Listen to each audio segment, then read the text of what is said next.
3 men found themselves in a fiery trap, and the fire was spreading faster and faster, and although the library could no longer be saved, the old man still shouted to one of the guys to take out the hard drive on which all the books were stored. The guy found himself between the shelves of books quite quickly since he had a good sense of direction and was able to get the hard drive out intact and undamaged. But the joy was short-lived because at that very moment a falling iron pipe began to creak over the young man's head. The metal structure was massive and heavy, which is why the young man didn't have a single chance, and he only managed to turn around before dying. The librarian suddenly sat up in bed, as if from a bad dream, and screamed at the last image of his life flashing before his eyes and him being crushed to death by a metal pipe. But not only did the guy end up alive, he also ended up in a completely different place, and looking around he didn't understand at all where exactly he was now. Before the young man had time to figure out where he was and how he ended up there, he looked at himself and did not recognize his body or the clothes he was wearing. The guy, without recovering from the state of shock and surprise, received a new portion of the incomprehensible, and a scroll appeared in front of him radiating a golden glow and announced in a human voice that this is a world where the path of the literary Tao is valued. The scroll continued to answer the young man's questions and said that this world had taken a different path since the time of Confucius, so such great poets and lyricists as Cao Cao and Cao Ji, as well as Li Bai and Du Fu, had never existed here. The scroll unfurled to reveal the disciples of Confucius, whom he had recruited after creating the 6 books, and through which the path of the literary Tao was opened, which later spread, and thus Confucius became the first saint among men. 5 disciples of Confucius appeared before the guy's eyes, and the scroll named each of them and explained that they, having inherited the teachings of the way, also rose to the ranks of saints in order to defend this world. Since the librarian was well read, he was shocked to find himself in a world where people began to revere the path of literary Tao, considering martial arts to be crude. The scroll confirmed the guy's thoughts and indicated that indeed in this world people are called readers or masters of the path of literature, and they, cultivating this path, discover the palace of literature within themselves. The voice from the scroll told the young man that the 9th stage of the master is good reading, which significantly strengthens the body and grants ease of movement. The 8th stage of the master of the literary Tao path is characterized by the unification of writing and body, and at this stage the words of such masters become a powerful spell. At the 7th stage, a blade-like letter opens, and a master with such abilities becomes a warrior whose word could strike no worse than a weapon. Finally, the voice clarified that in this world people talented in the field of literature were like the owners of Ma Liang's magic brush and could destroy an army or restore prosperity to the entire world with just one word. After his explanation, scroll addressed the guy as his master, saying that now he was like a system to him and that he could request information from the archives of the National Library at any time. The system also specified that the owner could touch it so that the memories of the previous owner of this body would return to him, and the librarian finally realized that this was the same hard drive that had now become his system. The guy looked at the source containing the works of brilliant writers of antiquity and was glad to realize that this archive was next to him in a world where cultivators of the path of literature are valuable. The joy of having such a tool at hand also gave the young man the idea that he essentially had everything he needed to climb to the top of this world, and after that he touched the scroll to return the body's memories. Bright rays began to swirl from the scroll to the guy's head like incense smoke, thus returning the memories of the old body to the mind of the new hero. The young man's eyes opened wide as all the memories were loaded, which allowed him to feel like he was truly in another body. The guy looked at his hands again, just like the first time he saw them after he woke up, but now the sensations were different. The memories came back just in time because the door to the house opened and bright sunlight shone through it, and someone was standing at the entrance. The girl was bringing food to her younger brother and smiling that he had finally woken up, and the guy already knew that this was his older brother's daughter-in-law Lu Jin, who had gone off to war on the second day after the wedding, and there had been no news for 5 years. Lu told her younger brother Li Chang'an that this time he became so ill that he lay unconscious for 3 days. The sister sat down next to him and asked that his brother must be very hungry, handed him a bowl asking him to be careful, because the drink was hot, and the guy responded to the smile with a smile, and thanking him took the bowl in his hands. But Li was surprised when he looked at the contents of the bowl because it seemed like there was just ordinary water in there. Sister Lu noticed her younger brother's reaction and dejected explained that their wine was not being sold at all and that the money that was left was spent on medicinal herbs and porridge for Li. The guy looked at Lu and, realizing that things were bad, suspected that his sister had most likely deprived herself and asked if she had eaten. Lu responded with a look and, embarrassed that she was lying but did not want to make her brother worry, said that she had eaten. Li saw that his sister had already started to cry and tried to explain something, but the lump in his throat wouldn't let him, so he told her that there shouldn't be secrets between relatives. The girl could barely utter anything again, so Lee, without hesitation, poured the drink into another bowl, dividing it in half. The brother gave a piece of bread to his sister, suggesting that they eat together, thereby calming the girl down, and the tears stopped flowing from her eyes. Lu was filled with gratitude towards her younger brother, and with a smile on her face she turned around and accepted his offer. The brother and sister sat next to each other and continued to talk, sharing this modest meal with each other, and despite the circumstances both were smiling. Li asked where the younger Linglong was, who in the memories was Lu Jin's 17-year-old sister, meaning she was a year younger than Li. Lu was ready to sink into the ground because this time her lie was even more obvious, and the girl replied that the baby had returned to their mother's house. The bowl of drink stopped at Li's mouth because his sister's answer made him surprised and doubtful at the same time. The younger brother looked closely at his sister and, indicating that he had problems with his lungs and not with his head, asked her to tell the truth. Lu began to cry again and, covering her mouth with her hand, barely audibly replied that Linglong sold herself to the House of 100 Fragrances in order to get money for her brother's treatment.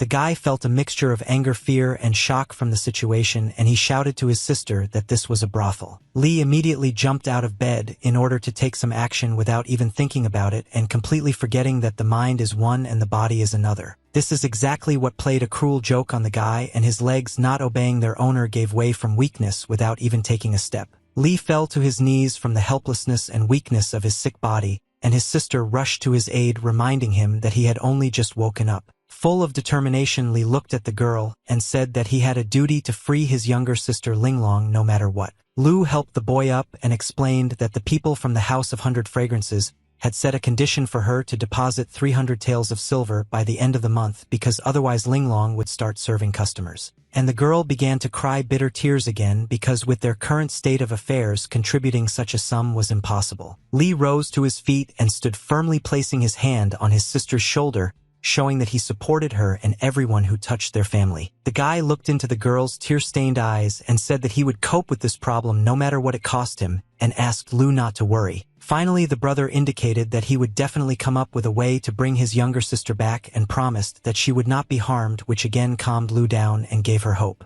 It was already dark, but Li headed to the house where the wine was stored in order to solve two problems at once, with the products and with the return of his sister. From his memories, the guy knew that the Li family was involved in winemaking, and at one time things were going really well, but something happened that threw both the production and the winemakers off track. The business came to naught because first his father and older brother went to war, and then Li was struck by illness, and there was no one left to deal with wine. The guy opened one of the barrels and realized that he needed to start by trying what the wine tasted like, and from that draw a conclusion in which direction to move on. Li scooped up the drink with a special ladle and tasted it carefully in order to evaluate the product, in the production of which mistakes had clearly been made. Li concluded that there were a lot of impurities in the wine, but despite this the aroma was very weak, which indicated the low quality of the wine, and accordingly in this case the required amount would not be collected by the end of the month. But the guy wasn't discouraged because he had an ace up his sleeve in the form of a system that clearly contained information about winemaking. The librarian approached the system with a request to show him how to make ergotu, which was prepared by double distillation from sorghum grain and was quite strong. But learning the cooking method didn't last long,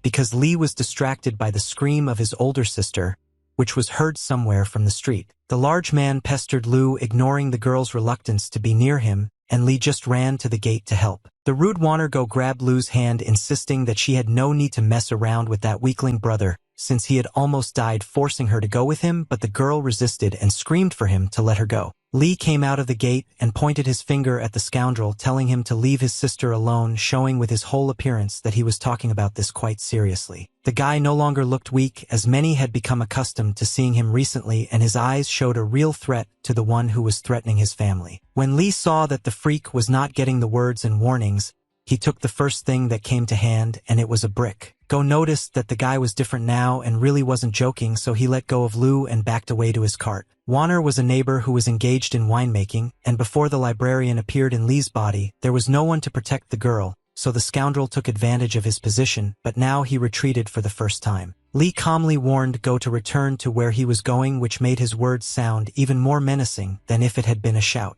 But the neighbor remained standing in place, and then the guy raised a brick and pointing at the cart repeated again that if Go did not leave the jugs of wine would be broken. The neighbor wanted to object to Lee's words, but the guy raised the brick even higher, thereby showing that he would really break all the jugs. Go turned to his cart and irritably shouted that he was leaving while uttering a bunch of swear words to the guy, but Lee continued to hold the brick at the ready. Having moved away to a safe distance, Go shouted that he would still take the girl for himself when Lee finally died, which terribly angered the guy. Although Lu was grateful to her brother when she approached, she was alarmed that he had acted in such a way, insulting that person, trying to say that this was at least some hope for the opportunity to sell wine. The younger brother didn't even listen to the end of why that freak was important, and answered his sister that people like him don't understand the good way, and Lu again wanted to convince him otherwise but burst into tears. The guy convinced Lu not to worry because he would make sure that that person wouldn't harm her again. Chang'an carefully took Lu's hand in his own, showing his support not only in words but also by the fact that he was really there and ready to help. Li looked at his sister and promised that from now on he would protect both her and himself, not allowing anyone to bully them, and also added that he had already figured out how to get little Linglong back. In the morning, Chang'an showed Lu his design for making wine and explained that he learned it. The girl, having smelled the aroma coming from the stream of drink, could not believe how aromatic and enticing it was. Lu looked at the barrel of drink, realizing that even just by smell and appearance this was the best wine she had seen in all of Lin County. The older sister didn't drink alcohol, but the smell was so enticing that even she couldn't resist at least one sip. The girl's eyes filled with tears again from the realization that they could actually save the younger Linglong and bring her home. Lu rushed to hug her younger brother with tears in her eyes, which caught the guy by surprise,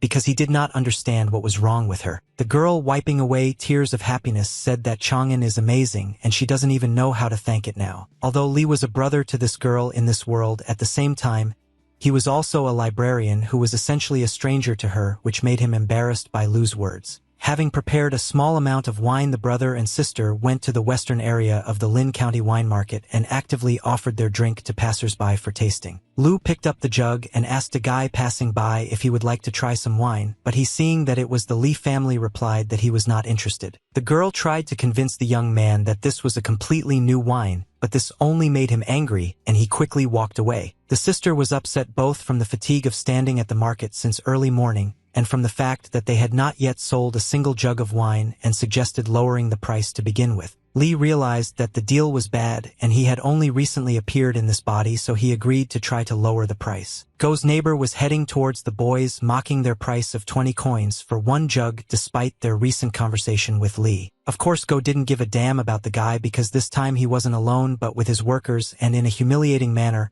he pointed out that he wouldn't have taken this lousy wine for free. It doesn't take a lot of people to have fun, and after hearing Go make fun of the Li family and their wine, people joined in and started laughing too. Lu wanted to say something to her brother, but he stood in front of her and told her not to be afraid of anything because he was nearby. Go came close to Chang'an and, calling him a pathetic corpse, threw him a few coins, offering to sell the winery along with his older sister and take the money for medicine to last maybe another week. Li silently accepted the words of this clown and did not even glance at the money that fell down, but only continued to stand with the jug in his hands. But when Go approached his sister and grabbed her hand again, it worked like a red rag to a bull for the guy. Chang'an immediately moved towards the dog, who had not understood the previous warning that evening, and said that he was now dead. Jumping over Go's head and swinging hard, Li smashed a full jug of wine on the freak's head, something he didn't expect at all. Go had not yet had time to recover from the blow to the head, when Li immediately delivered another blow to his huge stomach with his foot, from which the big guy was thrown to the side. Lying on the ground, Go began to bleat in his defense that this little bastard attacked him on the territory of the wine market.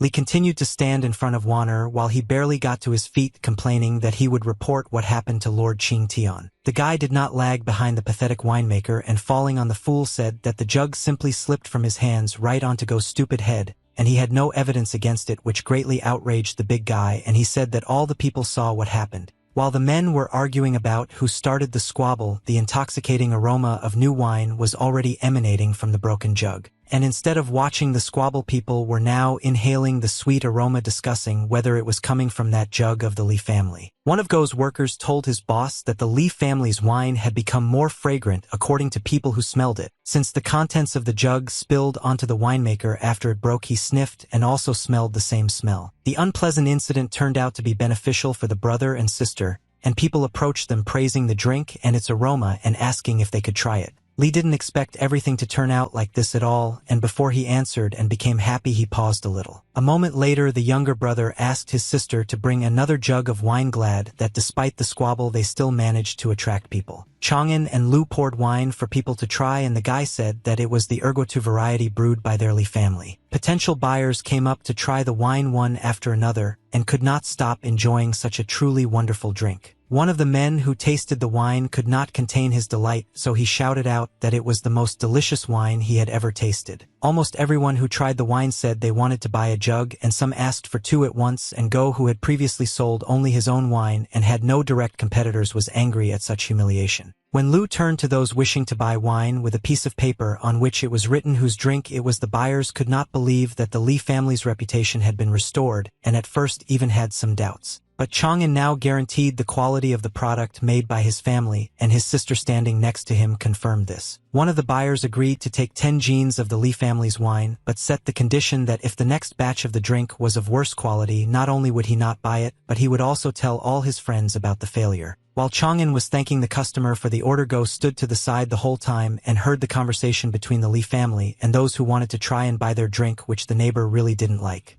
Warner felt humiliated by the customers being taken away and decided to do everything to ensure that that scoundrel Lee could not sell a drop of his wine. The next day, as promised, Chang'an gave 10 jean of fresh wine when a customer came to him after yesterday's tasting. The young man was very happy with the promptness of the order when suddenly Go came running from behind with his cart and wine, asking the man to wait. Neither the seller nor the buyer expected such a turn of events, so they both froze in anticipation of what would happen next. Putting a fake smile on his face, Go turned to the customer, reminding him that he had already ordered 50 jeans of wine from him yesterday and that they were already ready and standing in front of him. In order to sweeten his already sticky speech, Warner decided to resort to trickery and prepared a couple more extra jeans. The winemaker said that this extra couple of jeans of wine did not require payment from the buyer, which was how he was able to really bribe the man. The customer turned slightly towards Lee because it was difficult for him to choose between the orders, and the problem was that in their hotel, they do not drink more than 60 jeans of wine per day. Go, without missing the opportunity, leaned over and quietly told the customer that in that case he should just return the wine to Lee, and like a snake continued to whisper that the wine could be bad and could ruin the business. At that moment, Chang'an was analyzing his neighbor's behavior in the form of toadyism and extra jeans of wine, and in addition once again slandering their family out of thin air. The guy took a firm step forward and quoted the great Confucius, who once said that he does not know what a person who cannot be trusted is good for, and whether a glow has appeared around him. Both Go and the customer were taken aback by this sight, because even a simple winemaker and one who is also weak in health can be one of the greats able to use words as a weapon. And Chang'an continued to say that if a man so easily went back on his word, he would never be able to be a decent person in society. Finally, Lee said, as if delivering the decisive blow, that just one human word could be worth thousands of gold. The men's necks were wrapped in chains, making it difficult for them to breathe, and they were unable to move their arms and legs for the same reason. From the outside it seemed that nothing was happening and the chains were not visible, but Lee realized that in this world the word really has great power, because Go was holding his throat and trying to catch his breath, apologizing for his words, and the customer was ready to buy all the wine from Lee. Since the guy used his knowledge for the first time and saw the word in action on living people, the sight surprised him. Chang'an looked at his hands and was delighted to realize that he was now able to teach two people a lesson at once without doing anything. Behind the customer and Go, someone loudly and slowly clapped their hands, clearly watching what had just happened. The men came to their senses after the power of the word let them go, but they did not understand what had happened, and the one who was clapping behind praised the young man for how well he had said it. The owner of the Zhang family in Zhangfugui applauded the guy, and when he came closer he added that he did not expect to meet such a talented young man, and at the same time regretted that Lee was just an ordinary winemaker. Chang'an folded his hands to greet the master and bowed, introducing himself and saying that he would like to take part in the county examination next year. Zhang was amused by the guy's ambition, and he asked his employee who ordered the wine to give him the money and clarified that since the employee had already ordered the drink from Lee, they were obliged to pay regardless of the quality. Go couldn't hold his tongue and told the gentleman that his worker was too kind and couldn't refuse the guy, even though everyone knew that the Lee family's wine was disgusting, and offered 60 jeans of his wine. Chang'an rightly responded to Go's words that one can only know what kind of wine it really is by tasting the drink. The boy asked Mr. Zhang to compare Wanner's wine with the Li family's, and if Li's drink was better then Go would no longer tarnish the honor of his family with words. Go was delighted with this move, being sure that it would be to his advantage since it was impossible to learn how to make wine overnight, and he put forward his condition that if the drink was lousy the guy and his family would no longer sell wine. Both winemakers agreed to the conditions put forward as each of them had their own arguments on this matter. Go and Chang'an poured their wine into sample bowls for Mr. Zhang, who still had his worker next to him. The winemakers handed bowls of drinks to Zhang, who smiled and promised to make a fair decision for both of them. The first drink Mr. Zhang tasted belonged to Go, and the man slowly drained the cup. Zhang said that the drink does not contain any foreign impurities, but after drinking it there is a slight stickiness in the mouth, and indicated that this quality is above average. After Go's drink, the innkeeper took the Li family's bowl of drink and also slowly drank it down to the bottom. Mr. Zhang's eyes widened in shock and confusion as to how the wine could possibly be of such high quality. The gentleman was struck by the purity and softness of the drink's taste, and how it refreshed, spreading throughout the body like a balm. Zhang was overwhelmed with pleasant sensations, and he felt as if he was young again, and it seemed as if he was carefree running along the seashore enjoying the moment. There was no longer any drink in the bowl, but the innkeeper was ready to dry it so much that not even a drop remained. Zhang not only showed how much he liked the drink, but also immediately approved of the quality of the Li family's wine by directly speaking to Chang'an. Go was outraged by the fact that it was impossible to make such wine overnight, and also because he essentially lost the deal. Zhang gave a semblance of a document to Chang'an informing him that from now on wine would only be supplied to his hotel from the Li family, and asked whether it would be possible to brew 60 jeans a day. The guy convinced the gentleman that he could not worry about the timeliness of the drink's production, and he himself thought that his plan worked even better than expected, and in addition to the fact that he managed to rein in Go, he also established a long-term cooperation. The neighbor stood by his cart angry from defeat in this fight, unlike the guy who was able to teach the impudent guy a lesson without much effort. Chang'an went out with a basket on his shoulders to the fruit garden, which was in the suburbs, in search of the products he needed, and in the garden there were people who were picking fruits and there were those who were selling them. The guy approached one of the sellers and asked why among all the variety of fruits, he didn't have any hawthorn berries. The seller was surprised by the guy's interest in sour and tart berries, because of which no one would buy them even for a couple of coins one jean, but he showed that there were a couple of berry bushes here that he was ready to give away for free. Li realized that in the world where he found himself no one had ever tried hawthorn and sugar caramel, and this gave him the idea of making some extra money on the berries during a break from winemaking. The young man was distracted from his thoughts by the seller, who repeated whether the buyer still needed hawthorn, to which Li answered in the affirmative. Chang'an happily announced that he needed all the hawthorn that was in the fruit garden, which again surprised the seller. That same day at the Li family's home, the younger brother was teaching his sister how to prepare berries, explaining that they needed to remove the seeds and stick the berries on a stick, then cover them with hot caramel sugar. Sprinkling sugar on top of the berries, Chang'an explained that he had read the cooking method from an old book and added that if sales were good, they would be able to earn at least 100 taels of silver in just 5 days. Lu was surprised by this new product and did not yet understand why these berries were so good, so Li said that until she tried them she would not know, and gave her the treat. When the girl bit the first berry, a pleasant crunch of caramel was heard, and Lu continued to try the taste of the new sweetness for her. Lu was surprised that despite the crunch of the caramel at the beginning, it then melted in her mouth, and to all this was added the sourness of the berries, which neutralized the sweetness of the caramel, resulting in an excellent taste. The sister, having thoroughly tasted the new product, agreed with Li's words that this sweet was really very tasty. Lu wanted to eat another berry, but her hair began to fall down towards the sticky dessert, and Chang'an hurried to fix the strand of hair, saying that he was very glad that his sister liked his idea. Because Li was quite close to the girl, and there was an awkward pause, the girl's cheeks turned red. The librarian remembered again that he was a relative for the girl in this world, and having restored the distance between them, asked his sister to start selling sweets today, and Lu agreed.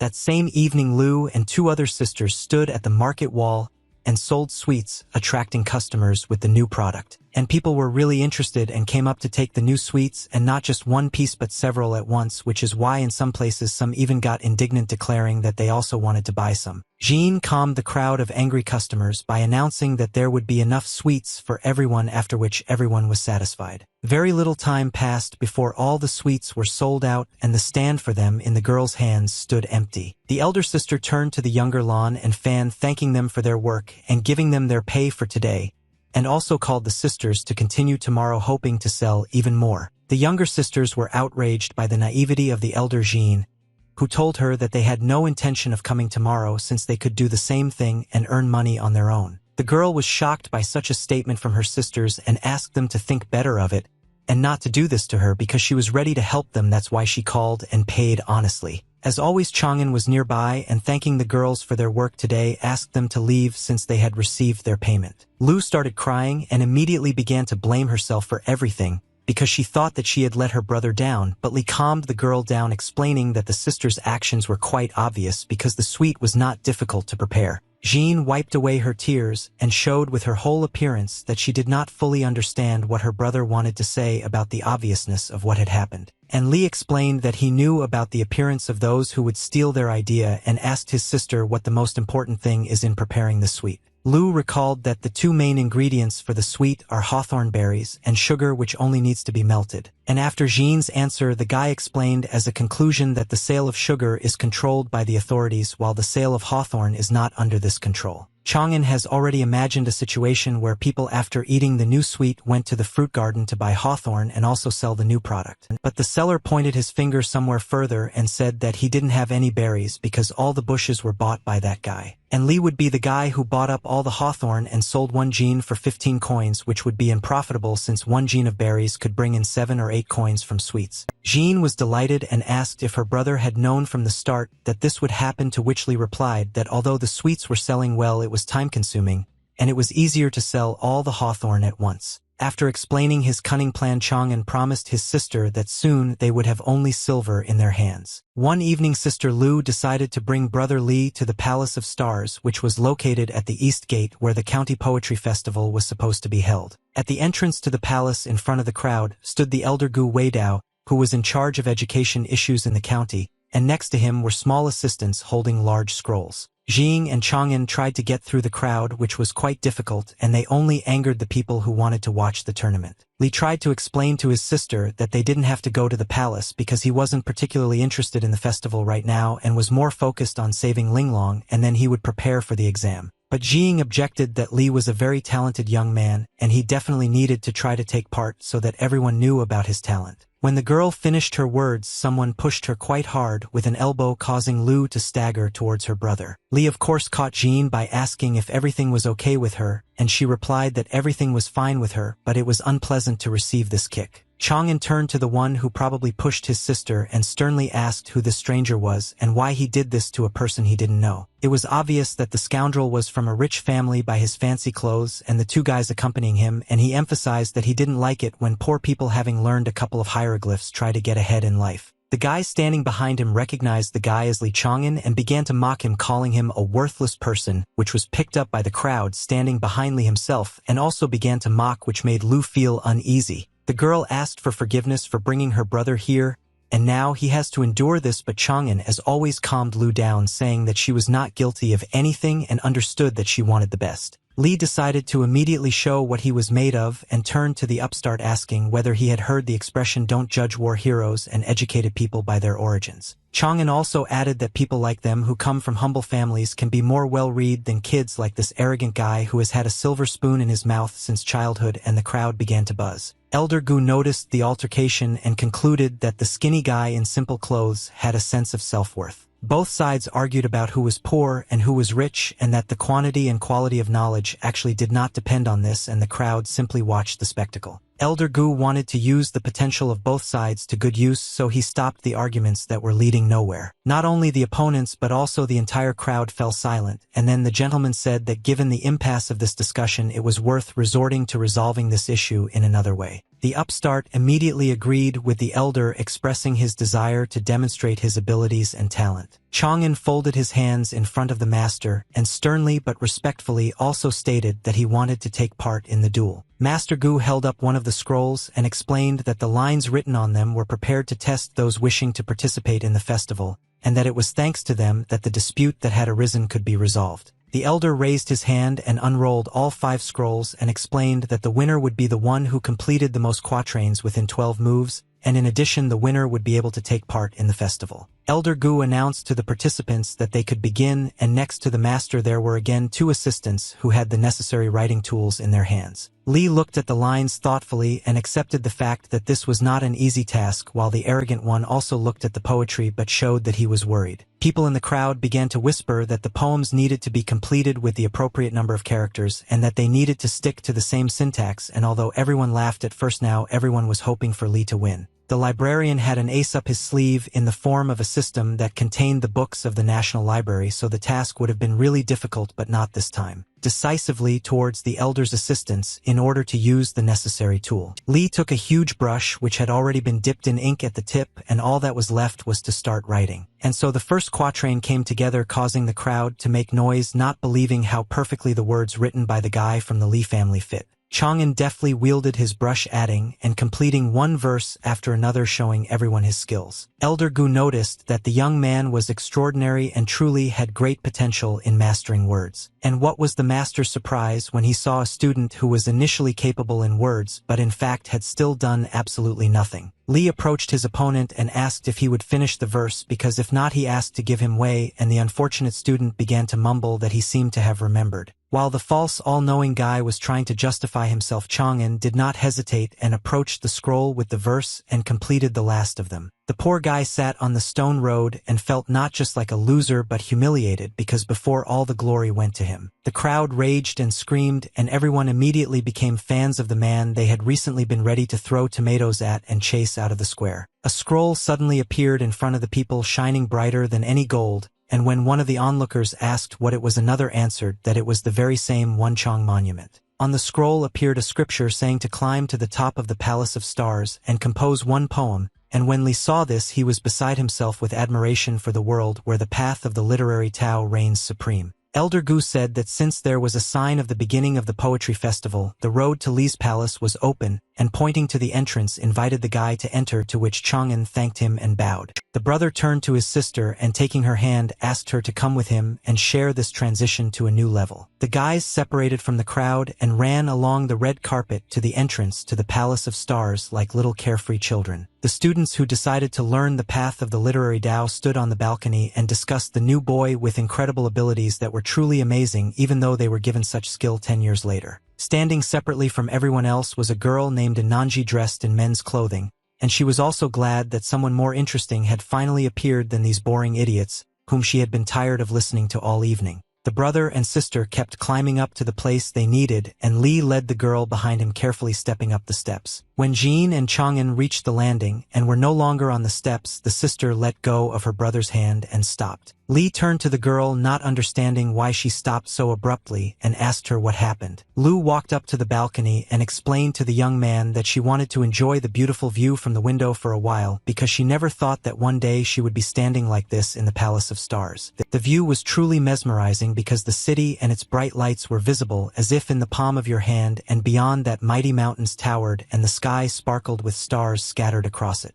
Li consoled his sister that the realization of her little dream was just the beginning, and in the future they would be able to go anywhere without any obstacles. Jean asked her younger brother if he had any ideas for a poem, because if not at the moment it was quiet enough away from the crowd to concentrate. Chang'an assured the girl that he really already had a couple of ideas and jokingly replied that he wouldn't promise first place, but he would definitely take the prize. For the theme of ascent, Li had a version of a poem by Wang Jihuan that described in a simple manner the beauty of the flow of nature that could only be seen by climbing higher, which had a philosophical subtext. Chang'an was trembling, and it felt like something was trying to break out of his body, and indeed a bright glow appeared where his heart had been. Lu, having seen her brother feel bad many times before, was again afraid that he would get worse, not understanding what was actually happening to this man. The librarian realized that in this way the world of the literary Tao responded to the poem he had read, climbing the Stork Tower. The glow that surrounded Chang'an burst out and hung in front of the Palace of Stars like a huge shining scroll. Words appeared on the scroll stating that the condition of the world of the path of the literary Tao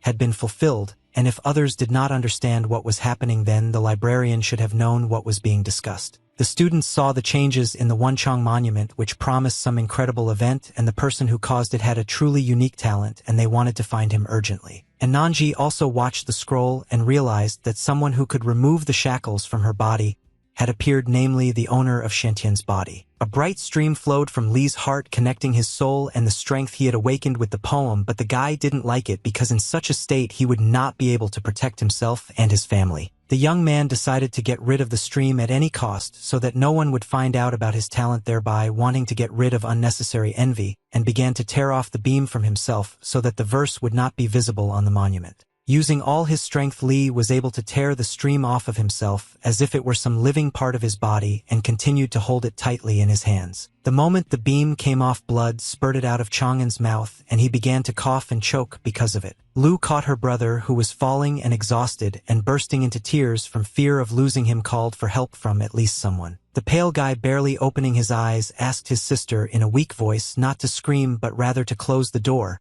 so that no one could enter their room. Jean pulled herself together and wiped away her tears, immediately going to fulfill her younger brother's request. The doors, although wooden, were quite massive, and the girl had to make an effort and lean on them with her whole body to close them. Li, realizing that if the power of this poem lingered in him for even a moment longer, he would be torn to shreds, and he would not have time to get out of here, so gathering all his will into a fist, he began to rise to his feet. The boy took a piece of writing coal in order to release his power through writing poetry. Chang'an walked up to the clean wall and began to write hieroglyphs on it, describing what had previously only been in his head. The human body couldn't take it anymore, and Li coughed up more and more blood, but he leaned on the wall with one hand, not wanting to give up. And finally the text of the poem was completely written on the wall, and the guy, barely holding on, exhaled with relief that this nightmare was over, but still continued to cough. Right in front of Li, a pure monument appeared, shining brighter than the sun, and was already several times smaller than when it appeared outside in front of the palace. The monument returned to where it originally appeared, penetrating back into the heart of the young man, forcing him to feel these strange sensations again. Chang'an stood rooted to the spot, holding his hand on his chest and breathing heavily as he came to his senses, with beads of sweat running down his face. Lu rushed to the guy, screaming that her brother had scared her to death, but now she was glad that he was okay, and Li said that everything was really okay now and asked him to come home.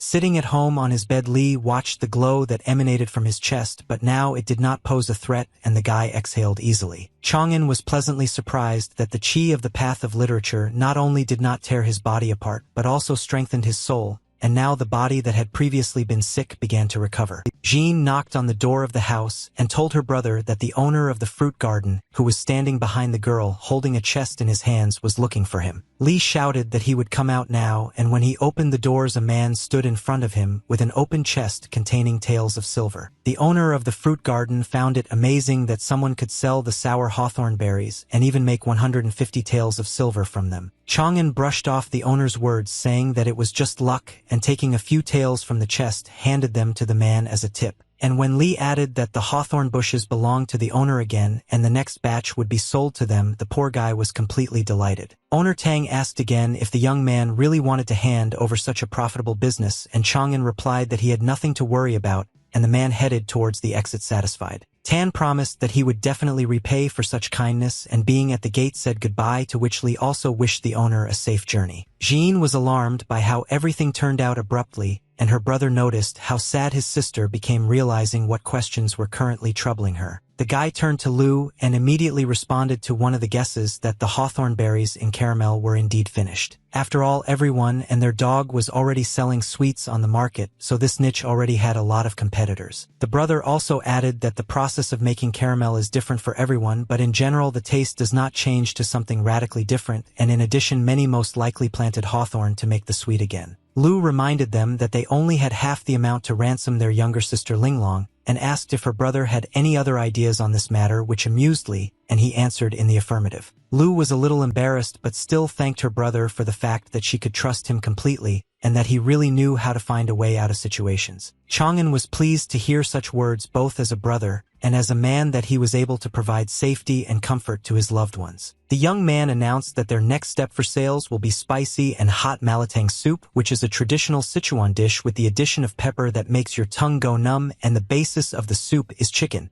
Lee went to the market to get the ingredients he needed, and the first place he came to was a spice shop. The guy was a little confused because the taste of the soup is not in the ingredients but in the variety of spices, but here you don't need the usual ones that are sold at the market, you need the most important chicken seasoning. And just as Lee was thinking about the seasoning, a chicken appeared from around the corner, and the young man realized that he himself would prepare the seasoning because it was a complex process of chemical processing that this world had not yet reached. Thanks to the system, the librarian first made chicken powder, and then steamed it. That is, decompression occurred to extract juice to which salt and sugar or other flavor enhancers were added. Chang'an was trying what he had cooked in the kitchen when he suddenly heard his sisters talking in the courtyard, where the two younger ones ran to ask the older one for forgiveness. Jean was not kind to the girls, arguing that they had once acted meanly, and now they could not be trusted, but the sisters begged the eldest to have mercy on them since the matter with sweets did not work out. Chang'an intervened in the girls' conversation, coming out of the kitchen and inviting all three of them to come in, saying that he wanted to discuss something with them. There were bowls on the table in front of the three sisters, and Lee explained that this was his new dish called malatin, to which he had added a special seasoning, and also added that the girls could make it themselves. But to prepare such a soup, the sisters will have to buy seasoning from Chang'an, and it will cost 800 coins per box, and what the girls earn for the dishes will remain with them. The younger sisters looked at each other in horror when they heard how huge the price was for a box of seasoning, and were extremely outraged by such a condition. One of the younger sisters stood up and told the older one that it was not that they didn't trust her, but that they thought it was unreasonable. Instead of Jean, Lee responded by moving the plate closer to the girl, convincing her that they would not know whether it would work or not until they tried the new dish. The sisters finally decided to taste it, and one of them decided to start with the vegetable, taking one stick among all the other ingredients that were also temptingly lying on the plate.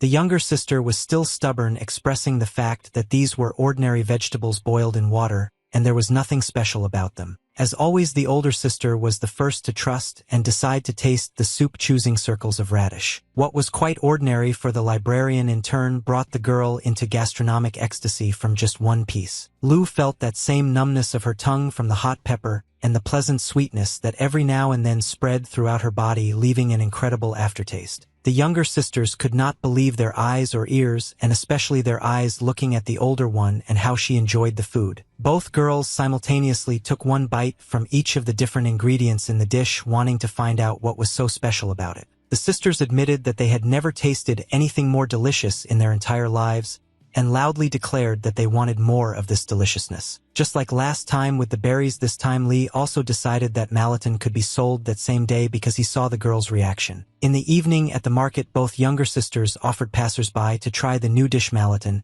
and those who had already tasted it came for a second helping. The brother and sister watched the sales from the balcony, and Lou was worried about whether the idea would be stolen just like with the berries. Chang'an replied that there really was nothing special about the dish except the seasoning, and added that if anyone could replicate its taste, they would accept their defeat. But at the market, all that could be heard so far were the cries of disappointment from visitors that malatin was not at all like the Lee families, but just a tasteless vegetable soup. The part of the market where the Lu sisters were selling malatang with Lee seasoning was bustling with people coming and going non-stop. Lu's younger sister came to the table to take the plates, and one of the customers praised the dish, saying that it should be in every restaurant, and asked what the secret of such an excellent taste was.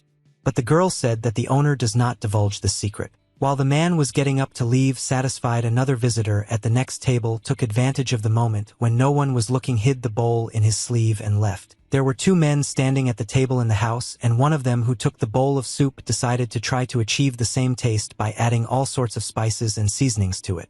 Having finished his magic over the dish, the man moved the bowl to another person, asking him to try it and say how similar it tasted to malatin. The man scooped up some soup with a spoon, and after trying it said that there was about 70% similarity, but it was still not what the Lee family cooks. The man who stole the bowl slammed the table, causing the soup to spill, but he didn't pay attention to it and just got angry and started shouting that these people had lured a lot of their customers with their soup and they needed to get some seasoning. The next day in Wangfuji, the sound of a cart and wagons with food was heard, which is why people immediately came running to the sound and smell, and were happy that they would finally have time to try the delicious food, since they had not had time yesterday. Lee was pleased that the plan was working and was already thinking that the next dish would be hogo, but for that he would definitely have to rent a room, and while the guy was thinking, a man with assistance appeared behind him. The man who had tried the soup yesterday and decided that he needed this seasoning came to Chang'an and smiling affably asked if he was the owner of Wang Fuji. Lee knew that such a moment would come one day, but he still asked how he could help, and the man introduced himself as the owner of the Say family store, and that he was willing to pay 50 taels for the recipe. Chang'an did not like this proposal and asked not to take him for a fool, and the man again tried to bargain and talk about the price, but the guy clearly answered that the recipe was not for sale. The man suddenly changed from being friendly to furious and became personal, humiliating Lee by throwing verbal mud at him. The owner of the Say family shop shouted to his assistants to smash everything related to Wang Fuji, and they overturned the cart with the bowls where the food was and gutted the tables. Lee gritted his teeth in anger, and Jean screamed for them to stop destroying everything, but it was no use because there was a crowd of thugs and they had been given an order. The scoundrel was pleased with the work done by the assistants and again approached the guy to see if he had changed his mind about selling the recipe. Chang'an covered his sister with his body, reassuring her that everything would be taken care of, and at that moment someone quickly rushed past them. Mr. Zhang ran past the brother and sister straight to one of Say's guards and punched him in the face with all his might.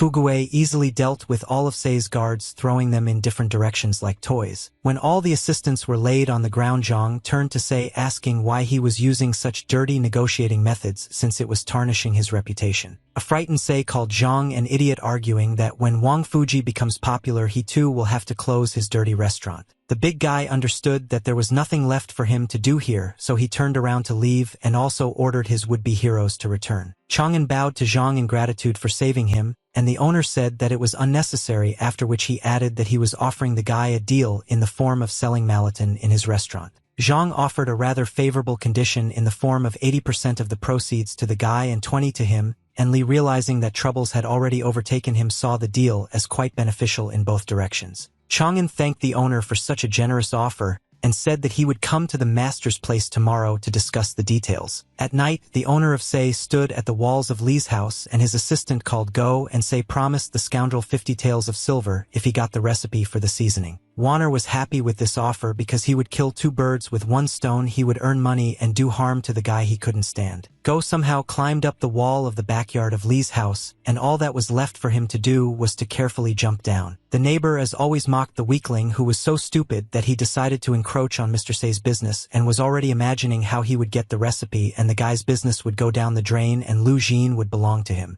But it was not Chang'an who turned out to be stupid in this situation, but the one who decided to get the recipe in such a dirty way, and in addition to stupidity, the neighbor was inattentive and underestimated in relation to the guy. Go didn't get off the wall but jumped off and unexpectedly pierced his legs with the sharp pins that Lee had prepared for people like him. The winemaker wanted to scream, but then he covered his mouth and did not understand what he had stepped on because it was dark all around. Trying to get out of the trap, experiencing terrible pain in his legs, Go only fell into the second trap without looking where he was going. And when the big guy leaned against the loaded mechanism, a click was heard and a metal pipe flew straight into his stomach, causing the poor guy to cough up blood. The unfortunate man could not bear such pain and screamed loudly, which woke up Lee, who understood that the protection against those who would want to penetrate and steal the recipe had worked. Go ran away as fast as he could, but Chang'an managed to notice him and realized that he had been bribed, so something had to be done to end this. In addition to the brother, the sister also ran out to the screams asking what happened, and Lee joked that he was trying to catch a rat. The girl screamed in horror and rushed to Chang'an asking if he had already gotten rid of the terrible rodent. Lee calmed his sister down by pointing his finger somewhere to the side and said that the beast had run away on its own, frightened by the traps that had been set. Jean felt embarrassed that she had reacted so violently, and in order to hide it she told the guy to go to bed because it was already late and she would go too. Chang'an was shocked that he felt terribly hot, and he put his hand to his heart, which was beating furiously, and said to himself that it was autumn now, not summer. Strange feelings tormented not only the young man but also Mrs. N, and this is exactly what the assistant talked to her about, comforting the girl by saying that the appearance of the owner of Shentian's body in the Palace of Stars had already destroyed the ice seal of her body. But when the assistant asked why the girl didn't return home since there she could consolidate the result and strengthen her body, Anya emphasized the stupidity of the idea because she needed such a person as a subordinate and showed an icy hand. The girl was amused by the lady's statement about subordination, and she jokingly asked maybe it would be better to go straight to the husband because in that case the head of her family would have to cancel the engagement.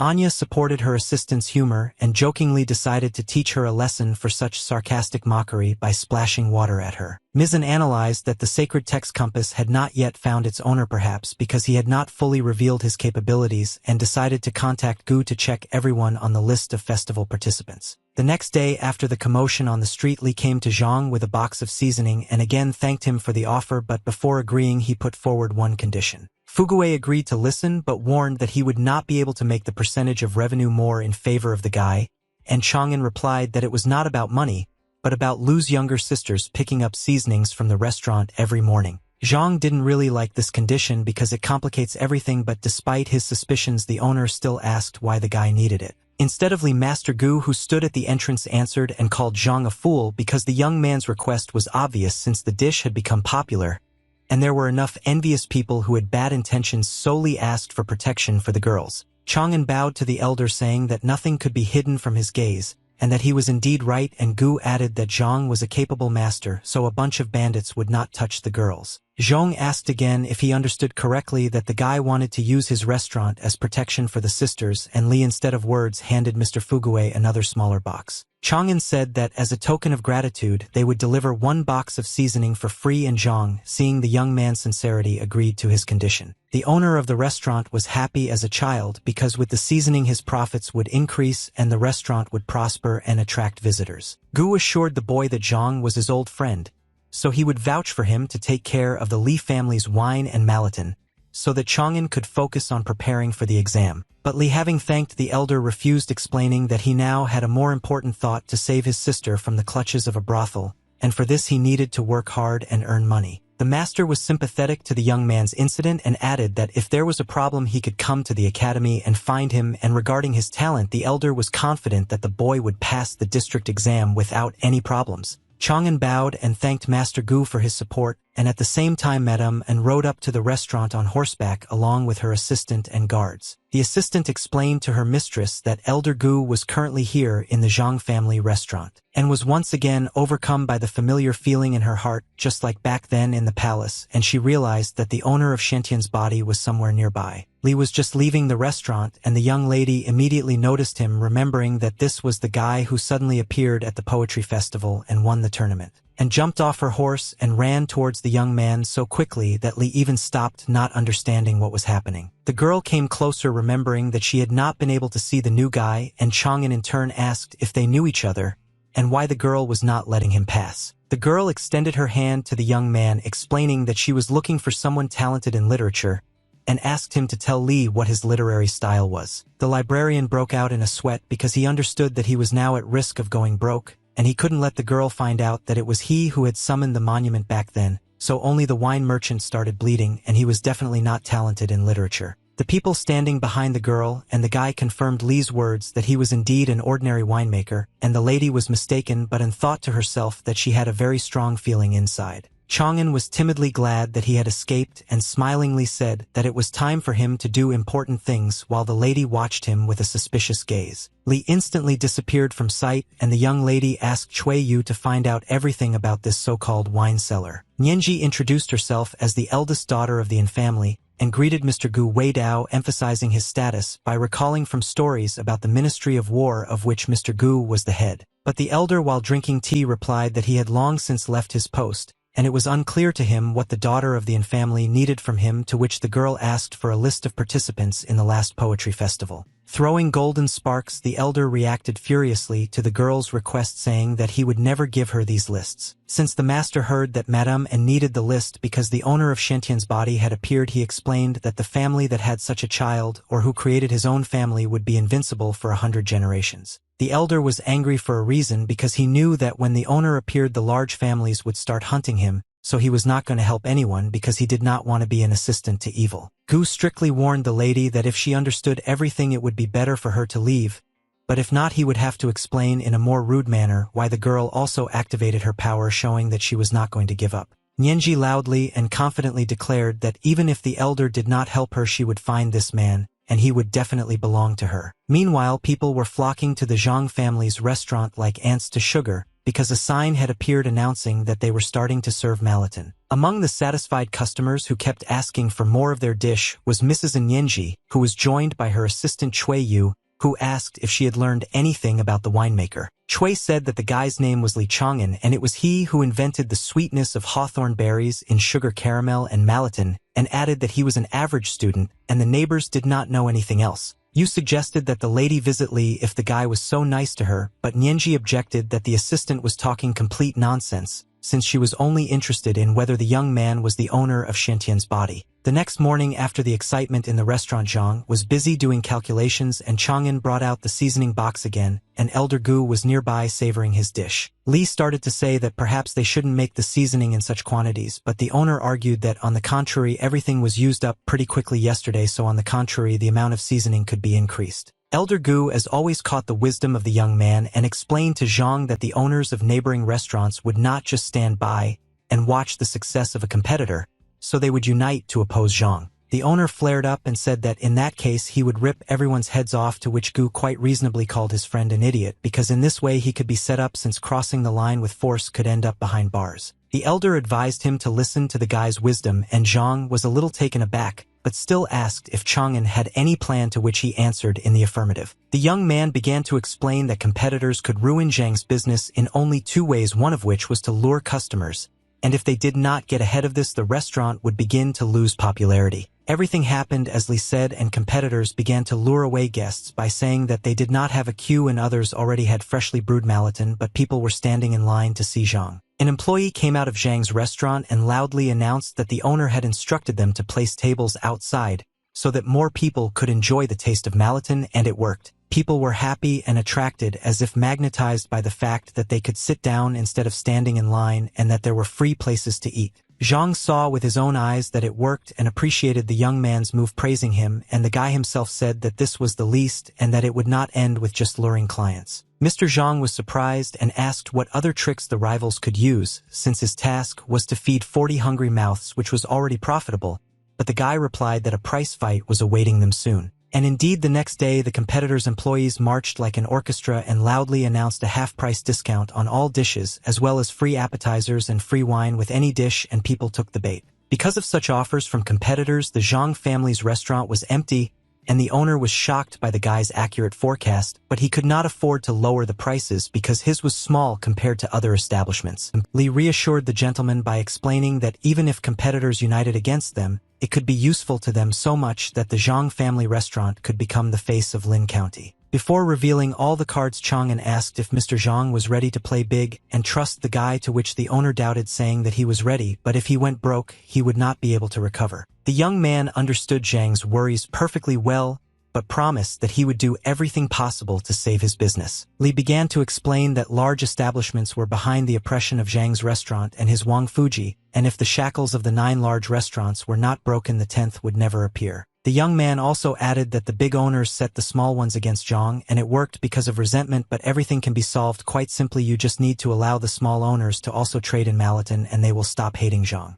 Li saw the surprise on the owner's face and finished his explanation by saying that if the recipe was shared, the owners of large restaurants would no longer have a hook to manipulate small ones, and it would work about 60% of the time. Zhang couldn't hide his horror at the figure, but Li asked if that wasn't enough to close the vicious circle and give other small owners the opportunity to succeed. The gentleman, having digested the information, decided to take such measures and repeated that he was ready to play big, and also added that Li could count on him. The young man guaranteed that he would not let his employer down and quietly began to whisper to Zhang their further plan of action. At the round table sat Sei, and in a completely different way. Chang'an, as always, happily watched the results of his innovative ideas being implemented in this world and asked Zhang if he now believed that his restaurant would be successful. The owner was still under the vivid impression of the new food and imagining how others would react to it.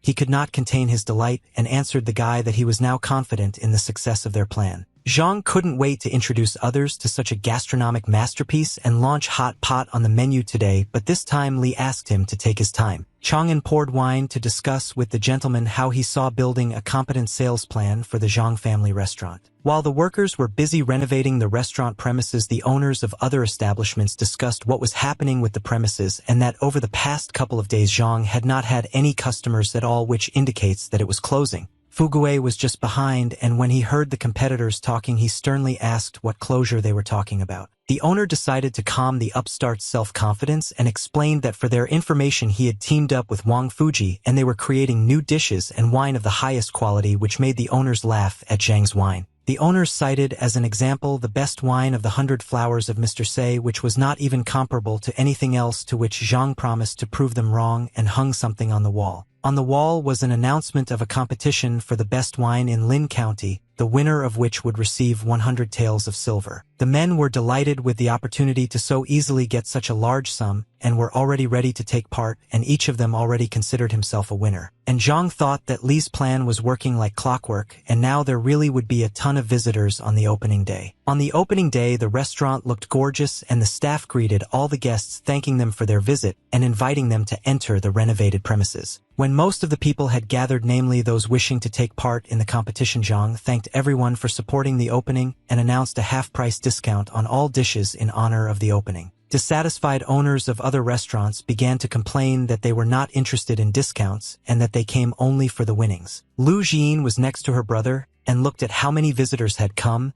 and Li made her even happier by saying that in a couple of days they would be able to return Linglong. Zhang said that he would not hesitate and pulled the cloth from the table on which the jugs of wine stood and indicated that in 5 days they had brought them 20 different wines. The gentleman also said that for the competition they selected 30 random people who, after tasting the wines, would vote for the drink they liked, and after counting the votes would fairly announce the winner. Say did not miss the opportunity to pour a fly in the ointment and said that what guarantee was there that there was no bribery of the people who would taste the wine. The small owners, like little kids, picked up on this statement from Big Uncle Say and also began to object to those who would taste the wine. Zhang was at a loss, but Li understood that everything could go wrong, and even in such a case he had a backup plan. Chang'an announced that in order to dispel the jury's doubts, Elder Gu and the academy students would taste the drinks, and they would definitely not lie. The owners liked the updated conditions of the competition based on fairness, but Say could not calm down and reminded that his 100 Flowers had never lost. When everyone was satisfied with the conditions, Chang'an turned to the disciples and asked for a favor, to which they bowed, folding their hands respectfully as expected. The students of the academy stood next to each other, and in their hands floated bright green talismans that they had prepared before the tasting. The students began to recite words about the dignity of a person to always be honest with himself, because the path of the literary Tao will not accept a liar. Thus the young people took an oath of honesty, ending it with the words that those illuminated by the light would speak with the help of the heart,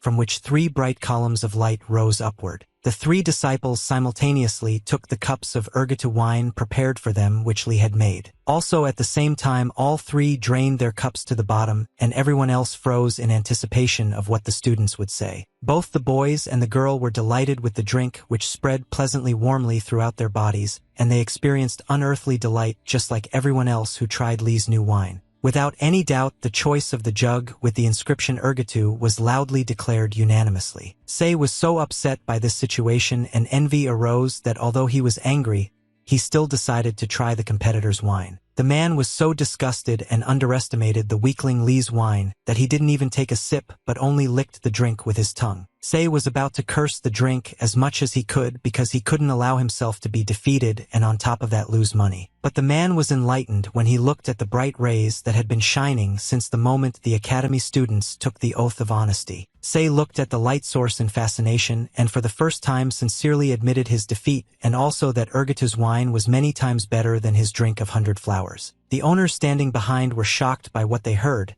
but if Say himself acknowledged the quality of Li's wine, then it is indeed true, and now even they want to try it. Say came to his senses, and being furious, he shouted to Li Chang'an that one defeat meant nothing, but the man said this to himself more in order to somehow console himself. Chang'an also decided not to stop and asked if one defeat was not enough for Mr. Say, and he wanted a second one, and shouted to the workers to bring in what had been prepared. The assistants brought a pot of broth and the ingredients to the table, and someone was already asking what smelled so delicious that it was making their mouths water. When the table was fully set, Li introduced everyone to the new hogo, which would go perfectly with Ergatu wine. Undoubtedly everyone wanted to try something new and what's more so aromatic, so they rushed to the pot with chopsticks. People having tried the new dish were surprised that it was even tastier than Malaton, and now they will eat only in Wang Fuji, and Chang'an at this time invited Mr. Say to join in and satisfy his hunger. The assistant was no longer able to stand these pleasant smells and joyfully asked if he could really eat from them, but Sei shouted at him to shut up and objected that he wouldn't take even a bite from there. Chang'an was glad that he was able to implement the plan, helping not only himself but Sei. He said that his plan to oppress the Zhang family's restaurants and Wang Fuji had completely failed. Zhang's restaurant got a second wind and people sat on chairs next to the establishment waiting for their turn.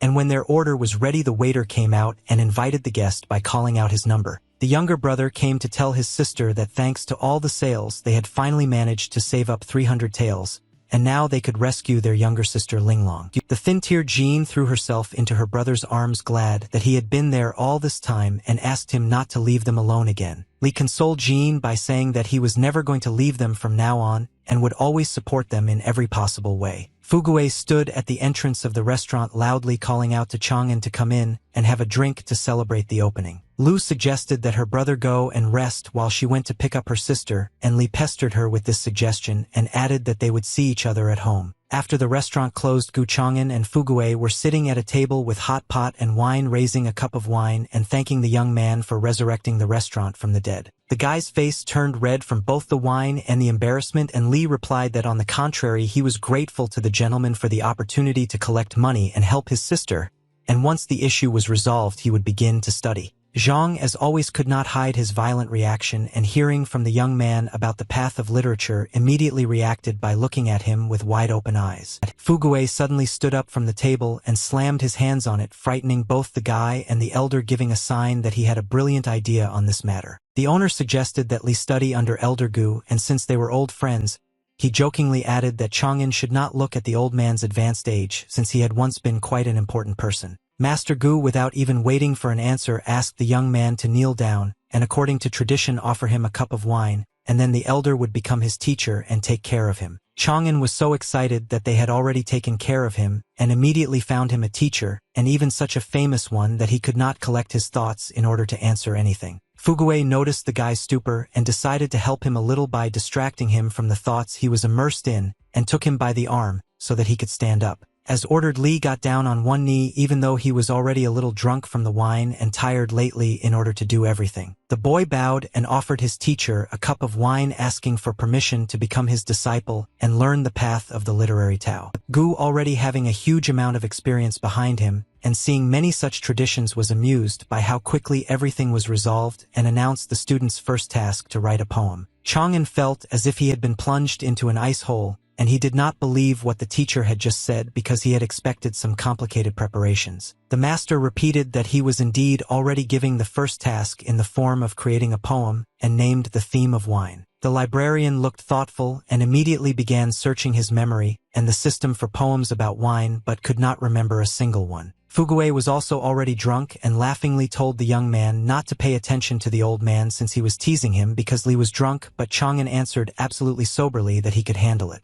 The librarian knew that in his head there was a collection of tens of thousands of poems, and he just needed to find it. Sheets of poetry were flying in front of the guy, but he couldn't find a single suitable one, and he thought that perhaps he hadn't drunk enough yet. Chang'an opened his eyes for a moment, leaving the system and heading towards the wine jug to put himself into the right state. The young man took a sip of the intoxicating drink straight from the jug, taking several huge gulps. Li began to sway from side to side, which is not surprising after drinking so much alcohol without a single snack. Elder Goose smiled at the state the boy was in, and Fuguei took Li by the hand and said that he would help him get home. But the librarian's plan worked, and he said that he had come up with a poem about wine, and it seemed like enlightenment. The guy, who was drunk at first glance, now said his words so confidently and soberly that the men froze in anticipation of what would happen next. Chang'an had a pen in his hand and began to write out the words of a poem in the air, causing him to be surrounded by a radiance that blinded Gu and Fuguei's eyes. Li continued to write out words that turned into ropes that entangled the bodies of the master and the owner, making it difficult for them to breathe. The guy didn't stop, and the light grew brighter and brighter, and above Li's head hung a medallion similar to those that the students had when they proclaimed the oath of honesty. When the verse was completed, the green talisman came together from many parts and hung in the air above Chang'an. The master and the owner looked at this with their mouths open because they knew that this was the talisman of the owners of the Xintian body that had gathered. When the talisman was assembled and Li was still standing with the brush in his hands, a bright stream of light rushed from his body into the sky. And Yanji saw this beam from the window of her house and realized that her feelings had not failed her, and that the owner had indeed appeared in the county. The girl decided not to waste a second and using her power began to make ice steps for herself to quickly reach the source of light. Nianji deftly jumped from one platform to another, creating new ones in front of her, thanks to which she could quickly get to the place where the talisman appeared. From the talisman, all the bright light merged into one stream that rushed towards the heart of Chang'an, just like at the festival with the monument. The light was not only bright but also hot, which caused a hole to be burned in the young man's clothes, and the boy himself fell to the floor screaming. Gu and Fugue were still standing at the table and understood that the shackles of the Xintian talisman had been removed, but when they saw that the guy had fallen to the floor, they simultaneously rushed to his aid. The master held the student's hand and said that of course he knew about the young man's talent, but he did not even imagine that he would become its owner, and now such talent is too dangerous in the wrong hands. The elder analyzed that most likely the talisman had completely destroyed Yanji's ice shackles, and she was already heading here, and if she had found out about the owner, then others would also already know. The master knew that he could not allow others to find out about Chang'an since he was facing death, and so he sealed him with the qi of the path of literature. Elder Gu gave orders to Zhang to take Li and his family out of Lin County, and the owner took the boy's arm and walked towards the exit. The master, knowing what such things led to, realized that the young man now needed to run away from here without looking back. Li stood in the middle of nowhere looking at the monument with his poem about wine, from which a column of light was spurting, and after which the Xintian talisman appeared, and next to it was another monument with a poem recited at the festival. The guy stood in front of the huge statue and couldn't believe that the poems he read were actually being immortalized in this way. In the distance, the young man could hear the voices of his sisters, who were very worried and asking him to wake up because they were afraid of losing him again. Chang'an tried his best to return from this world to the real world and not make his sisters worry, so he grabbed himself tighter to feel his body. The younger brother managed to return to the real world, and he immediately opened his eyes. Li grabbed his head in pain and then saw the girls, who were bursting into tears, sitting next to his brother, and all three were not in the house as usual. Chang'an stroked his younger sister Linglong's head and said that he was okay, and the girl finally smiled, although tears were still streaming down her cheeks. Jean screamed when she saw that her brother had woken up, and all three of them hugged each other, and Li was glad to see the youngest safe and sound. And only now the young man noticed that they were not at home but were sitting in a carriage and heading somewhere rather quickly, so he asked where they were going and why they were not at home. Elder Lu wiped away her tears and said that she herself did not know where they were being taken, but she handed her brother a letter from Elder Gu, who had organized this transfer. Jean conveyed the elder's words that when Li reads the letter he will understand everything himself, and the guy took the sheet out of the envelope. In the letter, the teacher explained that the Xintian talisman can be passed down from one generation to another, and the owner of such a body has always been the dream of noble families, so either the guy is married to someone or killed so that no one gets him. Gu explained that he had sealed Chang'an's qi for a while, so that he would not be discovered immediately, and when he grew stronger he would be able to remove the shackles himself, and the teacher sent them to the city of Dongyue to the Bailu Academy, where Deputy Su would meet them. Li mentally thanked the elder and gave his word that he would become so strong that he would control his own destiny, and with such intentions the sisters and brother soon arrived in Dongyue. The guys were standing at the open gates, but behind them there was a wall and guards were on duty on both sides of the entrance, and for some time Li did not dare to come closer. Chang'an began to approach the entrance, explaining to the sisters that they were where they were supposed to be, but the guard blocked the way, saying that they were not allowed to enter Bailu Academy. The girls hid behind their brother because they were worried, but Li confidently folded his hands in a welcoming gesture and clearly stated who he was and why he had come here. To prove for sure that he was sent here, the guy handed the guard a talisman, and the man replied that Su had indeed warned them about Li's visit, but only he could enter. Chang'an turned to his sisters, asking them to sit in a nearby restaurant and wait for him, and after finishing his business, he would return to them, and the girls obediently agreed. In front of the young man stood both guards, holding talismans in one hand and folding the other in a certain gesture, and simultaneously spoke the words to open the gates of movement. Pillars with hieroglyphs appeared around Lee, and a green circle appeared under his feet, glowing like a teleporter. And when the guard shouted forward, Chang'an landed on the ground as if in a jump and was already in a completely different place. Anyone would be speechless to see what the young man saw when he raised his head after landing in another place. Before the librarians gazed the mountains of the heavenly palace Maishan and Lanshan,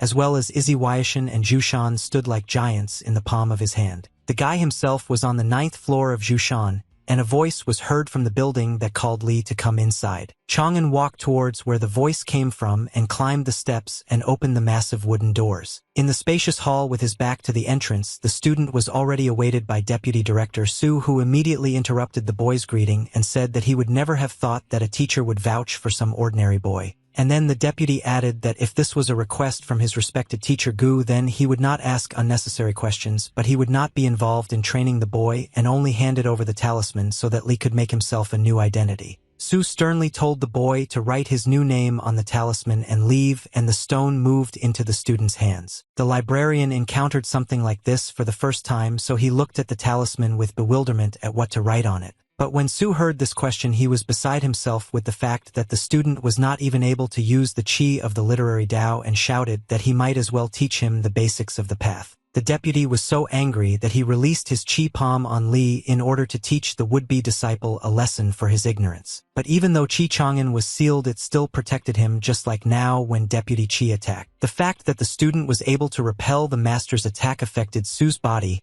and the wave that was supposed to go only towards Li returned to the deputy. Shuya broke out in a cold sweat from the realization that in front of him was not an ordinary boy but the owner of great talent. Chang'an, as if nothing had happened to him, first asked if the deputy was okay because he felt the attack on himself. Su replied that he was fine and explained that he had tried to awaken the chi in the student's body with his chi palm, but surprisingly the guy had more power than expected. The deputy explained to the student that in order to write a name on the talisman, one must concentrate the power on the fingertips and everything will work out, and Li began to come up with a name for himself. Following the instructions of the deputy, the boy concentrated his chi into his fingertips and wrote his new name Tai Bai on the jade talisman. Tai Bai bowed to his deputy and thanked him for his help, and at that moment Su mentally asked Master Gu who he had sent them here in the first place. Li entered the academy and stopped at the entrance to take a good look at everything, and as it turned out there weren't many students here. Tai Bai was surprised that there were so few students in the 3rd district and concluded that he might have been classified as a poor student.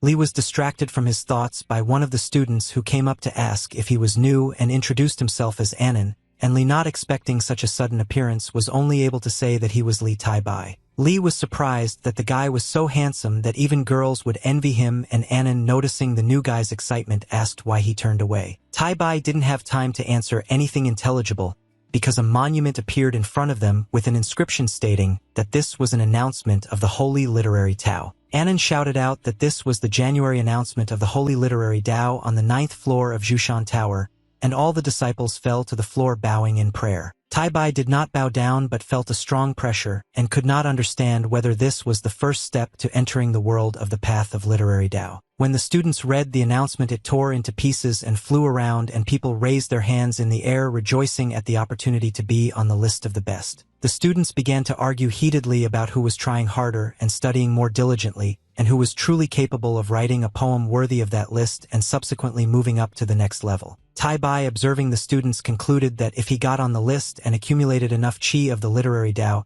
he would increase the state he was currently in and become stronger, which was what Gu bequeathed to him. Anan suddenly appeared next to Li again and consoled the poor guy so that he wouldn't even dream of a list, because as we know, the academy provides resources only to genius students and not to people like them. But suddenly another student appeared next to Anan, asking the guy not to talk nonsense because everything was completely different from what he was saying. The guy pointed out that if the poem is good, then the academy does not look at genius and simply provides resources to support the student in his advancement, but in some ways he agreed with Anan, namely that the academy will not look for poems in their 3rd district. The senior student encouraged Li that he could very well take part by adding the name of their academy to the application and then receive help, and Anan added that this was not the only way to raise his stage. The friends laid out for Tai Bai the ways to increase his cultivation stage in the form of a list of 6 points which corresponded to difficulty levels, the easiest of which was to constantly study and the most difficult was to get into the top 3 on the list. Lee analyzed that over the last 100 years only a few dozen people were able to conquer the top of the list, so this is the most difficult way, but for him it was the easiest, having the works of geniuses over the last 5,000 years. Standing at the entrance to the academy, 3 students heard an announcement that the break was over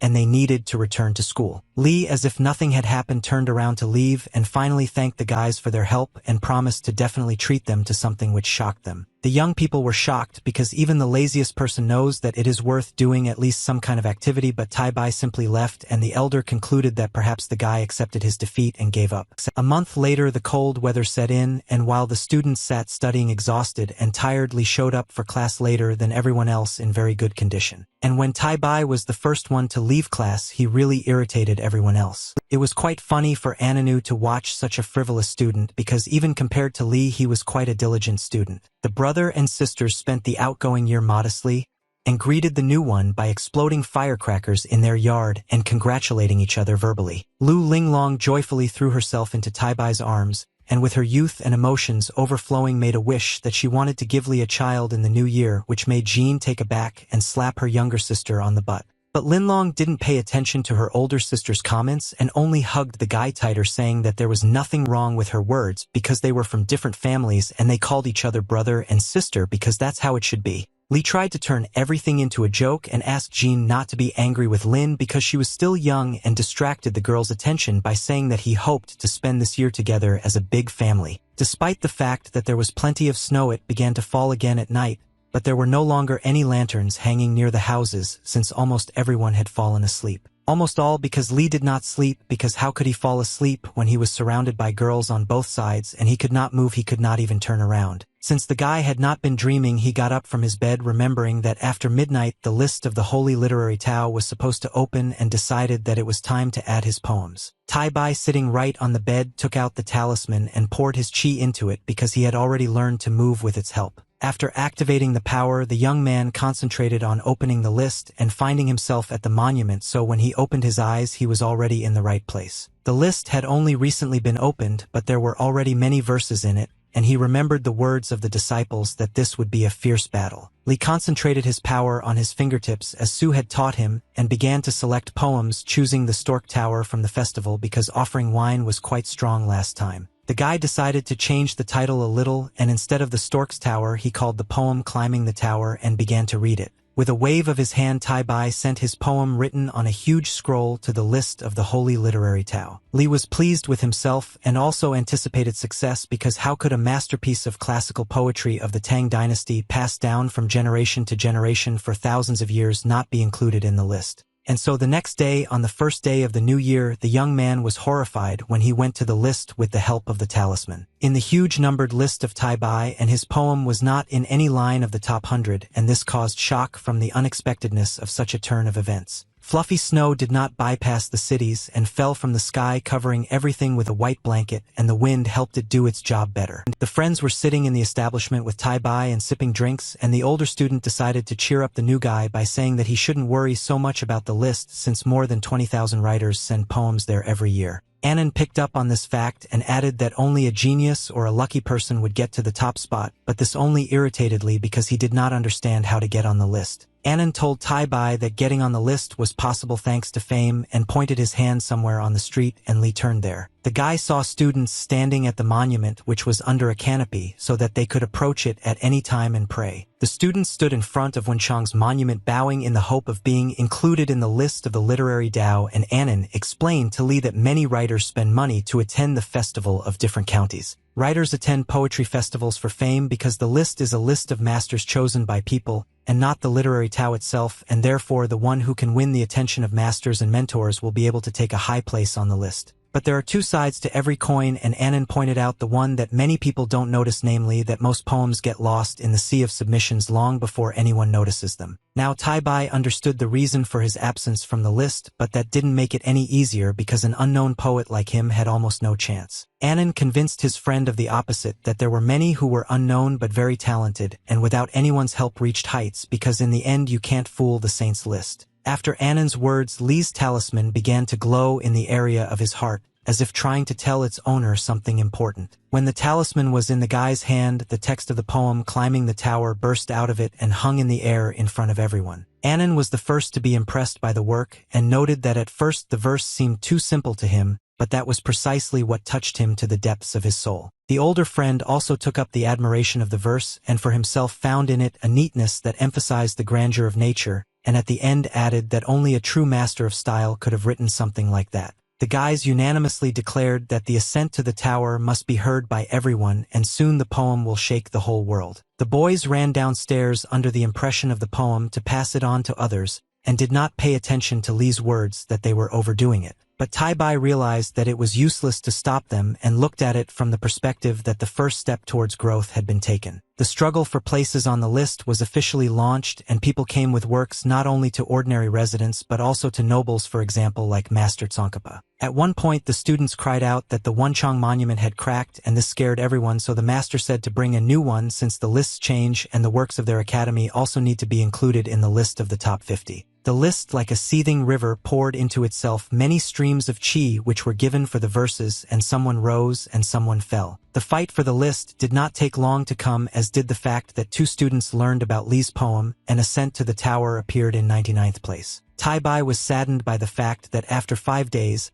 his poem had only risen to 99th place, and this was not at all what the guy himself expected from himself. Lee looked at the talisman and already began to doubt that he would be able to be on the list at all, and the place where his verse is now is the insignificant limit of him as a poet. There was a piece of paper on the table with Lee's poem written on it, and someone nearby banged their fist on the table. Under the urgent notices sign, Guan stood showing the students' ascent of the tower, assuring them that it was a masterpiece of poetry. Guan raised his hands up and declared that he would give all his literary chi to this verse, and then the crowd began to shout that this was nonsense because the guy was putting his future as a master of the literary Tao on the line. Someone shouted out that it would be good if the verse got into the list, but if not, the nearby students shouted out that Guan should not put everything he had accumulated on Lee, about whom no one had heard, and asked him to think better of it. But Guan had already made his decision, and the talisman began to shine in his hands, and before giving chi he turned to his students so that they would not worry about him because this work was worth it and they would also join in if they read it.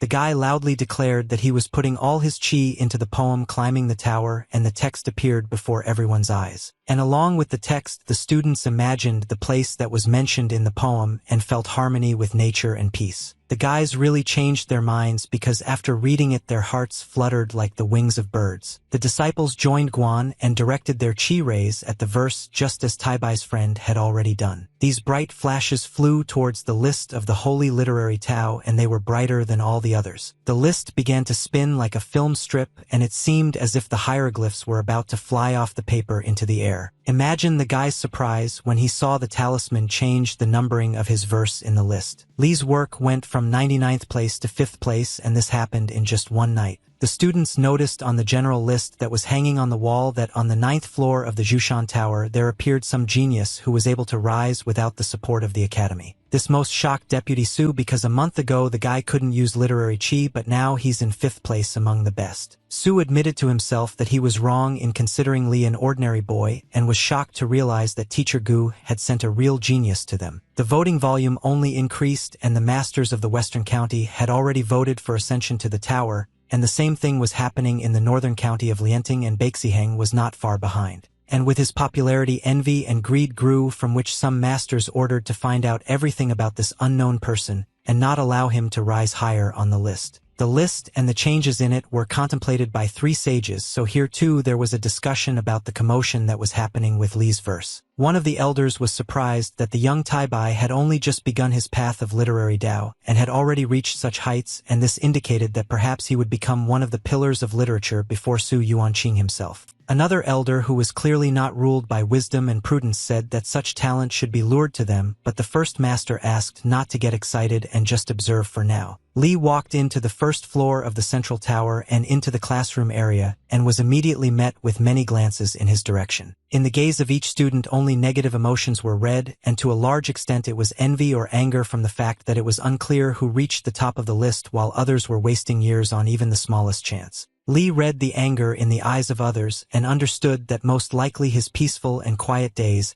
had left him from that moment on. One of the top 3 students from the 1st district was walking towards Tai-Bai, asking the guy what books he usually reads because everyone wants to get on the list. Li answered quite seriously that recently he had been paying attention to the sayings of Confucius, also leafing through Introduction to the Reefs and also looking at the collection of poems. But this only made the best student angry because from the outside it looked like Li was mocking him since all the books that the guy listed were read by beginning students. Tai Bai turned around to leave, but the student made a mistake and grabbed him by the shoulder, shouting that until he answered the question he would not go anywhere. The young man only turned his head and told the bully to remove his hand, but that was enough to teach the impudent fellow a lesson. The student flew away from Li so hard it was as if he had kicked him instead of turning his head to him and saying a few words. The librarian remembered that the system told him that the level of qi would grow, and in fact now Li could influence the world with just one word. There was a dead silence in the hall, and the student remained lying on the floor afraid to get up and continued to look attentively at Tai Bai. The guy used his power for the first time and learned a lesson that he still doesn't understand a lot of things, and it's better to try not to make enemies. Li turned to the student saying that he had not deceived him, and taking a book out of his pocket,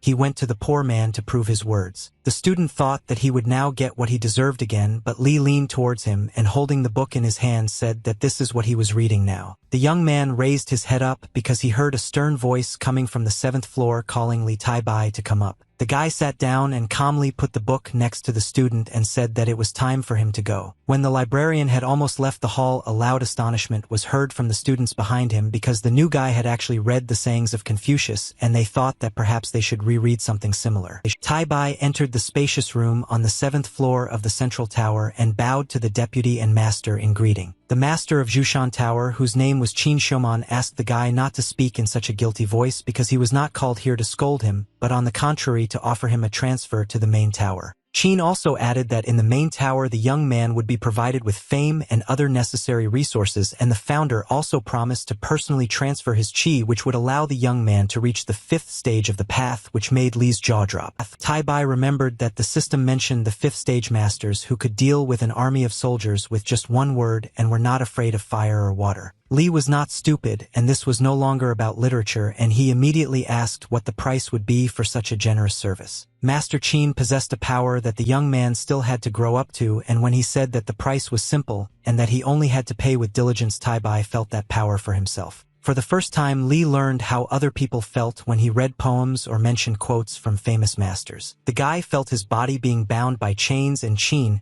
continued to say that the academy was planning to spend huge resources on him, and if he failed, her anger would burn the young man to the ground. Tai Bai immediately realized that he would become a pawn in the hands of the academy, and his main task was to control his destiny, and he asked the master if there was any other option. Qin warned that if he refused, no one would insist, but Li would become an ordinary student and the promised privileges would be cancelled, and he would have to take all the exams on his own. The librarian did not want to lose his freedom, and kneeling before the master announced that he was choosing the second path. Qin approached the student and raised him from his knees, accepting his choice, and also added that he would not leave him without a reward for his merits, so the academy at his request allowed him to choose something from the treasury. Li tried to say that he agreed to what the master himself would choose, but Qin refused to listen, and had already activated the field to move to the treasury of the Jushan Tower, where treasures had been accumulating for thousands of years. In the blink of an eye, the master and the student found themselves in front of a huge door in the middle of some rock, which did not exactly inspire confidence. Qin pushed the guy, saying that he could only choose one treasure and he had an hour to think about it.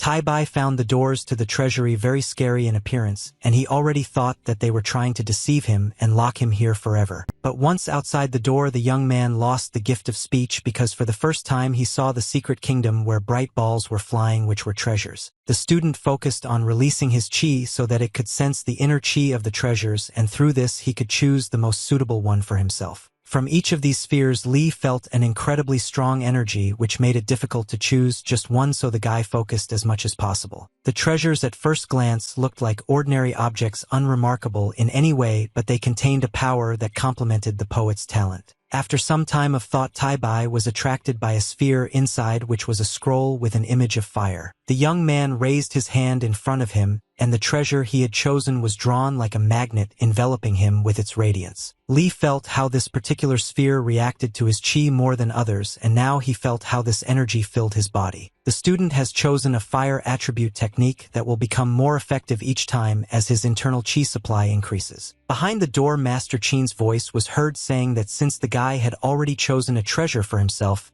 it was time for him to return. After the master's words, the doors opened and Li was sucked into them like a whirlpool, but the young man did not resist and simply waited for the force to return him behind the doors. Tai Bai was thrown to the ground, and in front of him for some time the doors were opened from which emanated a blue glow of a wall that could let in or not those who came. The doors slammed shut, and the student sitting on the ground turned around to the laughter of the master, who indicated that, as he had said, the Bailu Academy really does encourage everyone who deserves it. Li smiled back and thanked the master and thought to himself that it would be great if the landing was a little softer. While the young man was shaking the dirt off his clothes, the master put his hand on his shoulder and asked the boy to go back and continue his diligent training, and he could leave the rest of the troubles to the academy. Finally, Qin assured the boy that their academy would do everything possible to maintain the high place of Li's work on the list of saints. Returning home in the evening, the guy was already met at the gate by a joyful Jin, who told Li to quickly go home and see who had come to visit them. Chang'an was very happy to see Mr. Zhang, with whom communication had been so abruptly interrupted for a long time, and Zhang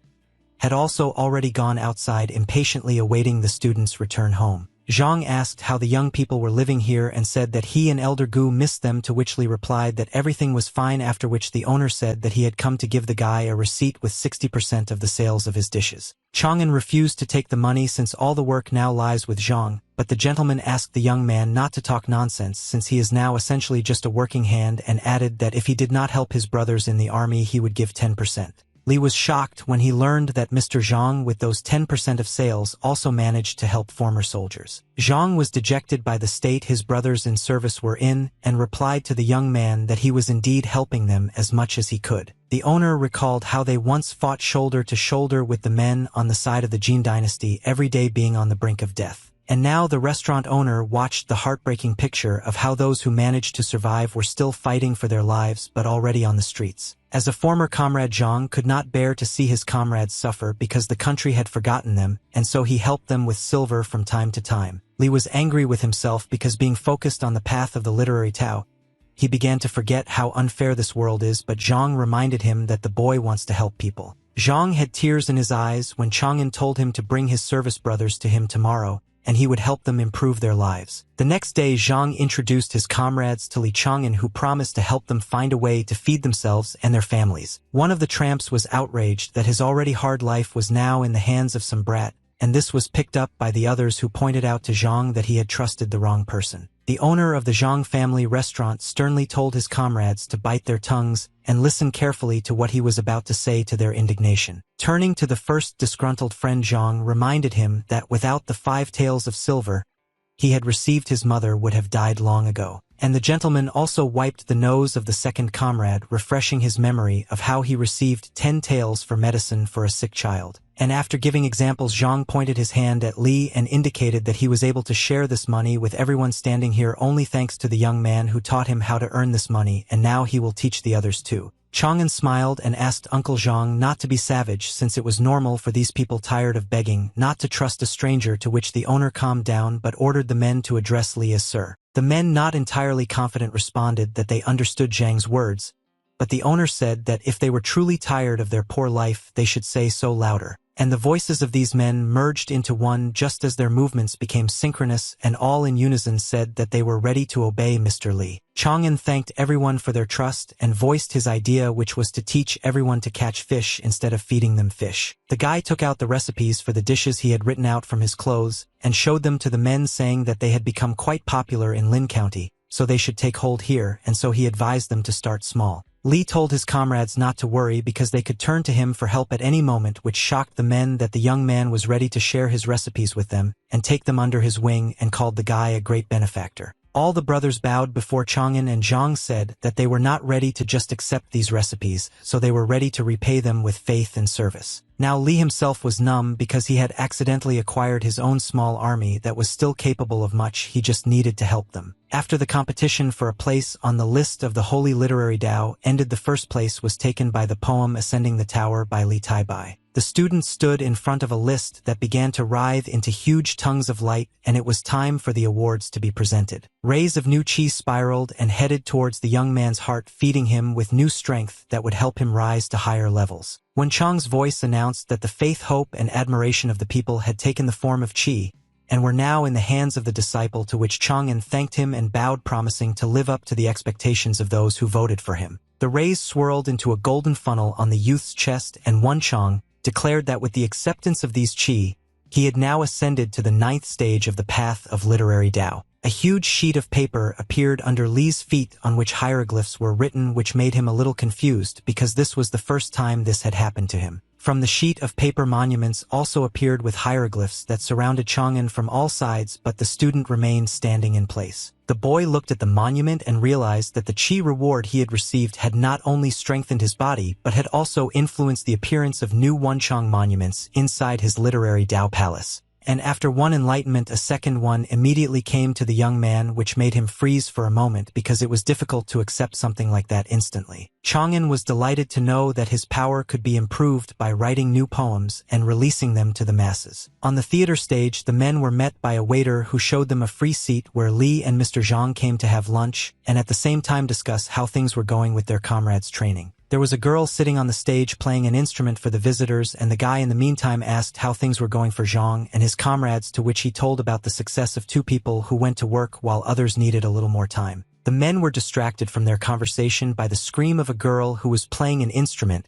and they immediately turned around to see what had happened. Some scoundrel grabbed the unfortunate Yan Qingshi by the hand, insisting that she wouldn't earn much by sitting there and playing the pipa, and that it would be better for her to go with them. Senior Shi loudly declared that they, as the Longhu gang, were one of the 5 major ones in the area, and would provide the poor girl with everything she needed, but the girl tried to resist him, although the other bandits were already down below the stage. Li understood that he had promised himself not to get involved in such conflicts at the moment, but his honor as a man would be tarnished if he did not do something now. The guy didn't even get up from the table and didn't go towards the scoundrel, but simply threw the bowl that was on the table in his direction. The bowl hit the target right on the elder Shi's hand so that he would be distracted from the girl and turn his attention to Li. It worked, and she let go of Yen, grabbed his hand, and angrily shouted, "What kind of bastard dared to do such a thing?" Here Li got up from the table, and now not only the bandits but also other frightened visitors of the restaurant paid attention to him. The guy said that it was he who struck Shi, but he himself thought that he would no longer be able to call himself a man and a master of Tao if he ignored such vile behavior of the bandits. Yen froze in place but looked at the young man as if he were a hero and understood that she would really be saved now. The scoundrel Shi decided to teach the upstart a lesson and set his fellow gang members on Li, wanting to show that the Longhu gang was not to be trifled with. Chang'an responded to the guy's abrupt movements with only a smile, realizing that not only his words but also Uncle Zhang, who was also no slouch, opposed their rude movements,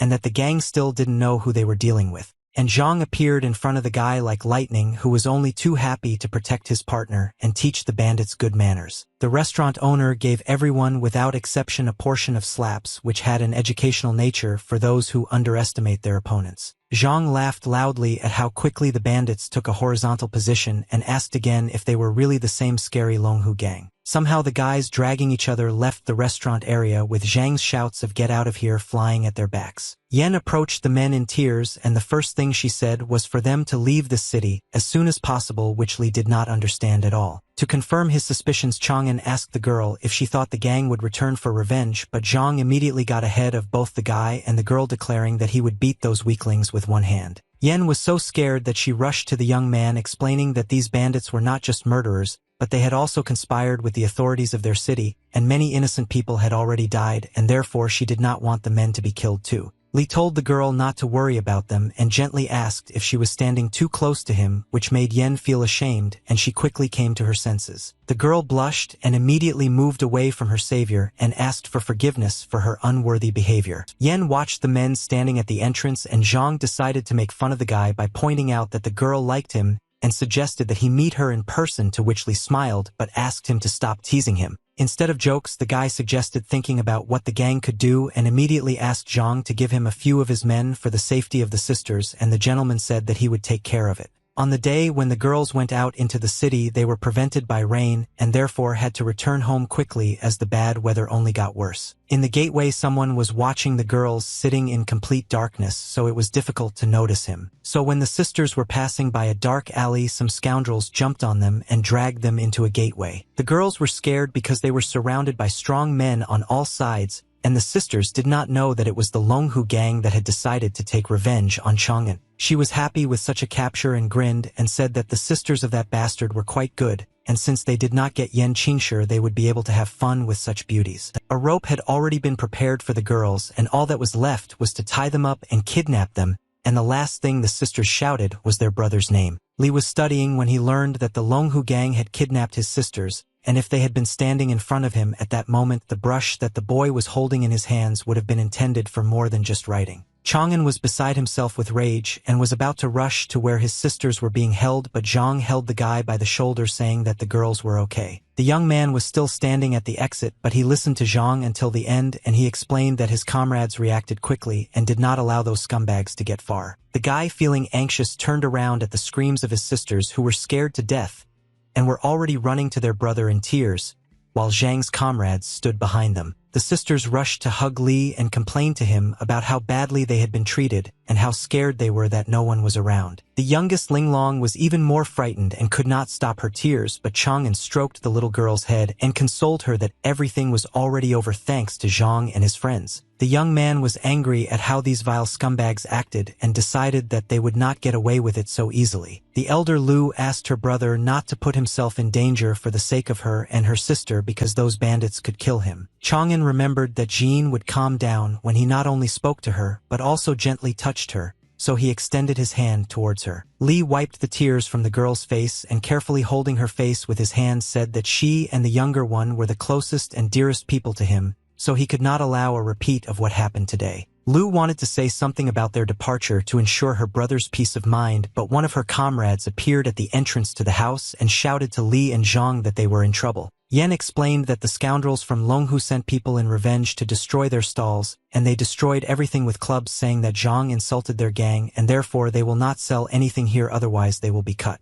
Now Zhang also felt angry at how vilely these scumbags, who were also covered up by the authorities, had acted. Li decided that if he couldn't avoid trouble, he had to face it and sort it out once and for all. The young man compared the gang's villains to weeds, and as is well known, they are usually gotten rid of by pulling them out of the ground by the roots and throwing them away. Chang'an decided to put all his anger into the right direction to destroy the Longhu gang, and for this he needed help. Zhang's comrades stood in front of Li and the owner himself, and the guy explained that he felt guilty for dragging people into this, but unfortunately he didn't know that such chaos was happening here. Li dropped to one knee in front of the crowd of men, asking for their forgiveness for the brutal treatment they had suffered at the hands of the gang. The crowd was shocked. On the contrary, they were thanking the young man for helping them, and they didn't even think of blaming him for what happened, but Zhang came up and lifted the guy from his knees, repeating that no one blames him for anything. Li turned to his comrades with a request for help in order to easily deal with the gang together, but immediately voiced their problem that the bandits were in collusion with the local authorities, so they would not be able to attack directly. The guy pulled out several pieces of paper from under his clothes on which he wrote out a plan of their actions in order to avoid running into the government.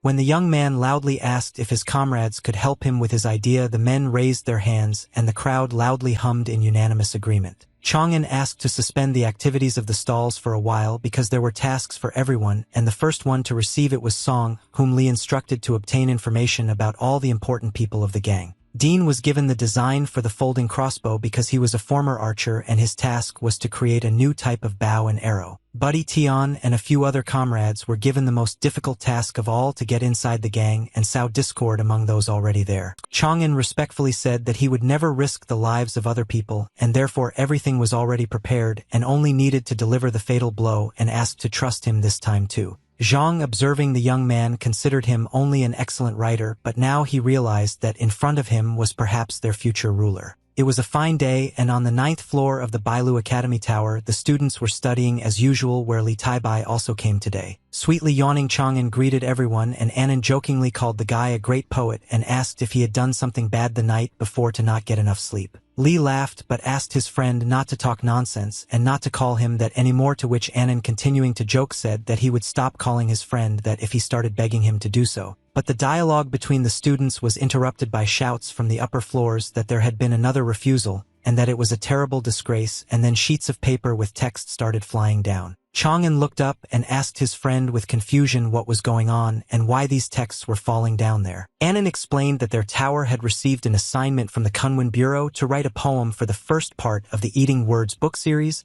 but the Bureau had already rejected the 7th piece. And so the papers are flying down because the tower master is angry that the task risks going to another tower, and this is already a ruined reputation. And then Annan decided to play a joke again, whether Tai Bai the great poet wants to try his hand at this. Su looked out from the balcony at the students and sternly declared that everyone listening to him now must write a poem for the first part of the Eating Words book series. The deputy also added that the one whose poem is approved will receive 500 taels of silver, and in addition, if the sales of the book jump, then also 10% of the proceeds. But the students began to protest that they could not cope with this. Li was over the moon when he heard the amount of the reward, as he would be able to properly thank Zhang's comrades. Chang'an picked up the book and opened it loudly, declaring that he would take on this, to which the students again began to complain, wondering if the simpleton was taking on too much. But Li did not listen to the students' cries and was already immersed in the story of a couple in love who had been friends since childhood, and when they grew up got married, but the man had to go to war and the woman remained at home to wait for him.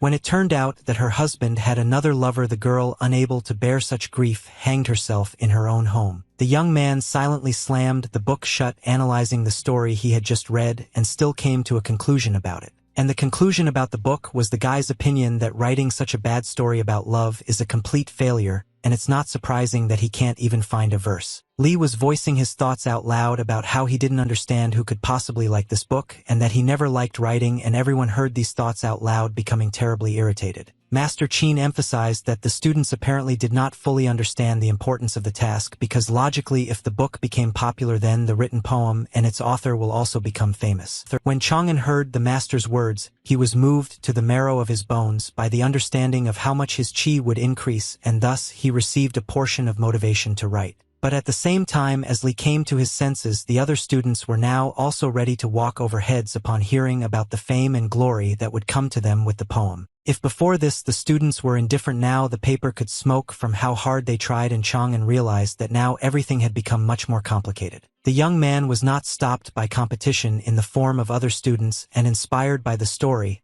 he took up the brush and the words fell onto the paper like a light feather. Lee called his poem New Song of the Poplar and Willow Branches, and the boy was so proud of his work that he confidently thought that no one could surpass it. Chang'an knocked on the door of the office where Master Qin and Deputy Su were, and after greeting them, the young man said that he had come to show his poem, which greatly surprised the men. Su explained that he had forgotten to tell his student something, and Master Qin picked up on this, continuing that Lee was the only student who did not have to write a poem. Lee felt as if he had been dipped in a bottle, and stumbling from surprise, he asked why he couldn't write a poem and whether he had done something wrong. Su reassured the student by explaining that his previous work had become a masterpiece, but he had not yet reached the level of a poem for a book, and if his next creation was bad, he would be dismissed as a mediocrity. Chang'an thanked the masters for caring for him, but bowed with the text in his hands, and still insisted that he wanted to try his hand. The guy thought to himself that if he had been dissuaded a couple of days ago, he would have backed down, but now his comrades had stopped working at the kiosks and were busy with the gang, so he had to get this money so that his friends wouldn't go hungry because of him.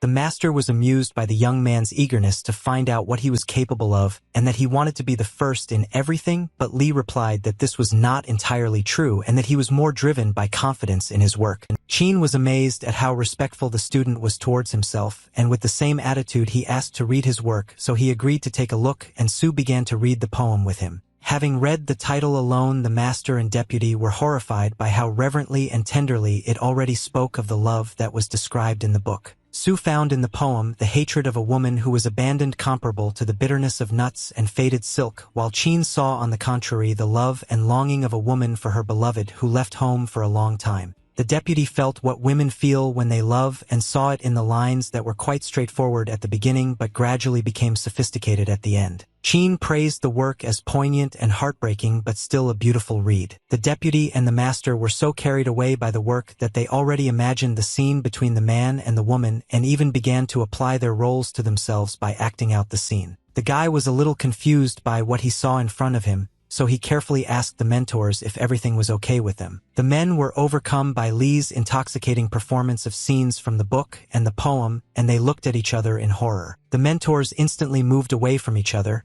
and were ready to sink into the ground from shame, and Chin, in order to distract the students' attention, said that he would immediately hand over the verse to the Kunwen Bureau. Chang'an was very happy that he managed not only to write a poem, but also to make an impression on the masters with its help, and he bowed in gratitude. The student left the office and walked further down the corridor on his business, while in the room there was an important conversation between the masters. Chin admitted out loud that Taibai's new creation, although not up to par with Ascension to the Tower, was still a masterpiece, and the master wondered what the boy would be able to show them in the future. Su also admitted that the poem was perfect for eating words, but at the same time he cautiously asked the master if the student was too skilled for his age, since this would be dangerous. Chinya was amused by how Su was worried about the young man, but he said that he was not afraid for himself, so they did not need to. But at the same time the master agreed with the deputy that he was right, and the guy really was a genius which they would not be able to hide for a long time. At the Kongwen Bureau of Ding'an County, the debate over the poem was in full swing, and cries of admiration and indignation could be heard every now and then. Everyone crowded around Master Wan, who wrote eating words, not understanding whether he liked the poem or not, and some still didn't even know who wrote the creation. Huang Qingshan jumped to his feet and burst into tears because his book was not worthy of the poem that Li Taibai wrote, so he would take on the task of rewriting the book. One of the assistants tried to persuade Wan not to do this since the printing of the book would begin in 5 days, but the master shouted that he was obliged to rewrite the book, so he would do it at a pace he had never done before and strictly forbade anyone to distract him.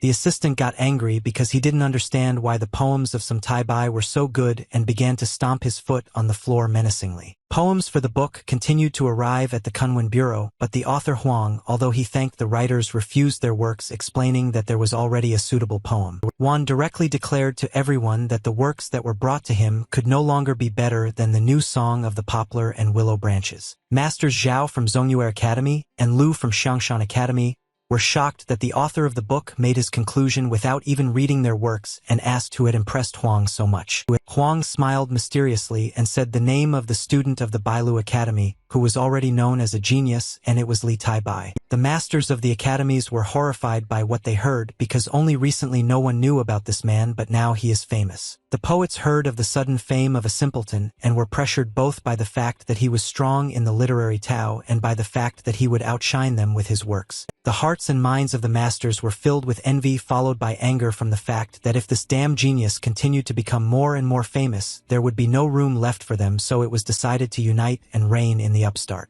Li sat at the table in the academy holding the promised reward in his hands, surprised that they had sent it so quickly, but Annan put the guy down on the ground, asking if he really didn't notice anything at all. Annan grabbed Chang'an's face sharply but carefully and asked him to look carefully in the direction he was turning it. Li was first taken aback by the fact that his friend grabbed his face so abruptly, and then by what he saw when his face turned. The other students looked at Chang'an with such fierce hatred that if they could they would incinerate him with just one look, and Annan explained that the guy had wiped their noses twice in a very short time. Li turned back and asked warily if Brother Annan also hated him now for his success at the academy. Annan couldn't help but joke about his friend, so he paused to deliberately make him nervous and simply stared at him. But Annan didn't keep him waiting for long, and moving closer to his friend said that he didn't care how good Li's poems were, but he wouldn't refuse a drink since the guy had received an award. It was as if an inspiration had struck Chang'an, and he remembered the restaurant his friend had told him about and suggested that they go there for a drink. All three friends came to the brothel, where they were met by a worker who said that they were already tired of waiting and asked them to follow her. Li noticed one of Zhang's comrades who had the task of getting inside the gang, and judging by how they were having fun sitting at the table, everything was going well for him. Chang'an deliberately walked past the table slowly, so that his comrade would have time to notice him, and it worked. The guy smiled at his friends and told them to go upstairs without him because he urgently needed to go to the toilet.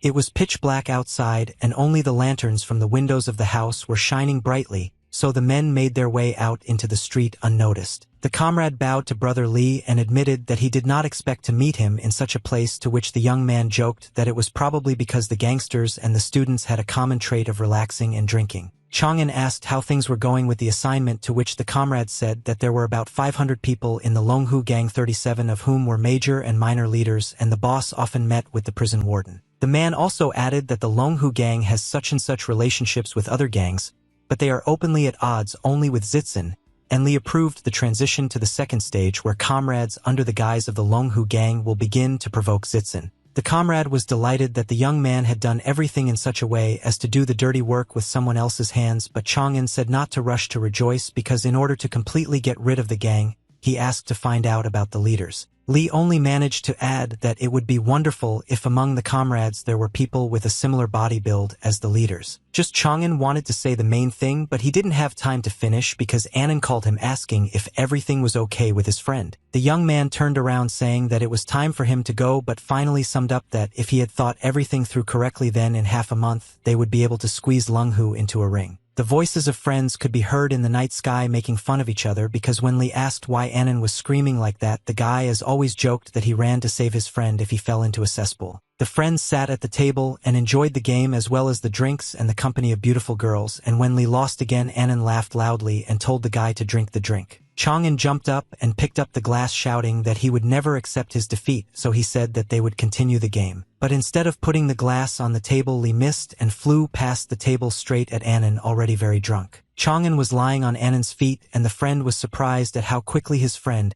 who apparently does not know how to drink at all, passed out, and Li even tried to mumble something about how you can't say such things to a man. Morning came and Li woke up from the sun shining in his eyes, and his condition after yesterday was extremely nasty. The guy sat up in bed and grabbed his head, feeling a terrible hangover that made his body feel like cast iron. Chang'an heard someone in bed next to him muttering incomprehensible words in their sleep, and he felt even more uneasy realizing that he had slept with someone while he was drunk. When Li turned around to assess the degree of lousiness of the whole situation, he was shocked by what he saw because he never expected such a turn of events. Next to him in the bed, his friend Annan was sleeping soundly, and Chang'an frantically began to pray that his suspicions would not be confirmed. The first thing that happened when Annan woke up was that a vase that was in the room was smashed against the wall, and Li miraculously managed to dodge it. Chang'an begged his comrade to calm down since they had not slept at all, and explained that Annan had simply fallen asleep on him, and that his back still hurt. Li tried to laugh it off while simultaneously burning with shame and said that there was no one to blame and it would be easier to just forget about everything.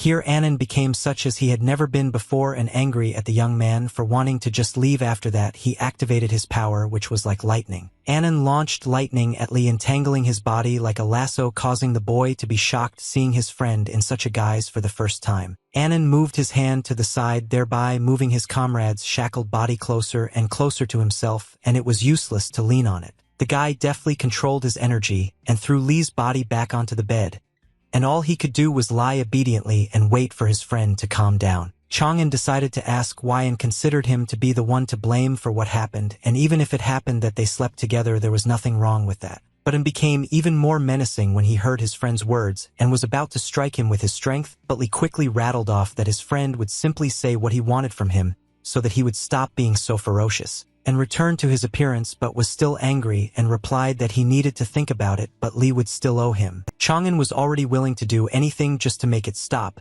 and when he left the room he breathed a sigh of relief, but still didn't understand why he was the one to blame, and since he wouldn't get an answer he decided to go home. And when Chang'an left the room, it turned out that there were not two of them but three, and female hands reached out to him from behind. The girl hugged the guy and addressed him as Mr. Anya, to which the young man repeated that he asked to be called simply Mr. Anya, and looking at the girl began to think out loud that maybe he should have killed that guy Li Taibai in mind. But the girl objected, citing the argument that today he is a genius who became successful quite quickly, and agreed that the young man became famous at such a young age and he knows almost everything about him, but Li doesn't even know who Wen is. Chang'an returned home where the younger Linglong met him at the door, sniffing the guy and saying that he had gone to relax with friends, and that he smelled of women's blush, and Jean immediately asked the younger one to let Li rest. The young man was touched by how Jean cared for him, and that only next to her did he truly feel calm and had the feeling that he was at home. The girl wanted to make Li soup, but he stopped her halfway by taking her hand, which surprised Jean very much because that's what she usually does. Chang'an turned Lu towards him and, looking into her eyes, promised to do everything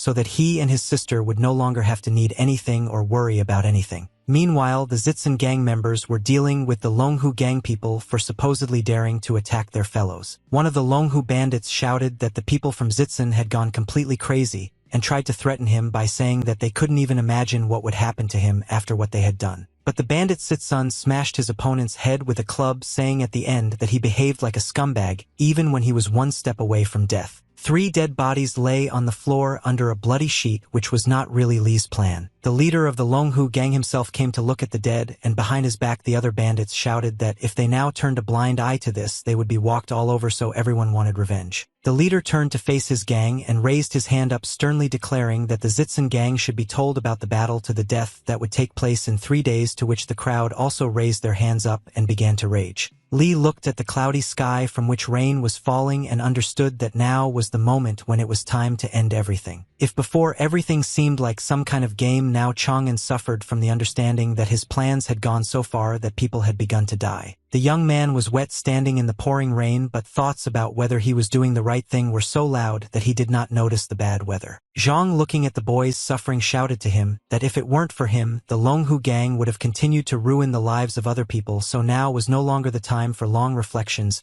but an order had to be given, otherwise everything would have been done in vain. The army of comrades once again bowed trustingly before the master, waiting for him to give them an order. The guy turned to everyone and thanked them for being there and believing in him, and agreeing with their words, he realized that he needed to move towards completion. Chang'an wanted to say a parting word, and raising his hand, declared that he understood that the scoundrels the former soldiers would now deal with were an unworthy matter, but that this infection needed to be removed. There were 2 gangs facing each other on the street, and before the battle Lee warned that if the men wanted to return safe and sound, they had to strictly follow his instructions. The archers were ready with crossbows and were positioned on the rooftops so as to remain unnoticed. One of the comrades who had infiltrated the Longhu gang saw his brothers but did not show it so that the plan would not fail. The leaders shouted the command forward, and the battle began where there was no place for mercy, and people with weapons went at each other like wall to wall. Logically, the authorities should have intervened in a battle where more than 100 people were fighting on the streets of the city, but Lee understood that by the time the higher-ups came to their senses, it would be too late. Since Chang'an had taken command, he understood that there was no time to hesitate in this matter, especially in the midst of the battle. The archers were given the order to shoot from crossbows while on the roof of the house, while the bandits did not understand anything, and this was the first step. The former soldiers showed the highest result in hitting enemies, which spoke of their mastery of weapons control. Lee reminded the warriors that killing the thugs was not the end goal but a means to an end. One of the comrades who managed to get into the Longhu gang approached one of them, taking something out from under his clothes. In the warriors' hands was a mask made of human skin, which they had prepared in order to disguise themselves. The man put a mask on his head, the face of which was very similar to the faces of the scoundrels from the Longhu gang. The point of the masks was to take the place of the Longhu gang after they were destroyed, which was quite risky but should work. The most important task was to disguise themselves so that the real thugs would not notice the substitution of Longhu's men for Zhang and Li's warriors. Chang'an pointed out that it was important to disfigure the faces of the corpses so that they would not be exposed, and to Zhang's question what the next steps would be, and whether the young man really wanted to become one of those freaks. Li turned to Uncle Zhang and sternly replied that, of course, he was not going to become a bandit. While the warriors were doing their job, Li explained to Zhang that simply destroying Longhu would not lead to anything because they were one gang out of many, and such cruel people as bandits would continue to intimidate and kill peaceful people. The young man explained that his plan was to become masters of their own destinies, and that is why he used the shell of the Longhu gang to change the established order and give people a peaceful life. Zhang was once again amazed at how the guy created a plan that would cause bloodshed, but not on those who were truly destined for it by fate, but on those who could live in peace. Li stood with his back to Zhang, but he clearly heard that the moment when people would stop being afraid to walk the streets or trade would soon become real. The warriors returned, praising their master for being smart and for his plan working perfectly, although they had to rough up Old Man Tian and his men a bit so as not to arouse suspicion, but they were able to kill 47 of Longhu's thugs. Li thanked the warriors for the work they had done, and after that the men, pointing to the 3 prisoners, said that as a gift they had found those 3 scumbags who had stolen the Lu sisters. Chang'an approached the elder Shi, whose hand he had once hit with a bowl to let go of the girl in the restaurant. Chang'an did not take his eyes off the scoundrel and asked him to give him the crossbow that the archers had already shot from today. Shay turned whiter than chalk when a crossbow with a loaded arrow that looked sharper than a blade was brought to his face, but he couldn't utter a word because his mouth was closed. Li continued to hold the crossbow and look closely at the bandit, and then asked if he remembered him. When the gag was pulled out of Shah's mouth, even under threat of death, he snapped that he shouldn't remember anyone he met and reminded everyone who he was and what gang he was from, and that it would be better for them to let him go. Chang'en's eyes turned red with anger, and he mentioned that he was no longer a simple stranger to she since this freak stole his sisters, after which he brazenly lies that he doesn't remember this. Being both a librarian and Li Chang'en, this man's hand trembled as he placed his finger on the trigger of the crossbow, apparently having never killed a person before. One of the warriors noticed the guy's excitement and indecision, and offered to do it instead of him, but then Zhang put his hand on his comrade's shoulder. When the fellow soldier turned to Zhang, he said not to interfere, but on the warrior's face there was a silent question why he couldn't do it instead of the guy. To which Zhang asked a very reasonable question: would a soldier follow a man who was unable to finish off his enemies? Both his comrades looked at the young man, and Zhang explained that Chang'en needed to finish the job himself in order to show his brothers that he was worthy of their loyalty, but the former soldier noted that Li was too young for that. Chang'en finally told Shi that he was not a saint and never thought that he would have to kill, but the case with the thugs was different and he should not have gotten involved with his family. Li shot an arrow into Shay's head, saying that he would still have to die after everything he had done, including kidnapping his sisters. She, bleeding profusely, fell forward face down dead in front of Chang'en's feet,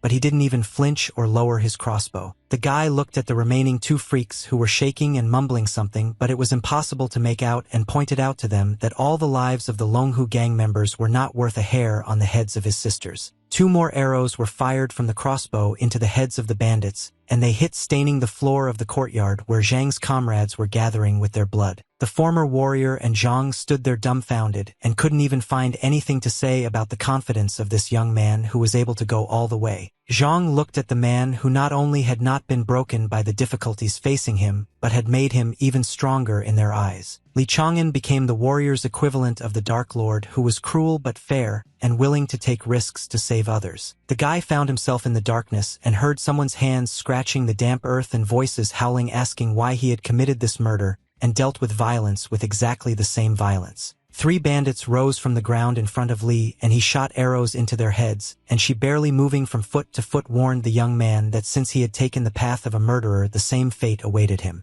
Even while in such a bad vision, the guy shouted that he was Li Chang'en and that he was his path and that he was the master of his destiny, and kicked Shi in the face. 2 mutilated bodies also approached Chang'en, and in terrible, hoarse, blood-soaked voices shouted at him that he was a murderer. The guy's eyes lit up with fire, and he asked the evil spirits if they really wanted to die a second time. With streams of fire, Li incinerated 2 of the dead at the same time, and there was no trace left of them, but there was another problem waiting for him. She held Jean by the throat and smiled evilly, telling the youth that no matter how strong he became, he still wouldn't be able to protect his family, and if he was distracted for a moment, his sisters would end up in his clutches again. Chang'en was overcome with anger and shouted at the bastard to let the girl go right now, otherwise he would follow his friends. But she, making a terrible grimace, began to tear off Jean's head, laughing that the sisters were facing a tragic future precisely because of Li, and the girl screamed her brother's name, experiencing terrible pain. Li rushed towards his sister, stretching out his hand in order to save her, but it was too late, and he seemed to be moving away from her. A heartrending scream came from the room where Chang'en was sleeping, to which Jean woke up and immediately went to the guy. Li was sitting in bed, covered in a cold sweat and trying to catch his breath, when the doors opened and Jean came in, asking if everything was okay. The young man, all pale and wet, turned to the girl, so happy to see her in front of him that it even looked creepy. Chang'en rushed to hug Jean, comforting himself that it was just a dream and his sister was okay, which made her very surprised. Li looked at his sister while she told him that she was indeed fine, but the boy, still under the influence of the nightmare, began to stutter and explain that Jean and Linglong were in danger because of him. Lu was embarrassed and assured her brother that it was not his fault that what happened,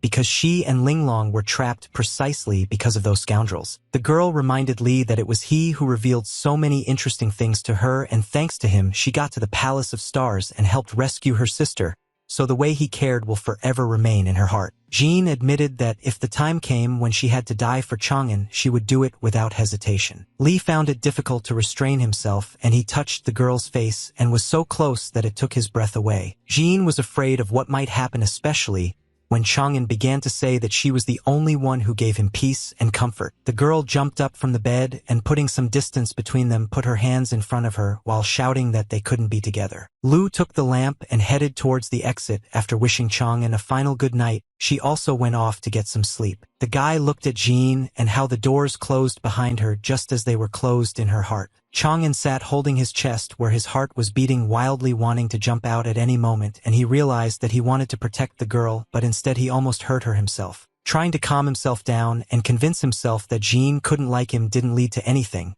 so he wanted to let his feelings out and took out a piece of paper. Armed with a brush, the young man began to write out the words of Shansei's poem entitled "O Heaven." The brush seemed to connect with the heart, and the words fell onto the paper easily and enthusiastically, like the feelings the boy experienced. Chang'an felt much lighter in his heart when he wrote out the text of the work on paper, thus showing his love. In the tower of the academy, the student met with the master and deputy, who were perplexed as to how the boy could write a work better than the new song of the poplar and willow branches. But when Li again confirmed that the poem was indeed better, Su was furious about why the young man did not want to publish the creation on March 6. The master and his deputy reminded the student of the importance of submitting his work to the sage's March list on time, and not 6 days later as he wanted, because then he risks being left unmarked. Li explained that he wanted to publish the poem on March 6th on the occasion of the birthday of the person to whom it was dedicated, so that she would see it first. The men pounced on the guy, shouting at him that he was an idiot for wasting such an opportunity on love instead of his reputation. Su and Qin asked again if the student was ready to take such a risk, even if it meant that he would not be noticed and others would be included on the list, to which Li completely agreed. The student knelt down and bowed, respectfully explaining that the girl was more important to him than reaching the top, and hoped for the master's understanding and permission to take such a risk. Qin nevertheless made an attempt to persuade the young man, citing the argument that with his talent he would easily reach the top, and thanks to this, in the future,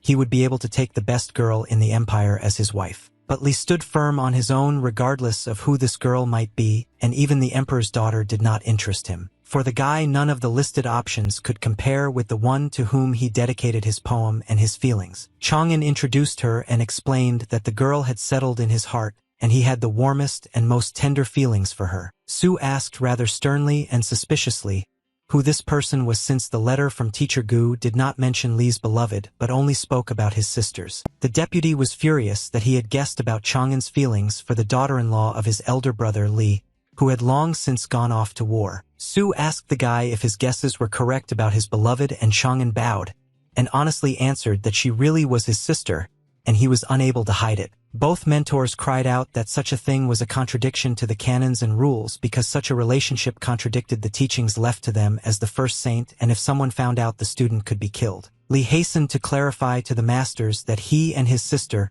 had not violated a single rule of the first saint's teaching. Chang'an mentioned that Jean and his older brother never had a wedding ceremony because his brother and father went off to war just before the wedding. The student also added that given what happened formerly, his older brother and Lu Jin are not even married to each other. Li was filled with warm feelings for the girl for another reason. Even after his brother left, Jean did not leave the poor guy alone and looked after him during his illness, and sometimes even brought him back from the other world. Chang'an was filled with gratitude and respect for this girl because she did not give up on him, even knowing that he might not recover, which he would never forget, and could not give up his feelings for her. Master Qin approached the guy and, putting his hand on his shoulder, approved his decision, considering that it did not go against the teachings, and said that the academy would support him so the student could act as he saw fit. And so the race began for places on the March Sage list, which for the first time did not include a new work by Li Taibai, as he waited until the 6th. But despite the start of the competition, sales of the book Eating Words, which included Chang'an's poem, also started on March 1st,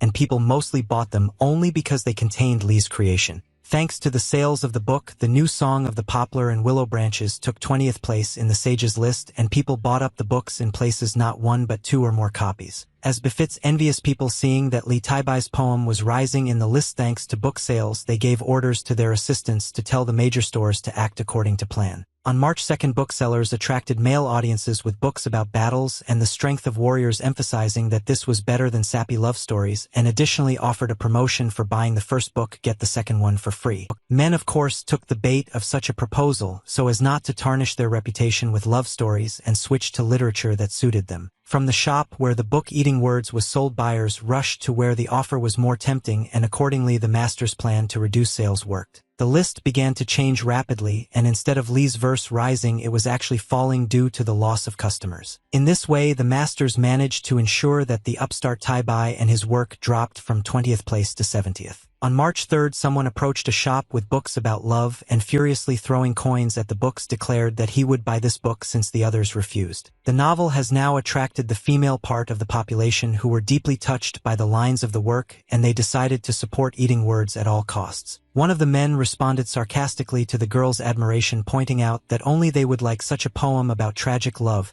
to which the girl confidently replied that men speak so of Taibai's work because they themselves would not write such a thing. From that moment on there were fierce disputes between men and women about which literature was suitable for whom as well as about the work of Li's disciple. The list began to change again at a furious rate, only now Li's verse skyrocketed incredibly quickly. The jump was simply lightning fast, and now the creation of the Academy student was in third place, which indicated an increase in sales. The masters were furious because the attempt to bring down Taipei was unsuccessful in every sense because the young man's popularity actually grew. One of the mentors sternly declared that from now on there would be no mercy, therefore every effort would be made to destroy this simpleton, so that no one would even remember him. Some students sat and heatedly discussed that the sage's list seemed to have gone crazy because that song was jumping up and down sharply, while others noted for themselves that Taik was now in third place, which again speaks of Taibai's talent. Anand decided to ask his friend if he had written the last lines of the song thinking about his beloved, to which Li replied in the negative. Friend breathed a sigh of relief, realizing that perhaps he had just worked himself up about it. But when Chang'an said that he had written another poem for his beloved,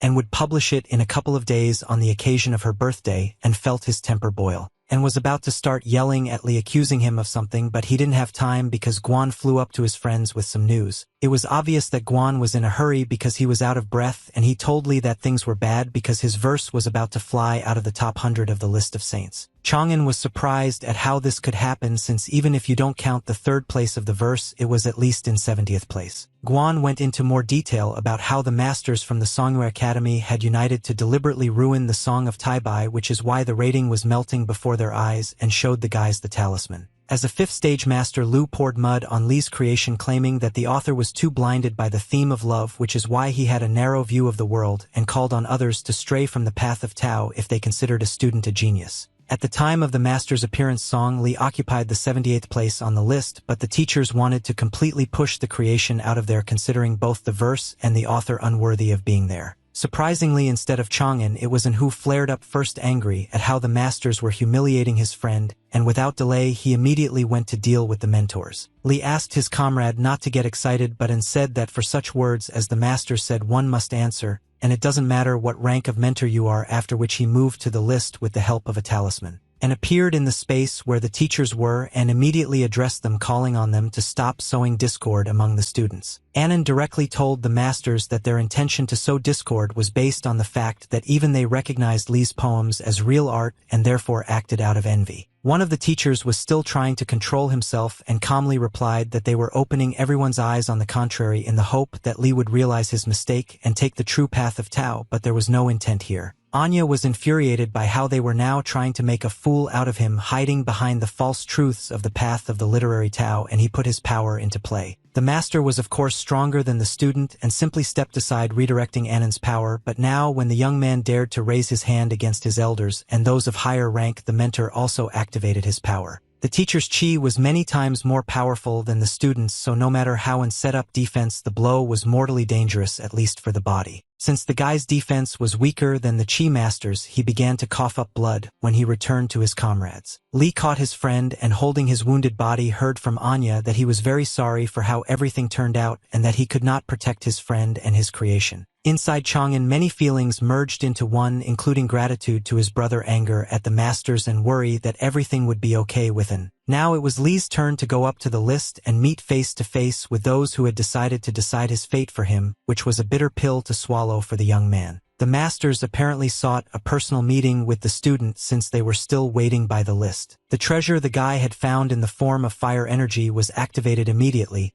and he, feeling pure furious anger, said that since the masters so persistently wanted to help him get on the true path, he would accept their help. After speaking, Li released a huge stream of fire towards the mentors that would have incinerated an ordinary person instantly. But the Qi Chang'an masters were under such extreme pressure that they were unable to move, let alone put up a defense. The mentor who stood in front of the other two was outraged that this brat did not respect masters like them. The students were constantly watching with the help of talismans what was happening at the list and were glad that Tai Bai was able to rebuff the teachers who with their actions disgrace all the masters of the path of literary Tao. Li was wise beyond his years, and instead of wasting his energy on the envy of the masters, he suggested that they stop squabbling and wait for the results of the sage's list, because in that case everything would be decided fairly for both sides. The mentors called on Lu to accept the boys' offer because if they don't stop now, and most likely lose, they will never wash away this shame. Chang'an had no intention of provoking anyone, but looking at Lu,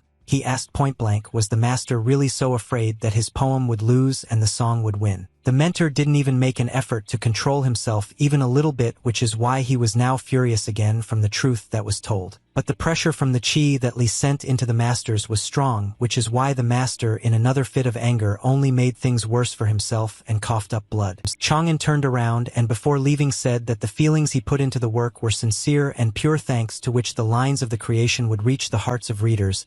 And in addition, unlike his mentors, he was confident in his work. Li returned back, and he was already surrounded by students who were watching everything, discussing the fact that there had not yet been anyone who could immediately provoke the teachers, and now rumors would spread about this phenomenon. That cherished 6th of March has arrived, and the weather itself congratulated the birthday girl on her holiday, giving her warming rays of the sun. Chang'an presented Jean with a gift in the form of a beautiful bracelet made from the stone that was in the box. The girl was pleasantly surprised that Li remembered her birthday and immediately began to worry that the gift was too expensive. The guy reverently took Lu by the hand and put on the bracelet, saying that she didn't need to worry at all about the price of the gift. While Jean was examining the jewelry, Chang'an explained that the bracelet was engraved with a poem that was dedicated specifically to her and was the main gift. And when the girl said that it was a little difficult to see the hieroglyphs, Li put his arm around her shoulders and offered to read it. Chang'an recited lines in which he called to heaven the desire to find his beloved, thereby showing the scale of his feelings, and for a moment both imagined themselves in the place described in the verse. Li finished his poem and gently touched the girl's face, never taking his eyes off her for a second, and the feeling was mutual. The guy finally decided to take the step and timidly confessed to Jean that he loved her and had loved her all the time. Lu always suppressed the same feelings in herself so as not to disgrace her honor, and her husband, who went to war, now stood with tears in her eyes and also confessed her love to Chang'an. Now that both were not afraid of either condemnation or slander, they finally kissed, giving free rein to their feelings for each other. But the moment of rapprochement between the lovers did not last long, and when the doors to the room opened, something fragile fell to the floor and shattered into pieces. Lin Long stood at the threshold, pale and unable to say anything other than asking what was going on here. Poor Ling Long was upset and angry at the same time, not believing that they had actually confessed their love to each other, despite the fact that they both knew how long she had liked Li. The little girl screamed in her heart that she didn't care about their feelings for each other. So if Li kissed Jean, he should kiss her too. Chang'an didn't expect that everything would turn out like this, and now he was in a stupor because he didn't know at all how to act in such a situation. Lin Long flew up to the guy and hugged him, kissing him on the cheek, which made Li extremely uncomfortable, and he cursed like a statue. The little girl looked at Chang'an and offendedly called everything that happened unfair and added that although she was ready to accept the fact that the guy loved her older sister more, she also wanted to be on the list, at least in second place. When Li agreed with the younger one and she left, Jean thanked the young man for how he made her birthday the best ever. Chang'an was able to make the girl look surprised when he said that the day was not over yet, and he had another surprise prepared for her. In order to create the atmosphere that Li had in mind, it was necessary to wait until evening, and when it got dark he took Jean outside where many sky lanterns were flying in the air. Other residents also noticed the lanterns stopping and watching their flight, and some wondered who this Jean was who was so lucky, and some envied her that such a romantic guy was already taken. The couple admired how the lanterns with the words of the poem flew higher and higher, and Chang'an said that he wanted the whole world to know about his love for the girl. The day after Jean's birthday at the academy, and had already managed to ask if the boy was yawning so much because he hadn't slept all night, to which Li replied that he hadn't slept because he was so nervous after publishing the poem. Chang'an looked at the talisman disappointed by his own unjustified expectations that the poem would still appear on the list, but if the song was in 12th place then heaven was not there. At that moment Annan was analyzing that yesterday's paper lanterns were the work of Li, and his comrade wondered if he really loved the girl that much. Wallen was breathing down Chang'an's neck and was tormented by the question of who Lu Jin was. The guy was sad at that moment, because there was a risk that no one would find out about his new poem. Barely audibly, and voiced his thoughts that if the poem had not attracted anyone's attention then it would be worth making the name of Li Tai-bai itself popular. Chang'an turned around so abruptly, being incredibly happy with his friend's advice, that An seemed to swallow his tongue, and only looked at his comrade with huge frightened eyes. Li was happy like a child, thanking his friend for having him and for giving him such a wonderful idea, because now the guy even understood how to implement this idea, and timidly and embarrassedly replied that he was glad to help. Chang'an heard his friend say something else and asked again what they were talking about, because it seemed to him that his friend had said something important. But in pretending not to say anything, shifted the focus of attention to asking what Li had already come up with for himself regarding the promotion of his name. Chang'an had a brilliant plan to raise his reputation thanks to those he could also help, and that was the Kunwen Bureau. The seller standing behind the bookstall loudly announced that the book-eating words included a handwritten version of the poem New Song of the Poplar and Willow Branches, written by Li Tai-bai himself. The girls immediately came running to buy the book they loved, and now they also had the opportunity to receive a poem from the hand of Li Tai-bai himself, which gave them the feeling that he had personally written the love story. The masters watched from the window the crowd of girls at the Yakka with books, and were indignant that now this Li really wants to rise higher in the list thanks to his calligraphy, because this is a trick that only such women fall for. The girl couldn't stop looking at the piece of paper with Tai-bai's handwriting, the calligraphy of which was mesmerizing. The student who had been standing next to the master and was indignant carefully looked at the sheet of paper that the girl was holding and was impressed by the calligraphy of Li's writing. The guy snatched the sheet from the girl's hands and began to examine Tai-bai's xingshu, praising it and comparing it to clouds floating in the sky, and admitted that he had never seen such skill. The young man holding a bag of money asked the young lady if she would mind selling him this piece of paper, to which the girl responded categorically, saying that you can't buy something like that for 1,000 gold pieces, and commanded him to go and buy it himself. The guy ran to the stall with books, shouting that he also wanted to make it in time and buy himself at least one copy of this masterpiece manuscript. The masters, who also decided to look at the hieroglyphs written by Tai-bai, were taken aback when they saw that it turned out that the guy was good not only in poetry but also in calligraphy. For a moment the mentors felt uneasy at the thought that this disciple could really be the reincarnation of the first saint. Chang'an heard the list begin to move and picked up his talisman, realizing that this time he would see a different picture. And indeed, the last verse about heaven dedicated to his beloved appeared in the sages' list in 99th place. Li moved to his palace of literature and stood by the monument, realizing that one of them was for emergencies, but it was thanks to him that his art of calligraphy would become similar to that of Wang Shiji, the famous Chinese calligrapher. Taking the brush in his hands, the guy began to absorb the knowledge that Van had at one time and began to draw hieroglyphs, being confident that such skill would not leave anyone indifferent. The rating of the poem O Heaven dedicated to Lu Jin grew at a rapid speed and now only went up the list, and many people watched this with a variety of feelings. Guan's study buddy and the one who helped everyone learn the song of Tai-bai was filled with pride for his friend,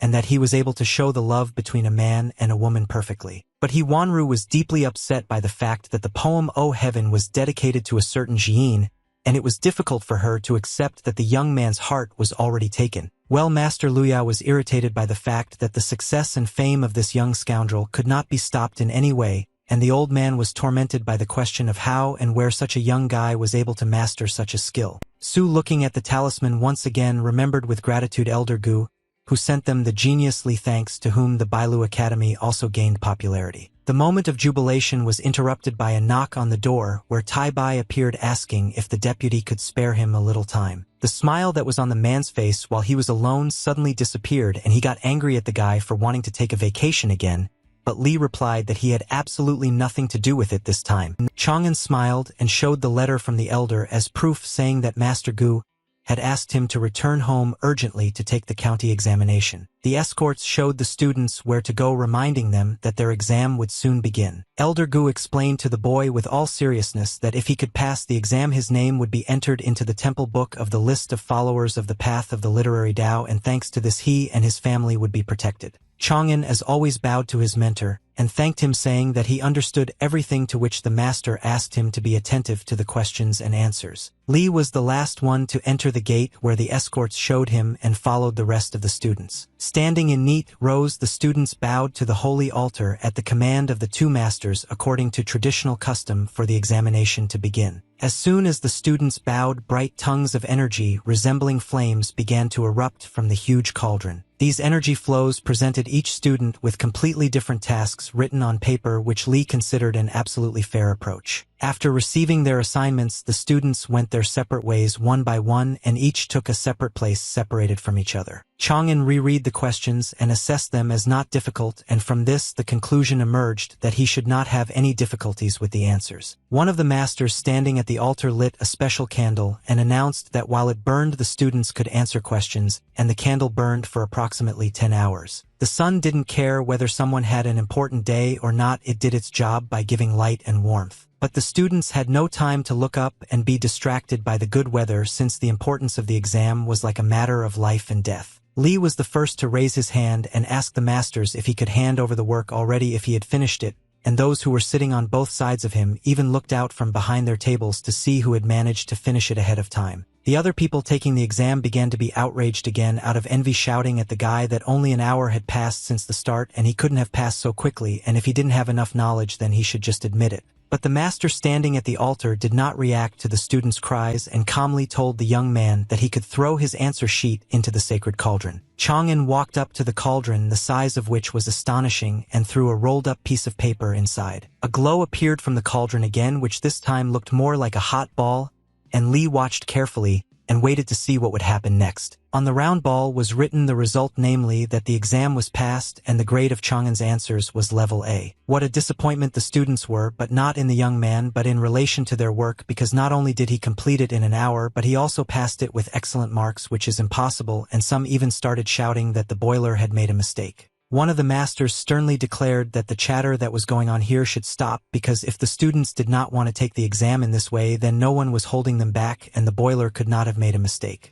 The master pointed to the door and told Chang'an that since he had passed the exam, he could go to the palace of the first saint and write his works there. Li carefully and slowly opened the doors, looking into something like this for the first time, and thought that after the treasury he would not see anything more special. But a completely different world opened up before him, and you wouldn't see anything like it even in a sky densely strewn with stars on the clearest night. Li looked up where the monuments hung huge as a rock, and the guy asked himself out loud if this was really the palace of the first saint. Suddenly a monument appeared in front of the young man, but unlike the others, which were dark, this one glowed brighter than the sun in the sky. In the midst of this darkness, which was softly illuminated by the stars and constellations, such a sharp and bright light forced Li to cover his face with his hands so as not to go blind. But before Chang'an could even get used to such bright lighting, he suddenly felt his heart brightly, and now he had even forgotten about the bright source. Li understood that his feelings were connected with the fact that the power of the literary chi of the first saint was flowing into him,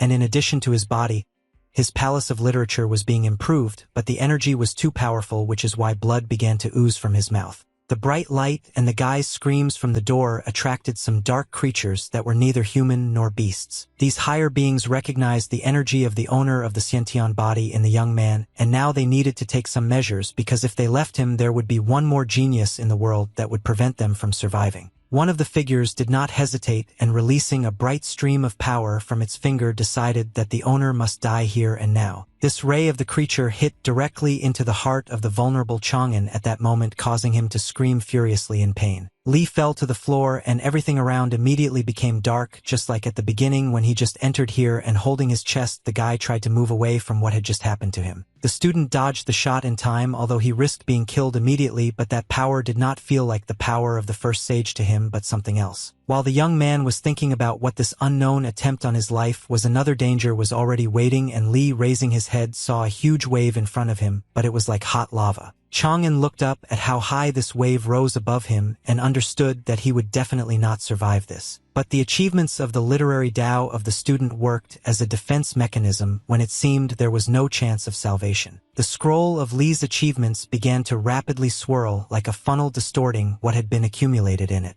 When the wave almost covered the young man, taking his life with it, the scroll with the achievements of the literary Tao rolled up, hiding everything. As soon as the scroll hid the achievements, the dark entity directing the wave at the student realized that it did not feel any traces of achievements in the person. The entity waved its hand towards itself, calling the wave back, and decided for itself that this was just a waste of time. Chang'an stood there waiting for his death and continued to stand and watch the wave recede, but as before he still did not understand what had happened. The guy realized that his jade scroll, which he received at the academy in time, hid all his achievements in literature, from which he concluded that the entity wanted to take not him but specifically Shantian's body. Li only had to relax for a moment and exhale that everything was okay when something rushed at him again, and this time it was related to the palace. Bright stripes of light bound the young man's body, so that he could not move in any way, but this time he did not understand what was happening again. As it turned out, he was tied up by monuments, and a voice from space said that he, in the name of the first saint, was bestowing the palace of literary Tao on the disciple, but Chang'an's exclamations that he already had one did not help.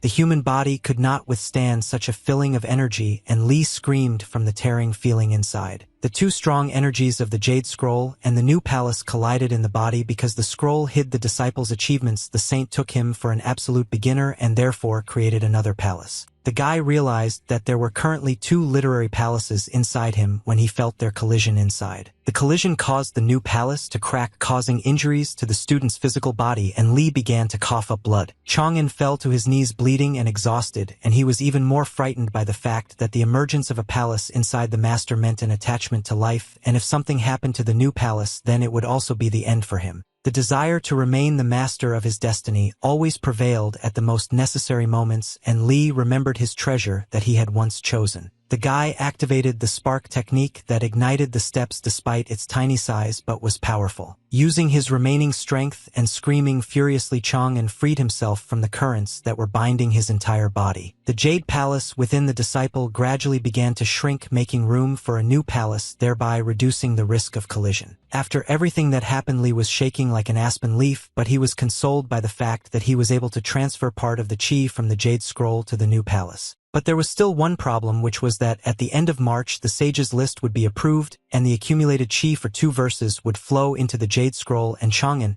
was afraid of not having time to transfer it to the new palace, which could cause it to collapse. The young man left the palace telling himself that he couldn't just up and die, so he set himself the goal of nourishing his new palace with chi in the remaining half a month. Sometime after the exam, Chang'an decided to personally visit the Kongwen Bureau to inquire about what was wrong with his book. But the bureau employee nervously replied that everything was fine with the book, it was just that romance novels don't sell very well. And if you take into account eating words, it sold thanks to Li Taibai's poem, so now he has to refuse to print the book. Chang'an realized that he did not have time to spin the verse offering wine, so he would have to use the Chinese legend about the two lovers Liang and Zhu. Li took a different approach and asked if the bureau would be able to sell his books if he himself paid all the printing costs, but the employee was stubborn, claiming that there was no point in this. Chang'an bowed and respectfully replied that the risks the employee was talking about were of no importance to him, and that he was only asking to take over the sales bureau. The worker, although worried, nevertheless agreed with the young man and announced the rules of the academy, according to which the minimum order is 10,000 copies and the cost of one book is 14 coins and the sale is 23. Li told the employee his desire to sign a contract for 100,000 copies, mentioning that he would pay the costs himself. Here the uncle felt completely uneasy from the numbers he heard, and he began to dissuade the guy, naming the payment amount of 1,000 taels of silver, and even if the books could be sold it would only be a loss of capital.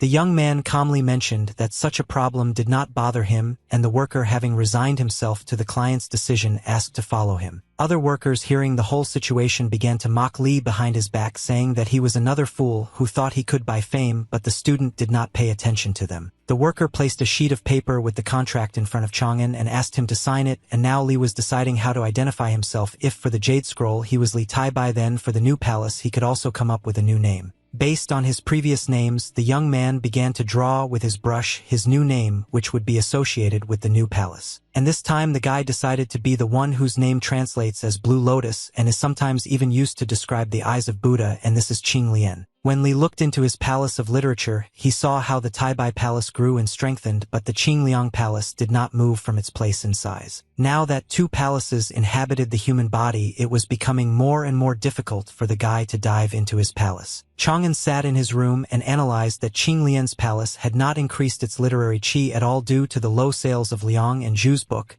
and if this continued his body might not be able to withstand it. The young man fell back onto the bed and thought about how the first author of the story about the lovers was able to make it popular. The system reminded its owner that the original author of the book Liang and Zhu was lucky enough to have his story noticed by other famous writers, which is why the work sold like hotcakes. This information didn't make things any easier for Chang'an, because if he goes to the masters, he'll have to admit that Tai Bai and Qing Lian are him, and the glory will go to Tai Bai, and this will make the situation worse, but Qing needs to be pumped up. Li thought that if he could improve the new palace and remain unnoticed, then Qing Lian could be his strongest hidden trump card, and then the guy had an epiphany. The young man jumped up in bed again from the idea of making it so that people would not read the story of Liang and Zhu but would pass it on by word of mouth. To implement his plan, Chang'an went to a brothel where he found Madame Yen, whom he had once saved together with Zhang from the Longhu gang, and asked her for help, to which the girl happily agreed. Li stared at Yen because he was surprised at how quickly the girl agreed without even hearing the entire request. Yen thought that the guy had come to offer her to be his wife, and embarrassed timidly began to answer that she agreed to become his wife, but Li interrupted her before she could finish. Chang'an thanked her and was glad that the girl would help him, and taking out a book asked Yen to sing to people about the story of Liang and Zhu from his book, but at the same time so that no one would know that he wrote the creation.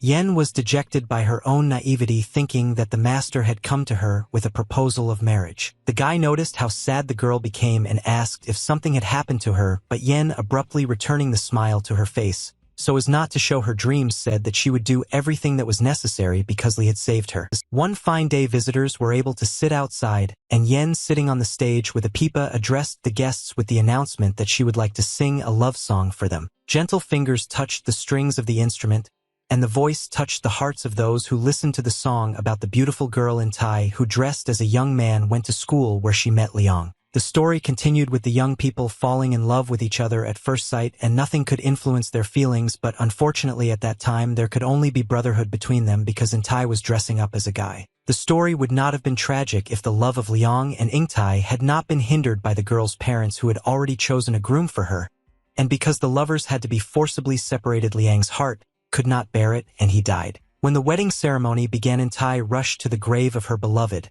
and the heavens opened his coffin, where the girl jumped to find herself in Liang's arms, and at that moment their souls turned into butterflies and fluttered away. At the end of the story, everyone who sat in front of the stage was crying, and these were both girls and men. One strong girl, whose tears were streaming down her face, slammed her fist on the table and threatened out loud that if she found the author of the story, she would hit him hard, and Chang'an was standing right behind her and heard this. Li had seen many different reactions to the works he had used as his own through the system, but this reaction with the threat of beating made him think that he had quite successfully and prudently made another name for himself. The guy looked at Yen from afar, touched by how tenderly the girl conveyed the story, also with the help of her velvety voice. Yen told the visitors that she took the story from the book Liang and Zhu, authored by Qing Lian, and the girls immediately wanted to buy the creations for themselves and their sisters. After a few days, thanks to the book sales and the song that was heard, Chang'an felt the qi of Qinglian Palace began to increase, but still compared to the other palace it was not enough. At the Kunwen Bureau, meanwhile, the crowd was raging at the entrance, and the poor worker was apologizing for the fact that all of Liang and Zhu's books had already been sold out,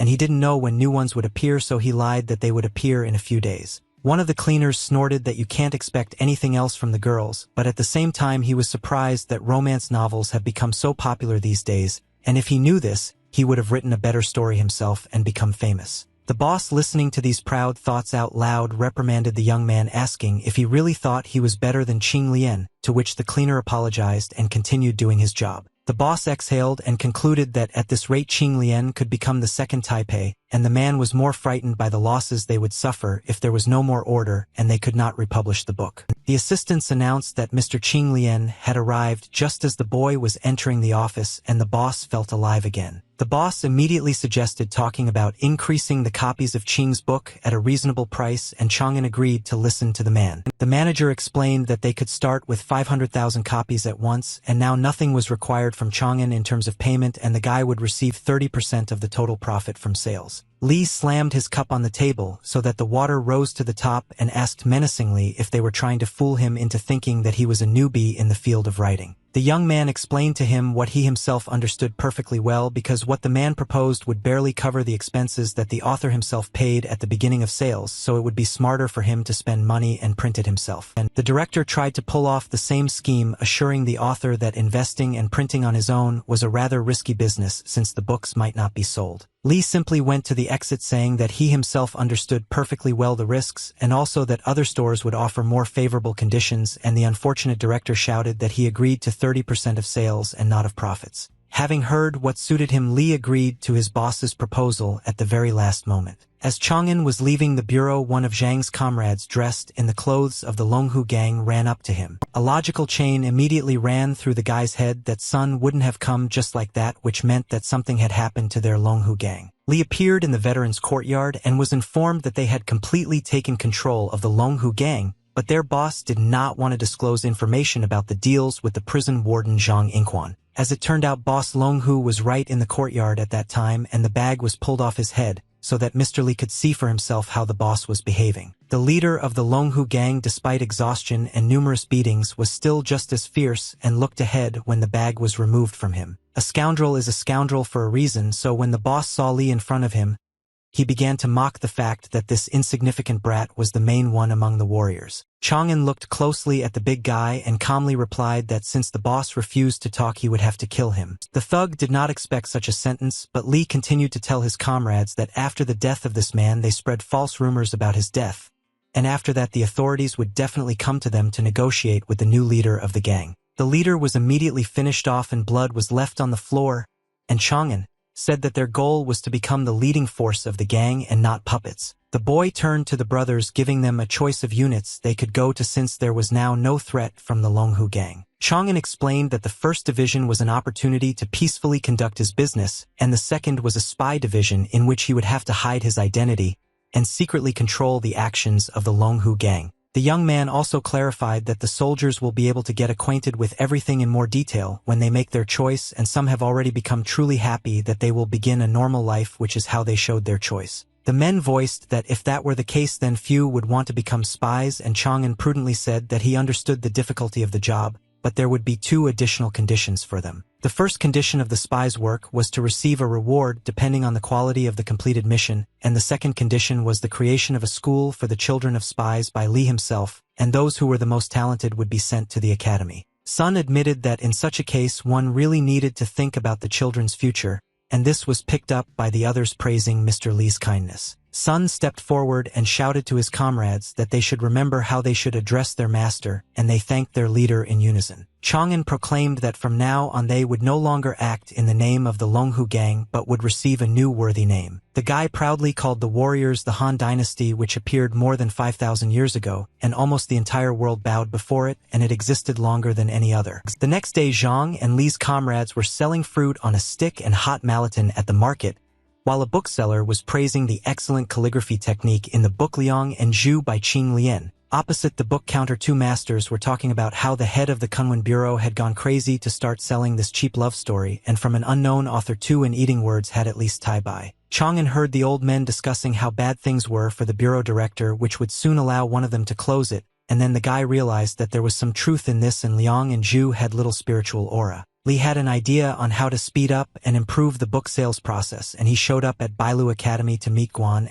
and was delighted to see his friend from afar, wondering where he had disappeared to while Chang'an was already getting a gift for his comrade. Lee gave his friend his own book, but under a different name, and Anna was very surprised by this gift. The young man sat down next to N and said that since he liked the song from Eating Words, he decided to give something similar and opened the book in front of his friend, and was a little taken aback by the fact that the book was about a girl who dressed up as a guy while Chang'an was giving another book to his friend Ziyu. Confused, and turned to Lee and asked why he brought this book to him and not to someone else. Chang'an replied that he brought the book only thinking that he might like it, but in his head, he had a plan for and to show the book to the girl Kai, which would lead to more readers and sales. Guan decided to play a joke and asked Chang'an if it seemed to him that Annan looked a little like the girl from the novel, so the book seemed to him like Liang was Li and Annan was Zhu. Judging by Annan's sharp and rude reaction, there was some truth in what Guan said, which confused the guy. Li, without mockery but wanted to show off, and clarified that even if the role of the young man Lien was more suitable for Guan, since they and Annan often go together, and now no one was laughing anymore. Anan couldn't stand such words from his friends and kicked Chang'an's leg with all his might.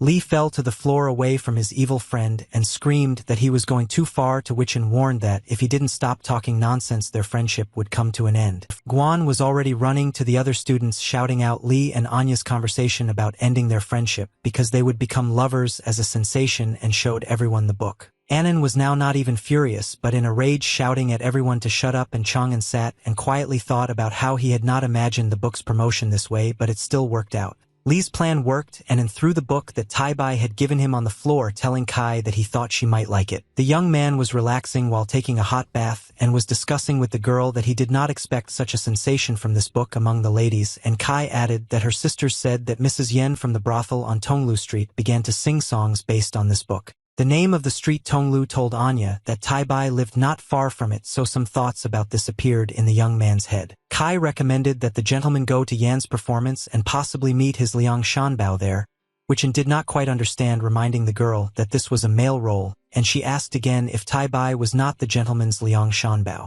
and began to splash water at Kai, joking with the girl when she managed to become so bold that she mocked her master. But the young lady still repeated the question whether the gentleman would go to the performance, and Anya, after thinking a little, answered that he would try. At the gate of Lee's house, Yen stood waiting for the guy in order to discuss something with him about tomorrow's performance. Yen smiled and greeted the gentleman, explaining that she had come to ask if she could change some lines in the song about Liang and Zhu. The girl timidly handed the sheet of paper with the text she had changed to Chang'an and asked for advice. Lee began to read the text carefully with genuine interest, moving his eyes along the lines, while Yen stood and watched the guy's reaction, waiting for his verdict. Having read to the end of Chang'an, I was delighted, even though the meaning was distorted in places, but it sounds very good. Lee praised the girl's talent and in all seriousness advised her to try her hand at the next county exam, which made Yen blush, thinking that the gentleman was flattering her. Finally, Yen expressed hope that the gentleman would come tomorrow to listen to the new version of the song, to which he replied that he would definitely come. While Lee was saddened by the fact that such a talented girl was singing in a brothel in order to earn a living, and thought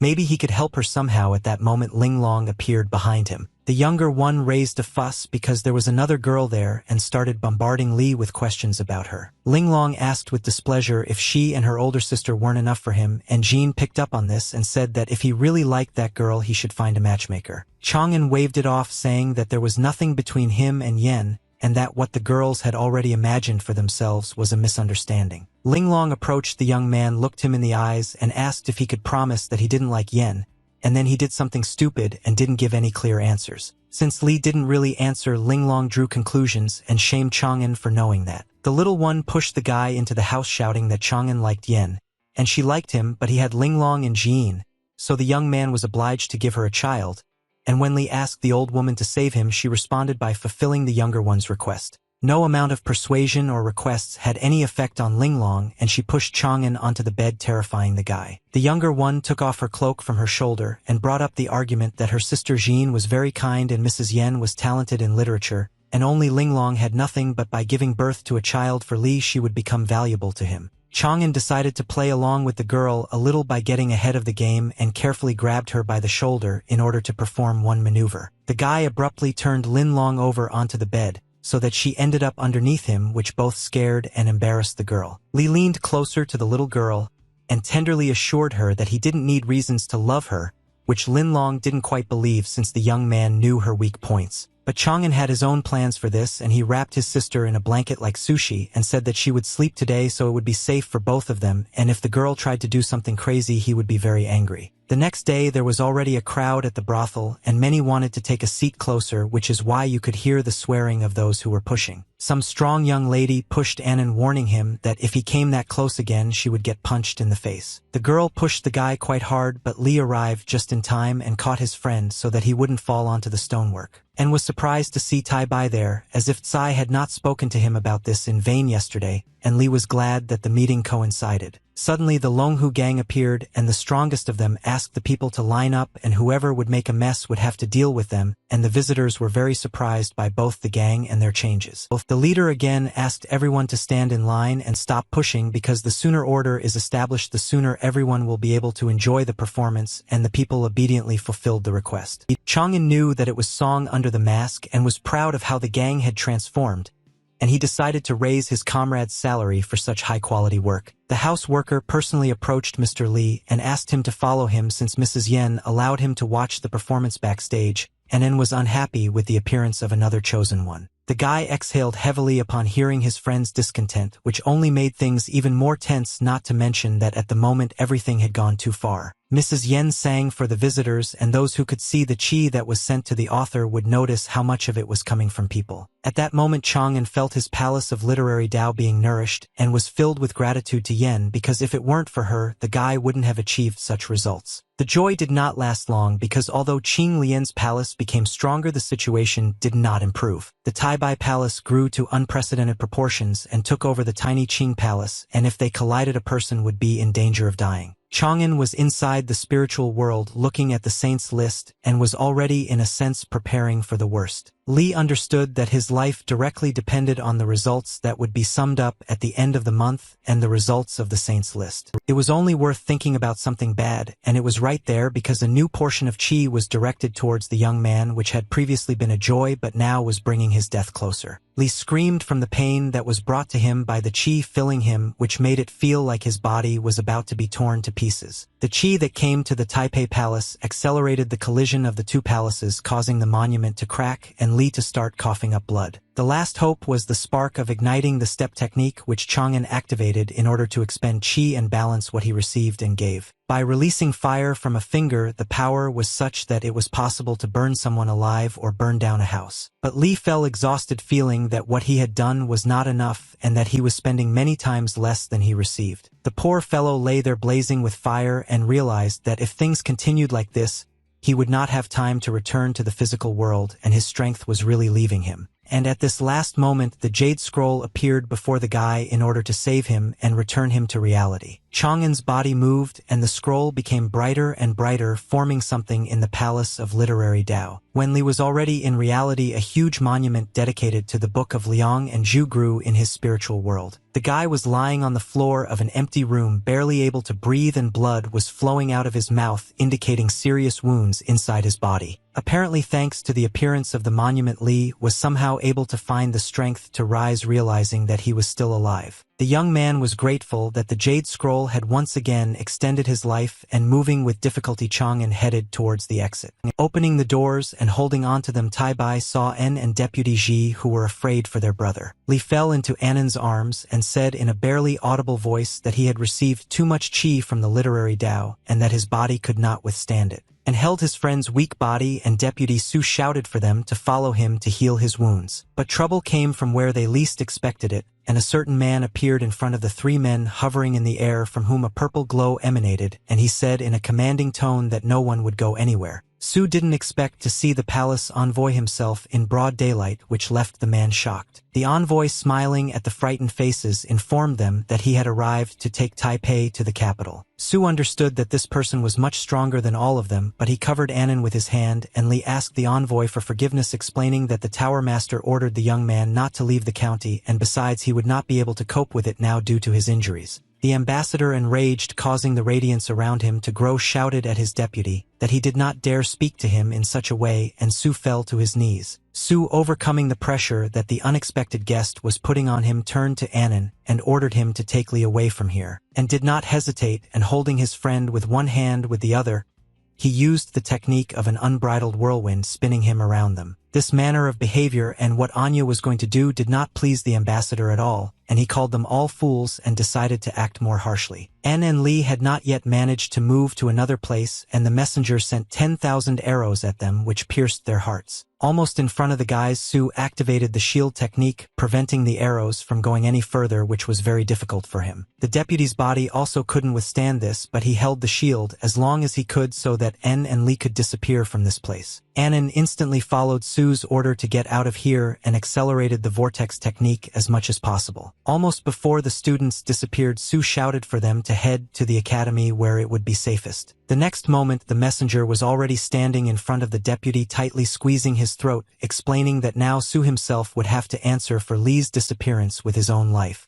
Gasping for breath, Su said that he had simply carried out his orders, to which the ambassador, squeezing his throat tighter, sent the deputy to hell. And indeed some kind of explosion occurred between the two men so much so that one might think that Su had already descended into the underworld. But the deputy was still alive, but the ambassador was lying on the ground because after the explosion someone appeared and put his foot right on him. Above the messenger stood a pile of muscles in the form of a man who first asked whether everything had really gotten out of hand where the guy came from and since when he had managed to become the ruler of Jushan. And if Su looked at the master with tears of happiness, then the little bastard on whom his foot stood was horrified realizing that Wang Tianan himself had arrived to sort everything out. Mr. Wang sat down very comfortably on the upstart to discipline him, but this did not affect the sharpness of his tongue in any way, and the guy shouted out why the hell Master Jushan left the Saint Temple before reaching the second stage. The master was glad that he had the opportunity to crush the brat even more based on how rudely he addressed him. With a little more effort Van pressed the guy harder, but he was clearly weak against the master, so he started coughing up blood. Without sparing the presumptuous young man, the master decided to ask him about his adventures, namely what family he was from that was connected with the Bailu Academy. The messenger, unable to bear either the shame or the master's overwhelming weight, clutched the medallion in his hand, shouting to the leader to come to his aid.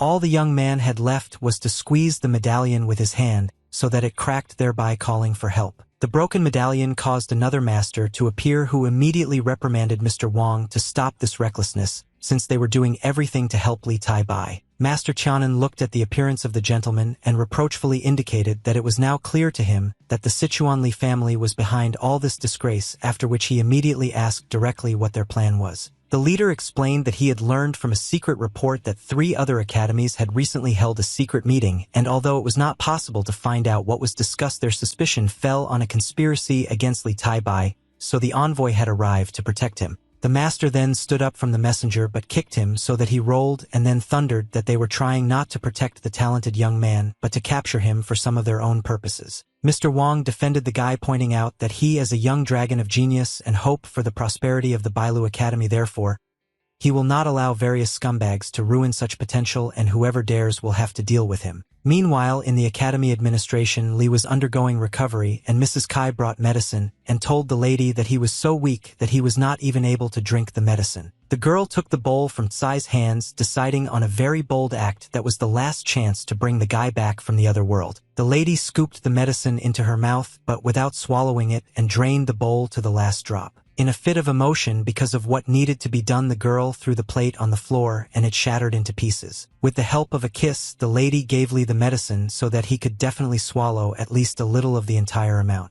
The bold act bore fruit, and Tai Bai, albeit very weakly, opened his eyes, although according to Tsai he had been lying there as if he were dead. While Li looked at the girl, remembering who she was, the mistress, wiping her mouth with her sleeve from the medicine, saw that the wounds were healing instantly because it was made from the golden fruit that the deputy master of the tower gave out. Tsai emphasized the young man's luck in that it was the lady who volunteered to help him, but the girl immediately asked him to stop talking nonsense, and Li was still trying to figure out who it was. But weakness took over and Chang'an plunged into his literary palace, continuing to think that he had seen this girl somewhere before. The guy ended up in the Qingliang Palace of Literature, where there was a monument to Liang and Zhu in a very sad state with many cracks. Chang'an approached the monument and touched it, realizing that his qi was barely enough to be transported to the spiritual world, but the accumulated literary qi was enough for the exam and ascent to the 8th stage. The young artist had to make an important decision in the form of refusing to publish works on behalf of Qing Lian until the power of this palace became equal to the power of Li Taibai's palace. After making a balanced decision, the young man immediately got down to business, choosing which of the works could be used to increase the qi of the Qing Lian palace. Considering the number of creations that Chan could choose from thanks to the system associated with him, this was not difficult and did not take much time. After his recovery, Li came to his fellow students and first of all expressed gratitude to Annan for saving him, admitting that he didn't even know how or what to thank him for, to which his friend Guan joked about paying with his body.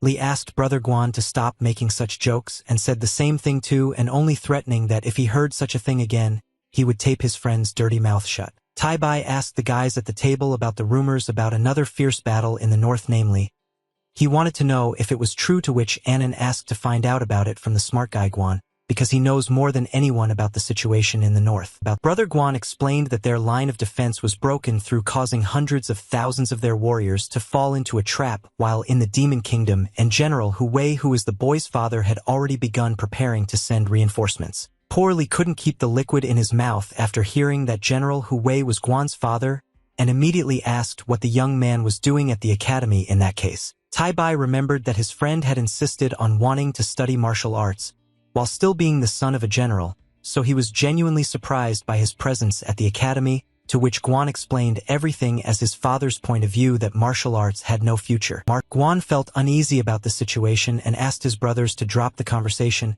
and instead told them the news about the appeal of the head of the literary empire to all residents, asking them to write poems on military topics to collect literary chi to support the soldiers. A friend decided to ask whether Brother Tai Bai had already written anything and what he wanted to surprise them all with this time. But Li, taking a long breath, informed his friends that he had not yet written anything while remaining in a calm state and not feeling the slightest shame. Unlike his calm brother, Guan was shocked that Tai Bai hadn't written anything, but he decided to find out just in case whether this meant that the young man would not take part in this at all, to which he replied that he wouldn't. Guan tried to convince Li, arguing that he had only recently managed to touch upon some fairly well-known masters with his works, and now they would definitely latch onto his inaction and ruin his reputation. But Tai Bai still calmly responded with indifference to what the others would say and do, and first of all, he was now interested in restoring his health, and only Guan wanted to object to something when Annan shut his mouth with an apple, reminding him that their brother almost died a couple of days ago. After some time, Chang'an, having donned the guise of Qing Lian, arrived at the Kunwen Bureau, where he was happily greeted in anticipation of the fact that the author had once again written some wonderful book about love, and if so, he would soon have to be called a mentor. Qing assured the gentleman that he had misunderstood him regarding the subject of the book, and took out his work from under his clothes, on which was written what it was about. The head read that the book this time was about martial arts, and his face at one point distorted in misunderstanding and even some disappointment from unjustified expectations. The bureau chief hesitated but explained to the author that the choice of writing such a work was a bit irrational, since their empire had not been interested in battles for a long time, so it would only be possible to print 100,000 copies. The head also argued his point of view by pointing to a real example of how Liang and Zhu's book sold 3 million copies, so this option would be unprofitable, but Qing pointed out that the book is not about martial arts. Chang'an saw the master's confusion, so he gave him a more detailed answer about the fact that he had wuxia in his hands, and this was not just about martial arts but about the adventures on the path of the one who mastered them. The guy was confident in his abilities once again, despite the fear of others to go into such an adventure, so he warned that if the Kunwen Bureau did not agree to print the book, he would easily find those who would decide to do so. The head of the bureau brought the creator to the heads of their bureau, so that the gentleman could make a final decision regarding the publication of the work. Chang'an looked at the projection technology with delight until one of the leaders told the young man that they were only here for his book, so hopefully there would be an excuse for their presence here. Again, without fear or doubt in his abilities, Qing sent his manuscripts to the gentleman, assuring them that they would understand everything as soon as they gave the work a chance to read it. There were many sheets of paper hanging in the air in front of the leader, which he actually read carefully instead of pretending and sending the young man away. The master was shocked that such a young man could describe martial arts in such an adventure genre. The leader immediately saw a warrior with a spear in his hand and riding a horse, while he read how the main character Guijing was rushing to get to the lands of the Jin Empire with his beloved Huang Rong. The poor master was so scared when that very sharp spear flew at him, and it was so realistic that for a moment he even forgot that it was all just a book. Suddenly, behind the warrior who threw the spear at the master, a golden dragon appeared, personifying the new dragon palm technique. The warrior and his horse were thrown by incredible force somewhere very far away, and instead of them, the same main hero who possessed martial arts while walking the path of adventure appeared in front of the leader. The main character Guijing told the master that a hero is a person who serves for the good of his country, and the people who live there, but not someone who kills people for his own glory. The leaders could not divide the sheets of paper with the manuscripts because someone had already managed to read part of it and wanted to continue, while someone else could not stop admiring what they saw in front of them, and the most important of them did not believe that it was possible to describe so colorfully what is connected with martial arts. The author of the work himself was watching all this flying somewhere in the clouds of fantasy all this time, and without waiting for everyone to read it to the end, he asked about the verdict of the mentors. The manager was embarrassed that he had become so engrossed in reading, but he happily informed Qing Lian that they were definitely ready to sign a contract to print the book The Legend of the Condor Heroes. The master was not afraid to say that they would need to show the book to this world, so they are ready to print 600,000 copies at once. One of the managers asked the chief not to get excited because the book, although good, had never sold more than 100,000 copies, but the chief said that this was an exception and it would become a hot new product. When Chang'an was about to leave, the master asked him to come to them without fail on the occasion of writing new books, because from that moment on they were ready to take care of everything without any hitches. The guy came back to express his hopes for good further cooperation and to shake the manager's hand, but he did not understand this gesture. The master, seeing the young man's outstretched hand, asked if he wanted anything else, but Qing, burning with shame, replied that he didn't need anything and put his hand behind his neck, remembering that he had completely forgotten that in this world no one knew about a handshake. Having become Li Tai-bai again, the boy went to Wang Tian'an's residence to thank the master for protecting him on that fateful day. Mr. Wang smiled and in his loud, deep voice clarified that the young man smelled of blood and wanted to know if he had already managed to kill someone. Chang'an felt uneasy when he realized that the master had realized about the gang that had once ceased to exist and how many people had actually been killed. Van, as if reading thoughts, quietly asked how many people were killed, but without waiting for an answer pointed out that it did not look like an order from the academy, that is, the murders occurred before arriving at the academy, and asked another question about whether the government knew. Li was so scared that he had given himself away with his facial expression before, so now ashamed of this situation. His excuses that the gentleman might be joking no longer worked. The master lit up at one moment, emitting a golden light, speaking in a louder and seemingly unnatural voice about how murder is not so scary if there is enough qi for it. After these words, Van jumped up into the sky in a split second, disappearing as if teleporting somewhere far away from here. Chang'an stood in horror, seeing such a scene for the first time, and all he was capable of at that moment was to call out to his master questioningly, while the only question that was spinning in his head was where he had gone. The master appeared just as abruptly as he had disappeared, only this time right behind the young man's back, saying the only word, freeze, but Li did it anyway, experiencing a terrible fear of not understanding what was going on. Chang'an still wanted to tremble even a little bit with just one of his nerves, but it didn't work out, and it felt like he was like a pathetic cricket that a tiger had caught with its huge paws for fun. Putting his hand over the guy, Wang did something related to Qi Chang'an, because light began to spread out from him in waves and a stream flowed over him, writhing like a snake. Li clenched his teeth, experiencing terrible pain that he was unable to cope with, and the master, noticing this, immediately told him to take a deep breath and hold it, otherwise he could die. Following Mr. Wang's recommendation, the boy took a deep breath and held it while he did what was necessary, and mentally praised the young man for holding up very well even though he was about to lose consciousness. Tian'an noticed that the guy was getting really sick, but he asked him to hold on a little longer, believing that Li could handle it. By putting absolutely every possible effort into the final push, Chang'an discovered something new and previously unattainable. The master put his hand in the literal and figurative sense of the word to give the guy the restoration of the main spiritual body, while explaining that there was a lot of damage in his meridians, so now it hurts from such qi, but this is the only way to healing. Mr. Wang warned the student that further healing and improvement would depend only on him, even though someone else's qi was pouring into him now. If he did not continue to try to keep it inside his spiritual veins, it would break out and cause harm. Removing his hand, the master announced to Chang'an that it was all over and that he could breathe again. Poor Li barely had time to put his hands up to keep from falling face down on the ground from such a long lack of oxygen in his body. For the first time in his life, Tai-bai, breathing so heavily and with great effort and shortness of breath, expressed his gratitude to the elder for his help. Wang enlightened the student that this technique is related to martial arts and is called Feats of the Elephant and Dragon, and is aimed at strengthening the body and spirit, and most importantly, it helps to combine combat with the literary Tao. The mentor, being pleased that Chang'an had appreciated the technique, was already exhausted with impatience to begin training, but before that he told the boy that on the occasion of his first place on the saints list for March, the academy allowed him to take 4 treasures. But when Li heard that the master took the 3 treasures for himself in exchange for the technique for the student and his training, he was so shocked that he could not contain his emotions, asking whether the fee was too high. Mr. Wang's expression changed when he heard the young man's dissatisfaction, clarifying that maybe he did something wrong and in general others did not receive his technique even for 10 treasures, but Li immediately became a good boy in the face of the fear of death and was grateful with all his heart, but in his thoughts he cried for the treasures.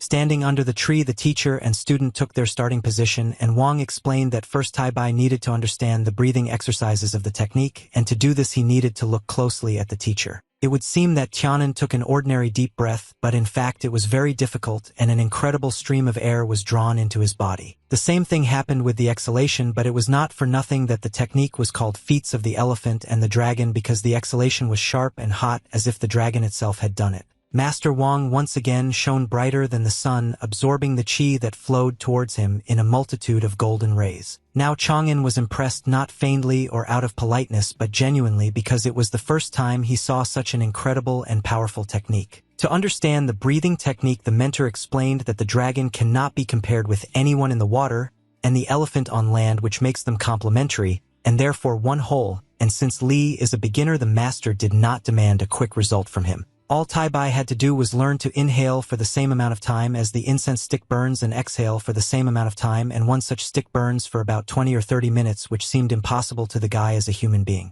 After several hours of trying, Li would get hit on the head for opening his mouth wide, and the master would sternly send him to the pigsty to find out how these animals breathe through both their nose and mouth at the same time. And sometimes Van completely blocked the guy's access to air with his own hands, which is why the poor guy turned blue, and all just because the master thought that the student was snoring. And then it is unknown how much time passed before Li started to succeed, and the master, munching on a watermelon with gusto, shouted out that it turns out the guy can do it when he wants, and now all that remains is to learn to exhale the same way. Chang'an managed to master the breathing in the feats of the elephant and dragon technique, and this was evident from the energy surrounding him. At some point Van got bored with all this and told the guy to get lost because mastering the technique was happening very slowly, and he ordered him to come back when Li could take 2 breaths in a row. Chang'an was already glad that he could run away and said goodbye to the elder, but he finally said that he remembered something important. Wang warned the student that he was forbidden to indulge in carnal pleasures if he had not yet reached the 6th stage of Yuanyang, and the young man did not expect such a turn of events at all. Chang'an imagined the 2 girls he lived with under the same roof and realized that such a ban would be hellish torture if he had to wait until the 6th stage. The guy returned home tired and saddened by how he could explain to the girls where he had been for so long, and in addition find an excuse for refusing to make, as Linlong says, a baby. The elder Lu Jin calmly greeted the boy, happy to see him back, but Lin put her hands on her hips and demanded an explanation for her absence for several days. While Chang'an was admiring his sisters, admitting that he had really been too busy lately and hadn't been paying attention to them, Jin in turn tried to calm Linglong down that Chang hadn't been out walking but had been busy, but the younger one wasn't interested in that since she was tired of sitting within 4 walls. And then Chang'an agreed with Lin, and that they would not go out anywhere since he himself asked them to do so for security purposes, since his identity could be revealed, but now the girls had passed the district exam and would be under the protection of the academy. In order not to keep her in suspense for so long, Chan asked Lin what she would like to do, because if he could do it now, he would fulfill her wish, which made the younger one very happy. And Linlong again began to beg the young man for a child for herself and her older sister, so that they would definitely have something to do at home while he was away, and this was what Chan was so afraid of, and all he could say was to ask him to postpone this desire. But in order not to upset the girls who were already bored, the young man offered them another wonderful idea that had just occurred to him, and the sisters froze in anticipation of what this resourceful young man would come up with this time to please them. To the greatest surprise for the girls, Chan went to pick flowers, but what was even more unexpected was that they did not look like the bouquets he wanted to give. Instead of making a wreath for his head or placing a bouquet of flowers on the table, Chang'an threw all the collected buds into a bowl of hot water. Thanks to their keen sense of smell, the girls immediately felt the sweet and intoxicating aroma of those same flowers that the guy had collected, only in a more intense version. The sisters immediately imagined themselves lying in a flower field, but even there it would not smell as sweet as it did now in the house, and this aroma pleasantly enveloped them. Chang'an poured the boiled concentrate into a small bottle with a cork stopper and explained to the girls that it was called perfume, or a special water that retains some aroma for a long time. Based on the new product, Chan suggested that the girls open a perfume shop, and although it is only April and many flowers are not yet available,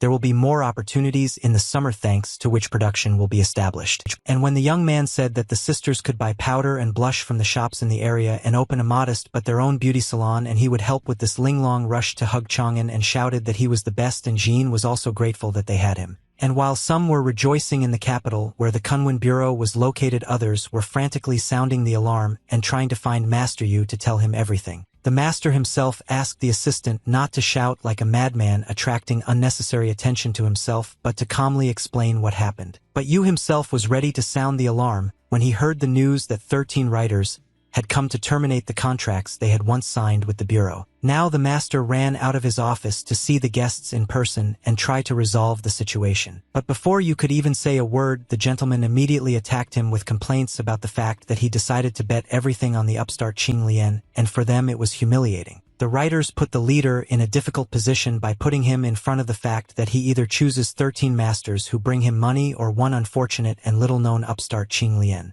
The manager had a hard time making the decision, and the words he said to the gentleman about the fact that he could not refuse to cooperate with Qin because their plans were to sell at least 1.5 million copies of the book, which risked becoming a conversation piece. The writers considered the idea of selling such a large number of copies to be complete nonsense, but that what this poor fellow Qin could do was within his power, and therefore they strongly recommended that the master, while it was still not too late, not deceive himself and make the right choice. Here the master felt disrespect not only towards Mr. Qin but also towards himself, so he made it clear to the gentleman that the work of the young author was a story about martial arts that contained more than 1 million hieroglyphs. The writers were not surprised, but at the same time they remained silent about the fact about the new work and showed with their whole appearance that they were still waiting for the director's decision. The master, as a man of his word, saw that he could not convince the men, so he offered them a bet, and for his part he bet that Mr. Qin's book would come first, but if he lost he would pay each of them 5,000 taels of silver. To indicate the conditions of the opponent's side, the master indicated that if he wins, the gentleman will not break contracts with their bureau, and one of the writers, although he said that the master was crazy, agreed.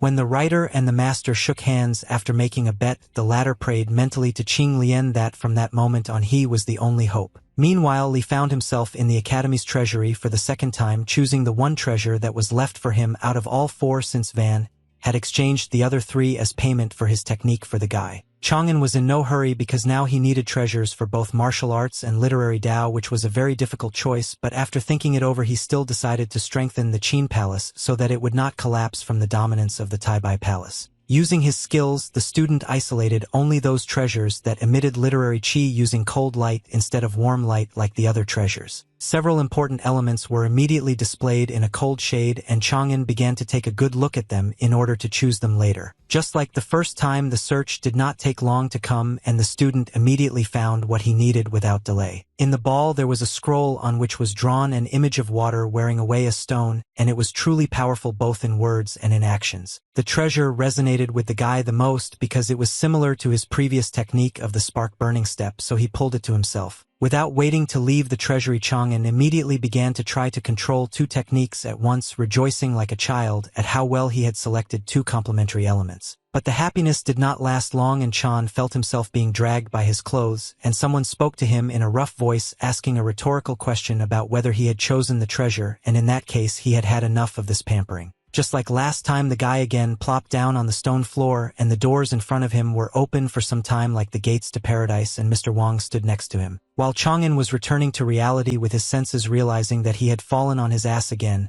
the master immediately moved on to the important part, asking how the training was going and whether there was any progress, because he had a suspicion that there would be no progress there. The young man definitely came to his senses when he raised his head and saw Mr. Wang, but instead of answering about the training, he expressed his understanding of who was responsible for the safety of the treasury, and in his head, he found an explanation for why he was being thrown out like that. The stern mentor asked the boy, who told him that now was the time for chatting, and Chang'an, having understood the hint, rushed off to train. A few days later, the bureau's representatives were already walking around with flags and shouting out the news about the writer Qing Liang and his new work about the adventures of a martial arts follower, which are described using 1 million hieroglyphs. While the bureau representatives were attracting attention to themselves with bright posters, shouts, and drums, people had already begun to whisper that the one who was able to write a wonderful novel had now fallen so low and written about something that no one was interested in anymore. Chang'an stood behind the dissatisfied people without showing it and breathed a sigh of relief that the people did not know that that same Qing Lian was right behind them now. The sellers did not lose hope and attracted people by buying the book The Legend of the Condor Heroes, standing at the stalls where there was a sign stating the cost of one book at 40 coins and all parts at once at 110 coins. The buyers, although reluctantly, stood at the bookstore, and when one gentleman finally decided to buy at least one part to satisfy his curiosity, he was dissuaded by the claim that the bureau had gone completely crazy to print such a thing. But the young man slammed a handful of coins on the table and told the others that he didn't care about their opinions and that he would start reading the first part anyway. The seller gave the first part of the book to the brave buyer, and he threatened that if he didn't like it he would never touch Qing Lian's books again in his life, let alone even look in their direction. The herd instinct kicked in among the people standing at the yatka, and they all followed the example of the first buyer asking for the first part of the adventure, and the author himself observed all of this. Chang'an saw that people were being sold the book in parts and found it quite reasonable, since in this way they would not lose much and would still be able to get acquainted with the work, but at the same time the guy understood that they would soon regret their choice. The writer had a pretty good idea, because soon the very first buyer didn't even have time to blink before he finished reading the first part, stopping at the most interesting part, and his curiosity had already been fed to terrifying proportions. The young gentleman ran out of the house in hysterics to buy the remaining parts, basking in the hope that he would make it before a line formed at the yatka. But then, as if by Murphy's Law, the young man was abruptly stopped halfway to the bookstore without any explanation. The guy looked at the big guy who blocked his way and asked him why he was pushing, since he was only heading to the bookstore. The brute made it quite clear that it was for this very reason that he pushed the young man, because he ran away without noticing the line of people in front of him, who also wanted to buy the rest of Qing Lian's books, and then the guy was taken aback by such a number of people.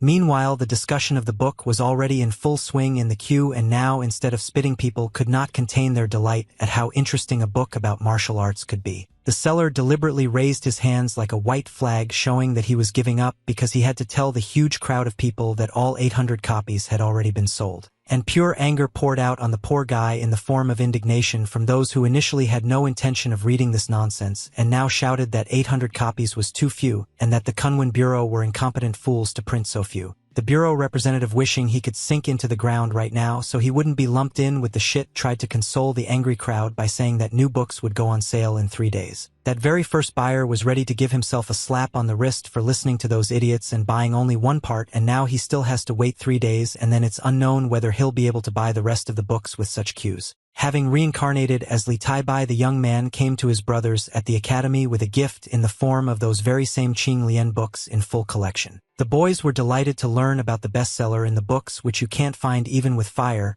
and they immediately wanted to find out how their brother was able to get such a rarity, but most of all Anani was interested in who would get the last set. Li was embarrassed but still tried to justify himself by saying that he himself was quite curious to read the work. But Anne was quite perceptive and immediately refuted his brother's theory, saying that he didn't believe him, and most likely the set of books would go to his sister, or even to Mrs. Yen, and as always Taibai gave himself away with the expression on his face at that moment. Chang'an let out a nervous laugh and thought to himself that An knew how to surprise, because he immediately figured out his plan to give the books to Yen, but he would not know for sure that this was being done in order to advertise the book. At one point Annan suddenly grabbed Li by the hem of his clothes, thereby pulling him towards himself in order to find out the details from him up close. Looking straight into the eyes of his brother from the academy and directly asked if he had fallen in love with Mrs. Yen, and Li's reaction was again not long in coming. Taibai began to sweat and pretend that everything was not so, but by doing so he showed even more that he was lying and hiding the truth that his friend had already revealed. But then Guan came to Li's defense, hanging on Anya's shoulder and pointing out to him that each of them had the right to their secrets,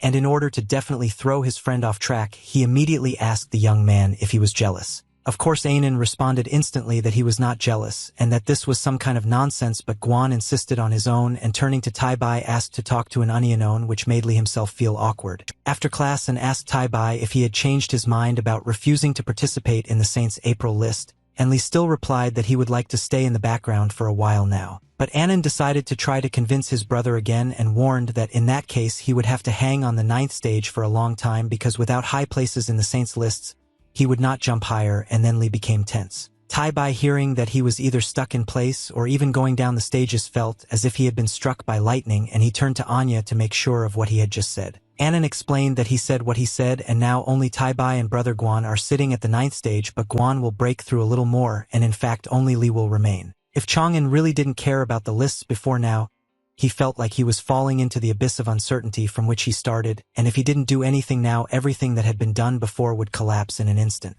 Li rushed towards Anya with a burn, grabbing the poor fellow by the shoulders, and was ready to shake all the spirit out of him, but having restrained himself he asked for help. Tai-Bai, thinking at lightning speed, could not find another way to find out from his brother Anan how else he could become higher in the stages. Pretending to be untouchable and waved away Li's touch and said with great favor that there was one way to rise. This method, according to Anya, was called the June Exam Dragon Gate and in essence was almost a springboard, and at the same time it suited the goal that Li wanted to achieve. Brother Anan enlightened his friend that this exam was a grand event that until now had only been held in the main courtyard of the imperial capital, but this year they had made branches to cover more talents. And also explained that the Dragon Gate is divided into 9 competitions, namely etiquette, music, archery, horseback riding, writing, counting, verbal combat, knowledge of laws, and martial arts. The exam would not have been without rewards. In addition to glory, each Jushan Academy had already received various rewards for the winner, and these could be heavenly and earthly treasures as well as martial arts techniques and ordinary jewelry.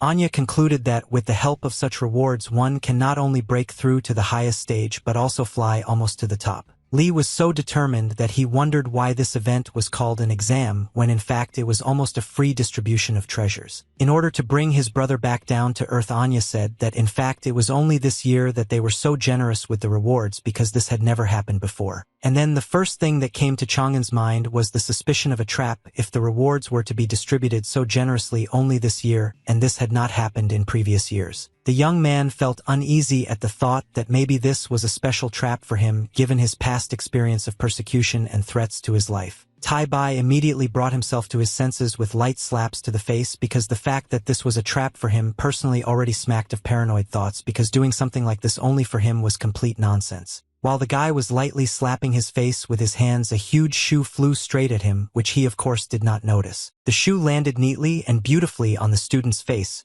so that he didn't even have time to do anything to avoid the collision. The blow was so powerful that Tai-Bai fell to the floor and his friends froze in bewilderment looking at him and tried to call him until Master Wang came behind them to take the soul of his student. The master got mad at Li, cursing him like crazy because he had abandoned training and lost his breath, thus becoming the first such irresponsible student, and right now he ordered him to gather his arms and run to training. Lying on the floor, Tai-Bai quietly answered the master that he was coming now, and he himself thought that it made no difference at all whether he would be at the exam or not. The young man no longer cared about the Dragon Gate, since with such a martial arts instructor the most important thing was not to die during training. This time the task was with an asterisk, and the breath holding was done underwater and under the control of the strong hand of the master. No longer able to bear the fact that the horses would really move now, Chang'an greedily grabbed the air and broke free from the hands of the mentor and stuck his head out of the water. Now Mr. Wang was pleased with the student's result, since he could at least last for half a stick of incense. And while Chang'an was coming to his senses, Huang, the author of Eating Words, was also getting nervous despite how his colleagues tried to calm him down, saying that the popularity of the insignificant Qing Lian would decline because writing about martial arts is the same as certain creative death.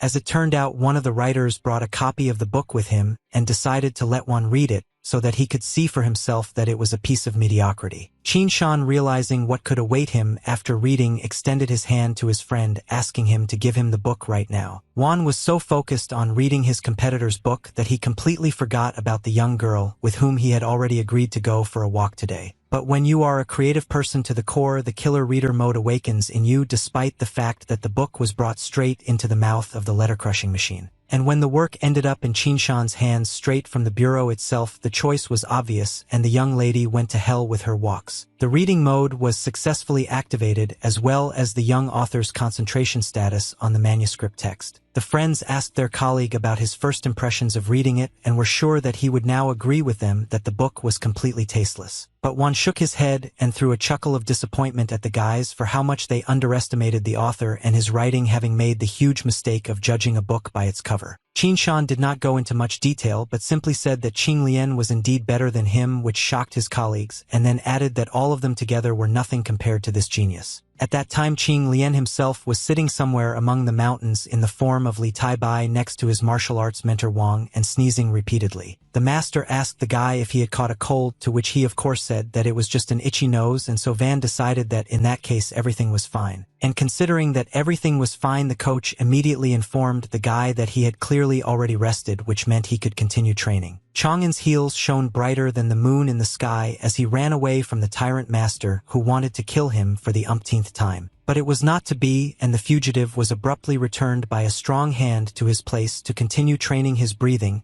and in general to not relax. Mr. Wang confronted the guy with the fact that he would not leave here until he could hold a whole stick of incense in the air. People were banging on the door shouting for it to be opened immediately, and not to hide like the last cowards from responsibility. A crowd gathered outside the doors of the Kunlun Bureau calling the staff swindlers and demanding that they print more books or else they would break down the doors to hell. There was a good bolt on the door, but it was unknown whether it would hold, and while people were breaking in, the manager and assistant stood there and quietly talked, who reported the situation that there was the same pogrom near the bookstores, so they decided to print 2 million copies. The voice transmission talisman in the head's hand worked, and a remark was heard from the youngest Mr. Jia that even 2 million would not be enough. Mr. Jia gave the order to print 5 million copies at once, and in addition instructed the director to do everything possible to ensure that Qing Lian continued to cooperate with the bureau. The master knew that contradicting the master was a bad idea, but due to his worries, he still tried to say that 5 million copies were too risky. Mr. Jia burst into flames when he heard this, pointing out that even 5 million might not be enough for what the book is currently being used for. And to make it clearer, Jia explained that the emperor himself ordered the use of the legend of the Condor heroes to gather martial arts qi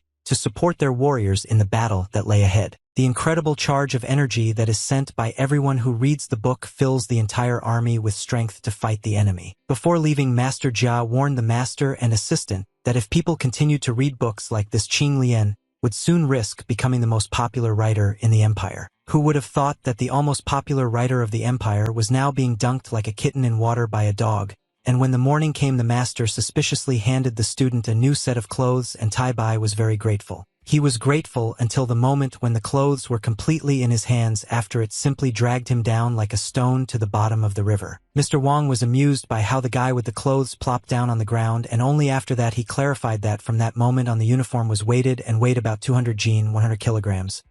Poor Chang'an, holding his crushed hands in front of him, wanted to say your ass by the leg. But the guy had to restrain himself and shut up mid-sentence because the gloomy face of the master turned towards him, and with a threatening voice asked if the guy had just said something. Li fell to his knees, saying that he was grateful to heaven for being lucky to have such a master as Mr. Wang, and he was pleased with the answer, giving the order to put on a new uniform and continue practicing breathing, and if this was successful then learn the first stance of the technique. Exhausted both physically and mentally, Li came to the 9th tower in the same uniform that weighed like a small train, and the poor fellow trudged along as if he had just been taken down from the cross. Knowing nothing about the hard training or the 100-kilogram clothes on his back, Guan approached and lightly pushed Tai Bai and greeted him. Guan was frightened, not understanding how the guy was carried forward by a light touch.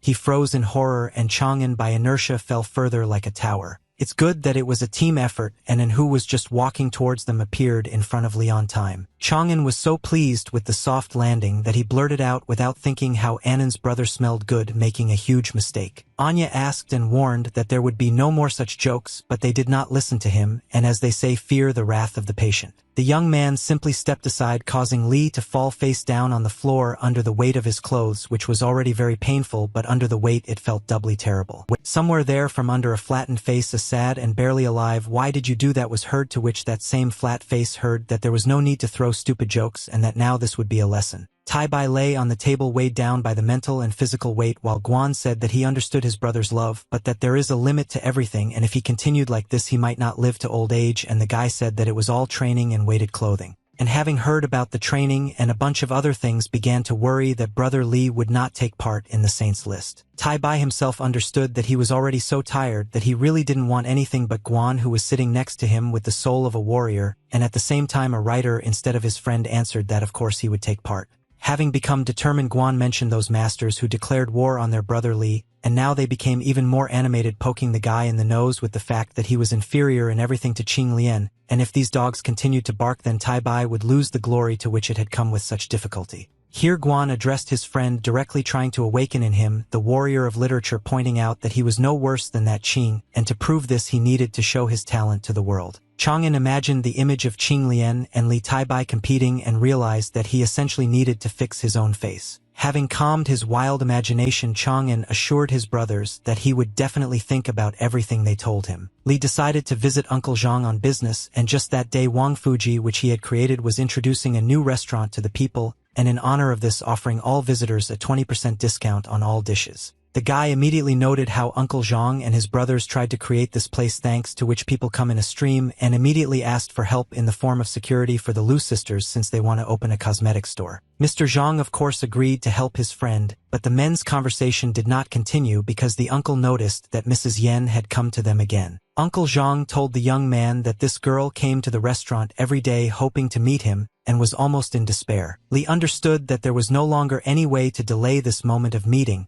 so he asked Zhang to ask the girl to come to his room. The guy stood in the room and already from afar heard the hasty steps of the lady, which were approaching until she entered the room at all. Standing with his back to the girl, Chang'an tried his best not to turn around and lose control of himself, since Yen was not indifferent to him until the girl asked if he really was avoiding her, since he even passed the book through someone else's hands. Li realized that now was the time to explain himself to the girl in order to dispel all misunderstandings, so he immediately told her not to blame herself for anything since she had not done anything bad. Yen, embarrassed, replied that she understood how far she was from the one that the master could catch his eye on, but at the same time she still really wanted to continue to be close, so she was ready to do anything for this. Unexpectedly for Chang'an, Yen came up to him and hugged him, saying that she agreed to everything if only he would love her, and wrapped her gentle arms around him. Li was taken aback and, continuing to control himself, stood with his back to the girl, but when he asked her to stop, Yen turned the young man towards her and kissed him, which he did not expect even more than the hug before.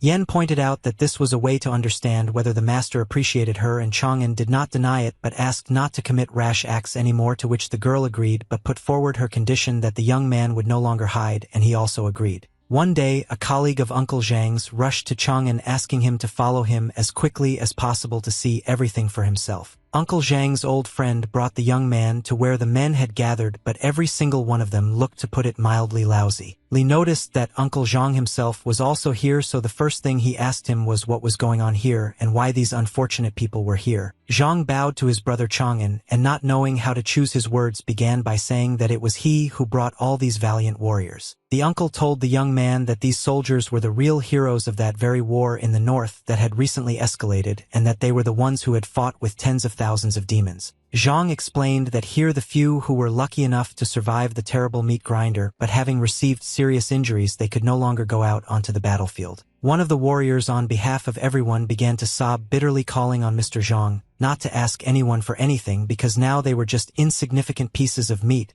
who could only live out their days on the street. But Zhang not only did not listen to his brother, but actually knelt before the young man regardless of his age or status. Uncle Zhang folded his hands in respect to Li and asked him to help these unfortunate people abandoned by the authorities to know a better life. Chang'an delayed the moment for a bit, but eventually he loudly addressed the warriors, calling them lords, and looked to see if everyone was listening to him attentively. When the warrior's gaze was directed at Chang'an, he folded his hands, showing his respect for the men, and said that they were not even gentlemen but real heroes. Li explained to the brothers that they should first rest and eat well, and he would personally take care of this, and after recovery they could decide to leave with 20 taels of silver or stay under his wing. And one of the warriors didn't even listen to the end, but immediately agreed to the second option without hesitation, swearing an oath to be a loyal soldier wherever he was sent. The other brothers listened attentively to their comrade, and he hesitated to say the following words about his oath, and asked why they were staring at him like that, since he was speaking sincerely. But these were looks of inspiration and not reproach, and all the comrades, as one infected with pure recognition of their service, raised their hands up and swore to be faithful to Mr. Li. Chang'an stood amidst these cries but felt everything on a more subtle level as the faith of warriors filled him, and this glory was not like that which came from achievements in literature, so he wondered if it was possible to direct this chi to achieve within the palace.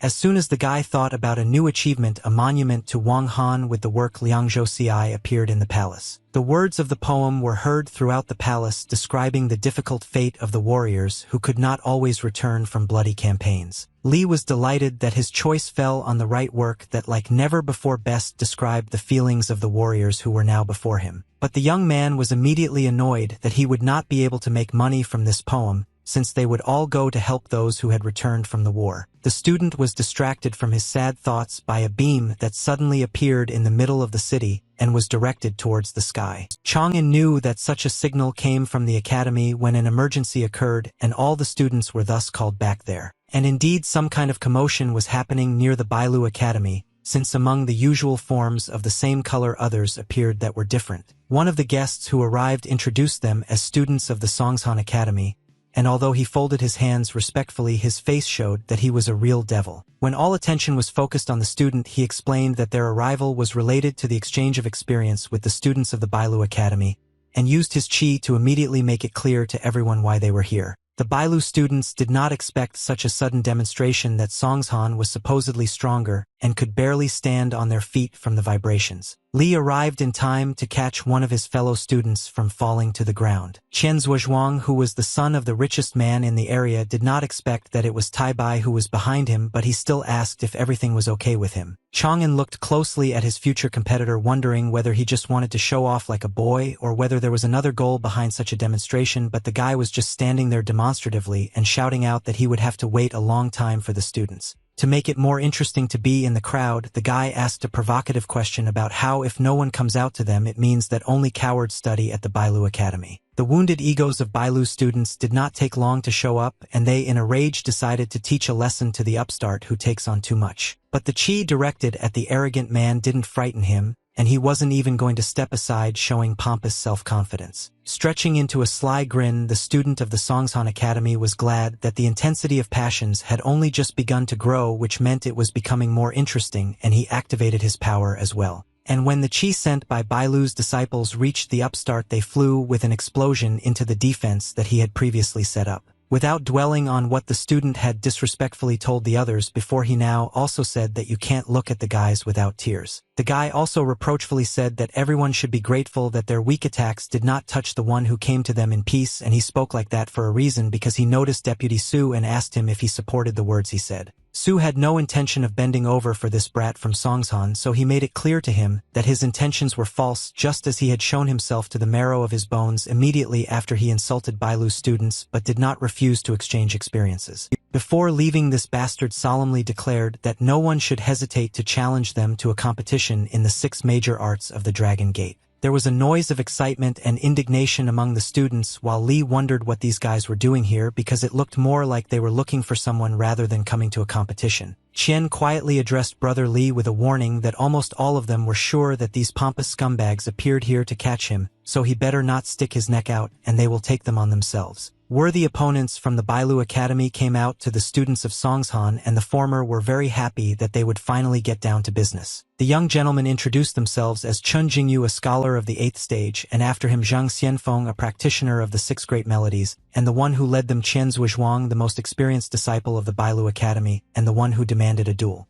The arithmetician from Songshan Academy used his abacus to activate chi by solving various equations, thereby increasing his strength. When the smart guy solved the most difficult problem, he hit Qian with his blow, and he, unable to withstand the power, stepped back. Li grabbed Qian's older brother, and the poor fellow began to cough up blood from such a strong blow from the enemy. Qian turned to Brother Tai Bai and asked him for forgiveness for failing to defend the Academy's honor and losing the battle. The judges who were watching the competition between Bailu Academy and Songshan Academy in the 6 major arts bitterly announced that Songshan Academy had pulled ahead. That same impudent fellow ironically noted that at the moment the Bailu Academy lives up to its so-called impeccable reputation. The old man from Songshan decided to provocatively stop the student by reminding him that Bailu had the genius Li Tai Bai, and maybe he at least had enough strength to give a worthy rebuff. Bailu's students were burning with hatred towards the bullies, while Li himself, as always, calmly approached the further plan. The young man realized that if the opponents were not stopped, they would have a reason to continue to humiliate the students of the Bailu Academy. As Chang'an went to meet the enemy, a hand from one of the 3 literary warriors who had previously lost the battle fell on his shoulder. Qian asked Brother Li not to fall for the provocation, because all those sharp words were said specifically to get him to come out of the shadows. The elder brother warned Tai Bai that if he now gives the opponents the opportunity to see him, they will continue to throw dirt at him and spread rumors, and he is first and foremost the hope of the academy. Li reassured the elder that he had no intention of going out into the light,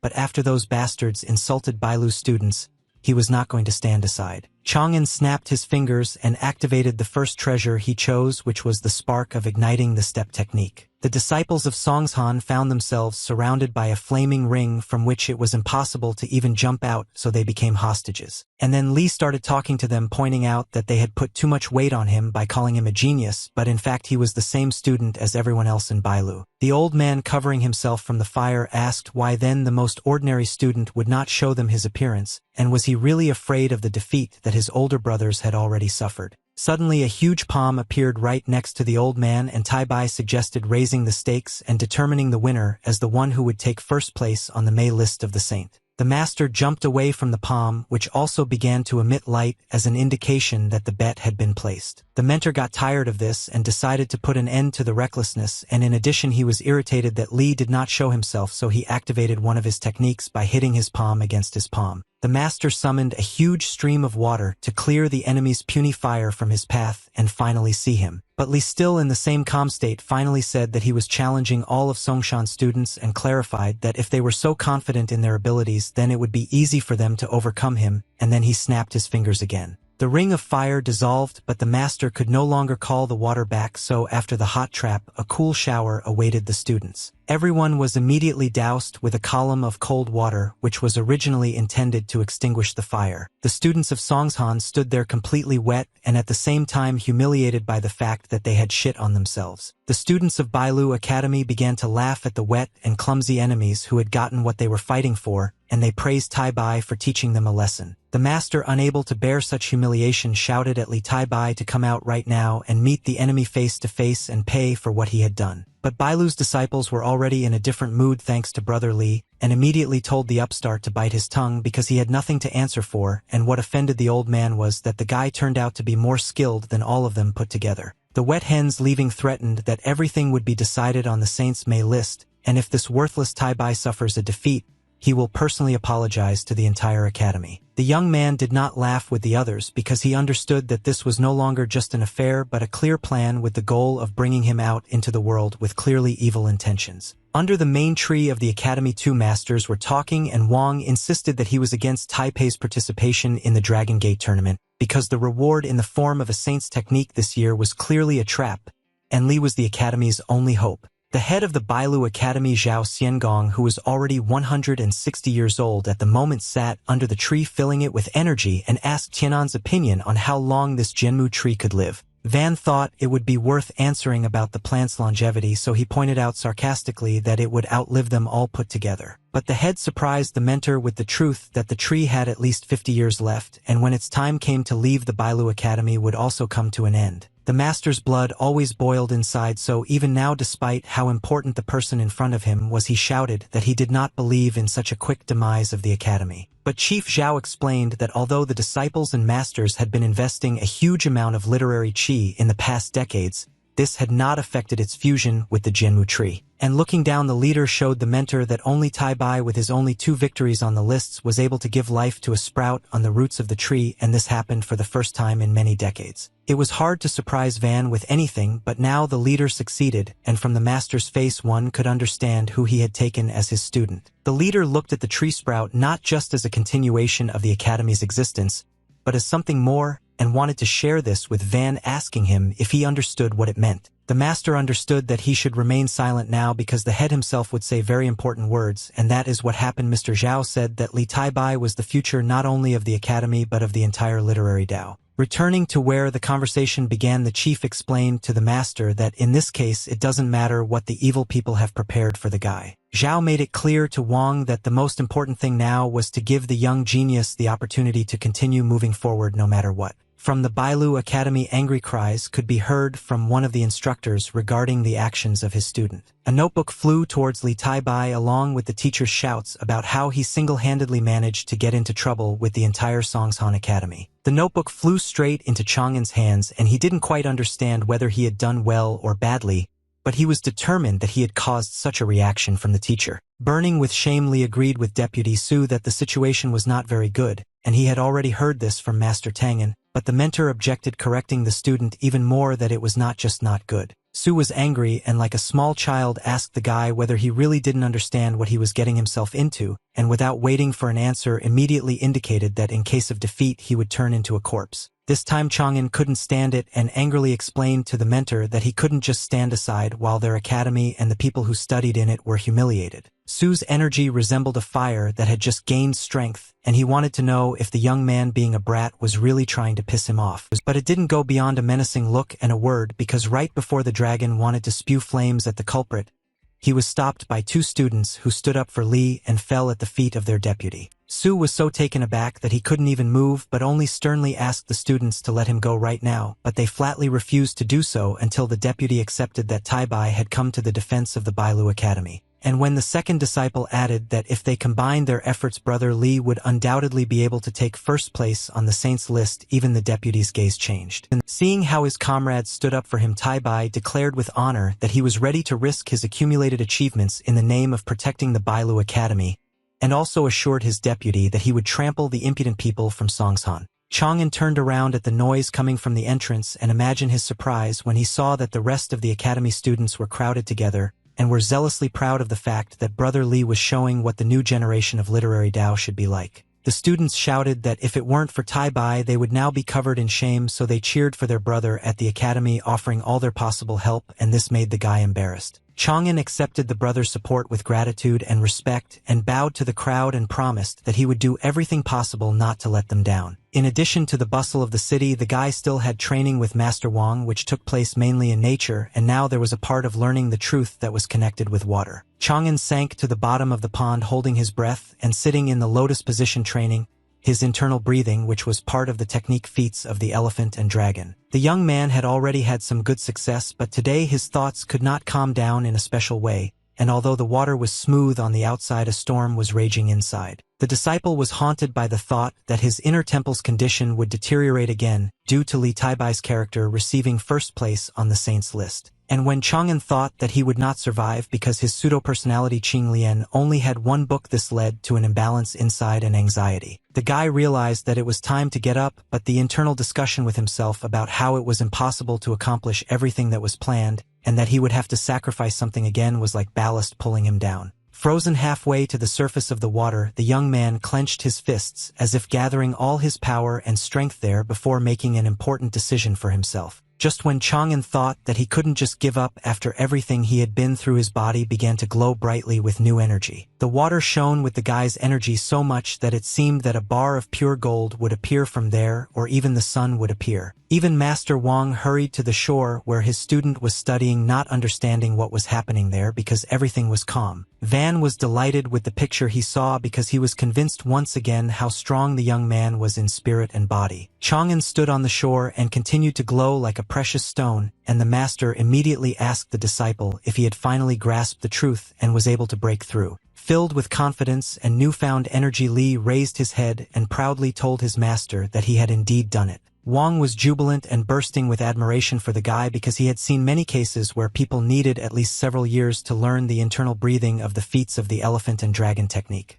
Having made a smart and thoughtful look on his face, the master expressed his disappointment that the guy was good both in the literary Tao and in martial arts, but the first was not inferior to the second, otherwise he would have taken the student to himself right away. Chang'an was a little confused by the master's revelation, so he asked him just in case what he had done wrong, but Wang laughed and said that everything was fine, but they should return to training as soon as possible. The next stage of the training was to stand in a certain pose while the master waved a bamboo stick right at your feet, saying that you need to be like the firmament of the earth. Li timidly admitted to Van that he thought it was too early to move on to such complex stages of mastering the technique, but he objected so that the kid wouldn't whine since these were the simplest basics. Smiling broadly, the master assured the young man that he guaranteed that at this rate, he would quickly become like the most ferocious dragon and as formidable and unshakable as a sacred elephant. Wang decided to manipulate a little and directly told the guy that if he didn't need it then the training could be finished right now, but Chang'an nervously said that he wanted to continue to become a holy martial artist.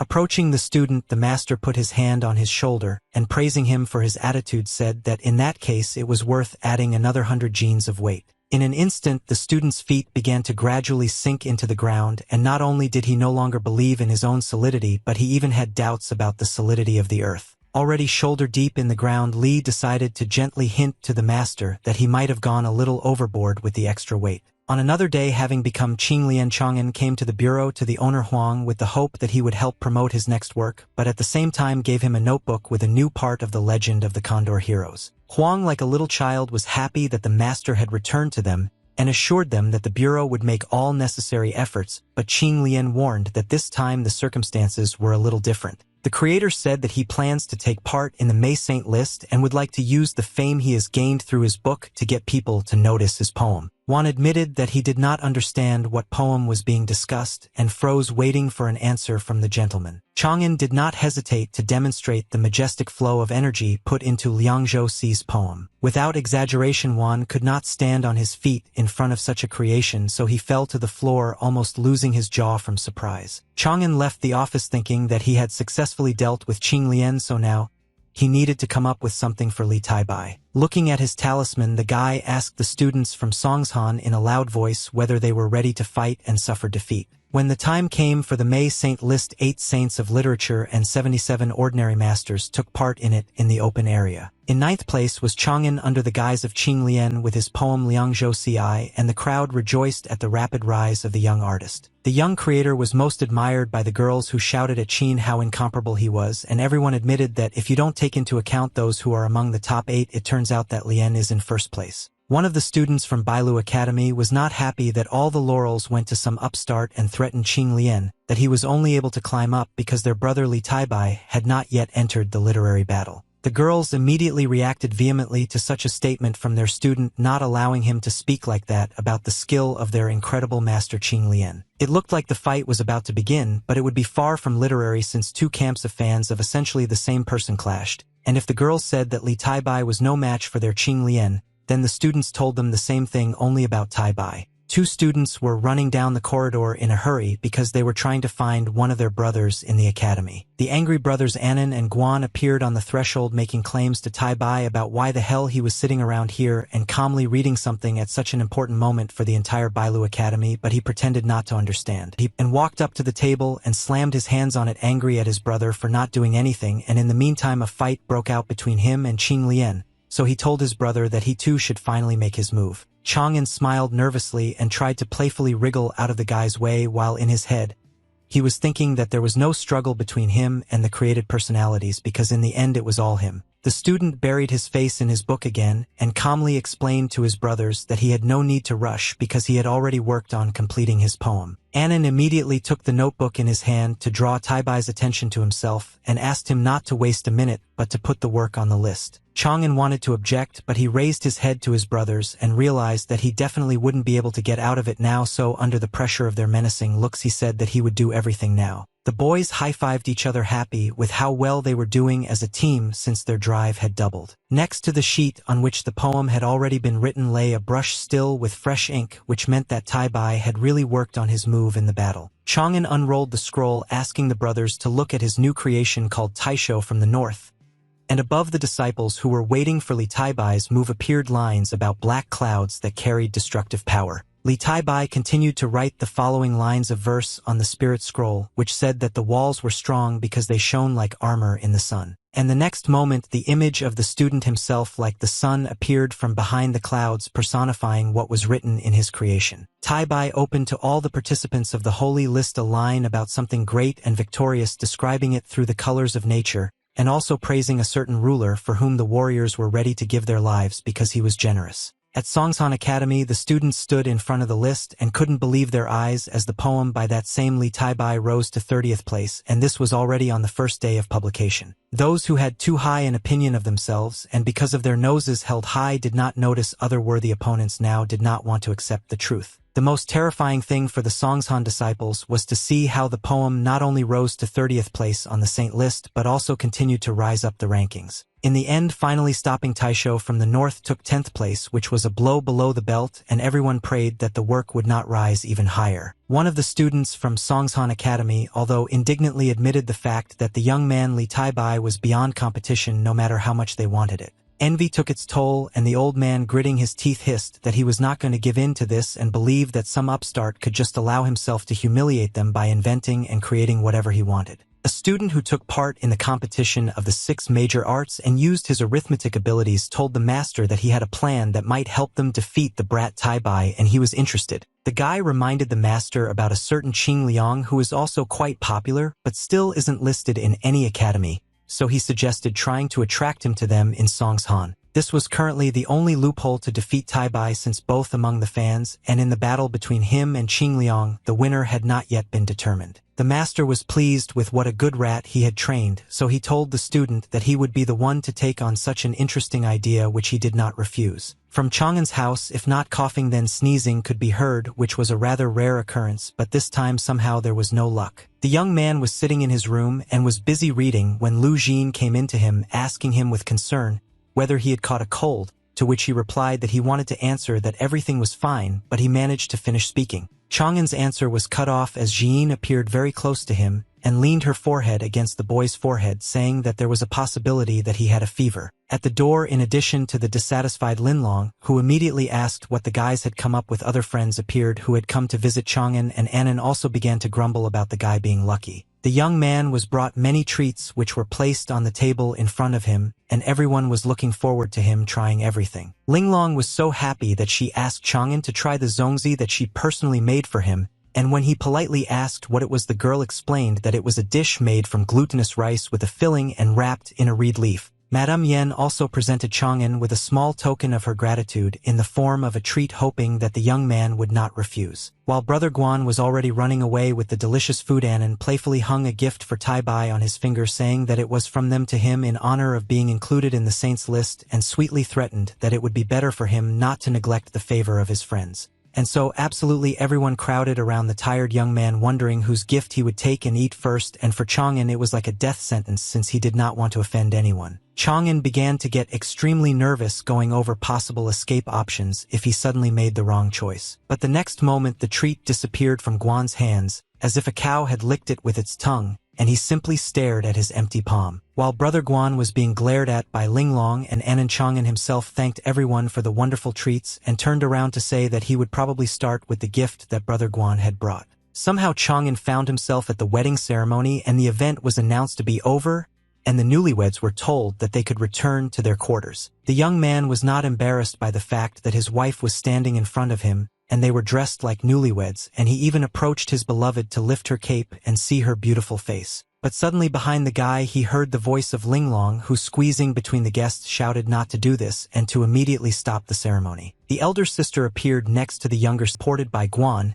and in realizing that their brother had already drunk more than enough. As he left the courtyard, Annan reminded Brother Li not to forget about practice, which meant repeating their similar meetings. Jean carefully took Chang'an's hand and asked if something was bothering him, and if she wasn't imagining it, she asked him to share if it was connected with them, but he couldn't find a way to explain what he was feeling. The young man hugged the girl and admitted that he was indeed troubled by some thoughts, but he needed time to sort it out himself. The young people went out into the fresh air before going to bed and looked at the full moon, after which Jean told Chang'an that as long as there was a place in his heart for her and Linlong, she would accept anyone he chose, and he called the girl his beloved. Meanwhile, the evil did not sleep but watched what place Li Taibai was in now, and for now the students of Songshan Academy could breathe a sigh of relief since they were still in 10th place. But the master still asked if the student had contacted Qing Lian, to which he replied that unfortunately not, since the Kunwen Bureau refused to provide information about Qing Lian, which made the old man furious and believed that both Qing Lian and Li Taibai should die.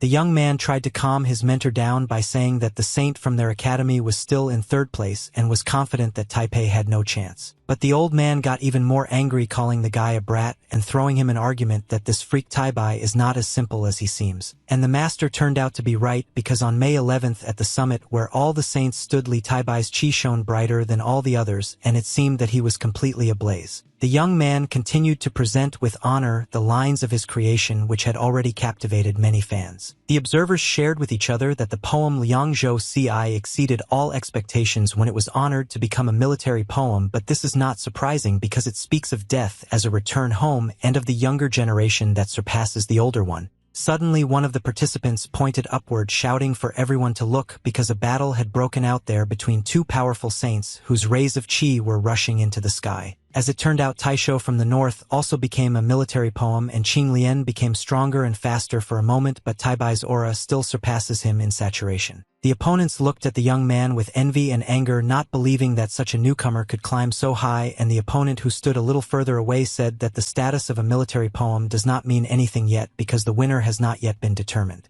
From the huge amount of chi, the guy screamed, and the lines of his work began to speak again, only not in his voice but in many other voices. The column of energy became even wider, and this glow could be seen from afar, which was both fascinating and frightening. This flow of chi not only went up but also spread out in rings like waves on water, causing the participants standing below to become unable to stay on their feet. The saints standing next to the young man also moved from their place, although before that they were like a rock on which they had remained the entire time the list was being made. Now it was absolutely clear that they all lost looking at the amount of energy they had, and that very upstart whom they were ready to humiliate with their victory. One of the saints continued to lie on the ground and watch the rise of the young talent, but in his thoughts, he admitted that they could no longer keep up with the young author. It was the moment that many were waiting for and many were afraid and did not want. It was the hour of Li Tai Bai when he reached the top of the saints list. At the mountains where the waterfall flowed and Chang'an won the saints list, all the chi energy that belonged to him flowed to the source of accumulation. 2 chi were poured into the tiny body compared to the energies where the red one was the power of the Qing Lian Palace of Literature and the blue one was the power of the Li Tai Bai Palace of Literature. The young creator screamed furiously from the pain his body was experiencing because these 2 spiritual palaces could no longer fit into the physically small vessel. Chang'an hid from the participant's sight so as not to reveal himself, but he was seen by Master Wang, who knew that after training the guy had a body like that of a martial arts master of the 9th stage, but even it could not withstand so much literary chi. The mentor understood that if nothing was done then, at any moment the student's body could burst from the accumulated energy. Qing Lian's Palace of Literature was destroyed, but another one was also damaged, causing the young man to start bleeding from the mouth. Master Wang arrived in time and picked up the guy in his arms so that he wouldn't get injured even more since he had already lost consciousness. The mentor moved with the student to the surface of the water to try to heal the poor fellow. Having lowered Chang'an onto the surface of the water, as if onto land, Wang realized that he was dying, and there was nothing left to do but take extreme measures. For the first time in such a long time, the master activated with the movements of his hands a power that he had not told the young man about. A fiery red dragon appeared in the water beneath Chang'an's body, representing the true dragon's blood technique. Holding such power, Van looked at the guy and mentally scolded him for being such an asshole for forcing him to use his last chance to activate the technique. The chi energy was directed towards Chang'an's chest,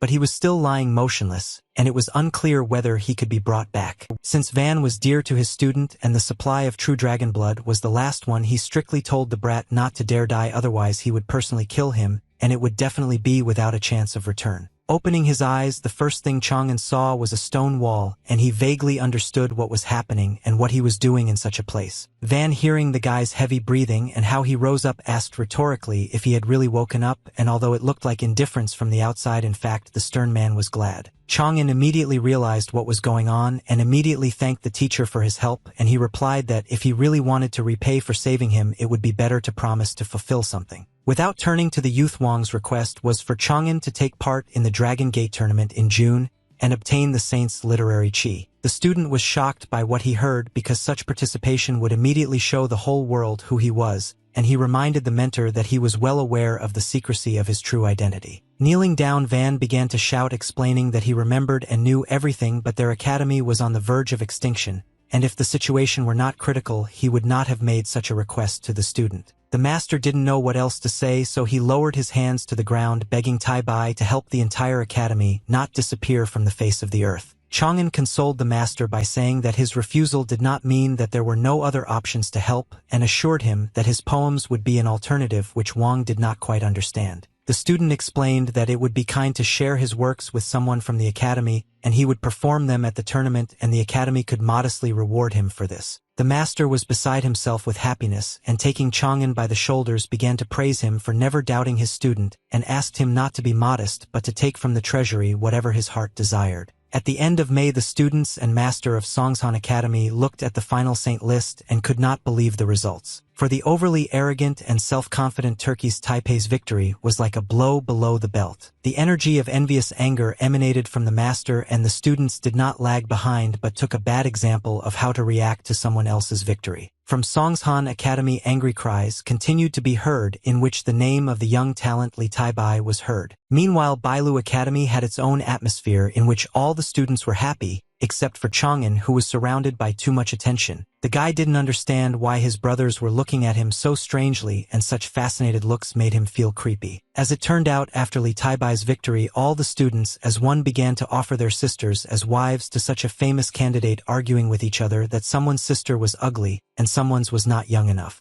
Chang'an ran away as quickly as possible just to hide from the crowd, ready to tear him into pieces and take them to his relatives as a symbol that Taibai personally was their relative. But the young man could not run far because the crowd caught up with him and grabbed him, wondering where he was in such a hurry. Among the pile of portraits and the forest of hands, the poor guy was no longer visible, and they had even told him to finally give up and not to struggle. When the hurricane of those wishing for a piece of the famous creator flew away, someone carefully approached the aggrieved Chang'an and touched his head with his finger. Annan joked that Li's brother was dead and could be buried, after which he received a response from the victim, and Guan, laughing loudly, supported the joke and was already exhausted from waiting for the legends about the genius who was almost beaten to death with portraits of girls. While An gave his hand to the young man so that he could stand up, Guan told his brother Taibai that if they really bothered him, he could very well choose one for himself, since there were many beautiful girls drawn there. Chang'an, holding hands, also decided to joke that none of those girls could compare with brother Annan, and that if he were a girl he wouldn't even think about choosing. Anya's cheeks were already filled with scarlet fire, and he exclaimed that brother Li was saying such a thing, but he only replied that he was just joking, just like he and Guan had done before,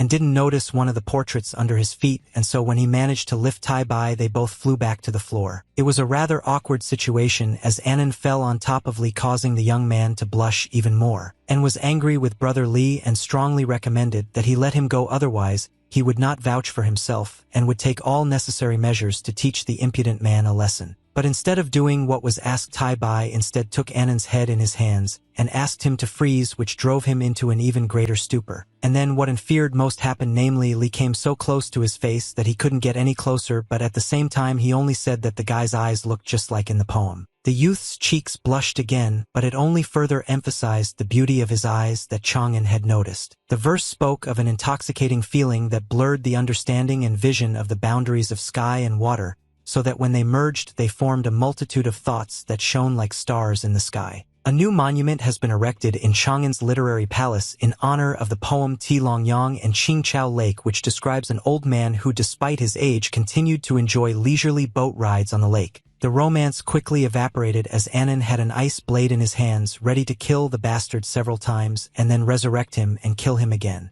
It didn't end with one blade, and the rest of them quickly flew after the first one, which Annan immediately created to teach brother Li a lesson. The student was no longer in the mood for jokes because he was scared that he was now risking his own life just to give a compliment. Stuck on the floor, Chang'an promised his angry brother no more jokes and asked him to free him from the cold shackles, and warned the bastard that next time he would make every effort to send him to the palace as a new eunuch, and Guan let out a sly laugh from behind. The weather was wonderful, and the brothers decided not to miss this opportunity and went to eat in the fresh air. Looking at the talisman, Chang'an admitted that it was strange that he was told about the comparison of the strength of Qing Lian's achievements with his power, but he ended up at the top while he only took 4th place. The student did not understand how this was possible, but considering that he said it out loud, a laugh was heard from the side. Brother Annan simply pointed to the window with a smile and asked Taibai to look outside to clear up any misunderstandings. It turned out that there were rallies against Qing Lian on the street where they wished him death, and the most interesting thing is that Guan was among them. Chang'an could not believe that brother Guan was also taking part in the rally against Qing Lian,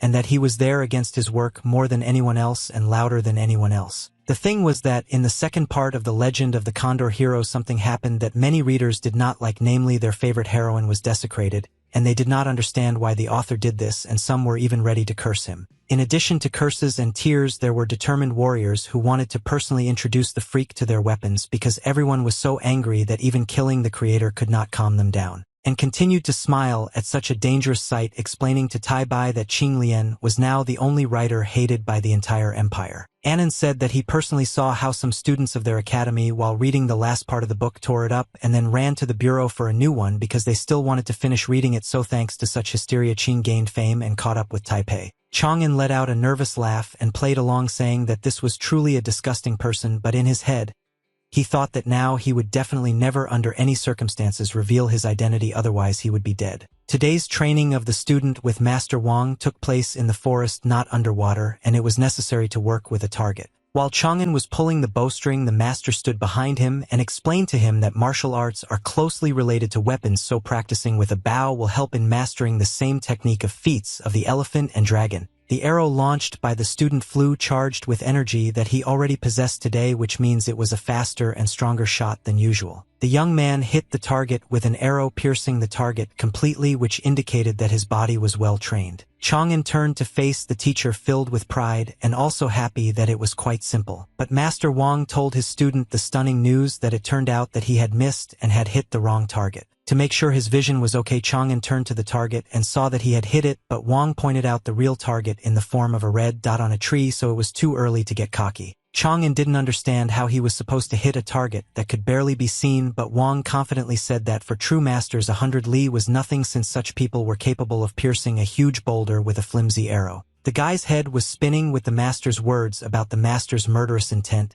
and so he tried to tune in to something like that. Ancient paintings of great masters and warriors came to the young man's mind, and one of them was Crouching Tiger. Just as Chang'an was thinking about this technique, a fierce and huge tiger suddenly appeared out of nowhere and flew straight towards him. The appearance of the predator was so real that the student perceived it as real and, shouting at it to get away, fired a bow. What happened was what Van told the guy, but he was able to pierce the boulder with an arrow the first time without many years of training. The master could not contain his surprise, and for now he was trying to convince himself in his head that he had not imagined how the guy had just used murderous intent, but one thing remained a mystery: what he had imagined for this. Chang'an was no less shocked, because now he realized that his knowledge would be useful to him in training, making the process much easier. Van was pleased with the student's results, but at the same time asked him to continue because his strength was not only in power but also in precision, with which the young man agreed. After a long time, Chang'an fell to the ground exhausted, and the master asked him to go and rest and that the training was over for today. Chang'an didn't like the fact that he never hit the target even after spending so much time and effort. The guy was distracted from such heavy thoughts by Van,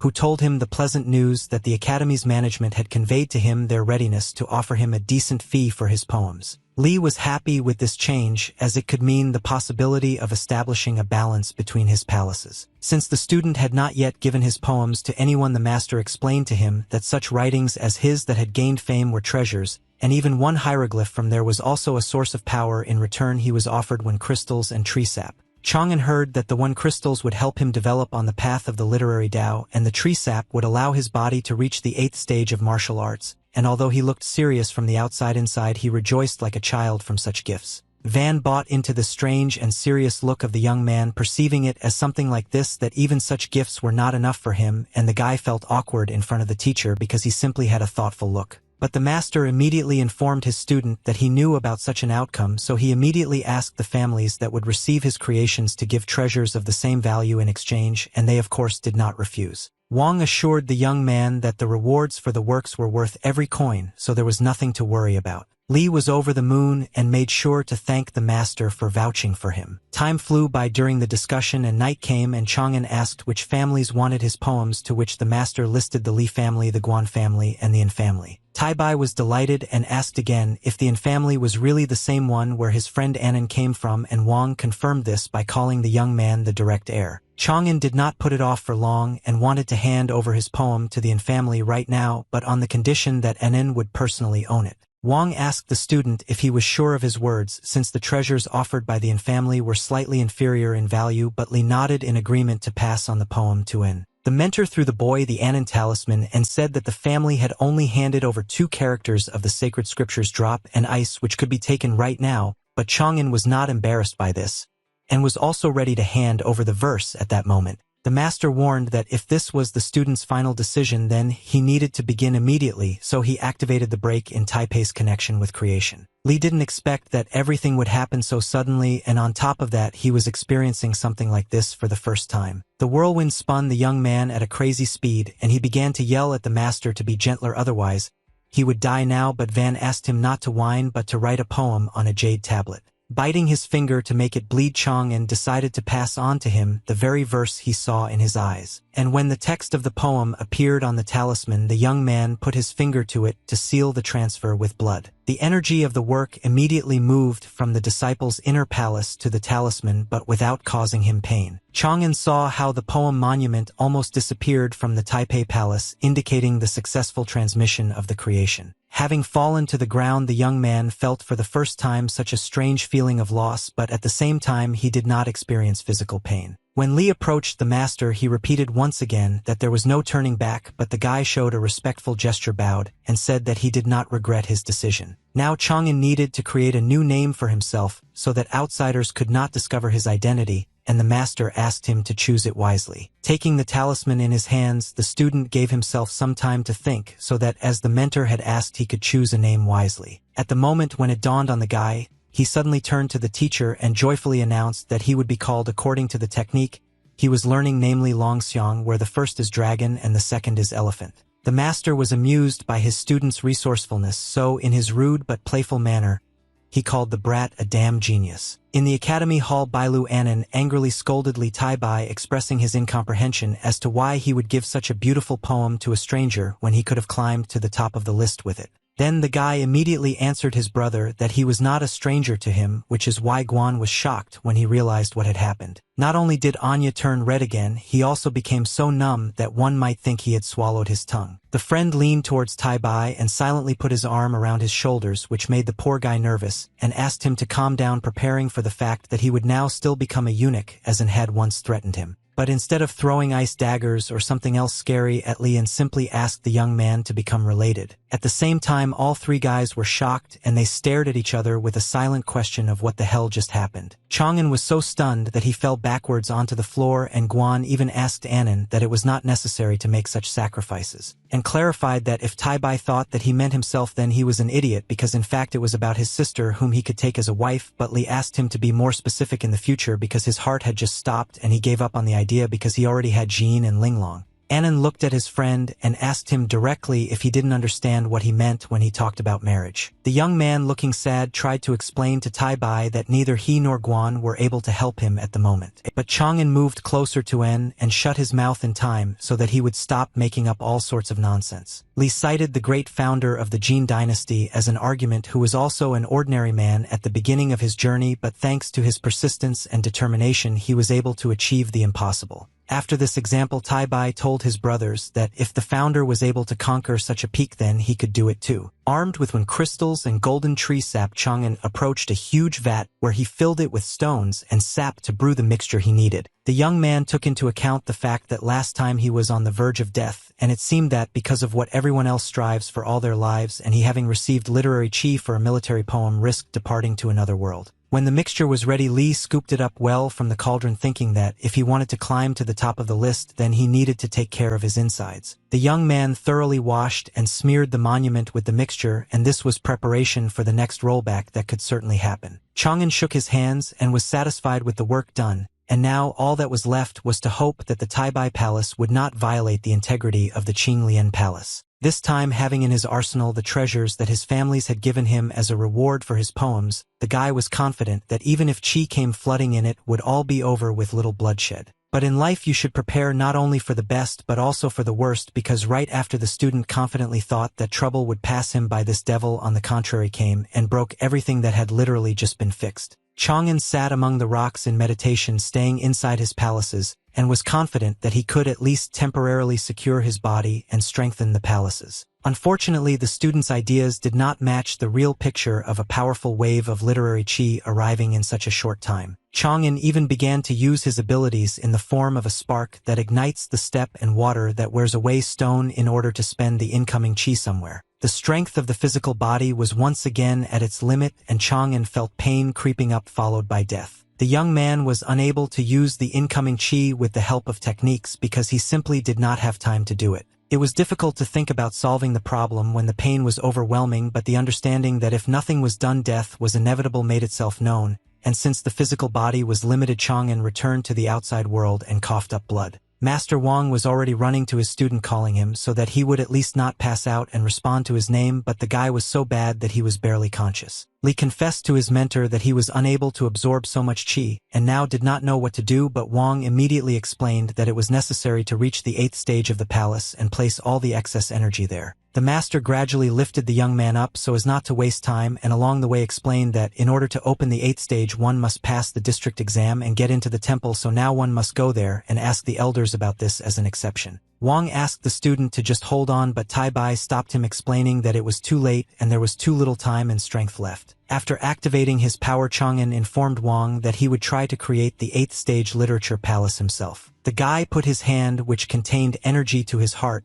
so that it would go inward and he would follow it. But before he plunged into the inner world, Li again experienced unbearable pain from the qi that did not stop coming. The master had never heard of a person who could do something like this, and so if the young man manages to break through to the 8th stage himself, he will become the first master in history with such a skill. Brick by brick, Chang'an began to lay one of the walls of the new palace, and this took some time. So far everything was going well, and the student continued at the same pace to independently give himself a chance at life. But even before he had even finished one wall, Li saw a wave of qi rushing towards him and part of the building, sensing a new place for accumulation. Like a raging sea during a storm, the wave washed away everything in its path without feeling a place where it could lie down and accumulate. Chang'an understood that he would not have time to complete even the foundation of the palace of the 8th stage, since the flow of qi was many times stronger, and again began to think about how to get out of this situation. It dawned on the young man when he looked at his palaces again, only from a different angle, and he understood what he should do. Chang'an directed its efforts towards expanding the existing palaces, since the 8th stage is about laying and strengthening the foundations. It was necessary to hurry because the wave of qi again felt a wider space for accumulation and rushed towards the palaces. But even though some details of Chang'an had not yet been completed, the wave did not wash away the renovated palaces. The guy was beside himself with happiness and rejoiced that what he had planned had finally worked and the buildings were holding up as they should. Both Li Taibai Palace and Qinglian Palace stood firmly on their foundations and were filled with plenty of energy. When the breakthrough to the 8th stage was completed, Chang'an was even able to exhale, feeling such changes in physics. Van was already exhausted from waiting, and when he saw that the young man's bleeding had stopped, he shouted out that he had succeeded. Li returned to his physical body and looked at the master and confirmed that he had indeed been able to break through to the 8th stage. At the speed of light, the mentor began to run around the student from side to side, looking at him as if he were some kind of miracle, because for the first time he saw that a person could cope with something like that on his own. But Li asked him to stop fussing around like that, otherwise he would throw up.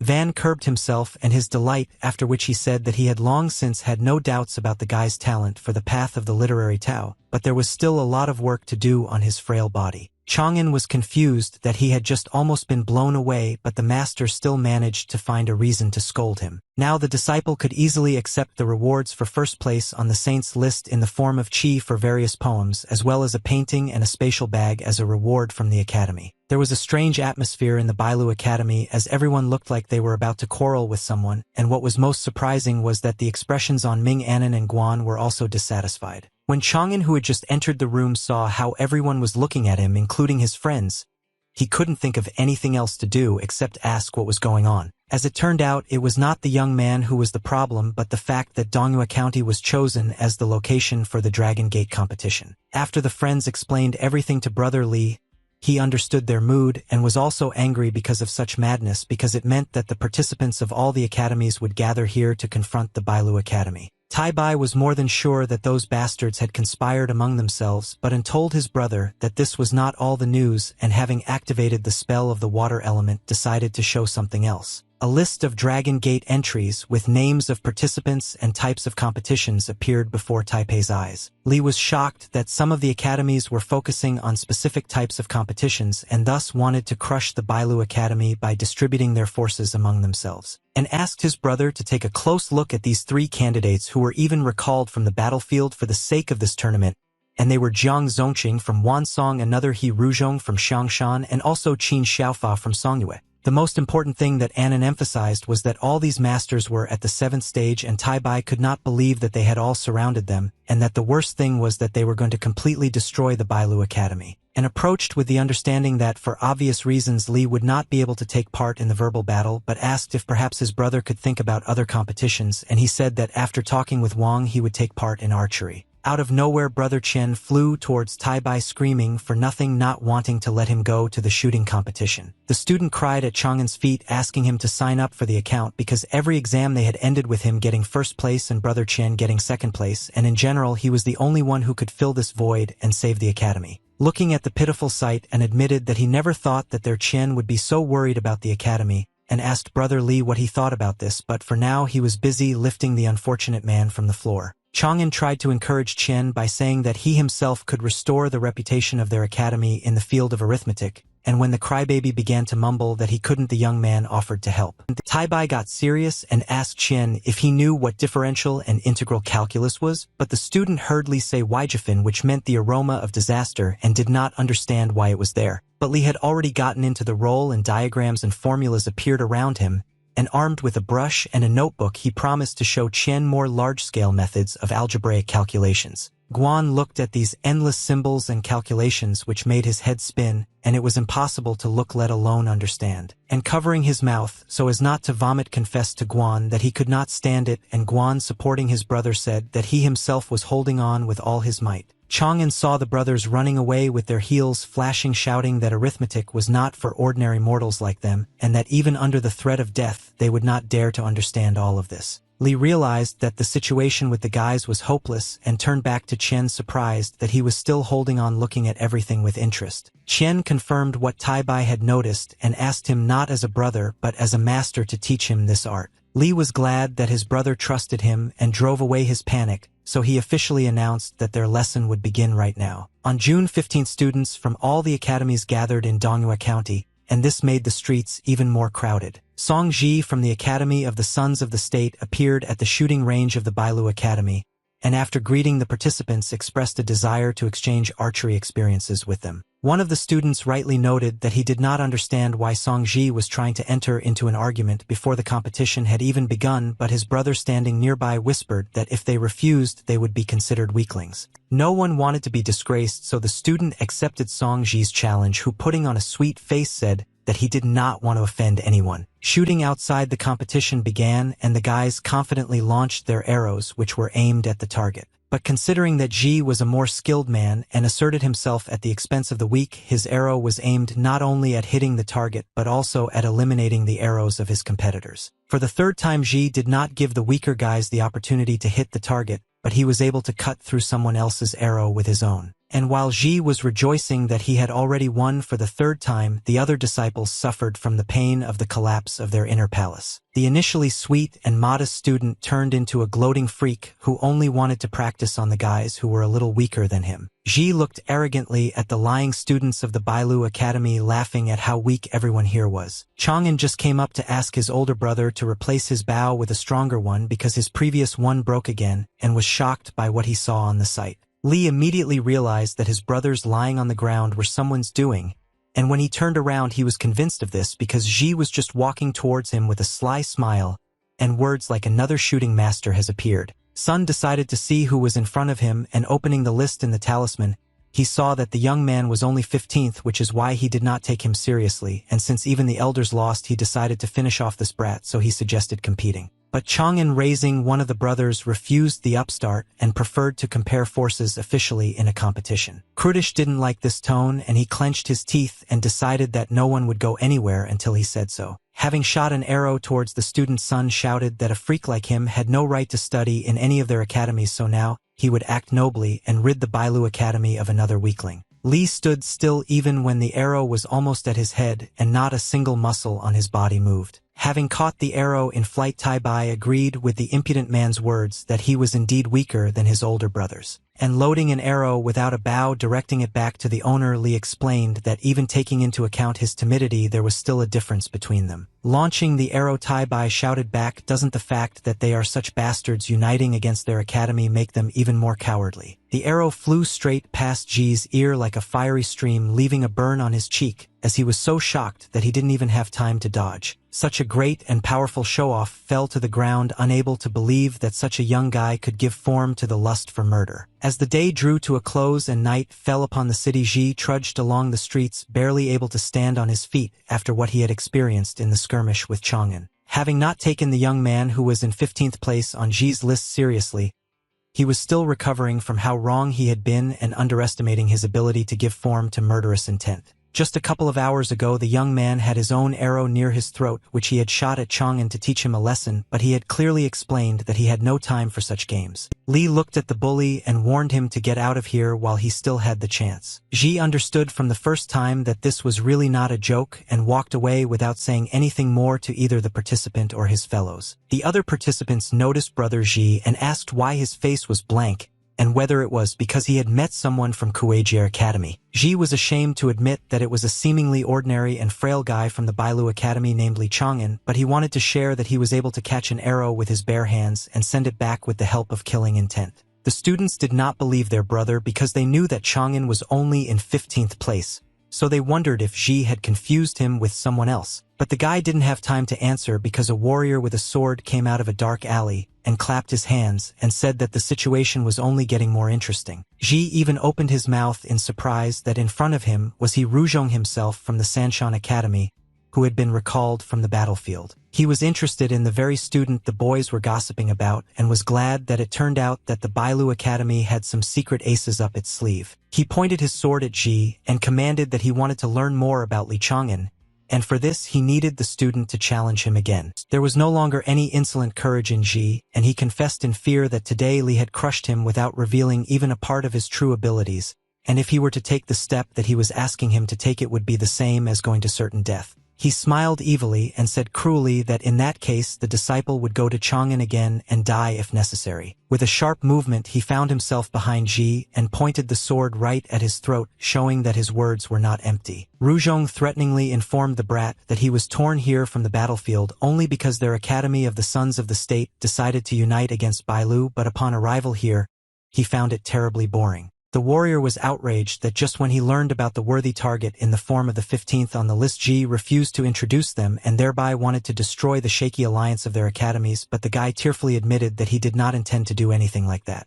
He was satisfied with the brat's answer, so he hid the sword so as not to delay him in fulfilling his promise. As he was leaving, the warrior made it clear that the young man would have problems if he did not complete the task, so he said that although he was patient, it was better not to delay with the promise. Ji looked after another danger and realized that tomorrow he would get down to business, and when one of his brothers said that he had to win otherwise he wanted to finish saying that the outcome would be sad, but he himself understood everything, saying that he needed to prepare. For Chang'an, preparation and training in nature have already become a habit and an integral part of his life. Li continued to refine and hone his archery after he was able to imbue an arrow with killing intent to put his brother's abuser in his place. Thanks to the technique of murderous intent, the student understood that it was possible to increase the speed of flight and the penetrating power of the arrow and once again launched it at a barely visible mark on the tree. But unfortunately something was still missing because the arrow fell to the ground literally a meter short of the tree. Chang'an was disappointed that even the energy he put in was not enough to hit the target, and it was only a little bit short.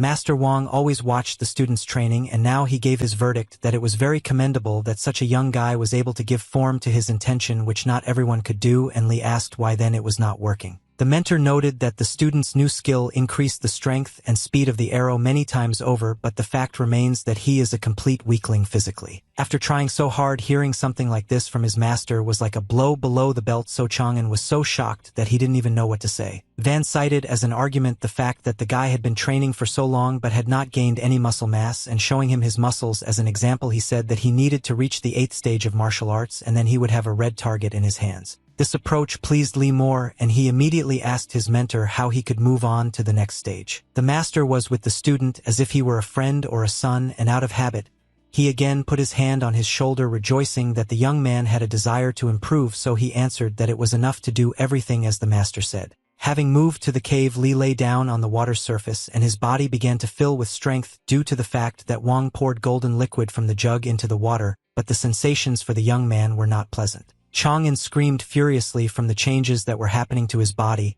and it was extremely difficult to let in the new unknown energy, but this was the moment of transition to the highest level. When everything stopped, Li stood up, and the first thing he did was look at his hands, thinking that he felt as if he was in a new body, and then he thanked the master, telling him that he felt like he had broken through to the 8th stage. Wang was glad that the student had matured and offered to continue improving since there were still a couple of drops left in the jug, but Chang'an refused. In the evening, Li returned home and opened the door, immediately told Jean and Linglong that he had finally returned from training, but it was surprising that no one greeted him as usual. The boy saw one of Uncle Zhang's brothers standing next to the girls, and Jean sitting next to Linglong's leg with medicine in her hands. Li noticed that one of Linglong's feet was missing a shoe due to a huge bruise on her leg. The young man was horrified to see his sister scared for the first time, and with such a scratch on her leg, so unable to withstand the onslaught of emotions, he immediately asked what had happened. Uncle Zhang's brother immediately asked his master for forgiveness for being at fault, because he did not keep an eye on Mrs. Linglong, which is why she suffered at the hands of one freak. The younger one was scared and could barely hold back her tears, but in order not to make the situation worse, she tried to hold back and said that everything was fine and the wound was not critical. But the rage that was already raging inside Chang'an could not be stopped, so he asked to explain everything in order again, especially about who dared to do this. Linglong began to tell what happened when a stranger approached her right on the street, asking her to deliver a letter to Chang'an, but she refused, arguing that he would never agree to such nonsense. When the girl was about to leave, this freak shouted at her back that refusing a challenge was a defeat and provocatively asked that Li Chang'an was a coward and it would be better if he didn't say such a thing. Linglong was not afraid and defended her brother's honor by running up to the impudent man and kicking him in the leg with her foot, shouting at him not to dare desecrate the name of her loved one. The idiot was not only in pain but also ashamed, and on top of everything he was scared because he was threatened with death from he if he did not challenge Li to a fight, so under the influence of depressing thoughts, he pushed the girl, calling her a piece of trash. Linglong was scared and no longer resisted because she was alone, and Ji shouted at her that he was not going to back down, so he asked her to tell the worthless brat that if he wanted to refuse he should come and say it to his face. Linglong stood up and looked at the back of the offender and was terribly angry at him, while this idiot barely hid how much pain he was in when this little brat hit him. Chang'an, after listening to the younger one, was proud that she stood up for him, but at the same time he was sad because of this she was wounded, and on top of everything anger was creeping up on the one who decided to challenge him to a fight through a weak girl. After treating the wound and taking care of Linglong, Chang'an stroked her head and asked her not to worry about him. And when Li turned away so that the girl would not see anything, his face suddenly changed, and he mentally asked her forgiveness for disobeying and taking a risk, but he was seriously determined to teach the bastard a lesson. The brother accompanied the gentleman to the hotel where that freak was staying, and Chang'an asked everyone to stay outside. The murderous intent was already gaining momentum, and he once again told the security not to enter the hotel until he solved the problem and came out himself. When Li entered the inn, he glowed brightly, emitting powerful energy, and loudly shouted to Song Ji to come down immediately and accept his death with honor. A lot of onlookers immediately came running, and some were pleased with how lively their district had become because of such skirmishes between the masters, but there were also those who did not find it funny at all, since such fights could harm other people. Ji opened the window of his room and looked down, realizing that the next danger he had run into was already waiting below. Before the bastard could even open his mouth, an arrow filled with murderous intent was flying towards his head. The arrow hit the window's stone frame and pierced it, leaving cracks in the foundation, and again it was very close to the impudent fellow's face, just like at their first meeting. Ji looked at the arrow, which was almost entirely stuck in the stone, and understood that things were bad, while his brothers were outraged at what this savage was doing and called on his brother Ji to destroy the impudent fellow. Li pointed his finger at the freak and asked about the fact that he wanted to fight, and without waiting for an answer told him to drag his skinny ass down before his patience snapped. The gentle boy did not like this humiliation, and he gritted his teeth and decided to show who was the best here, but he only had these show-offs in the form of weapons. Grabbing his bow and arrows, Ji activated the platform to descend to fight the one he was forced to challenge. Once downstairs, Ji immediately asked Chang'an if he had turned his nose up too much and ordered him to pay close attention to what real archery skill looked like. Having reached the spacious square, Ji asked first what kind of shooting competition the idiot would choose, but Li snapped that he didn't care, so let it be even the first one. Taking the arrow out of the case, Chang'an announced the conditions in the form of a position opposite each other and a distance of 10 jong, and after the shots it didn't matter to him what technique would be used, and the most important thing was that everyone had 10 arrows. Everyone who stood around the guys, and Ji along with them, were shocked, asking if Li really wanted to fight to the death. But Chang'an immediately replied that he, unlike some others, was not crazy and did not need problems with the academy, so he began to remove the arrowheads. And when the piece of iron fell to the ground, Lee ironically told Ji that if he managed to get hurt even by an ordinary piece of wood, then that was his personal problem. Ji did not understand why the new guy had not wanted to accept the challenge before, but now he came to fight to the death, and Lee replied that he had injured his own person, which was a good reason, and the brat began to make excuses, but this only made things worse. Having pulled the bowstring, Chang'an informed Ji that he would have 10 breaths after which he would shoot, and these intentions were true. Sun was frozen with fear when he heard the countdown, realizing that the new guy was serious in every word he said. When the last 3 digits remained, Ji could not stand it and also pulled the bowstring and shouted at Chang'an that he was a sick bastard. When the word 1 was pronounced, 2 arrows were launched simultaneously, and each had its own intention, differing even in the color of the aura. Absolutely not expecting such a turn of events, Sun looked at the tiger that was flying towards him in an attack, opening its mouth and paws with sharp claws. The predator sank its huge fangs into the body of its victim, and blood gushed out, bones crunched, and all this was mixed with a growl. The unfortunate man screamed furiously from the pain he experienced from the loss of his arm, which flew off somewhere high into the air, and the tiger disappeared as if it had never existed. Everyone who stood and looked at this cruel picture until the end could not understand whether it was real or a vision. But when Ji fell to his knees and blood poured out of his body, everyone realized that they were not imagining things and rushed to help the wounded man, and only Chang'an continued to stand and cruelly answered the bastard that yesterday his sister injured her leg, so today he lost his arm. Lee kept his eyes on his opponent while his fellow academy members rejoiced that now the students of other academies would start to treat them with more respect. Chang'an decided to immediately ask if there were any other people willing to come before leaving, and was prepared for the fact that after what he saw no one would come out to the meeting. But someone appeared who looked at Ji as a worthless and pitiful sight that could not even withstand 1 arrow. Lee immediately asked who was in front of him, and he thought that the stranger had the 7th stage of martial arts, and from this it follows that this is the leader of the group of students from the Academy of the Sons of the State. In a welcoming gesture but with an evil smile, the stranger introduced himself as Ling Xiao from the Academy of the Sons of the State, adding that he was very glad to meet the young man. The 2 strong opponents stood for some time in the square among the other students, and none of them even moved. Ling Xiao stared at the new guy, and the smile had already disappeared from his face, but Chang'an also did not turn away from the archer, understanding that he could strike him in the back, which was to be proven.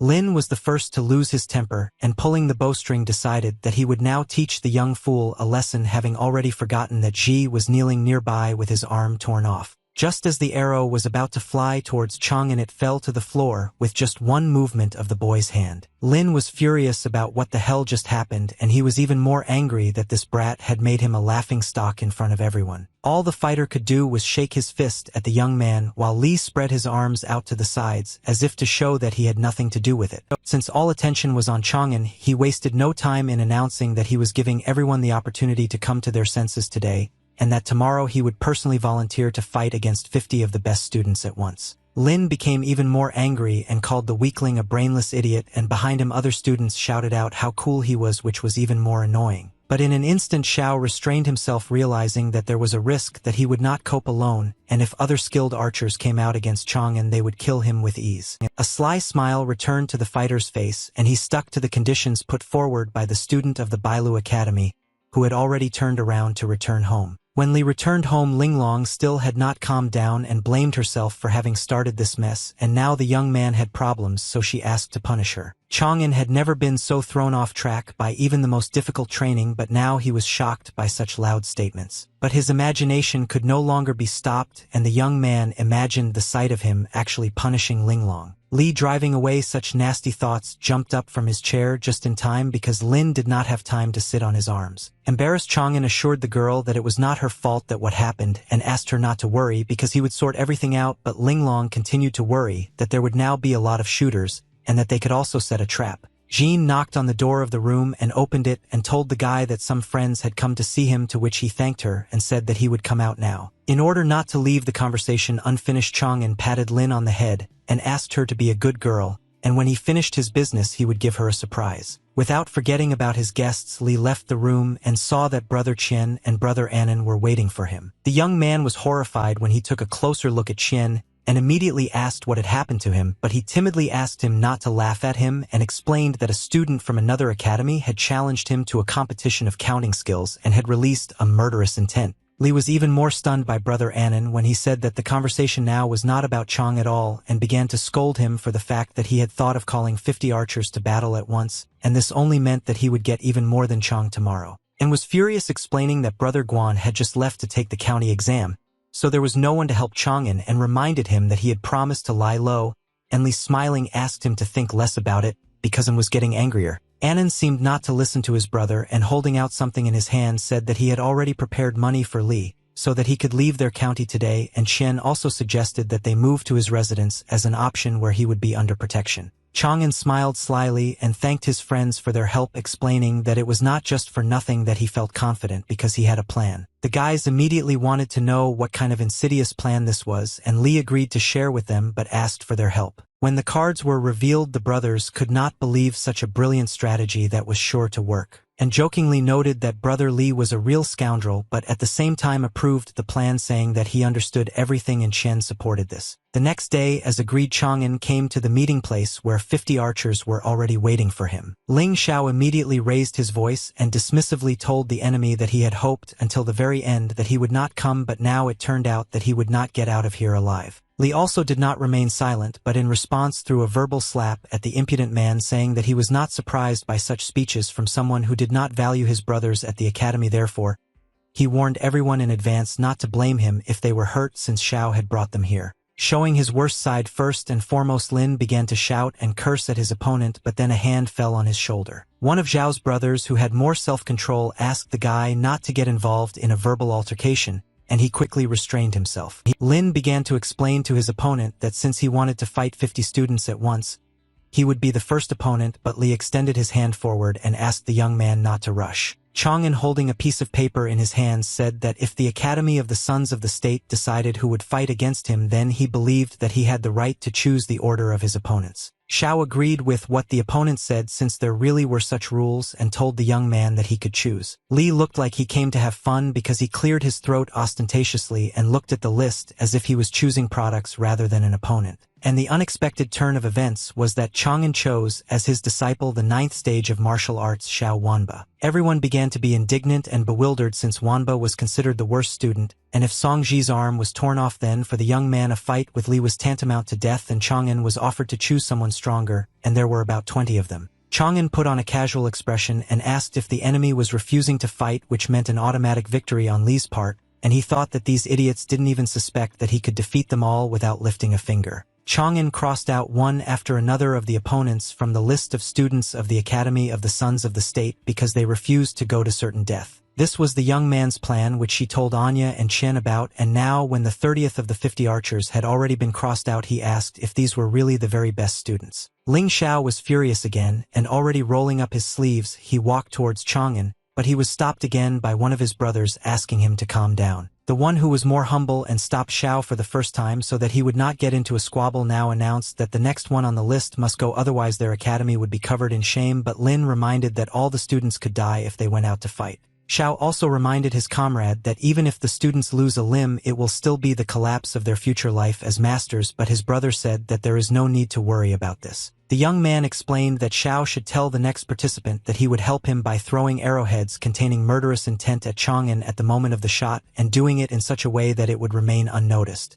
Lin didn't fully understand how this would look and whether it would make the situation worse, but he still agreed to do as he was told. Chang'an, unsuspecting, continued to voice the name of the 31st disciple, Fu Xiaobing, and asked if he would try to go against him. And to Li's surprise, the young man nevertheless volunteered, raising his hand and firmly answering that he would go out to fight and stand up for the honor of his academy. At this point, Li suspected that something was wrong, but he did not dissuade the student or mock him. Fu Xiaobing pulled back his bowstring and declared to Chang'an that he accepted the challenge, but even though he knew about the cover, he was still a little nervous. Li yawned sweetly and said that he was very glad that among all of them there was a brave student, because it seemed that only cowards were studying at the academy. The opponents stood opposite each other and prepared their weapons, after which they shouted in one voice that they were starting. Xiaobing loaded 3 arrows at once and threatened Chang'an that he would not leave here alive today, so he had better change his mind. But behind Li, Crouching Tiger had already appeared, which became the personification of his murderous intent, and had already torn off Song Ji's arm last time. Li released an arrow and with it a murderous intent, but 3 arrows flew in his direction from the enemy, and even that was not all that was in store for him. Xiao looked at his brother and told him it was now or never, and he replied that he remembered the agreement and prepared his blades to fire. 2 blades flew towards Chang'an with lightning speed to confuse him, injure him, and then kill him. The weapon hit Li's hand, which was holding the bow, and he, not expecting such meanness, clenched his jaws in pain. Because the source was wounded and diverted, the tiger also began to dissolve without reaching the enemy. This time the arrows passed by Chang'an's face, leaving behind a cut on his cheek,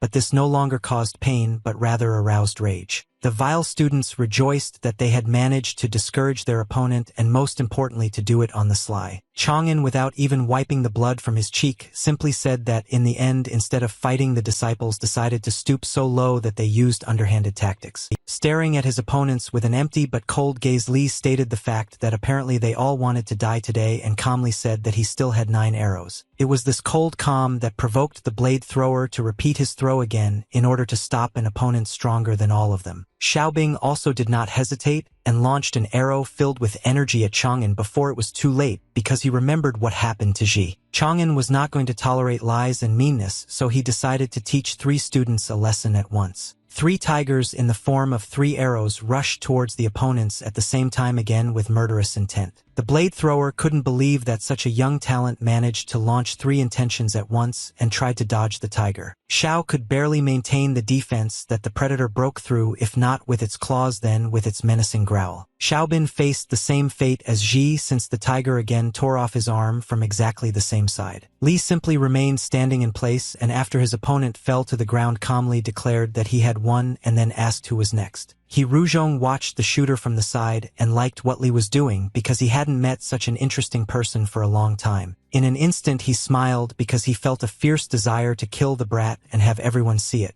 Chang'an suddenly turned around in the direction from which this killing intent was coming, which was difficult to confuse with anything else. But there was only a crowd of onlookers standing to the side, and the young man felt that the energy of death had disappeared, but it was difficult for him to convince himself that he had imagined it. He actually hid in time, regretting that he couldn't kill the young man right now because it would disrupt the old men's plans for the Bailu Academy, and mentally told Chang'an to see him again. Li decided to continue and called the 32nd disciple Chang Shuyun, asking him if the guy was ready, to which the poor guy could not even really answer, being driven into a blind corner between the risk of death and shame. Instead of the student, Xiao answered, telling him that he could refuse considering that the opponent was much stronger and it was better not to risk his life. After some time, when everyone had been named, Li looked sternly at the list and announced that since no one else wanted to go out to fight, there was only one person left. Chang'an calmly told the guy to go out because he himself understood this perfectly well, and opposite him appeared the same blade thrower, Hu Yuzhen, announcing that he accepted the challenge. After checking his hand, Chang'an sternly said that he was only waiting for this opponent to finish what he had started. The opponents fired their weapons at the same time, and both had such good technique that the arrows touched tips. In a fierce duel, Hu Yuren's killing intent in the form of a snake collided, wrapping its flexible and strong body around Chang'an's tiger. Li pulled the bowstring again and, filling the arrow with energy, shouted at his opponent to finally show what he was capable of. And Yuzhen, having done the same, answered the enemy that if he thought to intimidate him, it would not work because he was not afraid at all. Xiao was beside himself with anger because he knew that if this was a competition in pure martial arts, then brother Hu would have already torn the brat Chang'an to shreds, but archery is about accuracy and killing intent. Remembering absolutely all his efforts and achievements in training, Li told himself that he would be able to defeat the enemy and gave free rein to the fierce dragon and the formidable and unshakable elephant next to whom was still the tiger.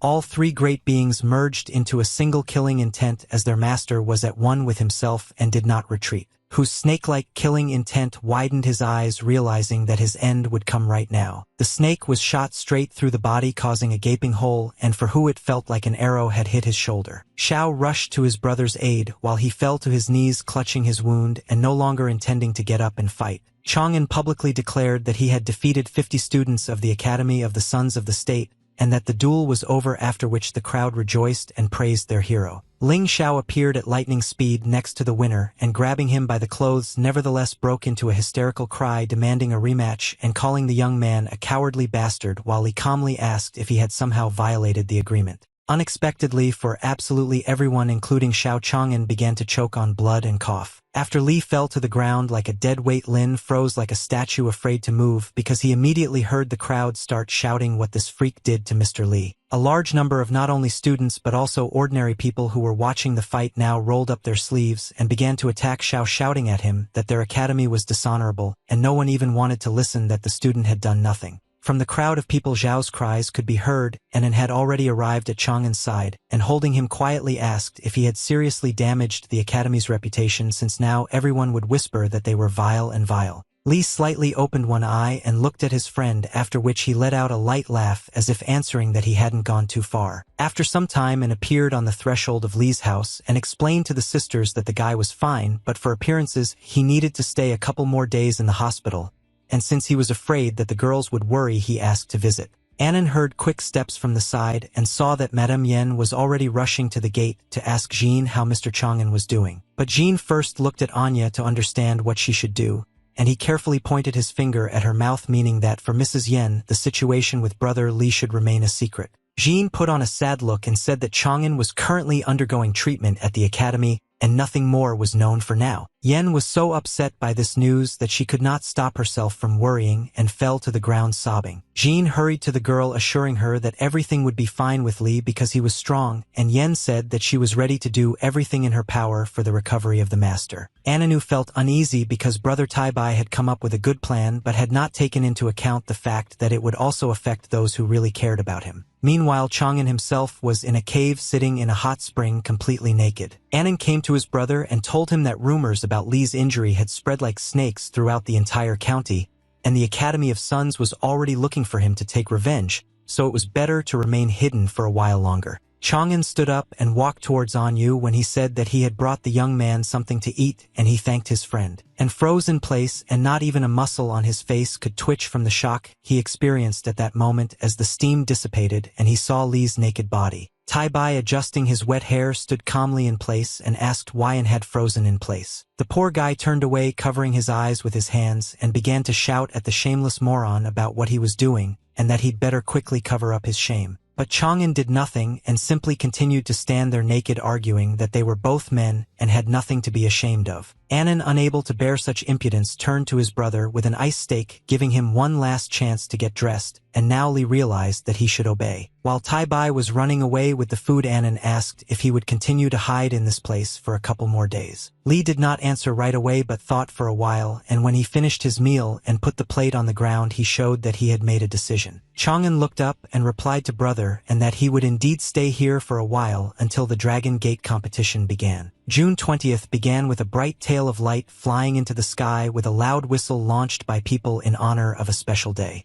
Fireworks exploded over the arena, signaling the official start of the Dragon Gate competition. The students and participants and those who just came to watch the spectacle could not believe their eyes when they saw who appeared above them. The most important judges of the day were embodied in the air in the form of elders who hung over everyone who was present in the arena. The incarnations of the three saints evoked a range of emotions from fear to respect, but the crowd buzzed about their appearance like a beehive. Chang'an was not yet with all the participants, but together with Master Wang, he watched the competition from the sidelines and was excited by the fact that if the students' behavior corresponded to the norms of the sacrament, then the incarnations of the saints remain and otherwise they disappear. Wang, clicking the seeds, smiled at the young and inexperienced student, saying in his manner that he as a brat had not seen the world, which is why he was so excited. Having made the most suspicious and condemning look, Li did not take his eyes off the mentor and took this as the guy's desire to also eat some seeds, so he offered him some too. But Chang'an, crossing his arms and making a pouty face, decided to write the master a remark about how he was somehow frivolously treating such an important moment because the competition was a fight for the honor of their academy, and began to say something else.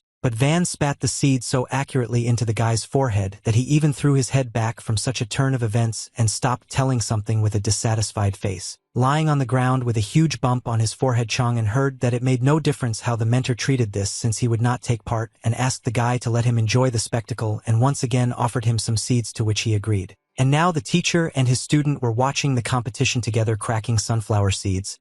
And Li was still curious to know Wang's opinion about what place Bailu would take by the end of the day, and he heard that for now she was in 50th place. But the mentor clarified that other academies would carry out their vile deeds, so it was difficult to talk about anything for now, and just at that moment they saw how Yuan from Songshan violated the sacrament and fell down. The scoundrel could not have done anything else but grab the leg of another student to drag him along with him to defeat. The student of the Bailu Academy held on with all his might, but the impudent man was so persistent in preventing him from concentrating that he involuntarily turned his head. The young man clenched his jaws and through his teeth very quietly hissed at the freak to let him go right now, and one of the saints was watching all this. The last thing the guy heard was how the saint told him that Chun Kai from the Bailu Academy broke the sacrament and drove the student away and then disappeared. Both students fell like stones, screaming in fear that they would break since the columns on which they stood were quite high. But the landing was successful only if the scoundrel put on a false smile and slyly asked his opponent for forgiveness. Then the second student understood what was happening and could do nothing more than call the first a scoundrel. Chang'an was indignant and pointed his finger at the teacher, shouting that it was obvious that this was all specially arranged, and asked why the hell no one was doing anything, to which Wang replied that the competition was held between the students and they solved their own problems.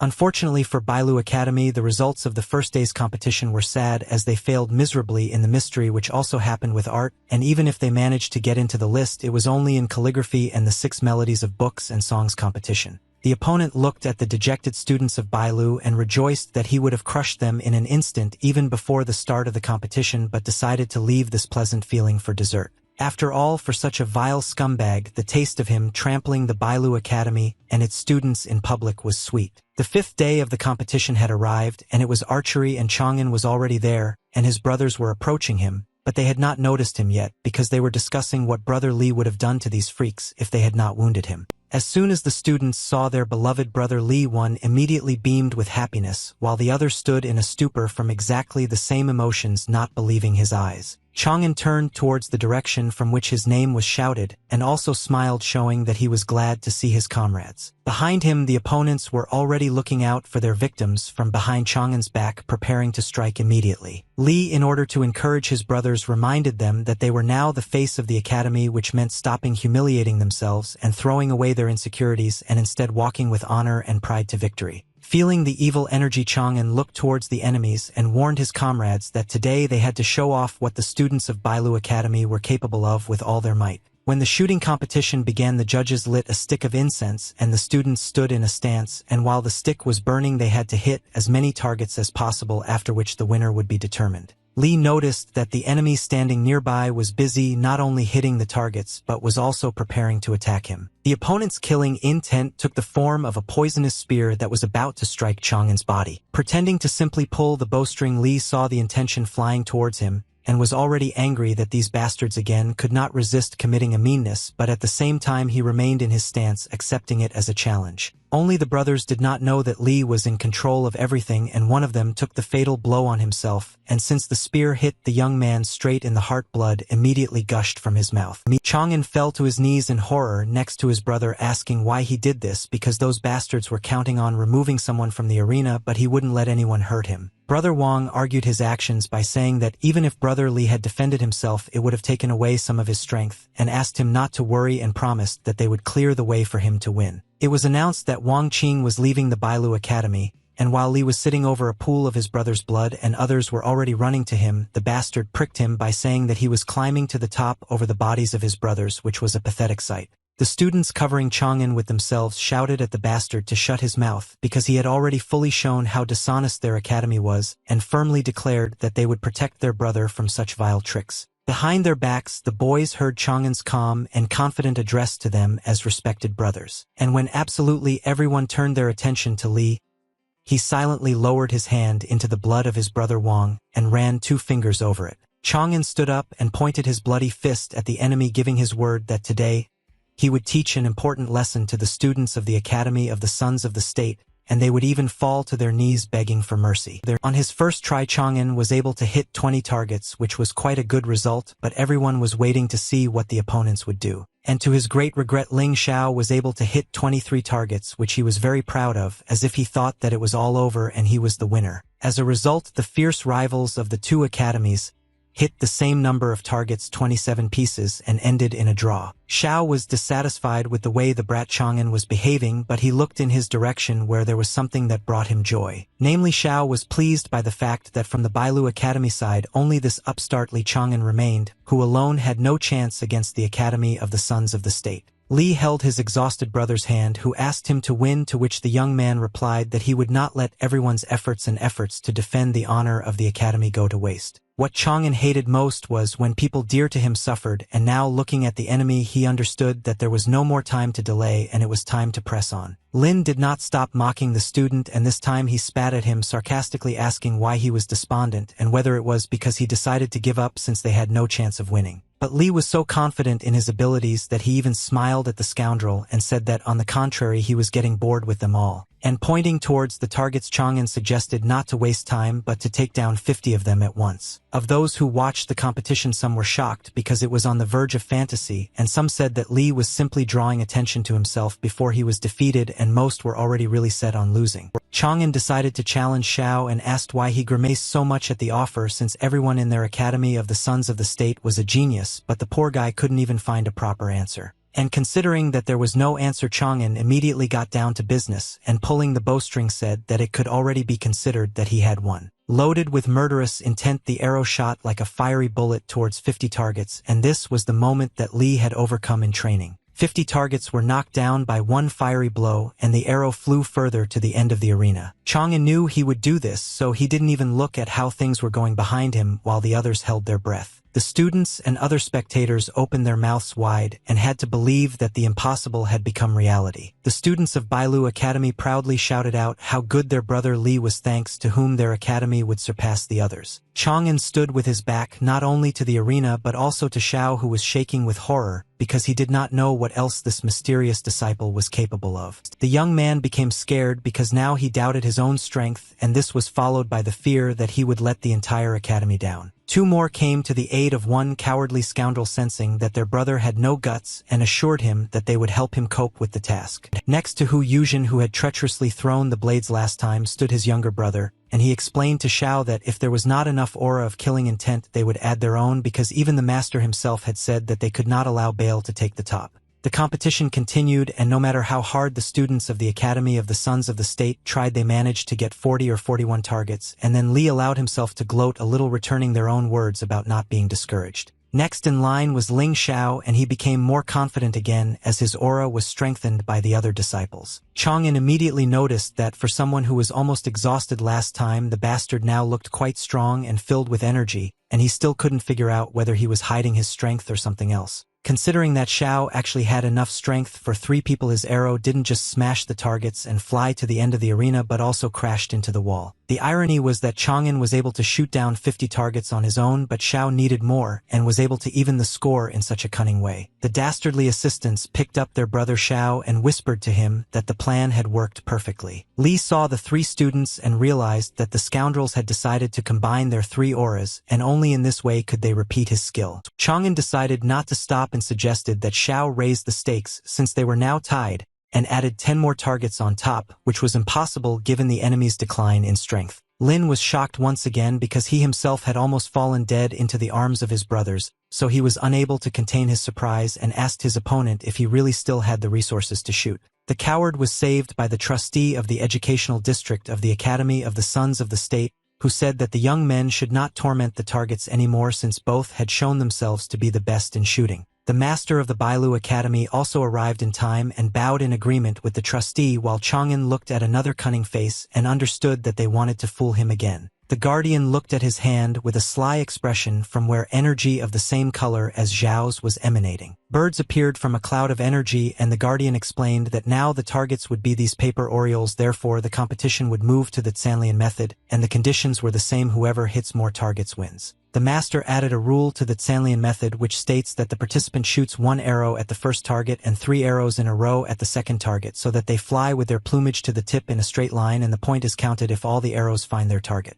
Chang'an immediately realized that this method was the strong point of the scoundrel Ling Xiao, and the cunning old man did everything to ensure that it was in their favor. Without a doubt, Ling Xiao confirmed Chang'an's thoughts and confidently agreed to the competition as if he hadn't just died after 50 targets. It dawned on Li when he realized that the birds were just paper orioles, and he realized what he needed to do to hit them. As always, without hesitation, Chang'an pulled the bowstring and said that he also agreed to such a competition because he promised his brothers to lead them to victory, but this shocked Xiao. Lin hit one oriole after another with his shots and did not miss, which gave him the opportunity to earn more and more points. There were wounded paper targets lying next to the student, and the number of his hits had increased to 19, and he proudly declared to Chang'an that he apparently was not going to make an effort, which meant that victory was not on his side. And although the number of hits from Li's side was 0, he calmly asked the enemy not to rush because he wanted to admire the birds. At some point, an oriole flew in front of Xiao, and Chang'an announced that he was now ready to shoot since a suitable target had appeared. Loading the arrow with killing intent, Li fired it as if he wanted to kill not a bird but Ling Xiao himself. Therefore, when the arrow hit the oriole right in front of Xiao's face, he was so scared that perhaps there was no need to finish him off. Immediately after the first successful hit, Chang'an fired 3 arrows in a row as prescribed in the rules of the Zhanlian method. But the arrows did not fly at another oriole but straight at Lin,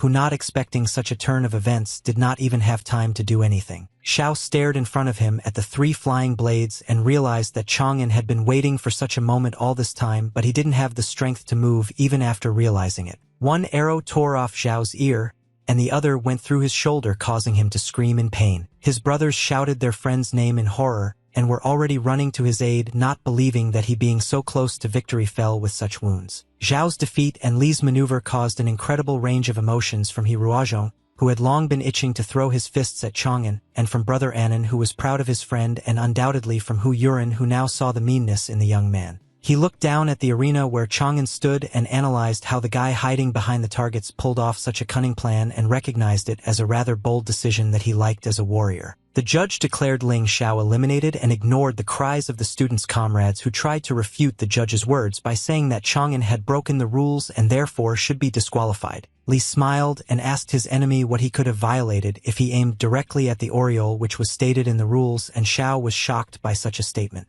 To which the judge responded that the rules had not been broken, so Chang'an's result counted, which made the guy very happy. When the judge officially announced that the winner of the archery competition was Li Chang'an from Bailu Academy, the brothers rejoiced, shouting his name and throwing him into the air. He was also jubilant, but not because of the brat's victory, but because he couldn't wait for the moment to feel the murderous intent of this so-called hero. Having read the fighter's thoughts, someone put a hand on his shoulder and ordered him not to even dare to think in that direction. Qin Xiaofa from Songyue, as always with a sweet smile, reminded his accomplice that their target was Li Taibai and not some upstart, but he did not like at least the fact that the hand was still on his shoulder, and he asked to remove it, clarifying that Chang'an could be Taibai. Qin asked his comrade not to talk nonsense about their goal being to combine martial arts practice with the achievements of literary genius, since there had not been such a thing since ancient times. The young master managed to persuade his accomplice, and he sat down indignantly and said in a loud voice that he would focus on searching for this Li Taibai, which made Qin very happy, so he hinted that it would be possible to fight with Chang'an after the competition. Li, as always, was recovering in the cave, sitting on the surface of the water, but Master Wang distracted him by praising his student for having really wiped the floor with the idiots during the competition. Chang'an understood that mutual praise was indispensable, so he immediately said that everything worked out thanks to the master's instructions, and he laughingly said that he really taught the young man so well that now, except for Li Taibai, everyone is looking for Li Chang'an. The student was shocked and in a panic asked Van if he had somehow managed to reveal himself. Van, in his simple manner, assured the young man that he had nothing to worry about since his beloved master had already taken care of everything in advance. The teacher explained that the students of Bailu Academy were under the word prohibition technique, which meant that they could not say Li Taibai in front of other people. In addition, Wang mentioned that as a caring teacher he used the substitution technique on the students, and now when they see the guy for them he will be Li Chang'an. But then Wang warned the young man that if he encountered a third-stage master of the literary Tao on his way, then techniques would not help hide his identity, since those monsters were sensitive to such things. Wang thought that the student was in shock and asked again what surprised him so much, but Li replied that the master had literally just been picking his nose and now put a dirty finger on his shoulder. For such impudence and paying attention to a trifle at such an important moment, Chang'an received a blow to the head and earned a bump. Having shown his mercy, the mentor clarified to the guy that the technique was not used on his brothers Anya and Guan, so they remember who he is, and from this news Chang'an was beside himself with happiness and was filled with gratitude. Today the teacher poured out news after news and also clarified that there is an additional way to hide it, but said that it is most likely beyond the boy's capabilities. But instead of being despondent or afraid, Lee was glad that he would like to at least try this method, to which Van agreed, but after tomorrow's competition. Chang'an silently endured this behavior of the master, but at the same time watching him with his eyes, he wondered if he was acting like this on purpose, as if he was taking revenge. On the sixth day of the arithmetic skills competition, the students who had gathered in the arena were already horrified and indignantly asked what this man was doing there. Chang'an confidently replied that he did not understand the stupid question, since he had come to take part in the counting competition. One of the opponents decided to humiliate Lee by reproaching him that the score is not stupid archery, and the upstart will not see victory if he can only swing his fists, which surprised the young man. Everything was decided when the competition ended with the defeat of absolutely everyone who fought against the stupid fist-wielder. Lee left as a winner, hearing what a scoundrel and monster he was and what dark forces helped him defeat everyone. The one who angrily spat in the direction of the archer to tears was upset that he came to the word battle, but Lee decided to please the poor guy this time and said that now he came to support his friend.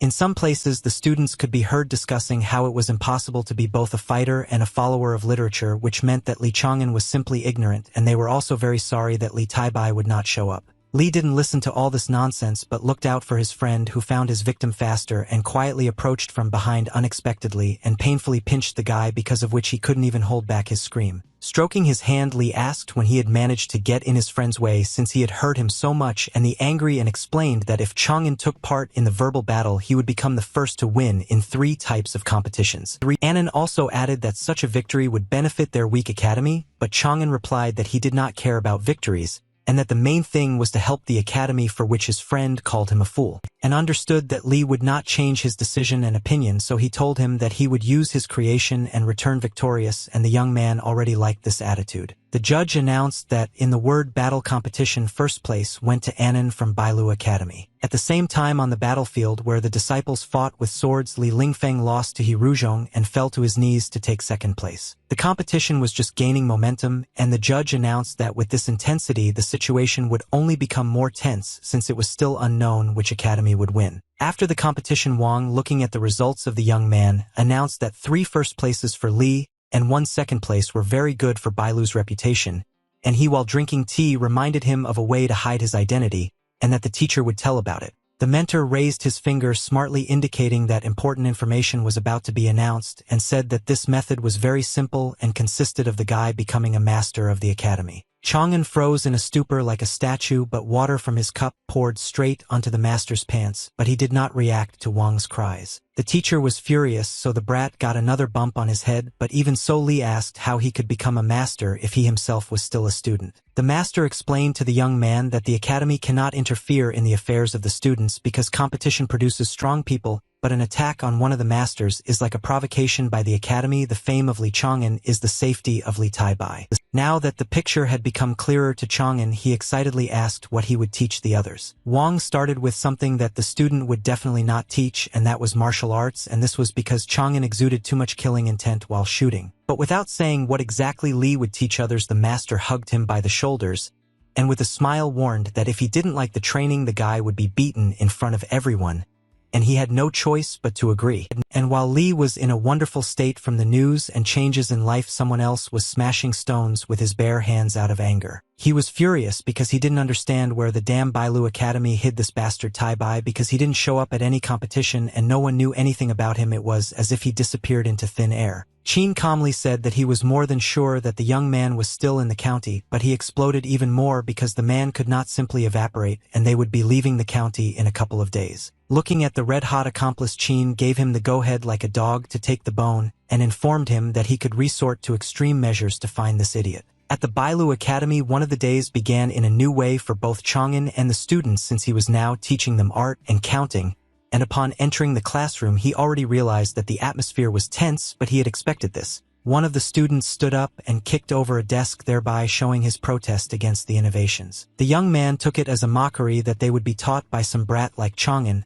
who had only entered 6 months ago, and the norm had always been to teach others after 4 years of study, so such an exception was unfair. The anger grew, and the student began to threaten his other brothers that they had become like blockheads and would not say anything in protest, but there were those who asked the others to calm down, and only Chang'an himself endured all this in silence. Lee smiled, realizing that the guy still didn't know a lot of things, and decided that now was the time to show him that sometimes you need to judge not only by a person's age or appearance. A fiery arrow flew towards the guy, but he suspected something was wrong and began to turn around to face the danger too late. Out of the corner of his eye, the student saw something very bright rushing straight towards his face, but at the same time, he remembered that the pole had come in empty-handed. An arrow froze before the impudent man's eyes and was so close that it could have already pierced his skull, but it hung in the air. Chang'an smiled and calmly asked the scoundrel to leave the room if he really didn't like something that much. The arrows were not aimed at one student, but the one who first started the riot was outraged again about what the hell Lee was doing and threatened that he could tell the masters about everything and he would be thrown out of the academy. Chang'an was no longer the type to be intimidated by such threats, so he only smiled. Having restrained the movements of the impudent man, Lee reproached the student for the fact that at first,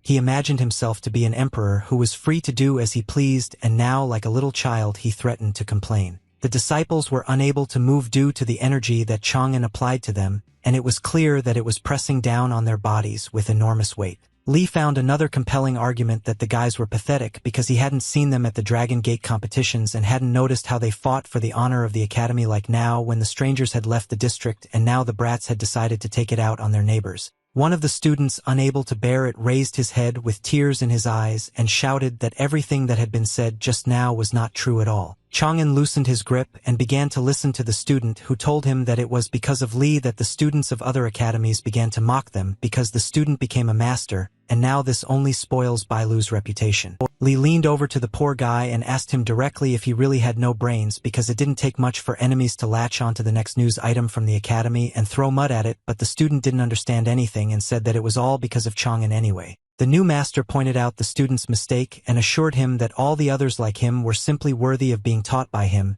since they were all on the verge of expulsion, which was the reason why the enemies were clinging to them. The students were shocked by this news, but they were even more stunned by Chang'an's words that he personally believed that even for guys like them, there would be a place in the academy. The guys seemed to have a new lease on life, and one of them, not believing that the situation could be fixed, asked the master again if what he said was true. Lee smiled again and, picking up the notebook, reminded the boys of the simple truth that until they try to move forward, they will not know whether they can become more successful. The students sat down in their places, and the master finally began a real lesson, standing at the board and explaining today's materials to them. 15 minutes later, the poor guys had heard what was being said in one ear and out the other, and nothing was retained in their brains. And after an hour, the guys no longer understood who they were and what they were doing there, and simply listened to the master, continuing to understand nothing. Although the lesson began with shouting and throwing tables, now nothing was heard from the academy because the students had nevertheless tried to change something in their lives. A calm and contented Chang'an announced to the students that perhaps they had had enough for today, so the lesson was over. But right after such a pleasant phrase about the end of this torment, Lee told the guys that today's topic was quite easy, so he decided to give them homework in the form of multiplication problems that needed to be done by tomorrow. The red-haired youth turned to Brother Xiaobai, asking if he thought that Chang'an had made all this up just to make fun of them, but he replied that he didn't care, and that the most important thing for him was not to lose face in front of a student like them. But the guy said that in any case they have no other choice, and Xiaobai also shouted that his head was bursting as soon as he thought about these numbers, but Lee, listening to all this, was glad because now he understood the teachers who watch how students suffer. Training did not leave Chang'an's life, and on another day on the back slope of the Academy Mountain, he trained based on his poems, and Wang as always watched. The energy based on the lines of the work was spinning, and Lee said the last of them loudly to charge the ball with power and shoot it. But unfortunately the master and his unfortunate student watched as the balloon shamefully deflated without flying even a meter away from the young man's hand. The mentor jumped from one extreme to another, and now Lee again became his most talentless student, who was not even able to embody his own work, and the black clouds looked so sad that the master admitted that his fart was stronger. Wang let out a furious shout for the boy to train harder, and sent him to write his lines on the talismans, and ordered him to do this until he felt the power of his own words. Chang'an obediently went into meditation, and finding himself in Li Taibai's literary palace, did everything as he was told. While writing the lines of the poem Taisho from the North, Li thought at the same time that now in the morning he is a strict teacher, and in the evening he turns into a humble student. As soon as Chang'an touched the talisman with a brush to write about those very black clouds that fell to the ground like a bursting balloon, suddenly energy sparkled. The young man froze, afraid not only to move but even to breathe, and began to listen to the sensations in his body. body, but he could not yet believe that he was starting to succeed. While in a meditative state, Li's energy appeared before him, which first arose within him and now embodied in the physical world. When the student felt that the energy had been formed, he too returned to the outside world, and still could not fully believe that he had managed to embody the true power of the lines of the poem. Immediately after the joy came the realization, which somewhat extinguished the desire to show off his achievement, because Chang'an realized that he could not reveal his full potential, which was hidden in the line due to the lack of literary qi. Li began to analyze the current situation and came to the conclusion that if he became stronger, he would be able to create truly black clouds like in his poem that would cover the entire city. After a rather difficult training session, the young man returned to the academy and headed towards the 9th tower. Chang'an trudged along completely exhausted, recalling the saying that one piece of cake won't make you fat, and this only meant that he needed to practice more. Approaching the door, Li recognized in the loud voice Annan, who was arguing quite heatedly with someone, indicating to cover his mouth and not open it again at all. The student shouted to Anya that everyone in the academy knew that Tai Bai had betrayed them and left, after which, as proof, he recalled that during the Dragon Gate the scoundrel was nowhere to be found, and if you ask anyone, everyone will say that they did not see the traitor. Li watched and listened as An defended one of his characters and claimed that Tai Bai was still at the academy, but the stubborn student asked again where that scoundrel was and clarified that he wouldn't believe it until he saw it with his own eyes. Chang'an decided not to get involved in the conversation for now because the words about him being a traitor to his own academy were still in his head. It got to the point that the students rushed to activate their powers, and Annan shouting at the enemy to take his words back threw ice shards at him, but he refused to resist with his strong arms from which vines curled. Chang'an could no longer stand it and shouted at the guys to let go of each other or else it would come to fratricide, but he himself thought that a rather familiar picture was now before his eyes. Numb with fear, Li didn't even turn around to see who was shouting behind him, since it could have been anything but the other students suffering from grief. Li watched his brother suffer because without Taipei the academy had no future, and some were even ready to follow their brother and give up their education. And grabbed the student by the clothes and pointed towards the sufferers, reproaching him for being the one to blame for this, but he claimed that he had only opened everyone's eyes to the truth, and if everything he said was a lie, then let Tai Bai personally come and prove otherwise. At that moment Annan became quiet and stared somewhere through his brother and replied that Tai Bai could not come, but he could not continue. For what reason he could not. Li arrived in time and putting his hand on Anya's shoulder scared her a little, but at the same time consoled her with his presence and said that everything was fine. Li asked his brother why he assumed that Tai Bai had betrayed them and left since there was no evidence, but the young man explained that once the Songshan Academy posted a list of students who would have to join them, and there was Li Tai Bai who had not been seen for a long time. The guy added that Bailu denied the fact of betrayal and showed everyone the Tai Bai Jade tablet as evidence, but many still took it as a bluff, and another student said that before leaving students returned the tablets. Chang'an, putting all these puzzles together, realized at least that other academies were continuing to look for him, and this time they were using provocation. The young man began to think of ways out of the situation, but if Tai Bai showed up he would be killed, and if he didn't show up the academy would fall apart, and it turned out that there was a dead end on all sides, and then An came up to console his gloomy friend. But Li confidently told his friend that he was fine and not to worry, and he himself thought that he would create a third way out of the situation and get around those annoying bastards. Sitting at the table in the evening with a piece of paper, Chang'an thought that a token is not a 100% guarantee, but if you take Tai Bai's poems, no one could forge them. There was just one moment that made the young man smile nervously to himself, since he had already spent enough time with this. And Chang'an's body immediately became stuck in the memories of just recently achieving a precarious balance between his palaces, and if he were to write a poem from Taipei now, he would die irrevocably. Li concluded that he first needed to strengthen Qing Lian's Palace of Literature, and then he could write on behalf of Taipei. The young man's choice fell on the poem Heavenly Sword and Dragon Saber, which he as always quickly chose thanks to the system that contained information from the archives of the National Library. With the onset of morning, the modest student turned into a teacher, only this time not a strict one, but a very ordinary one. Li yawned like crazy because he hadn't gotten enough sleep, but he still showed up for class and was ready to check the students' homework, and he decided to start with Zhang Xiaobai. Xiaobai, with confidence in his voice and pride, demonstrated to everyone his task that a cloth seller receives 10 taels of silver per piece, and it was necessary to calculate the amount of silver for 3 pieces of cloth.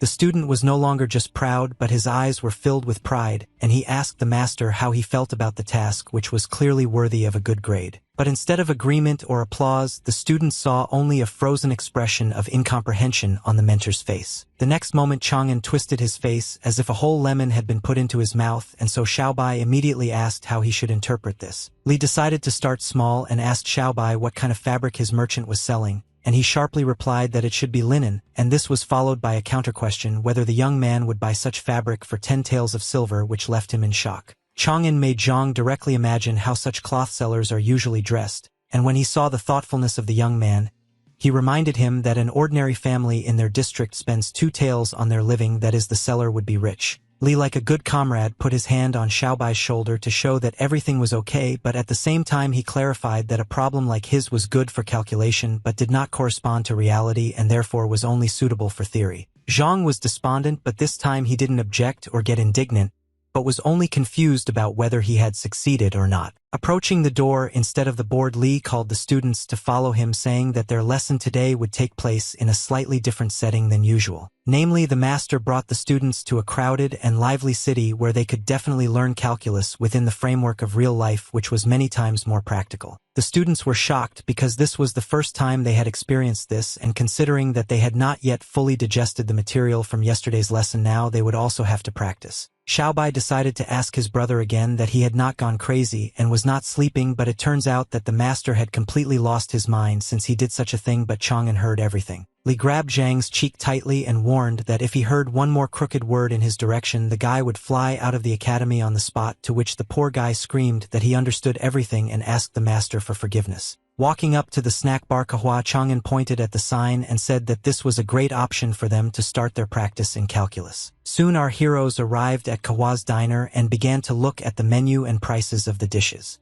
Li Chang'an suddenly asked his students how much they thought the shop could earn in one day. One of the students thought for a moment and said that it was a rather small paw, so the owner probably couldn't afford quality products, and if you subtract the expenses, the profit for one day should be about 250 coins. Having heard this answer, the main character praised his student, saying that he was not so far from the truth. The guy was very happy to hear this praise, and without wasting any time decided to brag about it to Zhang Xiaobai. Li Chang'an continued to say that it was quite possible to live for a month on this money, but what would happen to the shop owner if his mother fell ill or his children needed money to study at the academy? Both students were amazed by these questions and did not know what answer their teacher wanted from them. Zhang Xiaobai soon stated that in that case the owner should buy medicinal herbs and give the children money for their education. Li Chang'an praised the boy for his kindness but insisted that he use his brain sometimes. Now the student had the status of a good guy who had no brains. His friend could not restrain himself and began to mock him. Then the guy said that they came here to learn how to count, so he didn't understand why they needed to delve into the intricacies of the lives of some merchants and shop owners. Li Chang'an asked his students if they had ever thought about who was the foundation of a country, assuming that they immediately thought of scholars, warriors, and officials, which was the wrong answer. The guy then confidently stated that the correct answer was the common people, because it was these people who were the foundation of the country, although they themselves did not even suspect it. After this, the main character of the story said that the point of today's lesson was not to teach students the counting method, but to convey to them a simple truth. After all, the future of the country was in their hands. Hearing this, all the students immediately bowed respectfully to their teacher and thanked him for the valuable lesson. Unexpectedly, Li Chang'an grabbed Zhang Xiaobai's shoulder with a smile and drew his attention to what was behind him. The boy pointed to the cloth merchants and said that he would not like the future minister of taxes to mistakenly tax the honest people with 10 taels of silver for one piece of linen cloth. Now Zhang Xiaobai realized what his mistake was and admitted it without any hesitation. All his comrades were happy about what happened and supported the guy, believing that only a fool did not learn from his mistakes. They also all promised to study even harder. Suddenly, as if out of nowhere, a stream of chi energy appeared and headed towards Li Chang'an. It turned out that the main characters received a new achievement called Valuable Lesson, which consisted in realizing the truth and working for the good of the country, because only then could one gain recognition from the common people. The main character was very happy to receive a new monument of achievements and did not expect at all that it could be obtained for just one successfully completed lesson. After some time, the guy was already at home and was working hard at his desk until he was distracted. Lu Linglong quietly crept up behind the main character and, covering his eyes with her hands, asked him to guess who it was. Lu Jin intervened and asked her sister to stop fooling around because Li Chang'an was busy. The guy replied that everything was fine because he really hadn't paid attention to them for a long time. Lu Linglong then said that a list of the best conversation books of this year would soon be announced, among which there would be real masterpieces, so she bought one of these books and would like the guy to read it. Li Chang'an looked at this book and thought that nowadays many talented writers wrote in the genre of conversational books and believed that among the mentioned masterpieces there really could be a worthy work. The protagonist was interrupted from these thoughts by Lu Linglong, who was interested in whether the guy would be able to read this book for him and his sister now. Li Chang'an could not refuse. The reading continued until late in the evening. The moon had long since overcome the sun and taken its rightful place in the night sky. While the main character was reading the book, Lu Linglong and Lu Jin had fallen asleep, so the guy had to put them to bed himself. At the same time, the main character thought that the book The Sword of Heaven and the Dragon Saber was indeed a very interesting story, but it did not stand out from the works of other masters. Suddenly, the guy had the idea that he needed to change the story a little so that it really became a masterpiece. Li Chang'an didn't waste time and sat down at the table, thinking along the way that before he had always used only original stories and hadn't tried to change them in any way, so now he didn't know where to start. Nevertheless, the main character took the brushes in his hand and began to slowly write hieroglyph after hieroglyph on a sheet of paper. With each new word, the guy felt more and more confident, so very soon the words seemed to appear on paper by themselves. According to the new story, on the evening when Zhang Wuji held a banquet, the people of the imperial court secretly started a fire, during which many members of the Ming sect died. Even despite this, the main character of the story managed to survive and crawl out from under the burning rubble on his own. Looking around and seeing what had happened to his sect, Zhang Wuji made a desperate decision. The boy decided that since there was no place for him and his people in this empire, he would create a new empire, and the day the Ming sect fell would mark the birth of the great Ming dynasty. The original story ended with the triumph of the Ming sect and the happy marriage of Zhang Wuji, but Li Chang'an decided to change the story so that a commoner would first rise to the position of head of the sect and then found his own dynasty. The main characters wanted to cross the original story of the character with the life path of Zhu Yuanzhang himself, who was the founder and first emperor of the Ming dynasty, because he believed that such a story would definitely not lose. The main character's subordinates were shocked when they saw him and did not understand what had happened to him. Li Chang'an, who had worked all night and was now completely exhausted, handed over his manuscript to them, saying that it was Qing Lian's new work that should be taken to the Kongwen Bureau. The guy also asked that after this his subordinates help him get to the academy because he needed to take a short vacation. Hearing this, the men timidly asked Li Chang'an not to overdo it with rest.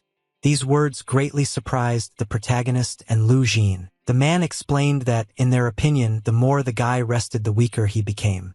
Li Chang'an got angry at his subordinate for telling you nonsense and asked them to leave quickly. Soon after, one of the teachers informed the students that Master Li had gone on a short vacation and asked them to tell them to study independently for now.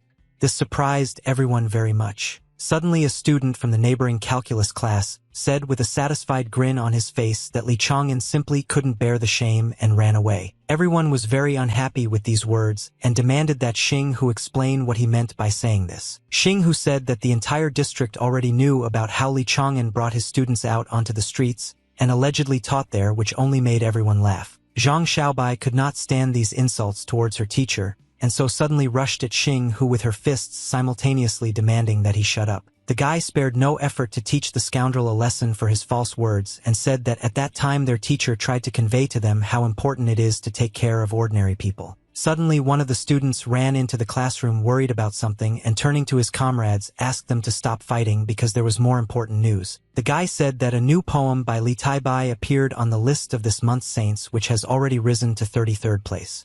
Everyone froze when they heard this. It was called The Road is Difficult, and it told about how the lyrical hero was unable to eat or drink because looking around he felt anxiety in his heart. Zhang Xiaobai was impressed by this work, which in his opinion was written very soulfully.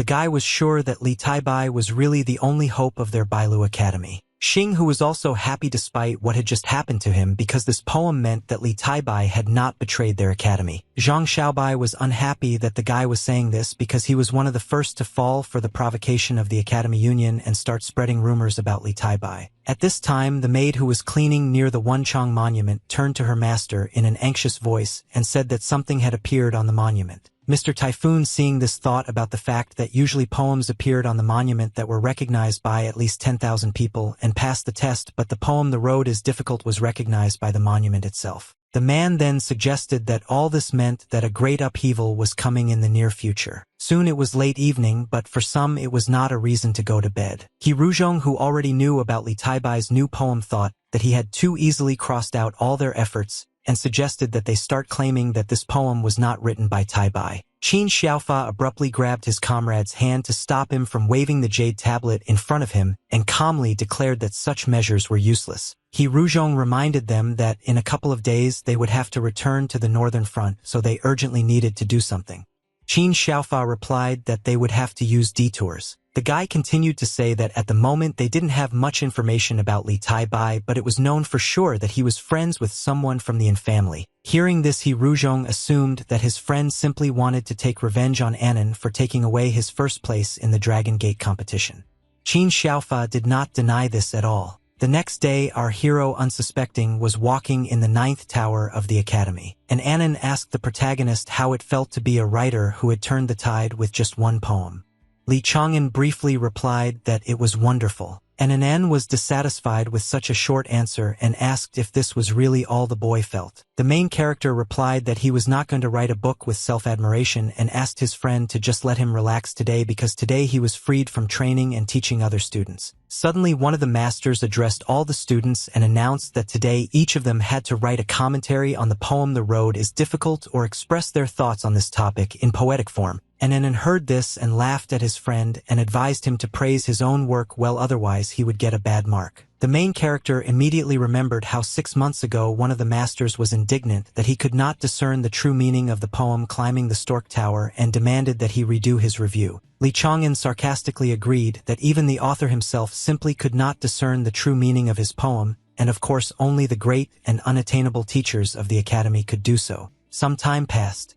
The protagonist brought his review to teacher Wang Tianan so that he could evaluate his work. Even for a man, this comment was a bit unexpected since Li Chang'an had rated the poem "The Road is Difficult" as unsatisfactory. Yulatel of course understood that in the eyes of others Li Chang'an and Li Taibai were different people, so the guy's assessment would not affect the reputation of the author of the poem. However, now the man was wondering if this was too bad of a result. These words literally wounded Li Chang'an in the very heart. Wang Tianan also suggested that perhaps his student had deliberately screwed up so that no one would discover him. Li Chang'an did not give his answer and suggested changing the topic of conversation. The man then stated that the creation "The Road is Difficult" had caused a real stir and affected almost the entire empire. Li Chang'an was very surprised that his work had reached such a large scale. Wang Tianan said that as soon as the poem appeared on the saints' list, all the Wenchang monuments of the empire burst into flames and were filled with its lines. After this, the tree of literature that was growing in the Bailu Academy suddenly came to life. Moreover, even on the northern front things were looking up because the warriors of the empire had finally managed to push back the demons. Wang Tianan continued to say that one official had already reported to His Majesty that this poem belonged to the main character and called it a symbol of the empire's good fortune. Li Chang'an was shocked by this news, but he did not understand what would happen now and whether it was good or bad for him. The man replied that this had both positive and negative sides because now the Bailu Academy realized how important the guy was for it, but now the hidden evil will begin to act even more brazenly. Therefore, the teacher believed that his student needed to quickly achieve at least some results in martial arts. Wang Tianan suggested not to waste time and start training right today. Unexpectedly, Li Chang'an asked if they could start this training not now but in a couple of days. The man was very surprised to hear this and did not understand the reason for this request. The protagonist explained that his sister Linglong's birthday was coming up soon, and so he was afraid that with the start of training he would not have time to prepare a gift for her. Suddenly, the guy's explanation was interrupted by a strong kick to the face from Wang Tianan. The man was very unhappy with his student and called him frivolous because he had death looming before his eyes. while he was only thinking about his sister's birthday. Nevertheless, he agreed to start training only on July 8th. Several days passed. The evening of the 7th of July turned out to be very unusual for all the residents of the city, because on this day, the streets were decorated in honor of the famous holiday. The little girl was very impressed by the beauty of the flying lanterns and asked her mother to also admire this spectacle. Suddenly, she noticed that there was some kind of inscription on each of these lanterns. It turned out that it was a birthday greeting that was addressed to Lu Linglong. The girl, with tears in her eyes, sincerely thanked the main character for this sight and promised that she would never forget this day. Li Chang'an asked her not to cry on her birthday. Then Lu Linglong approached the main character in order to kiss him, while saying that this was her return gift to him. Li Chang'an had to turn away so that the girl could only kiss him on the cheek. Lu Linglong was very unhappy with this, but the guy explained that she was still too young for this. Then the girl showed with her whole appearance that she was no longer little. Then she asked her sister to hold back the main character because today she definitely intended to kiss him. Lu Jin laughed at this because Linglong was more assertive than usual today. After that, Lu Linglong stated that her birthday wish was to sleep with the main character today. The guy thought that this was too much. At this time, an Anon was walking down the street, and when he saw the flying lanterns, he immediately realized that it was the work of Li Chang'an, because now the whole county knew about Madame Linglong's birthday. In the end, the guy decided that he shouldn't poke his nose into other people's business. At that moment, something passed behind him at great speed. An Anon immediately noticed this and turned around and asked who was there.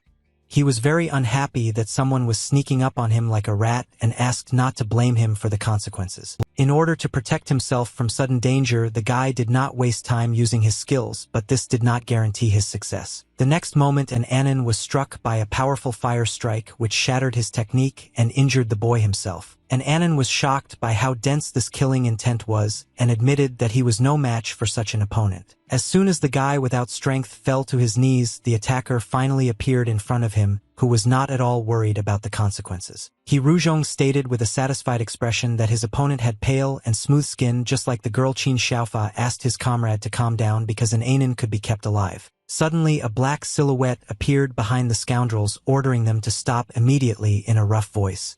This voice was very familiar to Qin Xiaofa and He Ruozhong. An Anon, meanwhile, was trying his best to stay conscious and staring intently at his opponents. The boy did not understand who the people who attacked him were, and he was also interested in who this mysterious person was. In the end, an Anon lost consciousness without knowing the answers to his questions. Meanwhile, the protagonist's subordinates were also strolling around the city because they had never been to such a lively Kiksuji festival before. They were glad that the bandits were apparently resting today. Suddenly, one of the men hit his comrade, who for some reason suddenly stopped and seemed to freeze in place. Soon he saw in a dark alley how an unknown man was dragging some guy who was clearly unconscious. Upon closer inspection, it became clear that this guy was an Anon.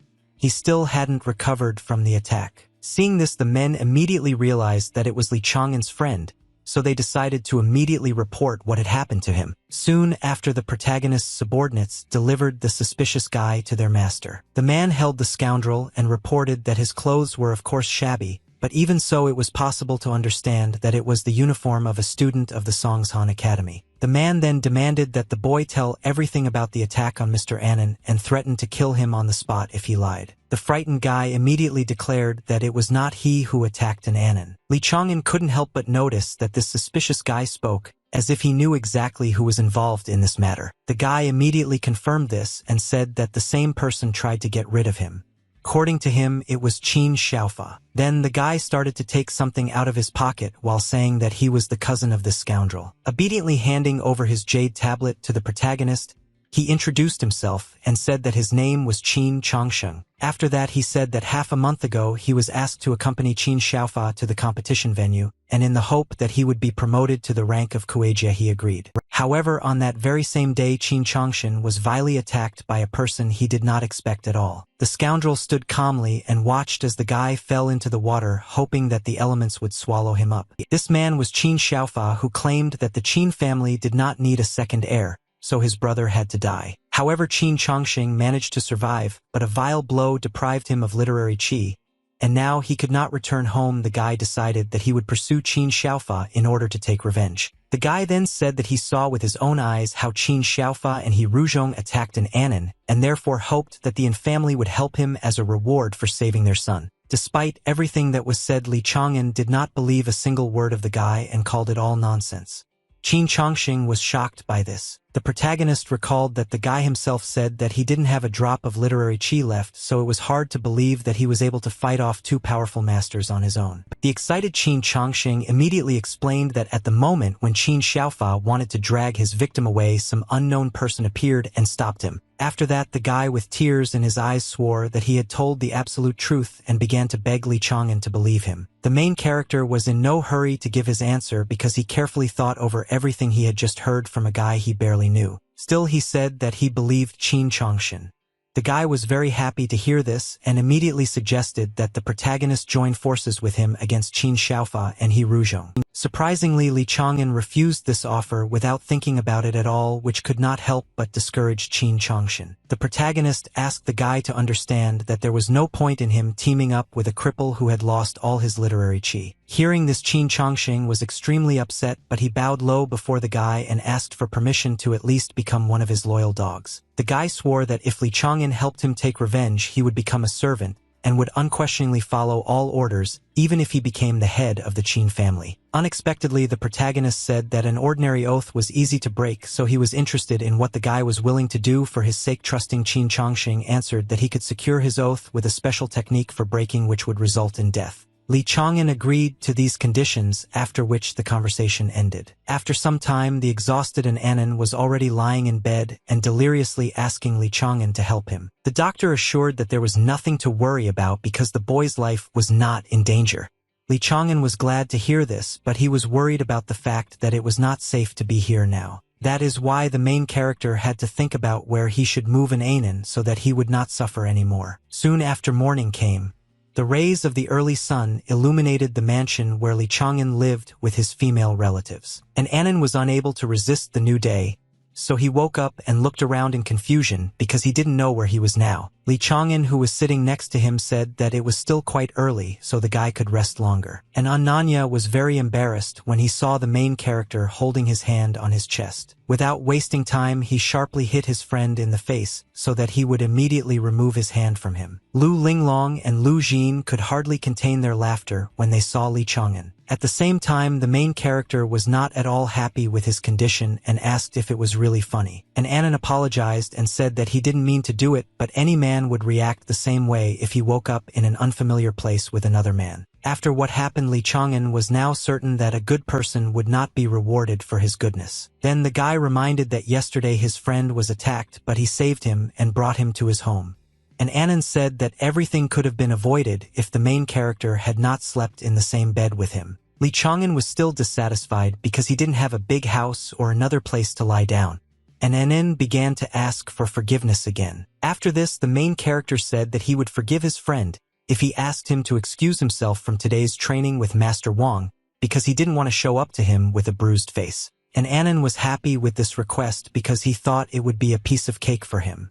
At the same time, Li Chang'an mentally asked his friend not to rejoice prematurely and wished him good luck. Soon after, Anon began to fulfill the protagonist's request and informed Wang Tianan that his student would not be coming to training today. The man was very unhappy that Li Chang'an had broken his word and demanded that Anon explain what had happened to the boy again. After the interrogation Anon had gone through, she didn't regret at all that he had beaten the main character this morning. At this time, Li Chang'an was busy with the matters he had not finished the night before. Qin Chongqing handed the guy a small box and told him that this statue would be directly connected to him. If he betrayed his new master, then Li Chang'an would personally be able to bring about the mechanism of action that would cause him to die. Now the protagonist understood how this special technique worked, but he was sure that the Qin family had an antidote, so the risk of betrayal still remained. That is why the guy decided to try another method, and for this purpose he unrolled the scroll of literary qi. Next he wrote down the words of the benefactor, which could bind what was destroyed, but they could also deprive everything.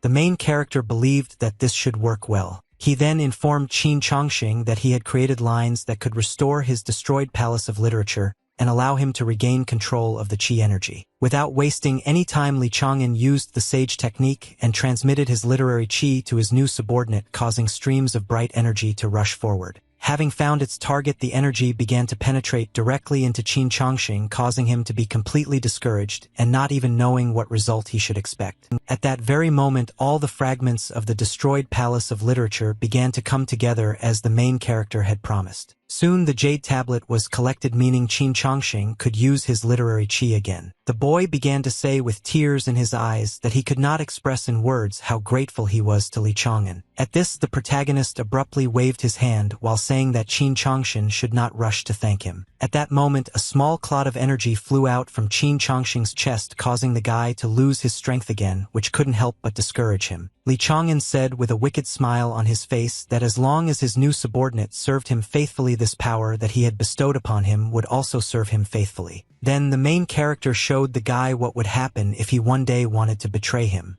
These prospects did not please Qin Chongqing at all. The boy fell to his knees and declared that he would not dare to even think about betraying Li Chang'an, who was glad to hear this. And so he granted his new subordinate the title of his third commander, and from now on he was his shadow. Soon after, Qin Chongqing set out, as he now needed to leave his new master and return to Songshan Academy. Li Chang'an was surprised by this because the guy himself said that he was afraid of his brother, who would be able to get him more easily at the academy. Qin Chongqing replied that since Qin Xiaofa and He Ruzhong had been delayed here for so long, they should have already been returned to the northern front. The protagonist did not believe that they would simply give up on their goals. The guy insisted that these scoundrels themselves wanted to return to the front. He went on to say that the northern front had the densest martial arts qi in the entire empire. Masters who fought there could absorb a huge amount of energy in a short time, strengthen their minds, and even approach the title of saint. Now everything became clear to the main character.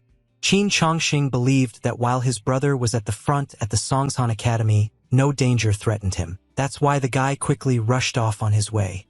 Li Chang'an finally advised his subordinate to use one crystals and golden tree juice in order to restore his strength. Just at that moment, one of his subordinates, who was worried about something, approached the main character. The man said that he had an urgent message for Li Chang'an. These words alarmed the guy because he already understood that something clearly bad had happened. Soon our heroes were already racing on horseback along the streets of the city. The man said that today Zhao Yingquan, who was the head of the county prison and the patron of the Longhu gang, had summoned their leader. Hearing this, Li Chang'an asked if Zhao Yingquan had realized that they were now the ones leading the gang. The man began to timidly deny this, but insisted that the situation was no easier.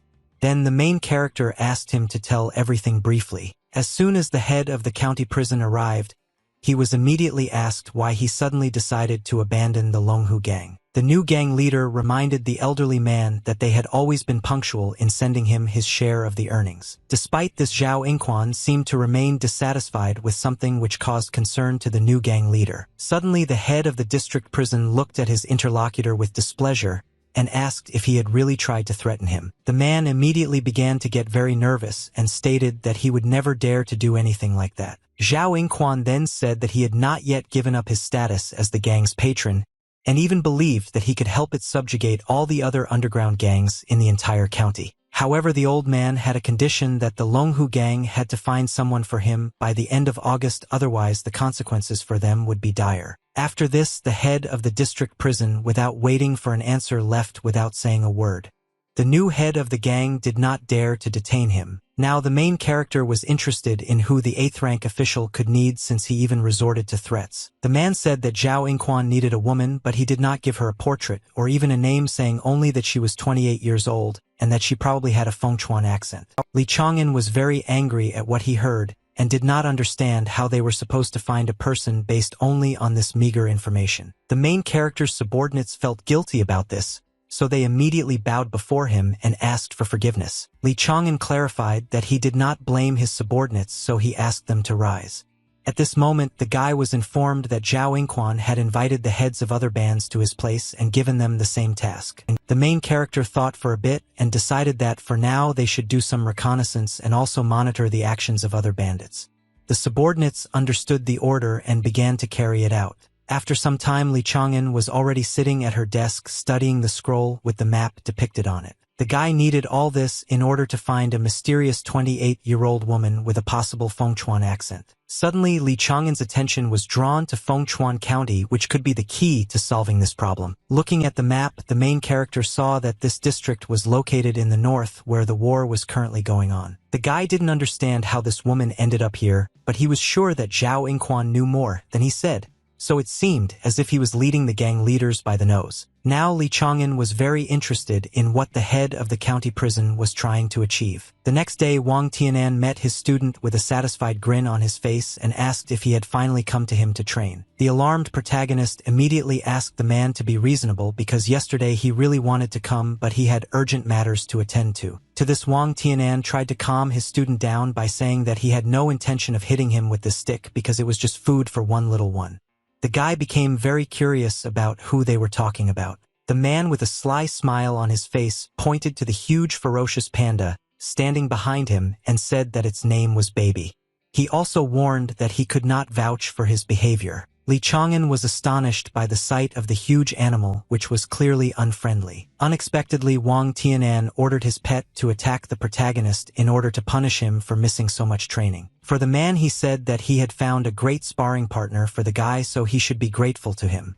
Li Chang'an quickly ran away and promised that he would not miss training anymore. Some time passed. The main character trained hard and already performed the same exercise 125 times. Wang Tianan, observing this, said that the day should start with 300 squats with weights and then engage in embodiment of the word and art of the sword in order to make up for lost time. After some time, the main character moved on to the next exercise, and now he had to attack his sparring partner. However, it was not so easy because the huge panda, despite its size, had excellent reaction and speed, so it could easily defeat its opponent. Li Chang'an thought that he needed to try harder, seeing that now his abilities in martial arts and the path of literature could not compare to Qin Xiaofa's achievements. That is why the main character soon rose to his feet in order to repeat the exercise again and become stronger. Meanwhile, Li Chang'an's subordinates diligently carried out his orders and walked around the city asking the locals if they had seen an unfamiliar girl with a Fengchuan accent. One of the men turned to Sun and regretfully reported that they had already walked around the county 3 times but had not found a girl with a similar accent. Then the man said that in that case they would have to walk around everything again. Meanwhile, the frightened, mysterious girl sat right on the ground and trembled with fear, not understanding why no one saw her. The protagonist carefully studied the July Saints list while being between Qing Lian's palace and Li Taibai's palace. The guy couldn't help but notice that 3 of the top 5 places on the list of best books this year were occupied by works that he wrote under the name of Qing Lian. Moreover, the influence of Qing Lian's books was so great that it gave rise to 2 laws of literary creativity that were completely new to this world. Now Li Chang'an was absolutely confident that Qing Liang's Palace of Literature would withstand the pressure from Taibai Palace. Just at that moment, a huge explosion suddenly thundered in Li Taibai's palace, which did not bode well. Li Chang'an was taken aback by what had happened and didn't even know how he should react to it. As a result, the blast wave destroyed Qing Lian's palace. The protagonist admitted that he was too self-confident because he did not even count on the fact that the road is difficult would scatter throughout the empire. The surprises did not end there. For some reason, a jasper letter appeared in Li Taibai's palace which absorbed the excess literary qi. After that, Li Chang'an saw a street and people going about their business from a bird's eye view. The guy seemed to recognize what kind of street it was. This surprised him very much because the jasper letter showed him a piece of the real world for the first time, so the guy assumed that this was a hint that there was something special in this alley. In order to check this, Li Chang'an returned to reality and quickly looked around. Apart from the giant panda that was peacefully sleeping, there was no one else here. The protagonist couldn't miss his chance and therefore decided to leave quickly since Master Wang Tianan was nowhere to be seen nearby anyway. Soon after this, the guy was on the very street that the jasper letter showed him. Looking around, Li Chang'an did not notice anything that would interest him here. The alley looked the same as always, and even the cellars were the same, so the main character did not understand what the letter wanted to show him. At this moment, Li Chang'an felt a strange sensation suddenly coming from his chest. The guy didn't understand what was happening and therefore assumed that the jasper letter for some reason was trying to take control of his body. Unable to resist this feeling, Li Chang'an's hand reached forward on its own as if trying to grab something. The main character did not understand what the reason for this was, but he could not resist. Suddenly, the guy touched something, after which an unfamiliar girl appeared in front of him as if out of nowhere. Because of what happened, the girl was very scared and began to ask if Li Chang'an had seen her. At the same time, the guy was also scared and asked who the stranger was. The girl's fear quickly turned to joy.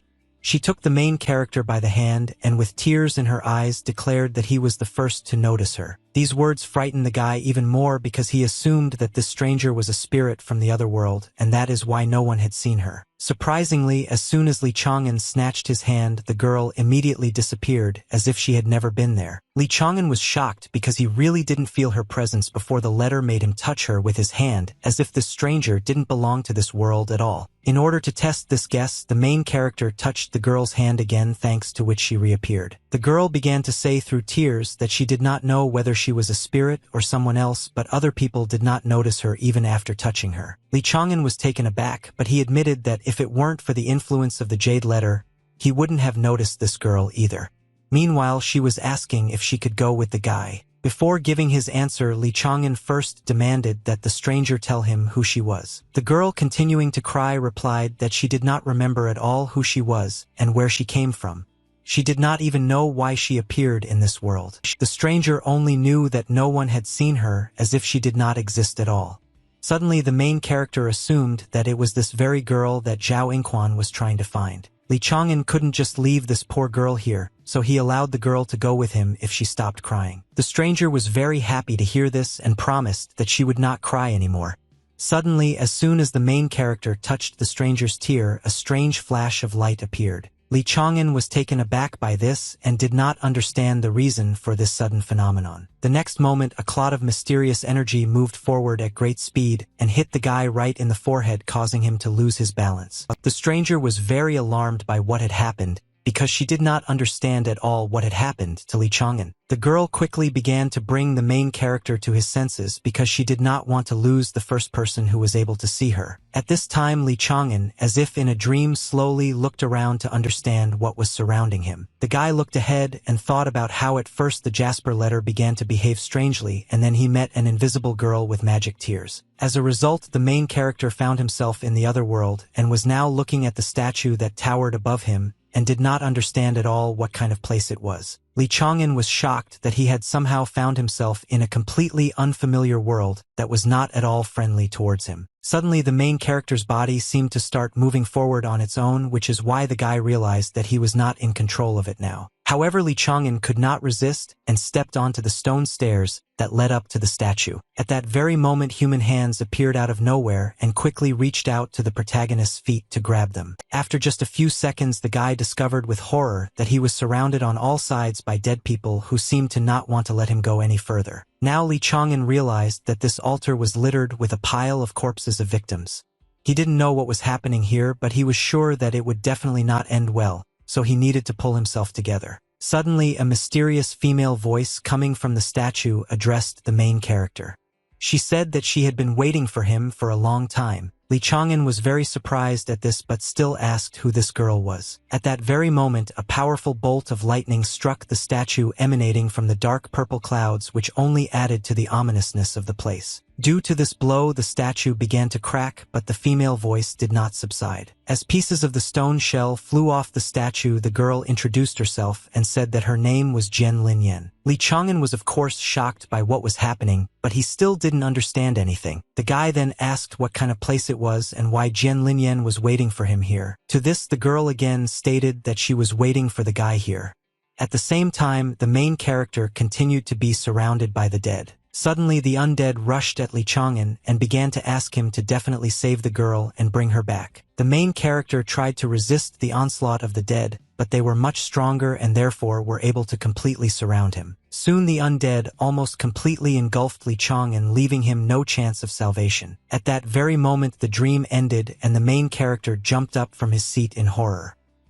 He was breathing heavily and trying to come to his senses after what he had seen. The girl, seeing this, breathed a sigh of relief and said that she was very scared when the guy suddenly lost consciousness.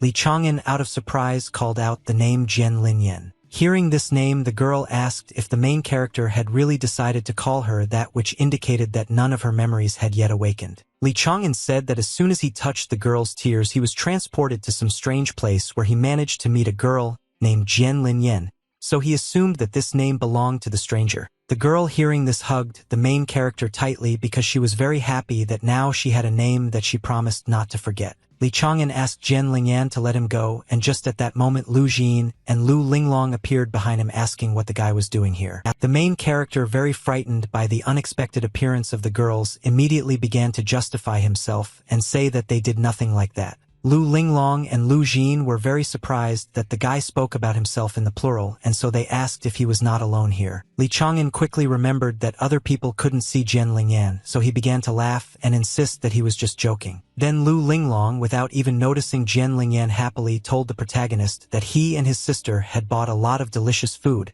so they needed to quickly return home. Li Chang'an was in no hurry to say anything because right now all his thoughts were occupied with the mysterious girl that no one could see except him. Nevertheless, the main character extended his hand and suggested that everyone return home as soon as possible. Jian Lingyan was very happy to hear this, and so she agreed without hesitation. Li Chang'an took his new acquaintance's hand while Lu Linglong said that the guy was acting strange today. After this, our heroes went home discussing along the way what they would cook for dinner tonight. The next morning began as usual.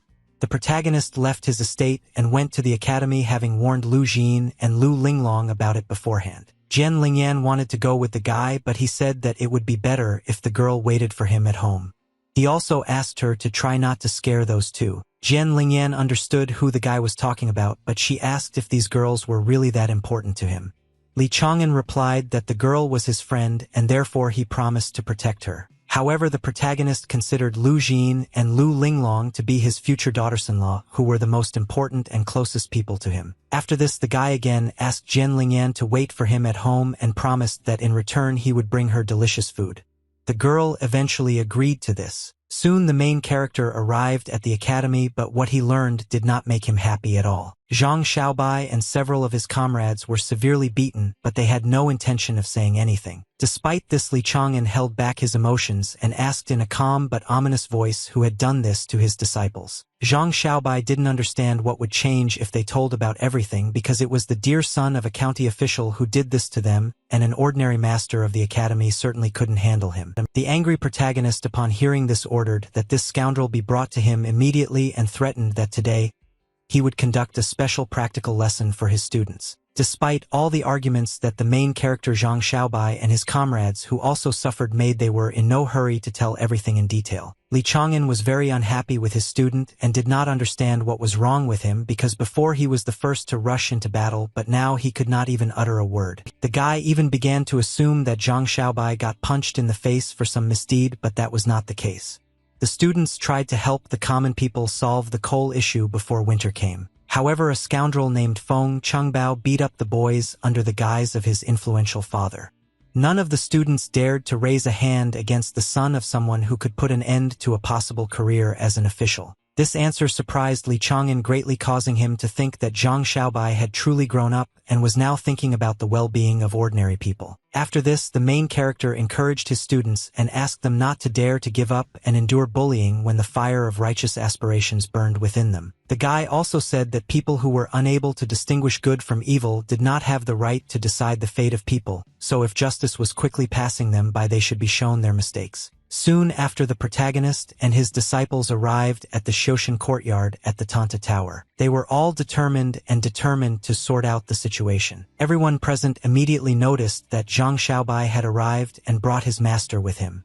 This was immediately reported to Feng Chungbao. The villain could not believe that someone had actually come to take revenge on him and thought that it was just nonsense. The guy approached the main character and, putting his hand on his shoulder, greeted him and said that they hadn't seen each other for a long time. Li Chang'an, without showing any unnecessary emotion, also greeted the scoundrel while concentrating chi energy in his right hand. After that, he suddenly threw his hand onto Feng Chengbao's shoulder, as if he was simply showing friendliness, but in reality it was revenge. The elephant's strength and the dragon's aura simply knocked the scoundrel off his feet and made him regret what he had done. Seeing this, Zhang Xiaobai and the other students admired their master and did not hide their emotions, saying that he was incredibly cool. At the same time, Feng Qingbao's subordinates, seeing what happened, began to threaten the protagonist despite his status as a master. Li Chang'an had no intention of tolerating these threats, so he instantly forgot about his opponent and turned his attention to his subordinates. The next moment, several powerful blows fell on the villains, leaving no chance for victory. After this, the main character said that if Feng Qingbao wanted to become a worthy successor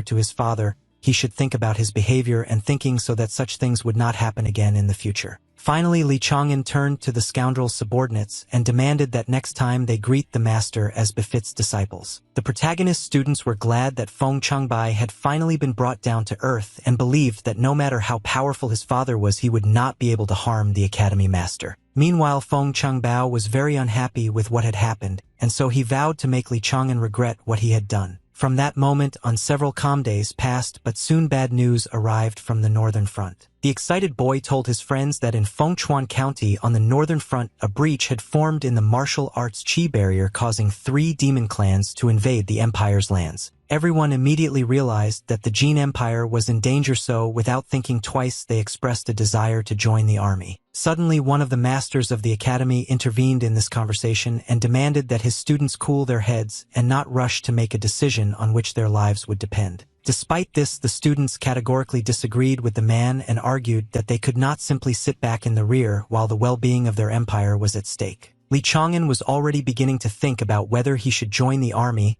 but suddenly his thoughts were interrupted by someone touching his shoulder. The surprised protagonist turned around and saw that it was Wang Tianan.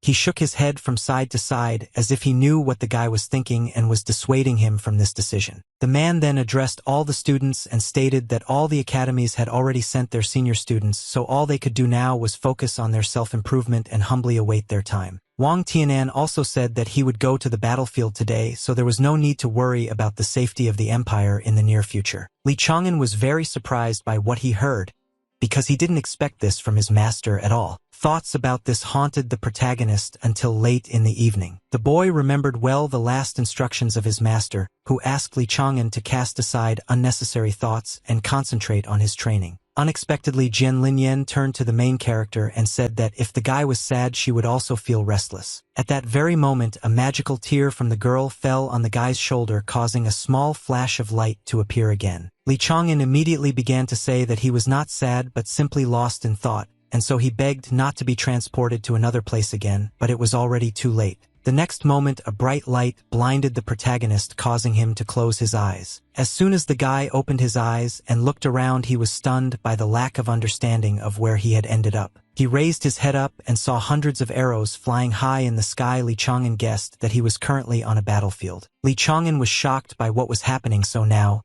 he could only calmly watch as sharp arrows hit the soldiers who surrounded the guy. The main character did not expect at all that he would have to be on the battlefield, which is why he was now completely out of control. Now the guy was just wondering whether it was just an illusion or whether all this was really happening to him. He clearly felt that the blood of the soldiers that got on his hands was warm.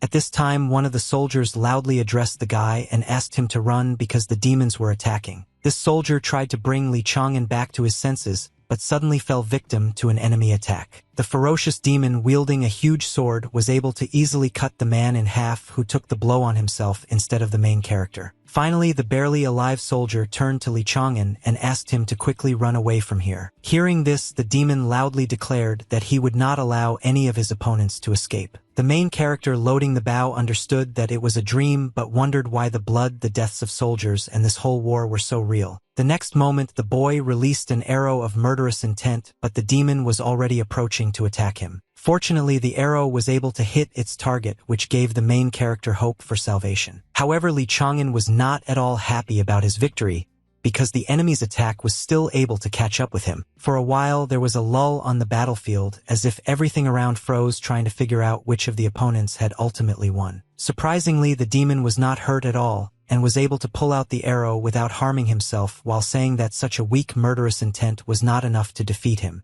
At the same time, a deep wound opened up on our and the main character's body from which streams of blood immediately gushed in all directions. Lee Chang'an began to quickly lose strength and could not believe that he was about to die. A few moments later, the main character jumped up from his seat in horror, realizing what had just happened to him. Jian Lingyan immediately turned to the guy and asked what he dreamed about this time. Lee Chang'an was in no hurry to answer and thought that it was all just a dream. The guy also believed that even if it was just a dream, he had to avenge the warrior who saved him and finish off that bloodthirsty demon. Suddenly, the protagonist turned to Jian Lingyan and asked if she could cry a little. The girl was very surprised by this request. After some time had passed, Jian Lingyan was delighted for some reason and said that she wanted more. Lee Chang'an asked her not to make such a noise and refused to give her any more hot peppers, but the girl insisted that she had not eaten anything like that for a long time. The guy soon realized that spicy food had no effect on his girlfriend, so he had to use another method even though he didn't want to do it. Jian Lingyan was alarmed by this. She did not understand what the protagonist was planning, but she reminded him that he was a righteous man. Despite this, Lee Chang'an, with a sly smile on his face, still grabbed the girl, intending to carry out his plans. The next moment, the guy began to tickle Jian Lingyan hard despite her pleas to stop. The girl was so full of laughter that she even began to cry. Lee Chang'an saw this and was very happy that the result he needed had been achieved and decided to immediately use the girl's magical tears. Very soon, the main character saw a worried soldier running towards him. She loudly declared that the demons were advancing, so they needed to escape from here immediately. Lee Chang'an saw this man and recognized him and realized that he had returned at the same moment as last time, and now he had a chance to save this soldier. Without wasting any time, the protagonist pushed the man aside, preventing the ferocious demon from carrying out his plan. The monster was very angry that the pathetic man dared to interfere with him and therefore threatened that he would immediately tear him to pieces. Meanwhile, the soldier thanked the guy for saving him, but Lee Chang'an insisted that now was not the time for that. He only asked the man to hand him the bow and arrows and then ran away from there. The bloodthirsty demon was not going to just stand and wait for all the preparations to be completed, so, with a wild roar, he rushed at his enemy. The protagonist, having analyzed his past experience, decided that this time he would completely rely only on murderous intent, because the battlefield is a natural environment for the aura of murder and the will to fight. Without wasting any time, the guy began to concentrate his power into the arrow, so that this attack would certainly be successful. Once all the preparations were completed, Lee Chang'an fired an arrow from his bow without a shadow of a doubt, hoping that it would work better than last time. Seeing this, the monster was very scared and could not believe that an ordinary person could emit such a dense killing intent. The next moment, the arrow struck the demon, causing him genuine horror. Soon it was all over. The lifeless body of the monster fell to the ground, causing Lee Chang'an to breathe a sigh of relief and rejoice that he had succeeded. Then the main character thought that inside these dreams he could improve his martial arts, because on the battlefield all the sensations became many times sharper. Now the guy was interested in who Jian Lingyan really was, but even the girl herself didn't know this. Returning back to reality, the main character decided to first talk about everything with Jian Lingyan. The guy asked if the girl had ever fallen into a dream in which her tears moved him. Jian Lingyan replied that it was the first time he heard about such a thing. Lee Chang'an began to remember that the first time he was transported to some ancient altar, and the next time he found himself at a more battle. Something told the guy that the girl had already been to these places. Then the guy thought that in conditions close to a real mortal battle, it was much easier for him to improve his martial art, and that is probably why the Jasper letter led him to this girl. Lee Chang'an was so deep in thought that Jian Lingyan had to shout loudly to get his attention. The main character immediately asked what was going on. Then the girl asked him to look away. Turning around, Lee Chang'an saw that Lu Linglong and Lu Jin were in the room, clearly taken aback by the guy's strange behavior. The main character understood the situation he was in and could not believe that the girls had already woken up. Jian Lingyan said that they had been standing here for a long time, so the guy's words were inappropriate. Lu Jin immediately asked who the main character was talking to here, because she was sure that they had no guests today. Lu Linglong reminded that this was not the first time. The girl suddenly assumed that Lee Chang'an was talking to a spirit, which made her very worried. Lu Linglong began waving the willow branches in all directions and using them as the protagonist to drive away the evil spirits. Of course, Lee Chang'an did not like this. In the end, the main character explains that he was simply talking to himself here, so there was no need for such measures. Soon after, the boy headed to the academy in order to somehow escape from Lu Linglong. The guy didn't understand where the girl got so much strength from and thought that she should start learning martial arts. The main character's attention was unexpectedly drawn to one of his subordinates who clearly wanted to tell him some news. The man told his master that another problem had arisen with the head of the county prison, Zhao Inquan. The guy suggested that his subordinate meet at the usual place to discuss everything. Soon the main character met the man again in a secluded place where no one could interfere with their conversation. The subordinate said that Zhao Inquan had learned that the Wang Fuji restaurants were connected to the Longhu gang, and so he demanded 100,000 taels of silver for protection. Li Chang'an thought that this was not surprising. Hearing this, the man was shocked and asked if his master really intended to hand over 100,000 taels to this scoundrel. The protagonist wasn't worried about money at all.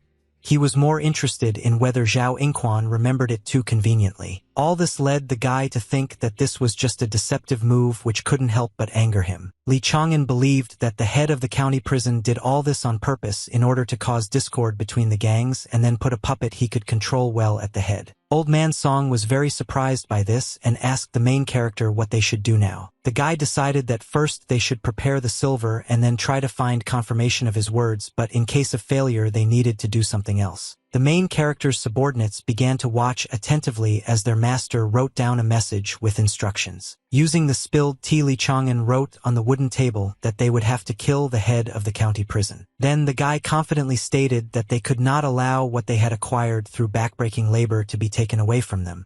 All the subordinates agreed with their master. After that, the protagonist thought that a lot of misfortune had happened recently because Wang Tianan had gone to the northern front. Jian Linyan did not remember anything, and an imbalance had once again reigned between his palaces. On top of all this, there were also the intrigues that Zhao Inquan was weaving. That was why the main character firmly decided that he needed to become even stronger. On August 10th, in the northern Fengchuan County, an army of demons attacked the city. One of the great masters stood up to defend his empire and immediately began to apply the law of literature against his enemies. The old man, concentrating energy in his hands, believed that this beautiful day would bring happiness to the great Emperor Fuxi, who was the legendary first emperor of China and the deity of the East. The next moment, several powerful explosions were heard on the ground, which literally incinerated a large number of demons. Xinjiang, who was at the third stage of the literary Dao, was very unhappy that the enemies had set their sights on his country. Soon after, one of the demons decided to challenge the great master and therefore fearlessly approached him. Third-ranked demon Lord Qitong believed that Fengchuan County was beyond saving, since no one could patch up the hole in the shield that the Empire's soldiers had hoped for. Xinjiang immediately declared that the shield was impregnable, which meant that someone from inside helped the demons destroy it.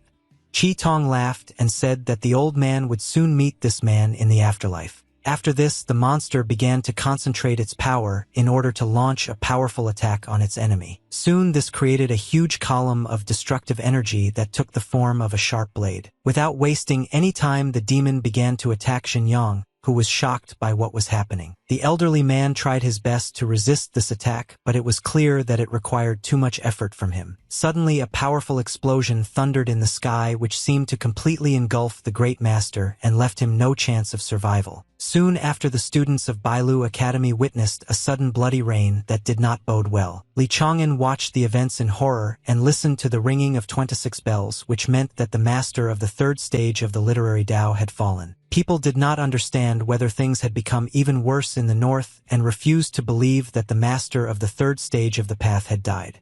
The alarmed Li Chang'an hurried to the academy. At the same time, the guy thought that Wang Tianan had reached the third stage in both the path of literature and martial arts, but he could not be called a great scholar, so most likely someone else died. The main character refused to believe that it was his teacher who died, so he intended to find out all the details as soon as possible. Running up to the main entrance to the academy, the guy didn't see anyone, as if everyone was absent today. Suddenly, one of the students appeared on the street, loudly calling for an anon and asking him to hurry here. Li Chang'an was very surprised to see Zhou here, so he immediately began asking if he had returned and how his district examination had gone. Zhou wanted to talk about this later because right now the Tower Master was going to tell the disciples about what happened in the north. Soon Qin Shouman addressed everyone present and regretfully reported that one of the third stage masters had died in the north today. The man continued to say that unfortunately this master was from the Bailu Academy.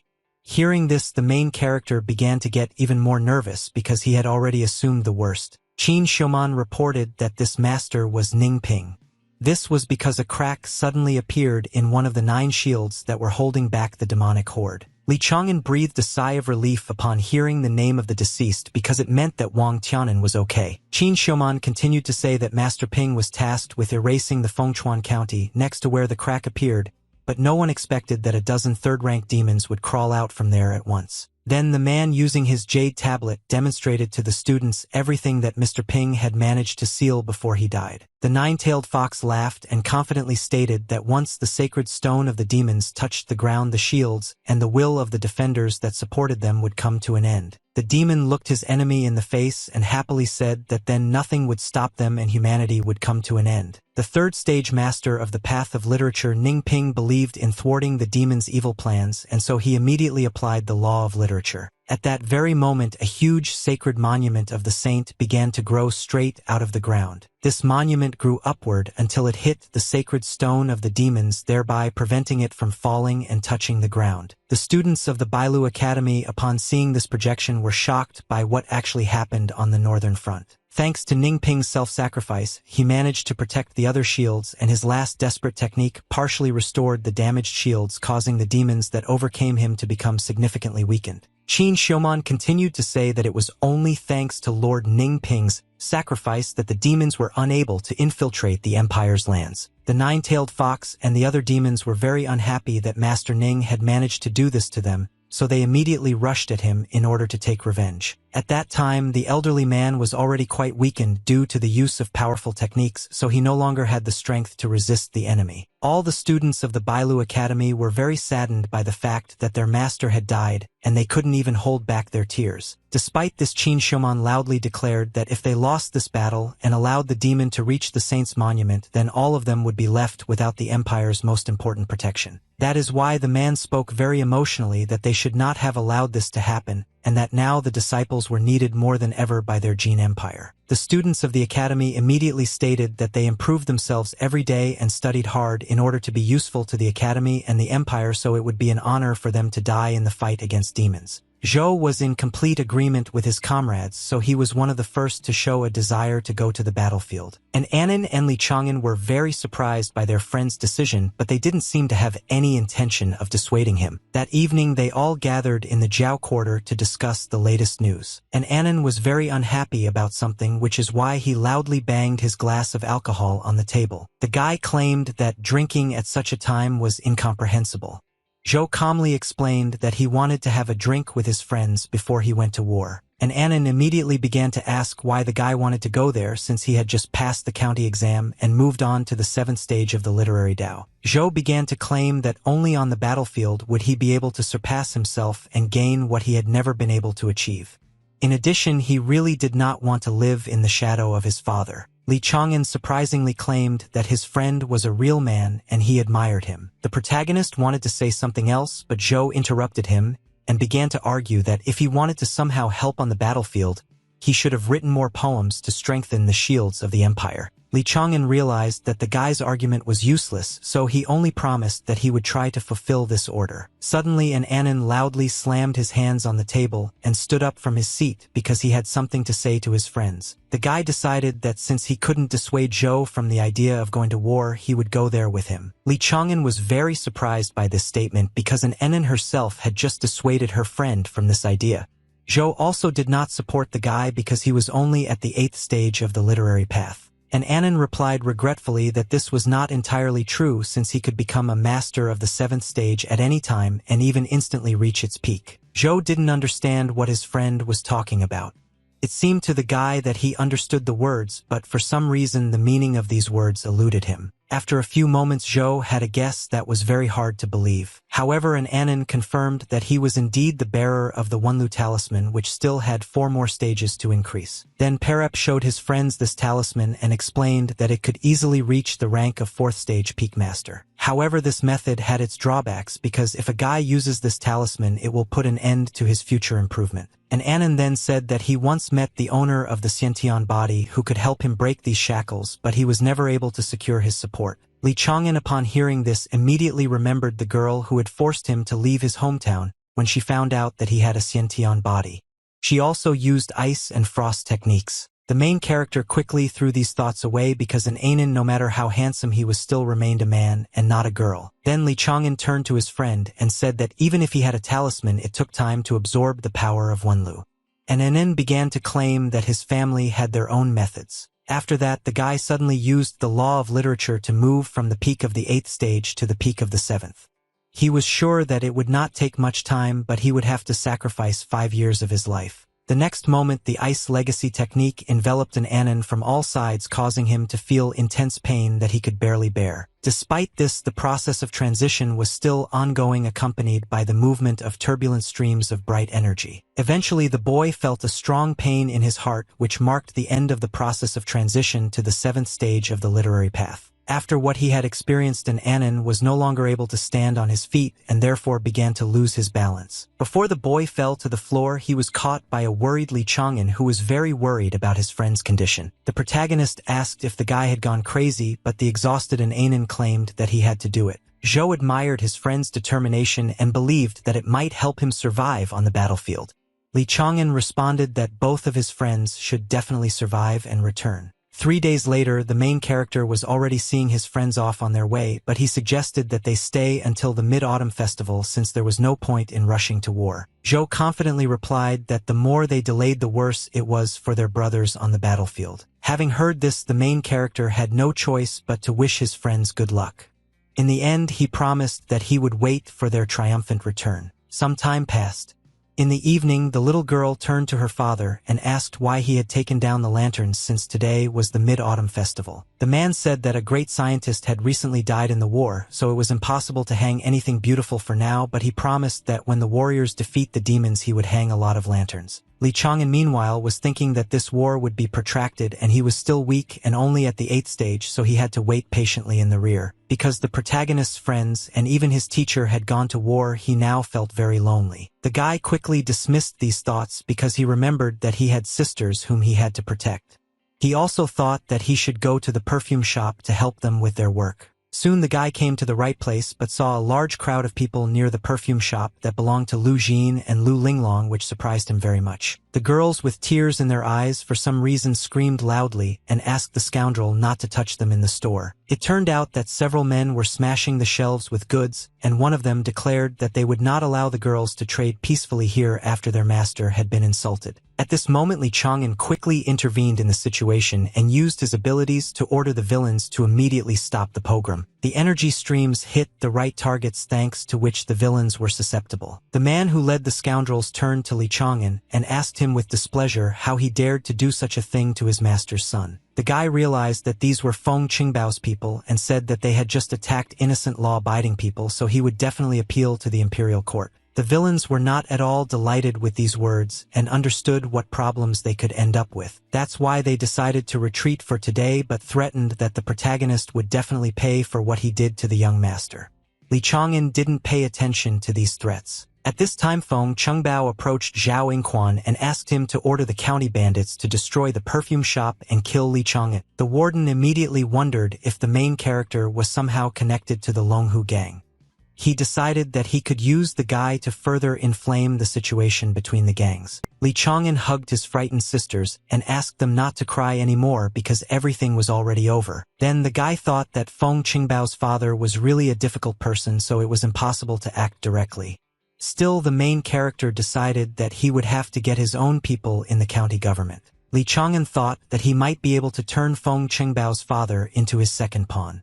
At this time, Zhao Yingquan thought that the main character would have to die. The old woman was heading towards the estate gates and was thinking that her son was a lazy person who was late again because it had already blossomed and he was still not there. Having opened the gate and looked into the yard, the old woman was amazed by what she saw, which left her dumbfounded on the spot. The courtyard was littered with lifeless bodies of brutally murdered people, and everything around was stained with blood.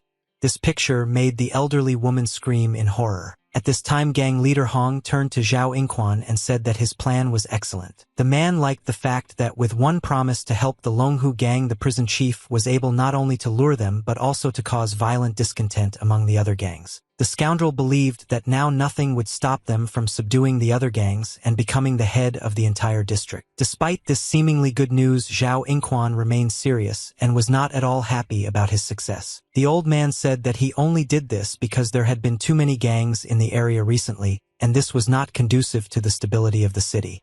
Now all that was left was to get rid of Li Chang'an. At this time, the main character's subordinate happily reported that their people had dealt with the combined attack and used the corpses of the enemies as decoys. In addition, the people from the Longhu gang used leather masks and replaced those who came after them.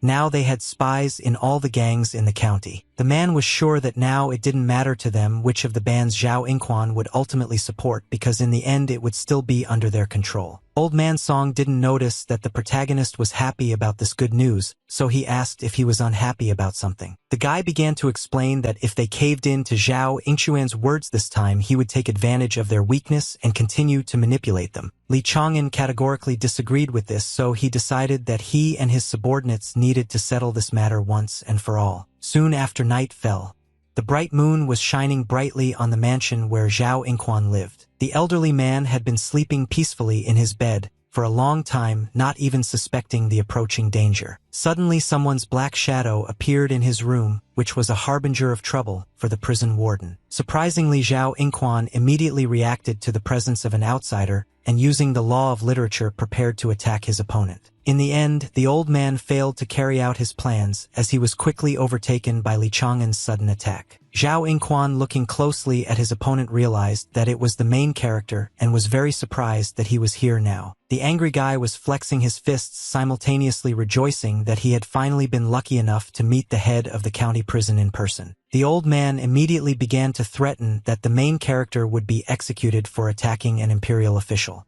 In addition, he would have a lot of problems if people found out that the academy master was the leader of the Longhu gang. Li Chang'an was unwilling to listen to these threats, so he demanded that Zhao Yingquan shut his mouth while attacking him with streams of chi energy. The warden felt that this was a murderous intent and could not believe that the main character actually dared to do such a thing. Li Chang'an, meanwhile, claimed that he had not come here to make small talk or negotiate about anything, but to put the old man before a choice. The guy offered Zhao Yingquan to obey him or go to the afterlife. In order to help with this choice, the main character hit the prison warden several times. Zhao Yingquan warned his opponent that if he died, the government would definitely use the sacred compass to find the criminal. Li Chang'an said with a satisfied grin that he had already figured out how to solve the problem with the compass, and that was why he came here without any fear. Now the guy was only interested in the older man's answer. Zhao Yingquan was very scared, so he was in no hurry to answer. Then the protagonist said that he no longer wanted to waste time here. That is why the guy began to attack the prison warden while he was loudly shouting that he recognized him as his master and promised to listen to him. In the end, the old man was so scared that not only was he shaking with fear, but he also found himself in a very humiliating situation. Li Chang'an was very pleased with this result and praised the head of the county prison for his good choice. The guy then stated that from now on Zhao Yingquan would become his personal spy in the government and help him deal with Feng Chengbao. The elderly man had to agree under threat of death. Rather, after this, the morning came. The protagonist was glad that he was finally able to sort out all the problems, and now nothing prevented him from expanding his influence in the underground world. As Li Chang'an approached his estate, he saw Qin Shouman at the gate. The guy didn't understand why he came here. The next moment, the worried man holding the letter in his hands turned to Li Taibai and stated that something had happened to Master Wang Tianan. The main character was shocked to learn that his teacher, according to the words of other warriors, fell into a trap, after which the connection with him was broken. Wang Tianan had recently been fighting on the battlefield located in Fengchuan County. The man was able to easily defeat fierce demons that were several times larger than him. Even after fighting such a strong opponent, the master still had the strength to continue killing killing his enemies. The demons were very unhappy that this old man had already finished off 2 third-rank demon lords, and so they wanted to deal with him as soon as possible. Soon several monsters immediately grabbed Wang Tianan, but he only laughed and claimed that they would not be able to stop him. To this, one of the demons, with a sly smile on his face, replied that they did not need to stop their enemy. The next moment, the monsters used a transfer formation and disappeared along with Wang Tianan. Having moved to another place and looked around, the master began to understand that he was in a difficult situation. The man was surprised that the demons were ready to sacrifice their lives in order to move him beyond the protective barrier. However, the monsters were very pleased that their enemy was surrounded by tens of thousands of demons of the warrior clan, and were intent on testing how long he would last in battle with them. Li Chang'an was shocked to learn all these details and began to worry greatly about his master. Qin Xiuman claimed that Wang Tianan's body had not yet been found, so there was still hope for the best. At that very moment, the protagonist officially addressed the master of Zhushan Tower and was about to ask him for something, but the man interrupted the guy. Qin Xiuman categorically stated that Li Chang'an should not have even thought about going to the battlefield. The man then went on to say that he had already sent people to look for Master Wang, and insisted that the main character would not be of much use on the battlefield. At this moment, Jian Lingyan peeked out from behind the door and witnessed Li Chang'an asking how he could just turn his back on his master. The main character also turned his attention to his girlfriend, who asked if something had happened. At that moment, the guy had a great idea which noticeably improved his mood. After some time, Li Chang'an was already approaching the city gate, which was completely engulfed in raging flames. The boy looked at the fire and thought that it was a battlefield on the northern front.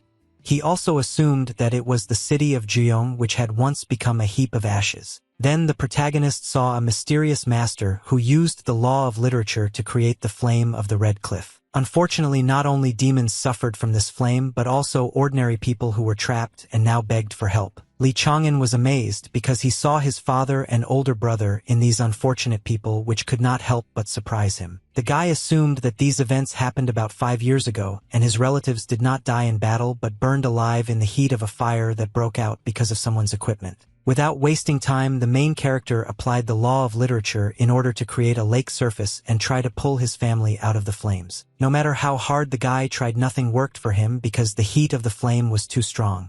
He also thought that it was just a dream and his father and brother had already died long ago. Suddenly, someone who looked very much like the main character grabbed Li Chang'an's hand and began to beg him to save his family. At that moment, the guy woke up and, breathing heavily from excitement, jumped up from his seat, trying to come to his senses after what he had experienced. Lu Linglong and Lu Jin, who entered the room, immediately assumed that the boy was worried about his master, and that was why he was having nightmares. Meanwhile, the main character was thinking that initially he just wanted to try to find Master Wang with the help of dreams, but then he learned new facts regarding the death of his father and brother. In the end, Li Chang'an decided that he could only find the truth in the north, so he turned to his sisters because he had something to tell them. Lu Linglong and Lu Jin immediately assumed that the protagonist wanted to tell them that he would go looking for Master Wang, which is why they began to cry and dissuade him from this idea. Li Chang'an hugged the girls and asked them for forgiveness for what he planned to do.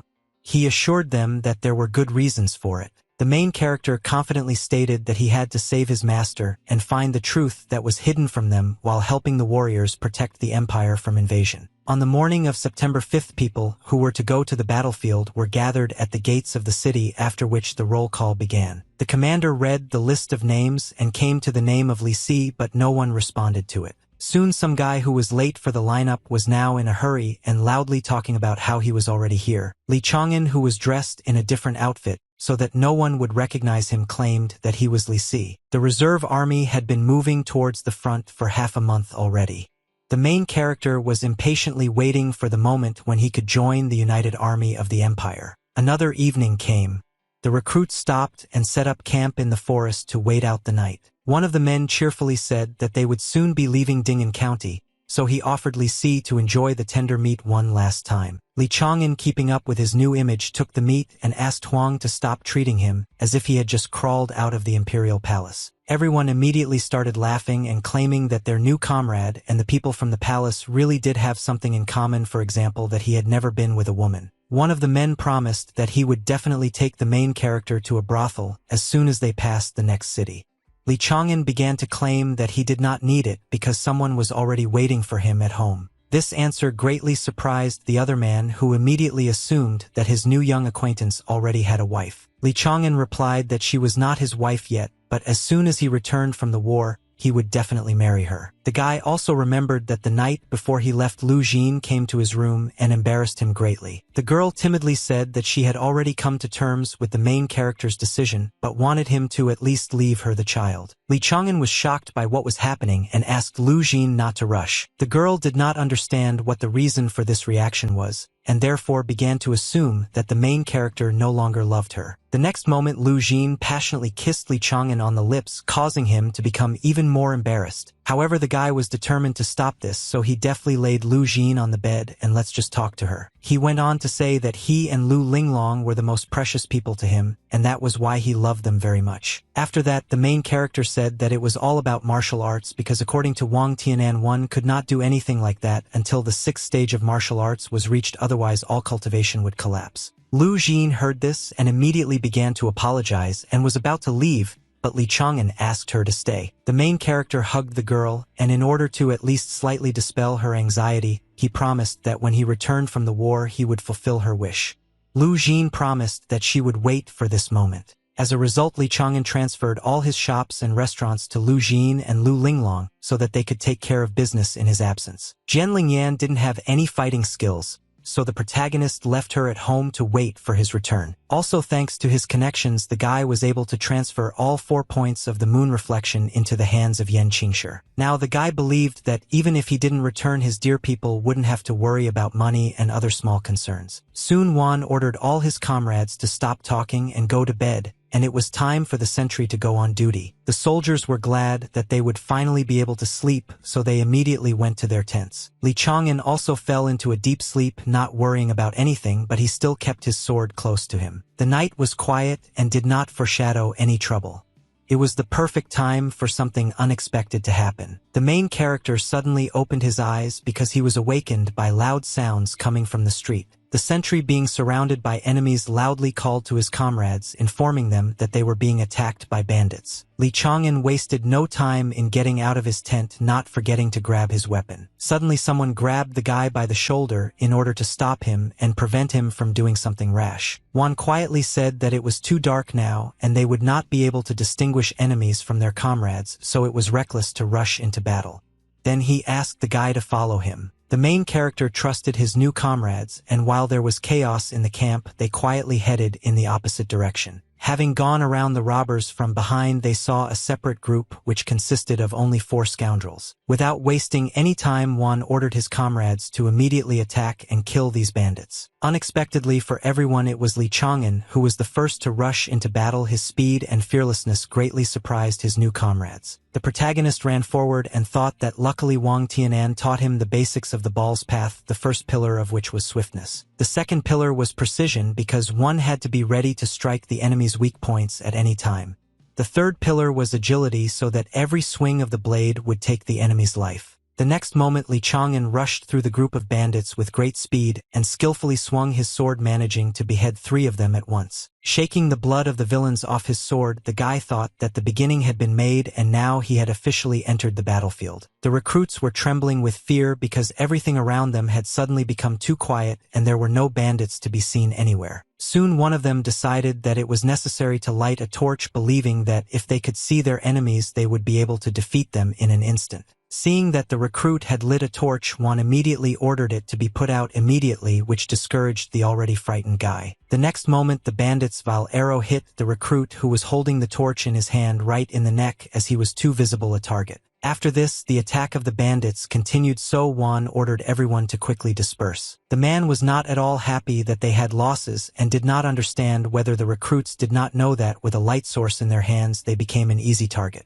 Suddenly, Li Chang'an approached Huang and asked him to look into the depths of the forest. Seeing a large group of bandits who had gathered together and were heading forward, Wan realized that only the advance guard had attacked them and that there were many more opponents. The recruits were very scared when they saw this and decided to run as far away as possible so that the bandits would not find them. People ran headlong, completely unaware of Wan, who was in no hurry to retreat. The man tried to reach Li Chang'an, who remained standing, but the frightened crowd would not let him in. The main character turned to Wan and asked him to flee with the others while he covered the retreat from the rear. Soon after, the boy was already fearlessly fighting the bandits, killing them one after another. One of the villains, seeing this, even praised the main character because it was clear that he knew how to fight well. However, the bandits only sensed the aura of an 8th-stage martial artist in Li Chang'an, so they assumed that they would be able to easily defeat him simply by overwhelming him with numbers. That is why just a moment later several opponents rushed at the guy, confident of their success. Despite this, the main character did not lose his head, and considering that his enemies had gathered, successfully decided to immediately use his abilities. The boy used a skill called Spark that ignites the steps, which caused a furious flame to burst out of his hand and instantly burnt the bandits. Seeing this, the head of the villains realized that the guy had applied the law of literature, which meant that their opponent was a master of the path of literature. Li Chang'an, approaching another scoundrel, confirmed the bandit's fears and said that although his achievements were not so great, even this was enough to achieve victory. In addition, the main character skillfully took advantage of the fact that his enemies themselves kindly crowded together and rushed at him.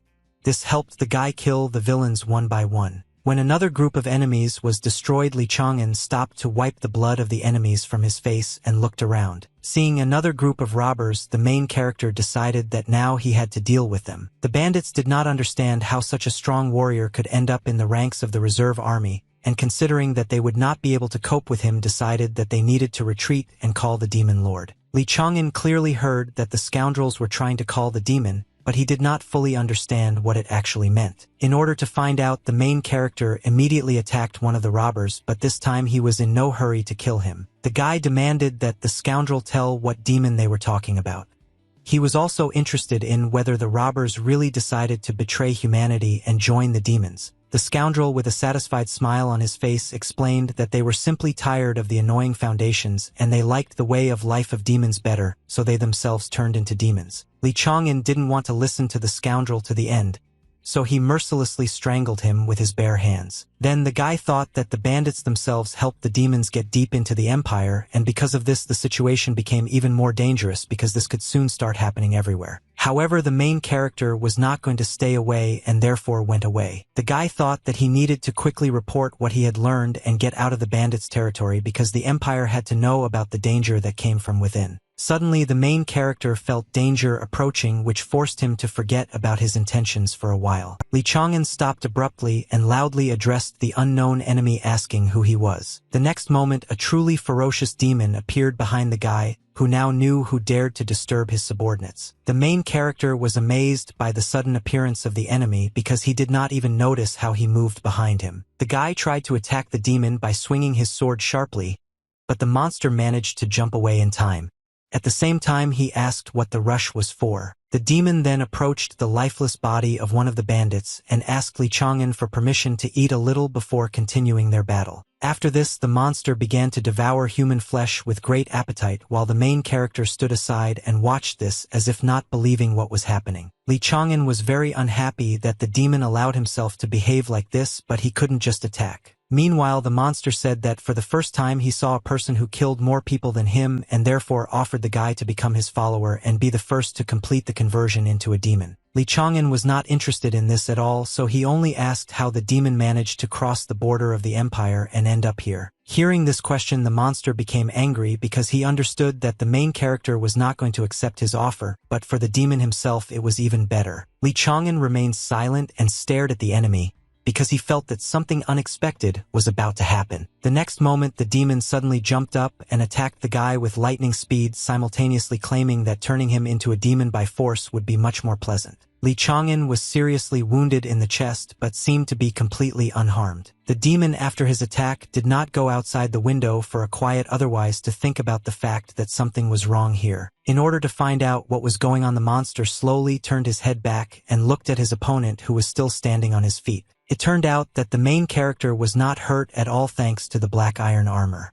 The guy mentally thanked Deputy Su for just saving his life. Half a month ago, an angry Qin showman chased after the protagonist in order to teach him a lesson because he was going to go to war, but Li Chang'an insisted on his own. At some point, the guy didn't notice the person standing in his way and crashed into him. The man was Deputy Su, who was holding a small bag in his hands. The man turned to the boy and said that since he had firmly decided to go to the battlefield, he would definitely need something. Qin Showman, seeing many valuable artifacts and weapons, asked the deputy whether he had really decided to loot the storage and give everything to the main character. To this, the deputy director said that Li Chang'an had already made up his mind, so there was no way to convince him otherwise, and the best they could do now was to increase his chances of survival. After this, the man handed the main character valuables and said that the battlefield was a very dangerous place, but despite this, the guy had to return alive and find out where Master Wang was. After receiving these instructions, the protagonist bowed respectfully and expressed his deep gratitude to the masters of the Bailu Academy for their understanding. Li Chang'an quickly ran towards his enemy, thinking along the way that he couldn't die here because he simply didn't have the right to do so. Despite the quick attack, the demon clearly saw how his opponent's blade was approaching him,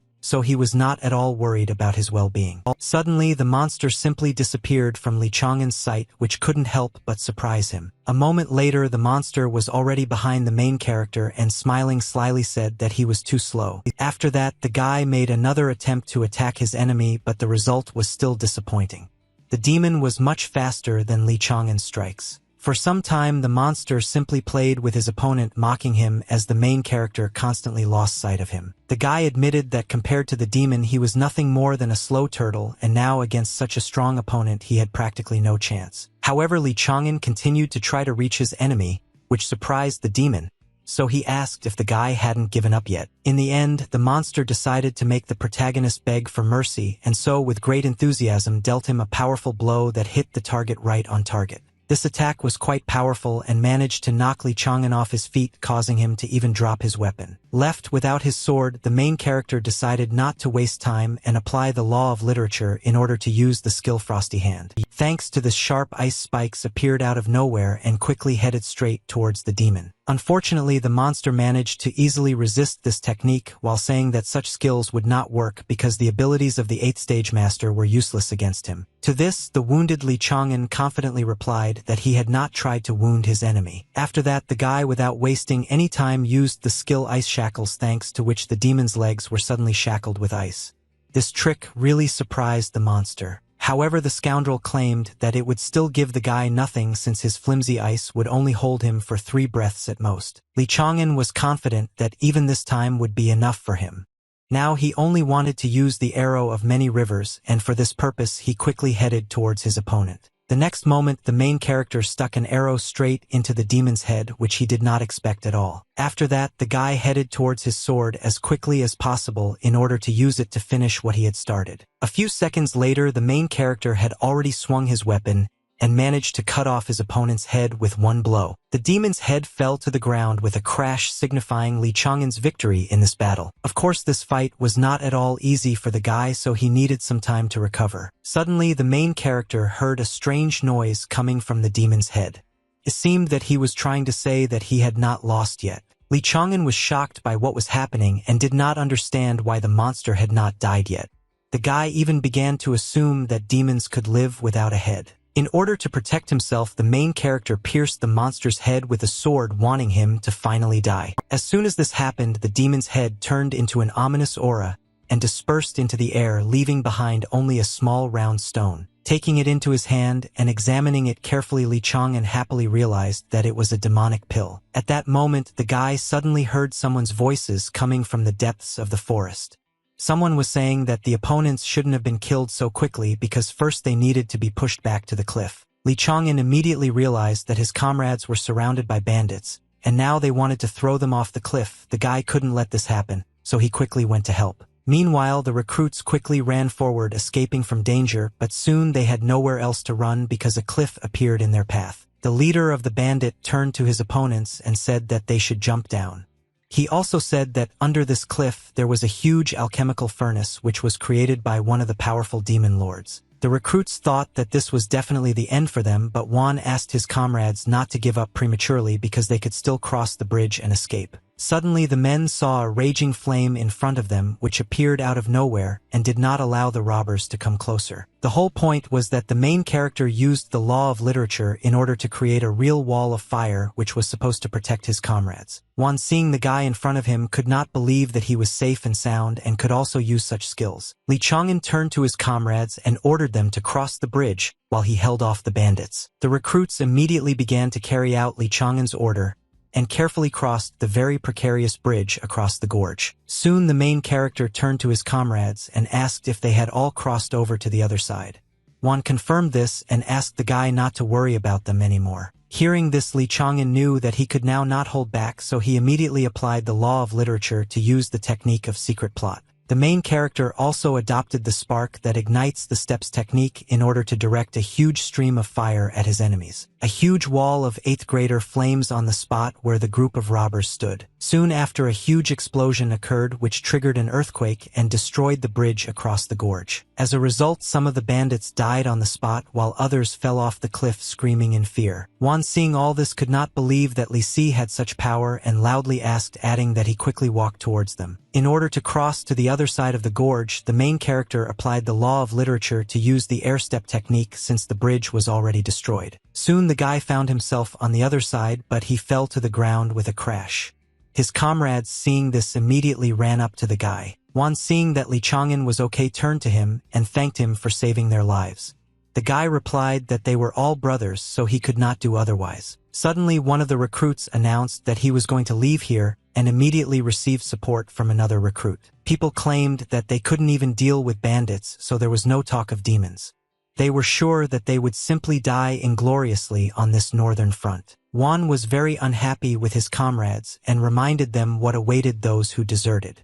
He assured that not only the recruits but also their families would suffer. To this, the recruits replied that their commanders were already dead, so no one would know about their desertion unless, of course, no one let it slip. Suddenly, one of the men attacked Juan, saying that if he himself was impatient to die, then he should have gone to the battlefield himself and not interfere with them. At that moment, one of the recruits also had a strange feeling, as if he had goosebumps all over his body. The reason for this was the protagonist, who showed his murderous intent and ordered his comrades not to dare point their swords at each other. Li Chang'an then used his technique to stop the fighting between the recruits. After this, the guy seriously threatened that as soon as he counted to 3, he would kill everyone who had a weapon in their hands. The recruits didn't seem to believe that the main character was capable of killing his own comrades, whom he had just saved, but no one wanted to test it. In the end, everyone threw their weapons to the ground because it was hard for them to resist Li Chang'an's arguments. The guy then said that he understood that each of the recruits had a reason to hate the authorities and even the empire because they had to go through a lot due to the fault of officials. However, Li Chang'an insisted that this did not concern any officials. The protagonist believed that even if the Jin Empire fell, the land on which they now stood should remain in the hands of the people. The guy also claimed that this land was their homeland, and it was here that their roots were kept, so they all could not allow demons to penetrate here. In addition, Li Chang'an said that they were not going to force anyone to do anything, so those who wanted to reach the north and fight the demons should stand on the right and the rest should move to the left. As soon as this choice arose, the recruits began to hesitate and look at each other, but everyone remained standing in place. In order to hurry his comrades, Li Chang'an again threatened that all who did not make a choice would die at his hand. Very soon, on either side of the main character, 2 small groups of recruits appeared who made their choice. The first thing the guy did was turn to those people who had decided to desert and advise them to get out of here as soon as possible. Huang did not understand why Li Chang'an let these people go, because in the north there would definitely be a check on the list. If these people were not there, then a hunt would begin for them. To this, the main character asked whether a man could really trust his back to his comrades on the battlefield who had already tried to escape once. This question discouraged Juan, but he still answered that he definitely could not trust such people. Li Chang'an then decided to reward those who remained, and so shared with them elixirs that would help them improve their martial arts and greatly increase their chances of surviving on the battlefield. After that, the guy said that after a couple of days of rest, they would all continue their journey north. A few days later, Li Chang'an declared that unfortunately his route had deviated slightly from his original one, so he had to bid farewell to his comrades here. Juan believed that the guy would return with great achievements. The main character asks not to doubt this and was already getting ready to leave. Suddenly the man turned to his friend again and asked him in conclusion whether he could tell him his real name. The guy honestly answered that his name was Li Chang'an, and he was a student of the Bailu Academy. One of the recruits immediately remembered that this was the same guy who took the first 2 places in the Dragon Gate competition. The man was sure that if something happened to this guy, Bailu would execute them all. Juan immediately subdued his comrade with a good kick and demanded that he shut up. After this, the man watching the main character said that he would definitely return alive. In the evening, the main character arrived in Hudong County and asked the servant to prepare a room for him on the 2nd floor and leave food there, and also not to forget to water and feed his horse. The night was quite quiet and calm, so Li Chang'an could rest without worrying about anything. The guy sat in his room and remembered that according to his master, the demonic pill was pure poison for people, and by consuming it a person either successfully turned into a demon or died painfully. Still, the guy decided that it was best to destroy this pill as quickly as possible, so he squeezed it tightly in his hand and crushed it. At that very moment, an ominous energy appeared out of nowhere and began to spread around the main character. Li Chang'an was very surprised by what happened next because he didn't expect this at all. It turned out that the Jasper letter began to absorb demonic chi, but it was still unclear what would come of it. Soon after, a huge flow of energy was released from the letter, which no longer posed any danger to the guy. Without wasting time, Li Chang'an began to absorb this energy, consider that there was nothing dangerous about it. The guy couldn't believe that the jade letter absorbed demonic chi and turned it into true energy, but for now his body was not able to contain so much spiritual power. The surprises didn't end there.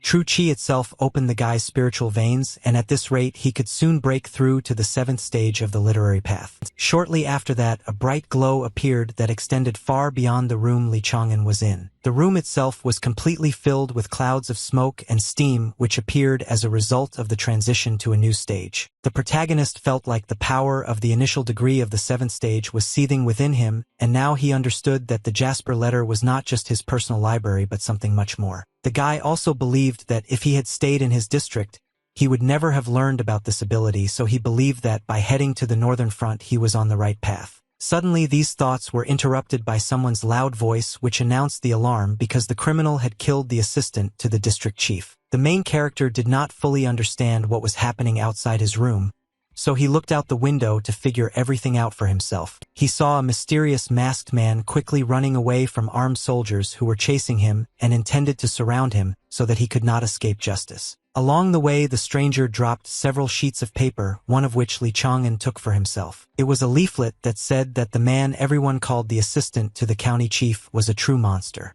He had captured and tried to kill hundreds of young girls. After reading this, the main character immediately became angry and believed that this scoundrel deserved to die for what he did. Meanwhile, the soldiers managed to corner the mysterious man, and so they ordered him to lay down his arms and surrender. At this, the man in the mask began to take out his sword while saying that the soldiers were also to blame because they saw what the scoundrel was doing and turned a blind eye to it. The soldier claimed that those women should have been glad that they could be useful to the district because if there were no sacrifices, the demon lord would come here and destroy everything to the ground. Li Chang'an, who witnessed this conversation, realized that there were demons here too and that they had also managed to somehow reach an agreement with the local authorities. Meanwhile, the mysterious man did not want to listen to the justification of his opponents, so he demanded that they shut up, after which he fearlessly rushed into battle. Despite the large number of opponents, the masked man was not at all afraid and successfully dealt with one soldier after another. Li Chang'an was quietly watching everything that was happening and was apparently preparing to take part in this battle. The guy believed that since this mysterious man was acting for the good of the people, he could not simply ignore this situation and leave. That is why the main character, without wasting time, applied the law of the sword, thanks to which bright sparkling lightning appeared around his weapon. The soldiers couldn't help but notice the bright flashes of light, so they immediately turned away from their enemy and looked back. The next moment, Li Chang'an rushed through the crowd of opponents with great speed, and was able to defeat them all with one swing of his sword. The head of the villains, seeing the warrior of the 7th stage, immediately declared that he had gone against the will of the emperor.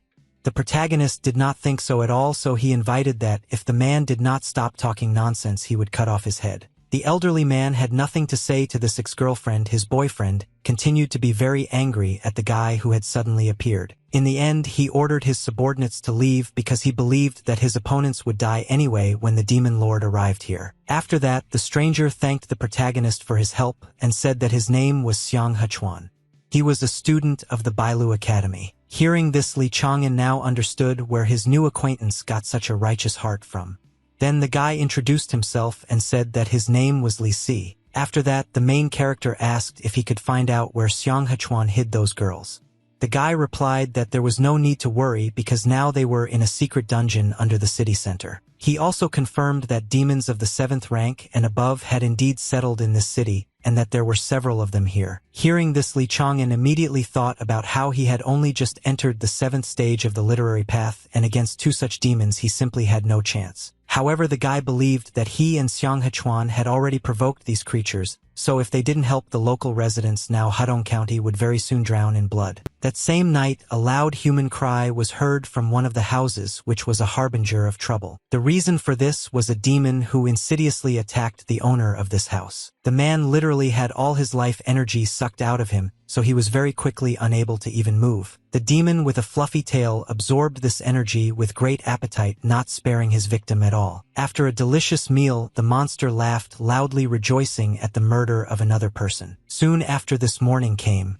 There was no trace left of the previous night's events. Li Chang'an and Xiang Hechuan overheard the conversation of the locals who were discussing the fact that 18 people had died in a nearby village the previous night, and they immediately realized that what the county chief had said was true. The local resident was indignant that those girls were saved because if it weren't for that, the demons would have left the rest of the people alone. Xiang Hechuan, upon hearing this, was very dissatisfied with such statements and called the man a scoundrel. At this point, the man who said very unpleasant things was already punished by another local resident and ordered to watch his language. Another man stated that if his comrades had any pride or honor, they should have gone with him and driven out those damn demons together. People immediately armed themselves and decided to finally get rid of the problem. Xiang Hechuan saw this and turned to the protagonist and offered to join these people. Li Chang'an replied that the demons might take advantage of this and attack the city, so he didn't think it was the right decision. Xiang Hechuan asked his comrade not to worry about this because the city was protected by the Wenchang Monument and the Monument of Military Valor, so if the demons break through here, they will simply die. The guy continued to say that the villagers were in danger now, but if they joined forces, they could defeat even several 7th-rank demons.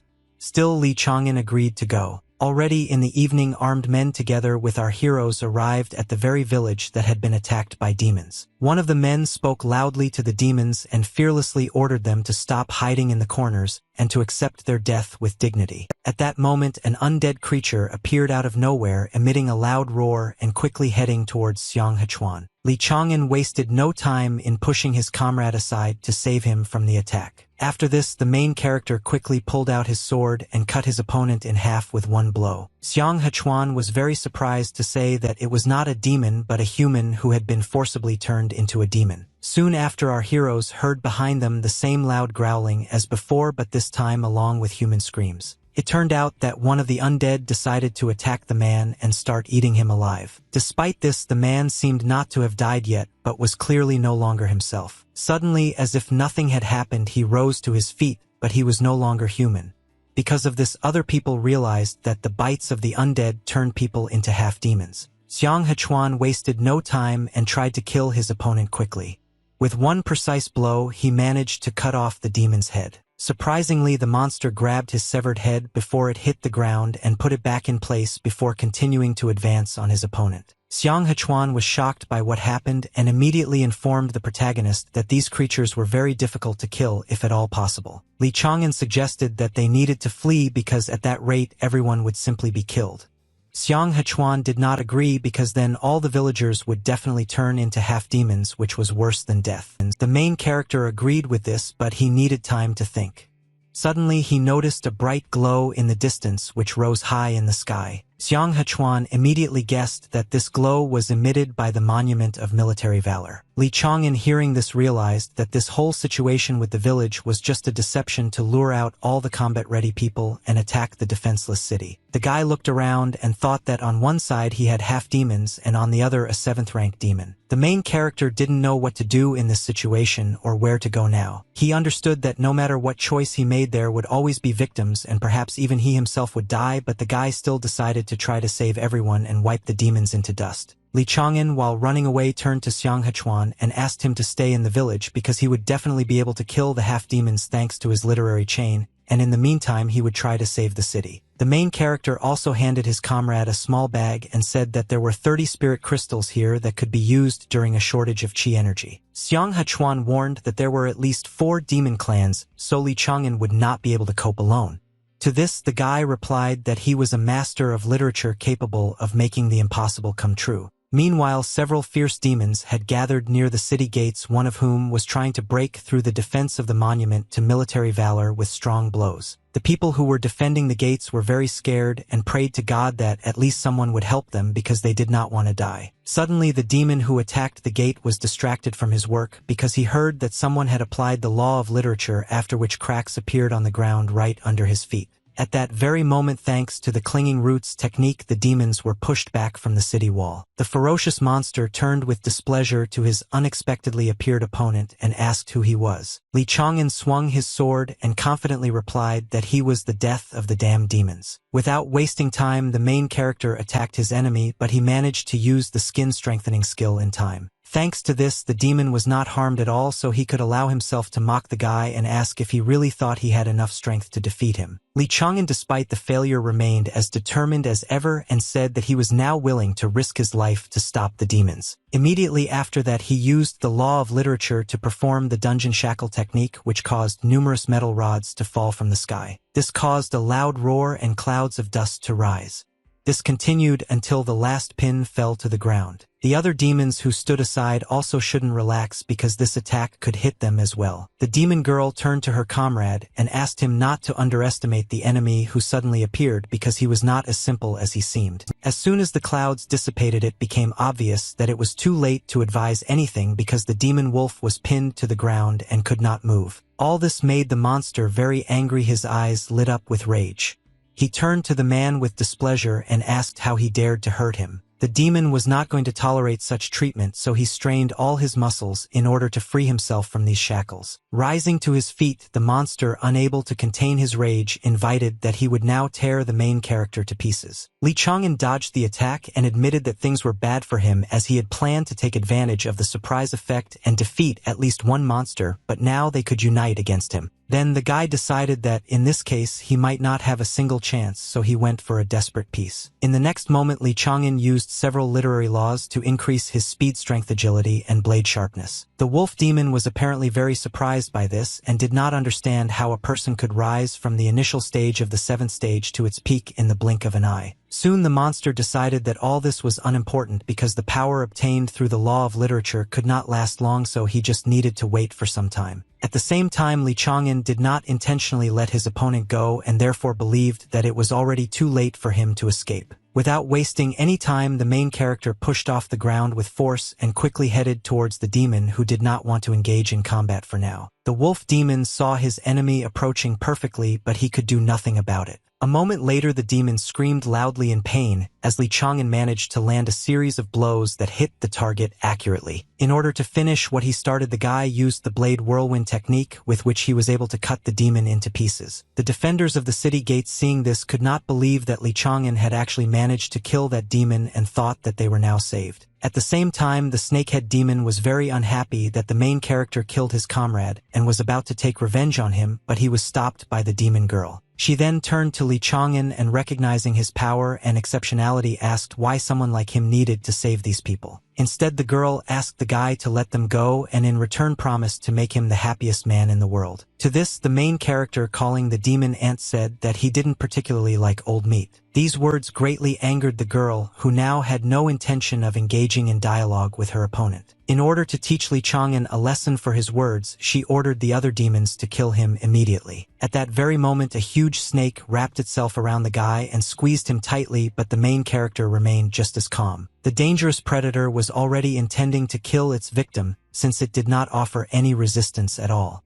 However, this was a misconception. Li Chang'an used his killing intent to create a controlled flow of energy in the form of a sharp arrow. This energy could easily kill the huge snake, so she had to retreat and forget about her goal. The demon girl said that it was impressive, but the main character's body would not be able to last long, and would soon begin to deteriorate, so she suggested that he give up now and be reborn as a demon with unlimited potential. Li Chang'an heard this and pointed out to the enemy that the demons with unlimited potential were unable to deal with him, but the guy admitted that he would really die if things continued like this. Nevertheless, the main character decided to take a risk and see which of them would die first. The next moment, the guy used the burning blood technique, which enveloped him in a frightening red aura, and also reinforced the effect of the madness technique. To all this, Li Chang'an added the technique of flaring up flames, thanks to which a huge stream of fire moved towards the demons. Seeing all this, the demon girl assumed that the guy decided to bury them all here and asked why he tried so hard for the sake of complete strangers. Then she turned to her comrades and ordered them to gather because this man was supposed to die today. At this time, Li Chang'an fearlessly looked at the enemies and thought that he had to manage to finish them all off before the last drop of his chi energy evaporated. That is why the guy now rushed at all his enemies at once but suddenly stumbled. The protagonist realized that his energy was running out faster than he expected and therefore was afraid that he simply would not have enough time to sort everything out.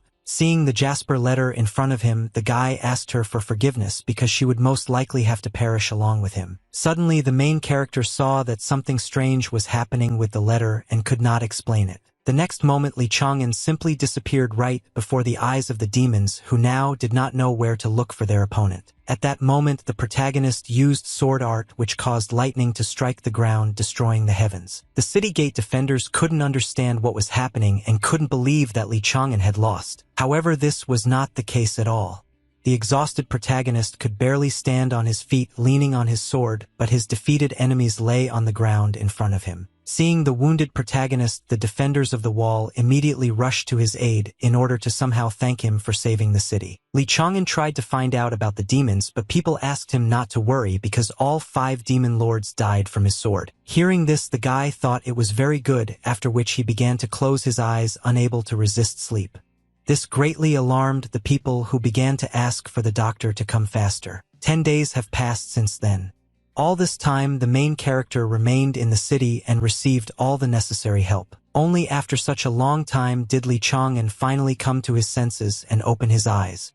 He was all wrapped in bandages. Suddenly, from the next bed, the equally wounded Xiang Hechuan addressed him, very glad that his comrade had finally woken up. The guy said with admiration that thanks to those crystals he was able to protect the surrounding villages and destroy the half-demons, and after that he learned that Li Chang'an had managed to defeat 5 demon lords at once. The main character answers with a smile that he and the guy had been through a lot, so he didn't want to hide anything from him. He then said that he was also from Danhua County and that he and Xiang Hechuan studied at the same academy. The guy was shocked by this information. After this, Xiang Hechuan assumed that since his comrade was from the Bailu Academy, he must have heard of Li Chang'an, who was unrivaled in archery skills. The main character didn't respond to this, but from his facial expression it was clear what he wanted to say. Xiang Hechuan immediately understood this, which made him feel as if he was struck by lightning, this tenderness. He couldn't believe that he was talking to that same Li Chang'an. The main character calmly asked his new friend to keep it a secret. After this, Xiang Hechuan learned that the boy was heading north and therefore warned that it was too dangerous. Li Chang'an replied that he knew this, but he had to do it. After some time, the main character set off again, and having defeated several demons, made a short stop. The guy decided to check his supplies. It turned out that he had quite a lot of demonic cores, 7th rank demonic pills, alchemist's notes, and a pouch made from the skin of a wild beast. Li Chang'an, seeing all this, assumed that the heavens had not yet turned away from him because the jade letter would be able to help him absorb all these demonic pills and restore chi energy. Xiang Hechuan suddenly turned to the main character and offered him to stay in the city for a couple more days.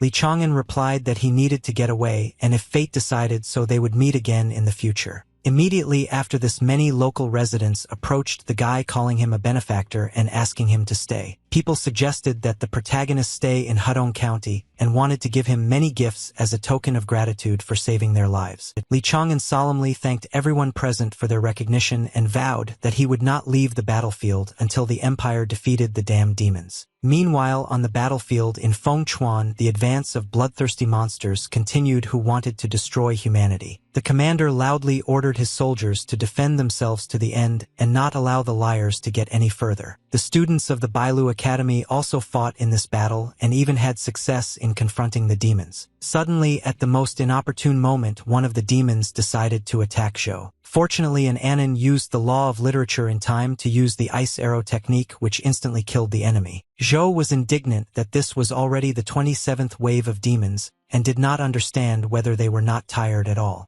An Anon explained that this was the tactic of beast waves, which was supposed to exhaust the strength of people. Zhou continued the battle, saying that if things continued like this, the third line of defense would soon be under threat. At that very moment, the barrier that protected the demon invasion period began to crack. And Anon immediately thought that perhaps he and Zhou would die today, so he mentally asked Li Chang'an not to forget them. Meanwhile, the commanders ordered their soldiers to stand to the death for the sake of the Jin Empire.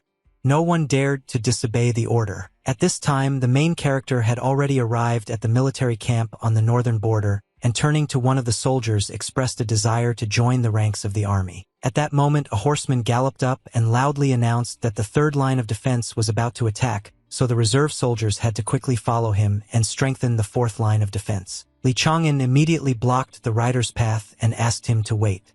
The man was unhappy and said that he did not have time to talk to the guy. The main character said that he was a student at the Bailu Academy and now he would like to know where his comrades were. The rider heard this and said that the people from Manhwa County were assigned to the third line of defense. Li Chang'an then asked if the soldiers should not have retreated from the third line of defense if she was going to go anyway. The man replied that everyone had been given the order to fight to the death. Then the guy said that the army shouldn't have just thrown away the lives of soldiers, so he asked permission to go to their rescue and try to save them. The man will answer that he will be immensely grateful to the main character if he manages to save at least one of those soldiers. Without wasting any time, Li Chang'an went to help, mentally asking for his friends to hold out a little longer. Meanwhile, the stronger demons had already destroyed the third line of defense and went on the attack. Zhou was sure that they would not be able to hold back the enemy, so they needed to retreat quickly. At this moment, an Anon began to cough up blood because the strong period was due to this long battle. Zhou began to worry greatly about his comrade, who was not feeling any better. Then the guy said that he would cover his friend's retreat, but he needed to get away from here quickly. And Anon refused this. He then said that he had already used up all the chi energy in his palace, so he would not survive even if he tried to escape, but Zhou still had a chance. And Anon pushed his friend hard to make him leave because he thought that he was already dead anyway, so he should only try to buy more time for the others to retreat. Zhou didn't agree with this at all, but there was nothing he could do. The guy could only watch as the bloodthirsty demon approached his comrade, and Anon was already saying goodbye to life. At this moment, Li Chang'an appeared out of nowhere, fearlessly entering the battle and easily defeating the huge snake before it could kill his friend. In addition, the main character managed to catch an Anon and prevent him from falling to the ground. After that, the guy began to quickly carry his comrade away from the battlefield while saying that he would not die today. And Anon couldn't help but shed tears of joy when he saw Li Chang'an coming to his aid. The main character said that now was not the time for tears and intended to take the guy to where the fourth line of defense was located. The guy also turned to Zhou and asked him not to lag behind. Zhou was very glad to see his friend here. Zhou then turned back to see if the demons were pursuing them, but he only saw retreating soldiers. The guy began to wonder if the fourth line of defense would withstand the enemy's attack. Li Chang'an was confident that she would endure because when he arrived there, reinforcements of 300,000 soldiers had already gathered there, so now they only needed to get there. Hearing this, Zhou loudly announced that the soldiers should abandon their positions and all retreat to the fourth line of defense. Soon our heroes saw protective barriers in the distance and realized that they were almost at their destination. At this moment, the retreating soldiers were attacked by bloodthirsty demonic birds who did not want to let their opponents go at all. Zhou immediately stopped and asked his friends to retreat while he held off the enemies. Li Chang'an didn't agree with this, so he grabbed the guy in his arms while saying that he always talked too much. Getting closer and closer to the protective barrier, the main character saw that a demonic bird was about to attack him. Li Chang'an was determined to complete what he had started, so he used sword art to summon thunder that would tear apart the heavens. The next moment, a bright bolt of lightning struck the enemy and instantly killed him, allowing Li Chang'an and his friends to continue their retreat. Zhou and an Anon were amazed by their comrade's abilities, but their path was still blocked by demonic birds. Li Chang'an had to use all means to evade the enemy's attacks because he believed that now was not the time to take offense. The protagonist intended to quickly reach the fourth line of defense, so he used the law of literature to increase his strength and agility. After some time, our heroes had already crossed the protective barrier and could now breathe a sigh of relief. Zhou stared at one point and now could only think about the fact that they were still able to survive. Meanwhile, an Anon hugged the main character tightly because he thought that he would never see him again. Li Chang'an asked his friend not to worry because now they were safe. Next, an Anon asked how the guy had refused to go here at all since the Bailu Academy would definitely not agree to let him go to the front. Li Chang'an asked his friend not to talk about it and to call him by another name because the fewer people here knew the truth, the better. And Anon immediately apologized for accidentally letting it slip. After that, the main character said that he came here because he couldn't just live happily while his brothers were fighting. Then Zhou asked how the guy managed to become so strong in just a few months. Li Chang'an replied that it was a long story and that his friends had other things to worry about right now. Our heroes looked at the army of demons that were approaching the protective barrier and thought about how they could fight off the enemies. Zhou thought that any direct confrontation with the demons would be suicide because there were too many of them. And Anon immediately said that they could no longer retreat further because the fifth line of defense was the last one. Suddenly, the main character had an idea, so he said that perhaps they would not need to engage in a heated collision with the enemy. Then the main character, with great enthusiasm, asked his friends if they had ever heard of guerrilla warfare. The guys were very intrigued. Zhou heard about the guerrilla war and seemed to immediately understand what Li Chang'an wanted to say. Suddenly, the guy asked what kind of strategy it was because he had never heard of it. This really surprised his friends, and Anon immediately punished the boy for skipping classes at the Zhou Academy. He made excuses and said that he always wanted to become a martial arts master, so he didn't read useless books. And Anon then explained that guerrilla warfare was one of the main tactics in the art of war, the main principle of which was to disunite the enemy army. Zhou still didn't understand anything, so Li Chang'an told him that in the first stage they should have retreated while the enemy was advancing.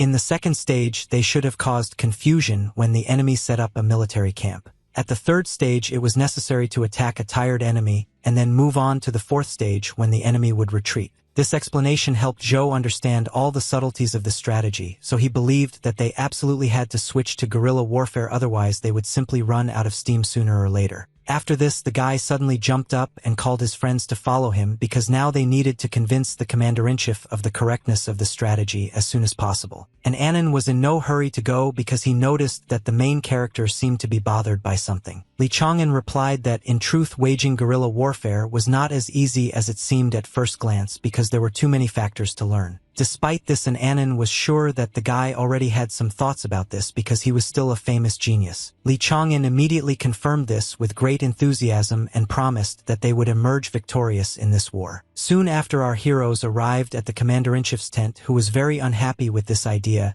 and did not understand how such a fool as Li Chang'an could even get on the saints' list. Shi Yanjun turned to the protagonist and asked him if he understood how absurd his idea of guerrilla warfare was. The man then listed several compelling arguments that made this idea useless and even dangerous for the participants in the strategy. To this, Li Chang'an calmly replied that it was possible to use dark magic because if everything was done correctly, the demons would fall under the spell and simply kill each other. At this point, one of the advisors present intervened in the conversation and was shocked by the protagonist's proposal. Luo Taiqing said with displeasure that the guy should have known that dark magic was prohibited. Li Chang'an replied that he had learned of this, but in war all means were fair, and so they had to use everything they had to win. After these words, a very heated discussion began in the tent about the idea of using dark magic.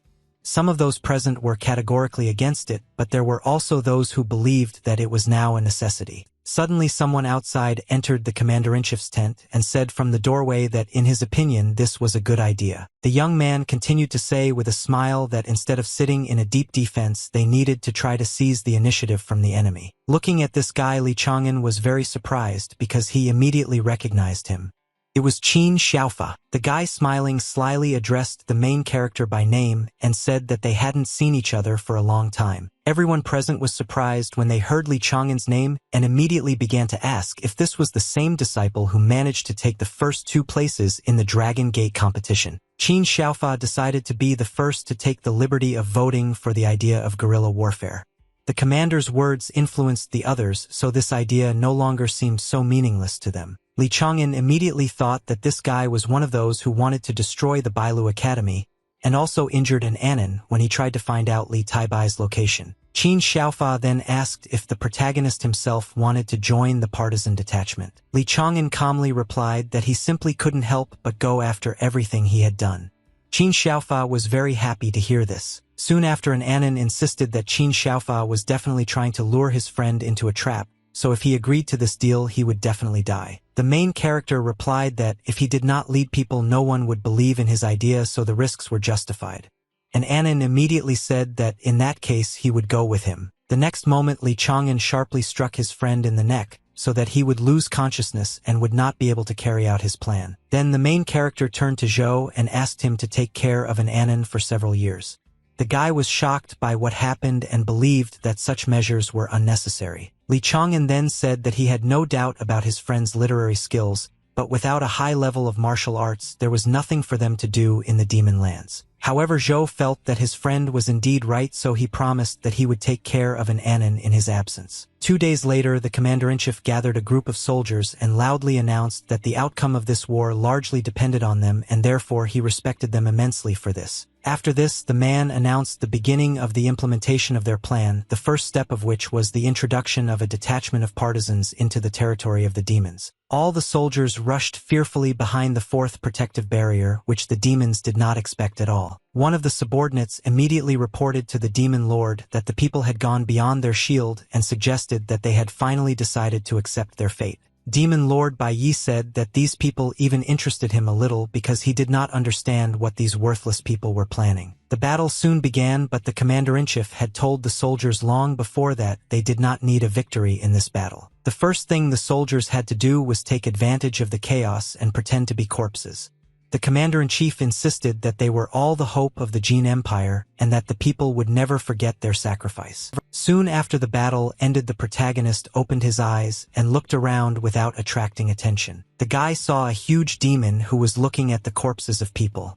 Li Chang'an mentally asked the enemy not to go in his direction. Li Chang'an lay motionless on the ground, but the demon still focused its attention on him. The monster began to examine the main character, although he himself did not understand what was wrong with him. Eventually, the demon decided to change his martial art to use the dragon tail swing technique and attack the suspicious corpse. Li Chang'an had to jump aside to save himself and admitted that the demons in the northern district were very different from those he had seen before. Suddenly, the demon became very frightened upon seeing the main character and began to burrow into the ground, begging not to kill him. The monster said that the Lord had just promoted him to the 7th rank and assured that he had done nothing wrong but only eaten a couple of corpses. Li Chang'an thought that this was a good chance to use the poisonous parasite to make the demon the first seed of guerrilla warfare. Then the guy touched the monster's back, after which the parasite penetrated inside and wrapped itself around the spine. This caused the monster to experience severe pain, and so he began to swing his tail in all directions in order to somehow calm it down. Unexpectedly, the demon managed to capture the main character, which was not at all part of his plans. The monster continued to quickly dig a tunnel into the ground and loudly begged Li Chang'an not to hit him. The main character did not understand how long the demon was going to dig the earth and could not influence this situation in any way. Meanwhile, the battle between the people of the partisan detachment and the demons came to an end.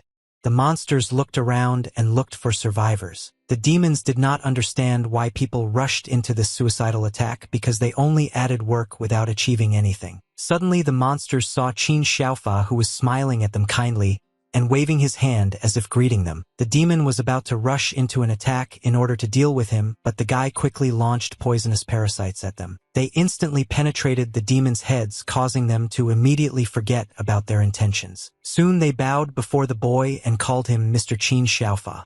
Seeing this, he admitted that the forbidden art was more effective than he thought and believed that now he would be able to subjugate even demons. However, the guy did not forget that, if the guerrilla war plan worked, Li Chang'an would become even more influential. Qin Xiaofa thought that he shouldn't have let the protagonist return alive. Meanwhile, a demonic bird was flying high in the sky. With the help of her eyes, the demon lord seemed to be able to observe what was happening on the battlefield. Monster understood what the catch was, so now he was very unhappy. Bai Yi decided not to delay and properly teach the people who tried to deceive him a lesson. Soon the soldiers who were pretending to be corpses found themselves under the intense bloodthirsty gaze of the monsters.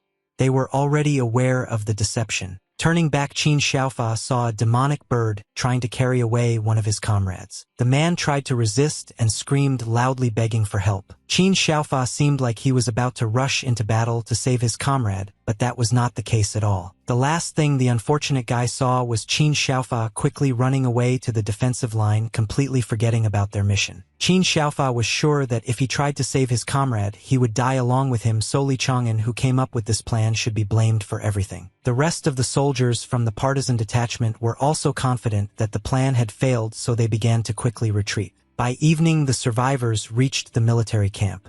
An Anon was also here and looking for someone. The worried young man approached the returning soldiers and asked if they had seen Li Chang'an. Suddenly, Qin Xiaofa appeared behind him and directly said that it could be considered that the protagonist was already dead. An Anon was very unhappy with these words, but Qin Xiaofa continued to say that because of the crazy idea of guerrilla warfare, hundreds of people died in vain today. That is why the scoundrel was sure that even if Li Chang'an survived and returned to the military camp, he would be executed for this grave sin. And Anon was indignant and said that it was unfair because even though the main character came up with this plan, it was approved by other commanders, so it was not only Li Chang'an who should bear responsibility. Then the guy looked around but did not see any support in the eyes of his comrades, which is why he realized that they thought the same as Qin Xiaofa. This made an Anon feel so hurt for the main character that he could not contain his emotions and began to cry. He then mentally turned to Li Chang'an and asked him not to return because this rat's nest could no longer be called a home. At this time, the protagonist was unconscious and exposed to demonic energy. The streams of this energy seemed to slowly suck all the life force out of him. The demons who had captured the main character and were now pouring demonic energy into him laughed and said that people made good pills. Li Chang'an was completely immobilized and was unable to resist his enemies in any way. Gradually, severe burns began to appear on the boy's body, which caused him incredible pain. At this time, demonic energy was trying to penetrate the Jasper letter, which could still be protected by the barrier. Despite this, the demonic energy continued its onslaught, wishing to completely take over the body of the main character. Suddenly, the barrier that enveloped the letter began to study the bright light. This light even penetrated through Li Chang'an's eyes and mouth.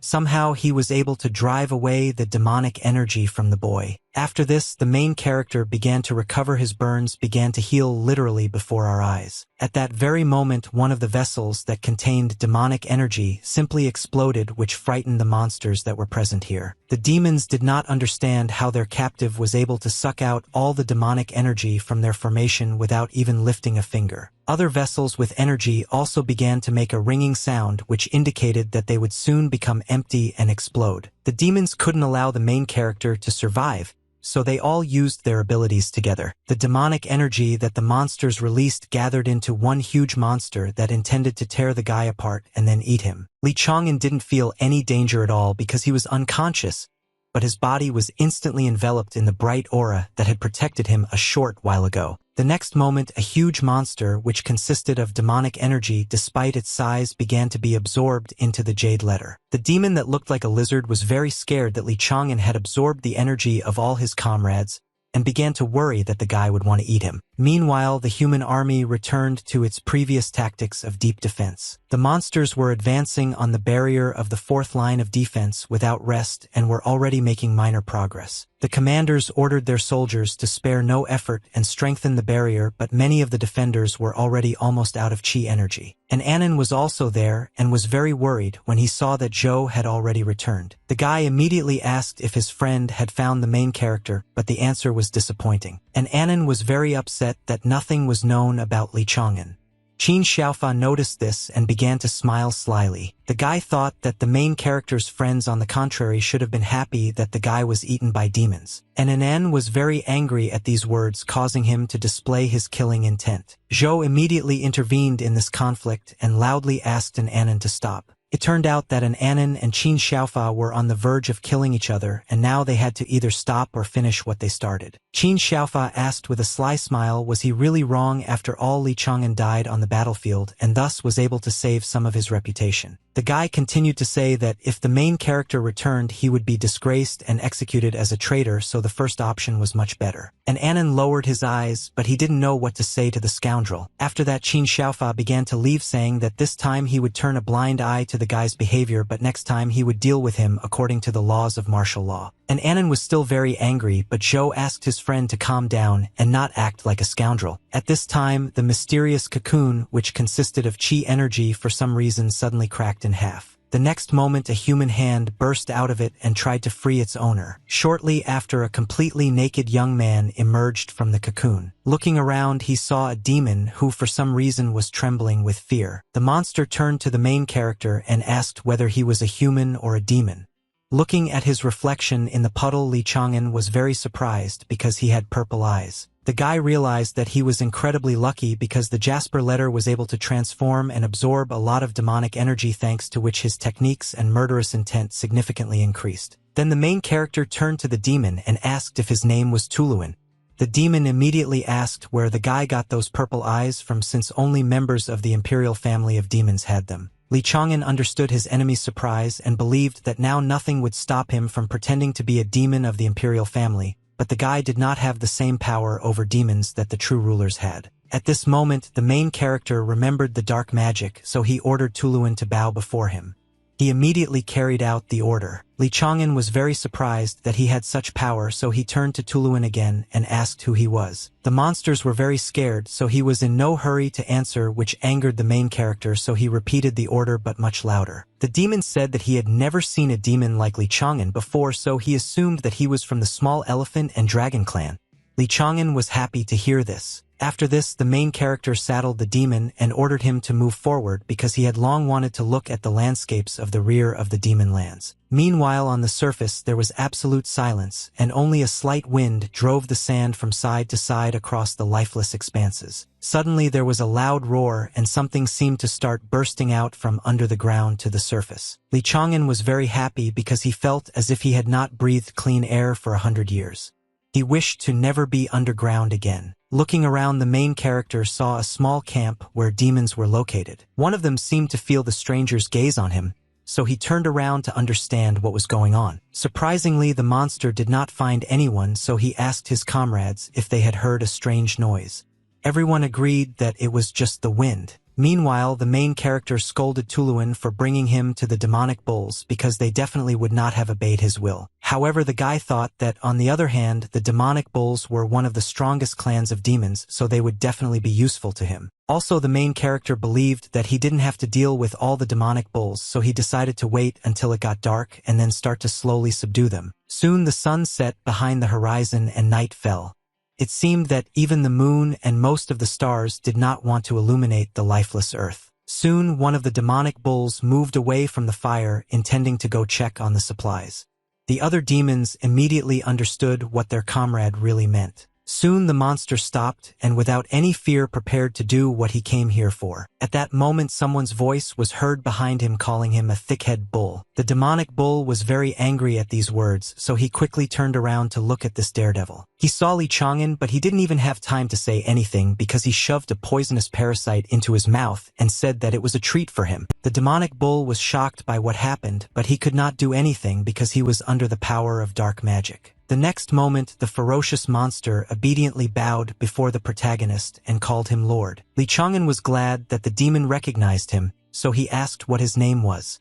The monster replied that his name was Nyo Dingtian. The protagonist then asked his new subordinate to introduce him to his clan, but Nyo Dingtian immediately replied that he could not do this. The guy was very surprised by this refusal and began to assume that the suggestion did not work even though the parasite had penetrated the demon's body. It turned out that Nyo Dingtian could not yet introduce the Lord to his clan because he had not yet done what he had moved away from the camp for. The demon bull felt much better when he finally relieved himself.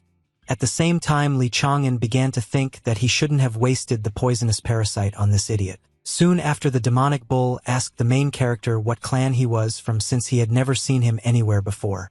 The guy replied that he was the prince of the Elephant and Dragon clan. The demon was very surprised when he realized that Li Chang'an was from the imperial family of the very clan that descended from the great Elephant and Dragon sage. The demonic bulls that were in the camp heard Nyo Dingtian's cry and assumed that something bad had happened, so they decided to check. Li Chang'an was very unhappy that his new subordinate had attracted unnecessary attention, and in the meantime they had already found the guy and were surprised that he was a human. One of the angry monsters immediately tried to attack the main character, asking him how he dared to set foot on the land of demons. Of course, the guy managed to easily dodge this blow because now he was already much stronger than the time he first encountered the demon. After that, the main character attacked the monsters in response, thanking the heavens along the way for the fact that there were still intelligent individuals left in the clan of demonic bulls, because he immediately realized that he was a human. From this powerful blow, the demonic bull flew far back and fell to the ground with a crash in front of his comrades. This made the demon bull clan representatives even more angry,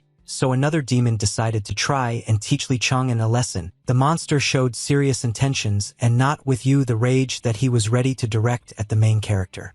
However, very soon another enemy was defeated and thrown to the ground. Nyo Dingtian turned to the Lord and asked why he had hit another demon.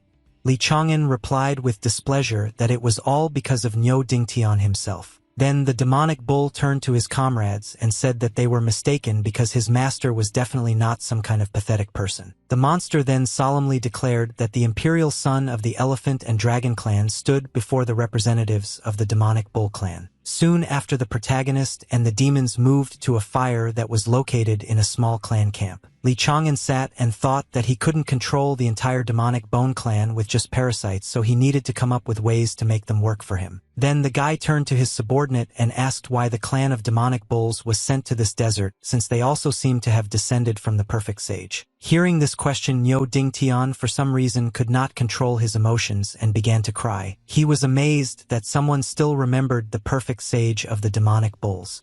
The demon also said that other clans hated them because of their strength, so the imperial family took away almost all of their combat techniques. Nyo Dingtian continued to say that their clan only had one technique left, which made their warriors much weaker than those of other clans, which threatened the complete disappearance of the demonic bulls. Li Chang'an heard all this and asked if the clan's strongest warriors simply ignored such humiliation. Nyo Dingtian said that a few months ago their last lord, the third-rank demonic bull, was cut down by some powerful person at the border. Say that this man then killed 2 rulers at once, and the third tried to escape when he realized that he could not defeat this man. When the monster ran away, he didn't even notice how he activated a small pressure plate. As a result, if the dry truthful they and the man fell into a trap of some ancient tomb in the north, and since then nothing has been heard of them. Li Chang'an heard all this and assumed that it was about Wang Tianan, so he remembered well that this ancient tomb was located in the north. Nyo Dingtian noticed that something was wrong with his lord, so he asked if everything was okay. To this, the protagonist replied that it was time for a serious conversation. The boy asked directly whether the clan of demonic bulls would follow him if he managed to regain the former glory and power that rightfully belonged to their clan. The protagonist promised that he would help the clan of demonic squirrels if they agreed to become his followers. Nyo Dingtian immediately had the thought that the guy was asking them to obey. These thoughts made the demon very angry, causing him to instantly become furious and seemed ready to even attack Li Chang'an. The monster swung his huge axe, sharply shouting loudly at the same time that the demonic bulls would never become slaves. The main character was very scared and did not understand what was happening and why his subordinate suddenly went berserk. At this moment, a poisonous parasite enveloped the demonic bull's brain, causing it to experience a strange sensation. The monster still attacked the protagonist, but he deliberately missed Li Chang'an and remained standing in place, as if he knew that this would happen. At the same time, the rest of the demonic bulls had also armed armed themselves and were loudly encouraging their comrade to quickly kill the main character. Meanwhile, Li Chang'an was trying hard to subjugate Niu Dingtian with dark magic. In the end, the demonic bull obediently bowed before the guy because he could not withstand the pressure that he was putting on him. Niu Dingtian didn't want to do this at all, which is why he was now feeling excruciating suffering, but the demon was unable to resist. Continuing to put pressure on the protagonist, he asked why the monster thought he wanted to make the demonic bulls his slaves. Niu Dingtian said that his clan had sworn to never bow down to other clans, lest they become like the Buffalo clan, who were once their brothers, but who had betrayed their ideals and become pitiful slaves. Now Li Chang'an understood everything, so he explained that the demonic bulls had simply misunderstood him. The guy said that his goal was to climb to the top of the demonic world, but for this he needed not slaves but loyal allies who would definitely be rewarded. After that, the protagonist picked up Niu Dingtian's huge axe, which he had dropped recently. Li Chang'an handed the weapon to his subordinate and asked if the Demon Bull clan would become his first ally. Niu Dingtian was struck by the protagonist's sincerity, which is why he did not immediately believe what was happening. Finally, the ferocious monster burst into tears and said that all the other clans did not respect them and only the main character treated them as equals. That was why the demonic bulls were willing to become Li Chang'an's allies. The guy reassured his subordinate and said that weakness could always be turned into strength. The protagonist then said that he could teach the demons a technique that would allow them to open more acupuncture points, which would be enough to awaken the power of their bloodline. However, the guy was in no hurry to share secrets because he believed that not all demonic bulls were happy with his offer and believed that it would be bad if the information leaked out. Niu Dingtian immediately looked at his comrades with displeasure, causing them to lower their eyes. Then the ferocious monster ordered everyone to immediately swear by the name of the great sage of their family that they would never reveal their secret to others. The demon also promised the protagonist that if they broke the oath, their demonic pills would be destroyed along with their souls, and all members of the traitors' families would be expelled from the clan. Li Chang'an was very impressed by these words, but he hoped that none of the demonic bulls would stoop to betrayal. Soon after, the guy began teaching his subordinates how to awaken acupuncture points. He gave a fairly detailed explanation, after which the demonic bulls set to work. After some time, Niu Dingtian turned to his comrades and asked if all this was really true, since so far no one had any results. Niu Dingtian immediately scolded his friend for doubting Li Chang'an's good intentions and ordered him to shut up. Just at that moment, a loud explosion thundered nearby, which attracted everyone's attention. It turned out that the reason for this was one of the demons, who was now shocked by what had happened and could not believe that he had done it. Having come to his senses, the monster loudly declared that he had been able to awaken the 28th acupuncture point and now felt how demonic chi was seething within him, which meant that the Lord's technique really worked. Li Chang'an was satisfied with the result and thought that after the jade letter absorbed the demonic pills, he realized that the elephant and dragon technique could be cultivated not only by humans but also by demons. After that, the protagonist asked Niu Dingtian whether his clan had completed some task. The monster said that they had already completed their task and were just returning to the camp of the 100 demons. The demons suggested that Li Chang'an go with them because his clan's tents were a little further away from the others, so the other demons shouldn't notice him. After thinking for a bit, the guy agreed. Then the main character said that the demonic bulls could go forward and he would catch up with them a little later. Li Chang'an watched his subordinates leave and thought that one oath was not enough to completely control them, so he needed to somehow strengthen his power over the demons. After this, the main character for some reason began to stamp his foot on the ground as if he was trying to attract someone's attention. Tuluan immediately crawled out from under the ground and prepared to listen to the Lord's order. It turned out that the guy needed to get the flesh of demons in order to remove more parasites. A few days later, the protagonist and his new subordinates were already in the camp of the 100 demons. Li Chang'an continued training the demonic bulls as promised, carefully monitoring each training session. Along the way, the guy quietly scattered poisonous parasites around, which he needed to increase his control over the demons. The parasites immediately headed towards the demonic Becks, who, unsuspecting, continued their training. The demons suddenly felt a strange sensation but did not even realize that they were now under the complete control of the protagonist. Li Chang'an was very pleased with this, but he tried not to show it to his subordinates. Soon after, one of the demonic bulls happily announced that he had awakened the 32nd point, but his comrade asked him not to be so proud since Niu Dingtian was already at the 40th. Niu Dingtian calmly replied that their clan would definitely restore its honor and return to glory.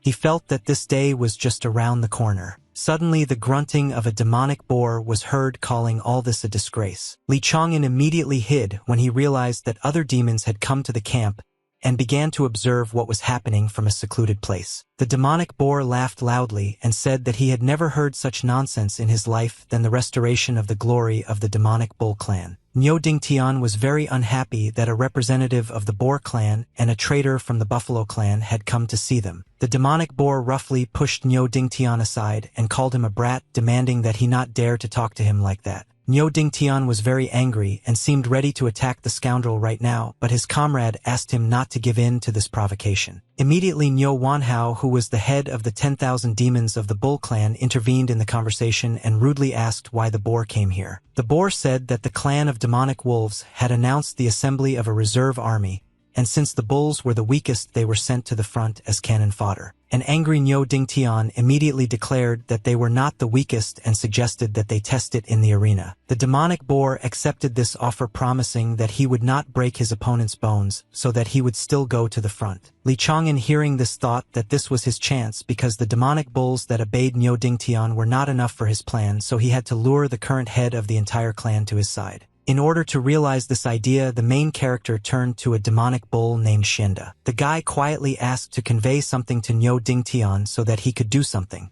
The demon bull immediately submitted to the ruler. Soon everyone moved to the training arena, near which many spectators had already gathered. The head of the Kabanov clan turned to his subordinate, who had the number 18 instead of a name, and ordered him to fight for the honor of their clan. After this, he turned to the demonic fighters and asked which of them would dare to challenge him. Niu Dingtian immediately declared that he would do it, but Shangda quickly stopped his comrade and conveyed that the Lord had ordered him not to rush. Demona explained that first it was necessary to wait until the first of the demonic bulls lost and then begin to act.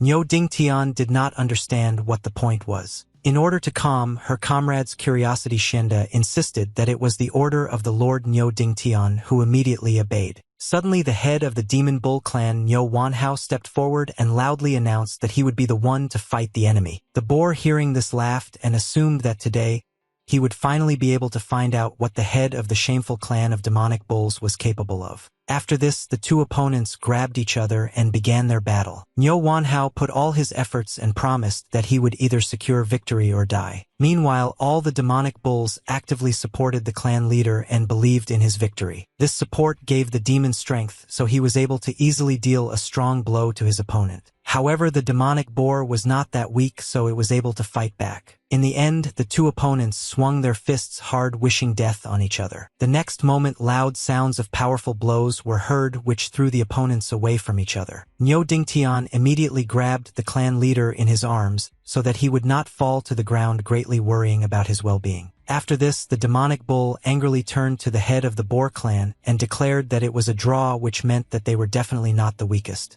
The boar responded with displeasure that his subordinate had almost defeated the head of the clan of demonic bulls, although he was not even the strongest of his warriors. After this, the demonic boar armed himself and offered to have another fight, promising that this time one of the bulls would definitely go to hell. The leader of the demonic boars showed off his powerful demonic aura and asked which of the bulls would dare to fight against him. Niu Dingtian didn't hesitate to reply that he was ready to fight the villain. Shangda, before the battle begins, remind your comrade so that he does not forget the words of the ruler Niu Wanhao. Remember everything well. The leader of the demonic boars threatened that he would not spare the life of his opponent, and after this battle he would scatter his remains throughout the camp. Niu Dingtian responded that the boar had talked too much, and then showed off his demonic chi. Without wasting any time, the demonic bull pushed off the ground with force and rushed at his opponent with lightning speed in order to defend the honor of his clan. The leader of the demonic boars was amazed by this speed because he did not expect this at all from a representative of the shameful bull clan. Niu Dingtian had already approached his opponent and, swinging a large axe, declared that he would finish off the boar right now. The boar chief was taken aback by what was happening but still tried to block Niu Dingtian's attack. Despite this, the demonic bull's blow was so strong that it caused a loud explosion. After that, Niu Dingtian calmly placed his weapon on his shoulder while calling his opponent a worthless person. The head of the demonic boars was completely defeated and couldn't even respond, so this battle was over. The demons who were watching this fight closely could not believe their eyes and did not understand where Niu Dingtian got such strength from, because the demonic bulls should have been limited to 27 acupuncture points. Meanwhile, the entire demon bull clan was incredibly happy about this victory and called Niu Dingtian the hope of their clan. Niu Wanhao turned to Xiangde with great surprise and asked how Niu Dingtian was able to defeat the enemy. In order to explain everything, the demon suggested that the clan leader meet a certain gentleman. Soon after, Xiangde brought Niu Wanhao to an inconspicuous tent where that same gentleman was located. Xiangde bowed respectfully before the throne and greeted the son of the imperial family of the Elephant and Dragon clan. Niu Wanhao, seeing the one sitting on this throne, was very surprised and even seemed angry. Despite this, the main character calmly said that he was already tired of waiting for the head of 10,000 demons. Niu Dingtian confirmed that everything Li Chang'an had said was the purest truth, because the technique he had taught hundreds of bulls had indeed made them much stronger. Hearing this, Niu Wanhao respectfully turned to the protagonist and asked if he could ask the Lord one question. Li Chang'an didn't mind at all, so he prepared to listen to the Demon Bull clan chief's question. The demon cautiously asked why the guy decided to choose the clan of demonic bulls. Li Chang'an was not entirely happy about having to answer this question again, but fortunately, he already had a prepared answer. The guy responded with great enthusiasm that it was of course because of the great sage of the demonic parks, because the clans that descended from the true great sages could be counted on the fingers. The main character continued to say that the great sage, having gone to the south, stopped the bloodthirsty people who possessed dark magic and fought with the dragon clan in the east. What he heard shocked Niu Wanhao, who was unable to stand on his feet and fell to his knees. After this, the demon, with tears in his eyes, said that he was very glad that someone other than the demonic bulls remembered the great deeds of his ancestor. Li Chang'an was thinking at the same time that the demonic bulls all had the same reaction to this answer, as if they all had the same brain. Then the main character put his hand on the shoulder of the head of the clan and said that if the demonic bulls support him and do not betray him, then he will give his word that he will return them to their former greatness. At the same time, the guy released a poisonous parasite which immediately got to work. Niu Wanhao was soon completely subordinate to Li Chang'an and called him Lord. After some time, thousands of demonic bulls were already training hard to improve their fighting skills. The guy himself was surprised that at first 100 demons obeyed him, now there were already 10,000. He would never have thought that he could take control of so many demons at once. Suddenly, Niu Wanhao approached the guy and asked him to look at the one he had brought. The demon said that it was another leader of the 10,000 demons of their clan who was like a brother to him and who could be trusted. Li Chang'an was very happy about this because he now had 20,000 demons under his control thanks to the fact that he controlled their leaders. The protagonist praised Niu Wanhao for his good work. The demon did not hide his joy when he received this praise from the Lord. Half a month later, thunder and lightning flashed in the skies above the demon lands. Several of them hit the ground, causing everything around to shake as if from an earthquake. Several demons gathered around the last fragment of the Chi of Fate, which had the form of an unintelligent powerful being trying to protect humanity. The Monkey Clan Lord Yuan Shengtian was glad that all they had to do was defeat the great sacred monument, then Fengchuan County would fall into their hands and become the first step towards conquering humanity. The Wolf Clan Lord Xiao Wendy believed that it was necessary to deploy a reserve army to break through the last line of human defense. The demon was ready to send his soldiers to the front, but they also had the responsibility of preserving the sacred stone. Bai Yi said that these were all trifles and there was no point in talking about something that had already been decided. He was more interested in the question of who would carry the collected fragments of Chi of Destiny. The Demon Lord claimed that they would only have one chance to attack the human barrier, and if they failed, they would have to spend another half a year collecting the Fate Chi fragments. Tian Mengchen, who was the head of the nine-tailed Heavenly Fox clan, claimed that in fact everything was simple because the fastest of them should have taken care of this matter, and the rest would help him break through the people's defense. Everyone agreed with this and believed that this would be the most reliable option. After this, the demon approached the head of the five-colored peacock clan Kuan Lin and Peng Chi, who was the ruler of the golden-winged rock clan, and asked which of them would take on this matter. Without thinking twice, Peng Chi picked up the Chi of Destiny and asked his comrades for permission to complete this task. Once the main issue was settled, Bai Yi loudly ordered everyone to begin preparing for the final assault. After some time, a worried demonic buffalo approached the lord of the demonic wolf clan and said that he had something important to tell him. After listening to everything from beginning to end, Xiao Wendy asked if it was possible that some bull could defeat a boar with 36 awakened points with one swing of an axe. The buffalo confirmed this but clarified that this did not apply to all members of the clan of demonic bulls, since their commander of 10,000 demons could not cope even with an ordinary warrior boar. The demonic wolf immediately thought that a certain bull had revealed the power of the great sage bull's bloodline, which could not be simply ignored. That was why Xiao Wendy ordered his subordinate to convey that the demon bull clan should go north and protect the demon sacred stone. Meanwhile, the battle continued on the battlefield.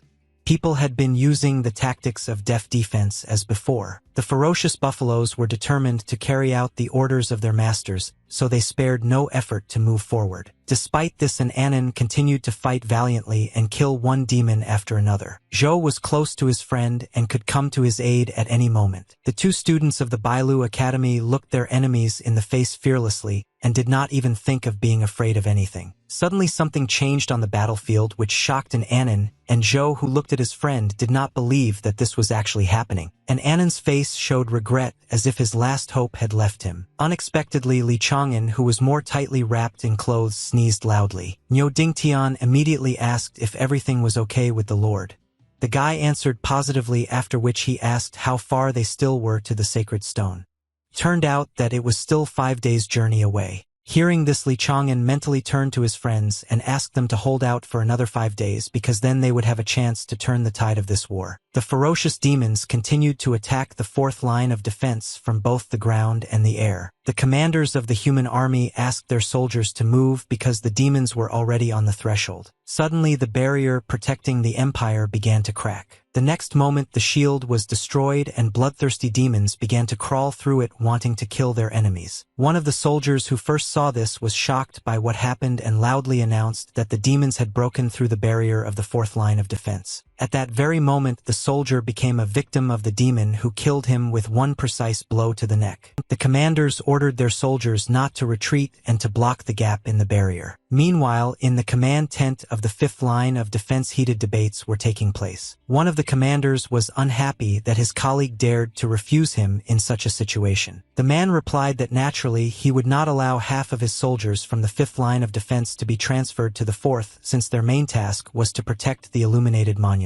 The commander loudly explained that they had no choice but to meet the enemy on the fourth line of defense with all the forces they could muster. Commander Zhang Sun responded to this by saying that it would be much wiser to retreat to the fifth line and save more soldiers. His opponent in the dispute categorically disagreed with this, so without a shadow of a doubt, he demonstrated his strength by breaking a wooden table in the process. He then went on to say in a serious voice that by saving all these people they would no longer be able to wash away their sins, and in the end all this would not matter if they were defeated. The man continued to say that because of their incompetence the empire had already lost Fengchuan County, which meant that there was nothing to stop the demons from moving further south. Finally, one of the commanders could not stand it any longer and asked in a serious voice to convey his order to transfer his troops to the front lines. All those present were very surprised by this and quickly recovered from the surprise and began to carry out the order. Meanwhile, on the fourth line of defense, the protective barrier continued to perform its function, but this did not make things any easier for the soldier. An Anon almost became a victim of another ferocious demon, but his comrade, who came to his aid in time, was able to kill the enemy. Zhou asked that his friend not die because he would not be able to explain this to Li Chang'an.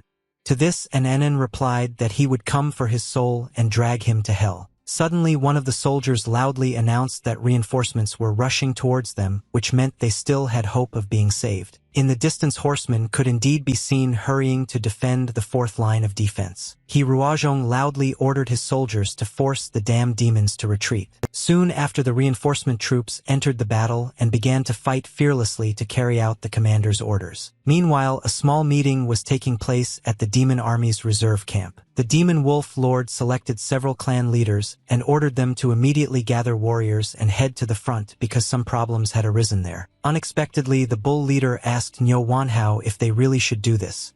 To this, the demonic bull simply asked that his comrade remember what the Lord said. The leader of the demonic bulls immediately remembered their recent conversation. That day, Niu Wanhao said that there were about 290,000 demonic bulls left in the rear, and if they did not have time to properly master the techniques, many of them would not return from the battlefield. Hearing this, Li Chang'an realized that the demons were planning to gather forces for the final attack, so he needed to use the Bull clan now to stop the demon armada. The guy began to worry that this way he would gain the trust of the demonic bulls, but he quickly dismissed these thoughts because he was a man and had to do everything for the victory of humanity. Suddenly, Niu Wanhao approached the main character and asked what they should do in this situation. Li Chang'an replied that the Demon Bull clan really couldn't be on the front lines right now, so they had to make sure that the blame for violating the order didn't fall on their shoulders. Now the demonic bull remembered that the first thing to do was to unite the weak clans that they were trying to send to the front as cannon fodder and let them understand that they could resist. That is why the demon loudly declared that every time the wolf clan sent them to war as cannon fodder, he had the thought that the wolves were simply afraid of them. The Sea Serpent clan representative agreed with this and believed that the wolf clan simply wanted to wipe them off the face of the earth because they were afraid that one day their clans would surpass the wolves. The ferocious demonic wolf was very angry at these words and intended to teach the impudent ones a lesson right away. At this moment, the demonic bull remembered the second step, which was to escalate the conflict to the point of slaughter. Li Chang'an believed that if they provoked a riot, the Bull clan would be freed from the fate of being cannon fodder. Meanwhile, the demonic wolf had already taken out a knife and insisted that this was an order from the great wolf clan that everyone had to obey. Suddenly, the demonic bull deliberately ran into the knife and wounded itself, which discouraged the wolf. Niu Wanhao and the demonic sea serpent were very surprised by what happened and did not even understand what all this would lead to. At the same time, the wounded demonic bull was pleased and asked everyone to pay attention to what had happened. He said that not only did the wolves not send members of their tribe to the front lines, but they also bullied the lower clans. These words caused discontent among everyone present, who now wanted to teach the clan of demonic wolves a lesson, which is why its representative began to become very nervous. The representatives of the lower clans began to loudly declare that their lives were also valuable, and they did not want to simply endure all this and die on the battlefield. Soon news of the 5 million demon reserve armies rising in the camp reached Yuan Shengtian. He believed that without a reserve army they would not be able to break through further, so it was necessary to order the demons on the front lines to retreat. The subordinate immediately ran to carry out the order. This order reached the front lines very quickly, so the demons began to retreat in a hurry despite the minor successes.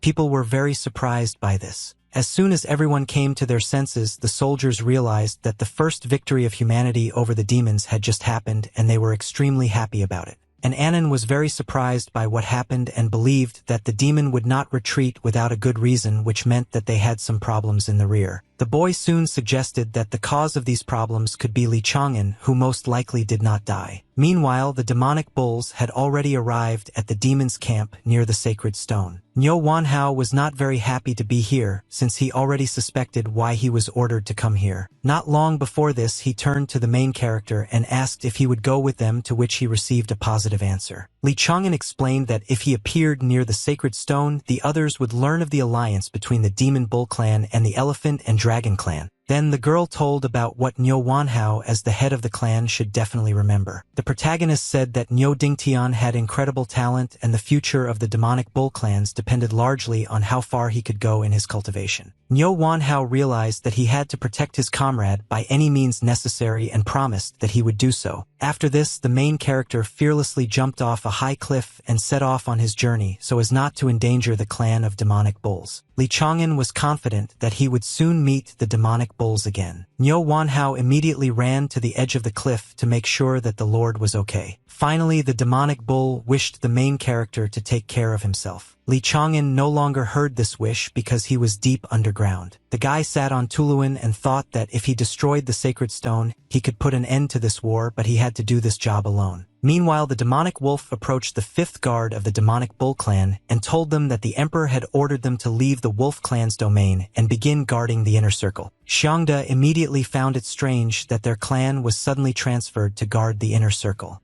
He did not believe a single word of the wolf and thought that it was some kind of trap. Niu Wanhao understood this but said that they were alone now, so if they disobeyed the order they would be executed on the spot, so they would have to obey. The clan leader then ordered that everyone else be warned to be ready to flee at any moment.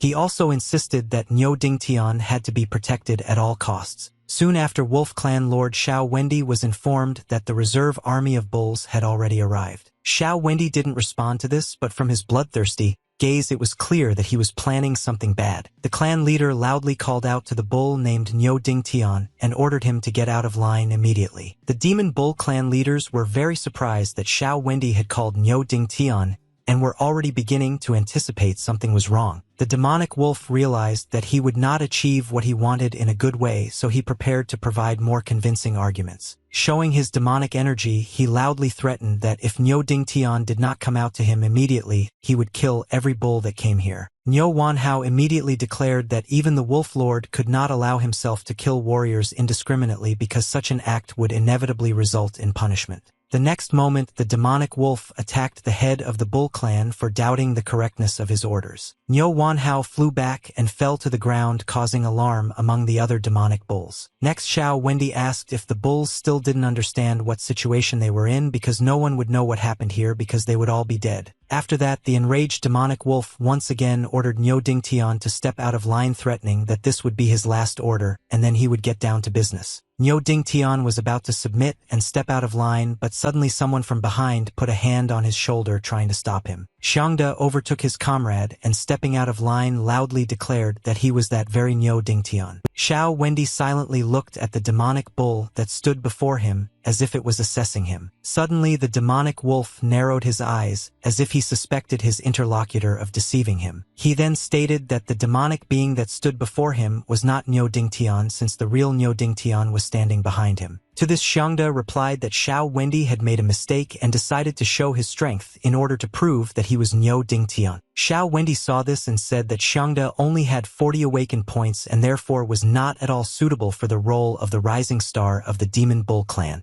After that, the demon smiled slyly and said that he did not believe the bull who pretended to be Nyo Ding Tian at all. The next moment, the ferocious wolf attacked the deceiver, literally piercing his chest with her hand. Blood splashes immediately flew to the sides, which Nyo Ding Tian could clearly see. This made the demonic bull furious, and he no longer hid his identity or his power. Mad with anger, Nyo Ding Tian fearlessly turned to the wolf clan leader and threatened to finish him off with his own hands. Xiao Wendy was pleased that Nyo Ding Tian had finally shown himself and no longer doubted that he was truly the one he was looking for. Quickly freeing his hand from the lifeless body of the slain demon, Xiao Wendy prepared to fight the strongest warrior of the demon bull clan. All the bulls immediately began to worry greatly about Nyo Ding Tian, but at this time, for some reason, the ground near Xiao Wendy began to crack and emit bright lightning. The next moment, Li Chang'an jumped out from the ground and was about to attack the demonic wolf, but the latter managed to jump aside in time. Xiao Wendy immediately forgot loudly and notified all the demonic wolves that a betrayal had occurred. Hearing this, the commanders ordered all their subordinates to surround the demonic bulls and not allow any of them to escape. At the same time, the demon army began its final assault on the fourth line of defense. Today, they intended to end the pitiful resistance of the humans. This is how the final battle began. The main battlefield was near the sacred monument of humanity, and the second near the sacred stone of demons. The demons threw all their forces into attacking the fourth line of defense in order to finally achieve the long-awaited victory. Commander-in-Chief Shi Yanjun ordered all soldiers to stand firm to the end because it was better to die with honor than to retreat and be cowards. The man understood well what the current situation was at the front, which made him a little doubtful about his decisions. In the end, the Commander-in-Chief decided what to do in this situation. Unexpectedly for everyone, Shi Yanjun ordered absolutely all soldiers to retreat to the fifth line of defense.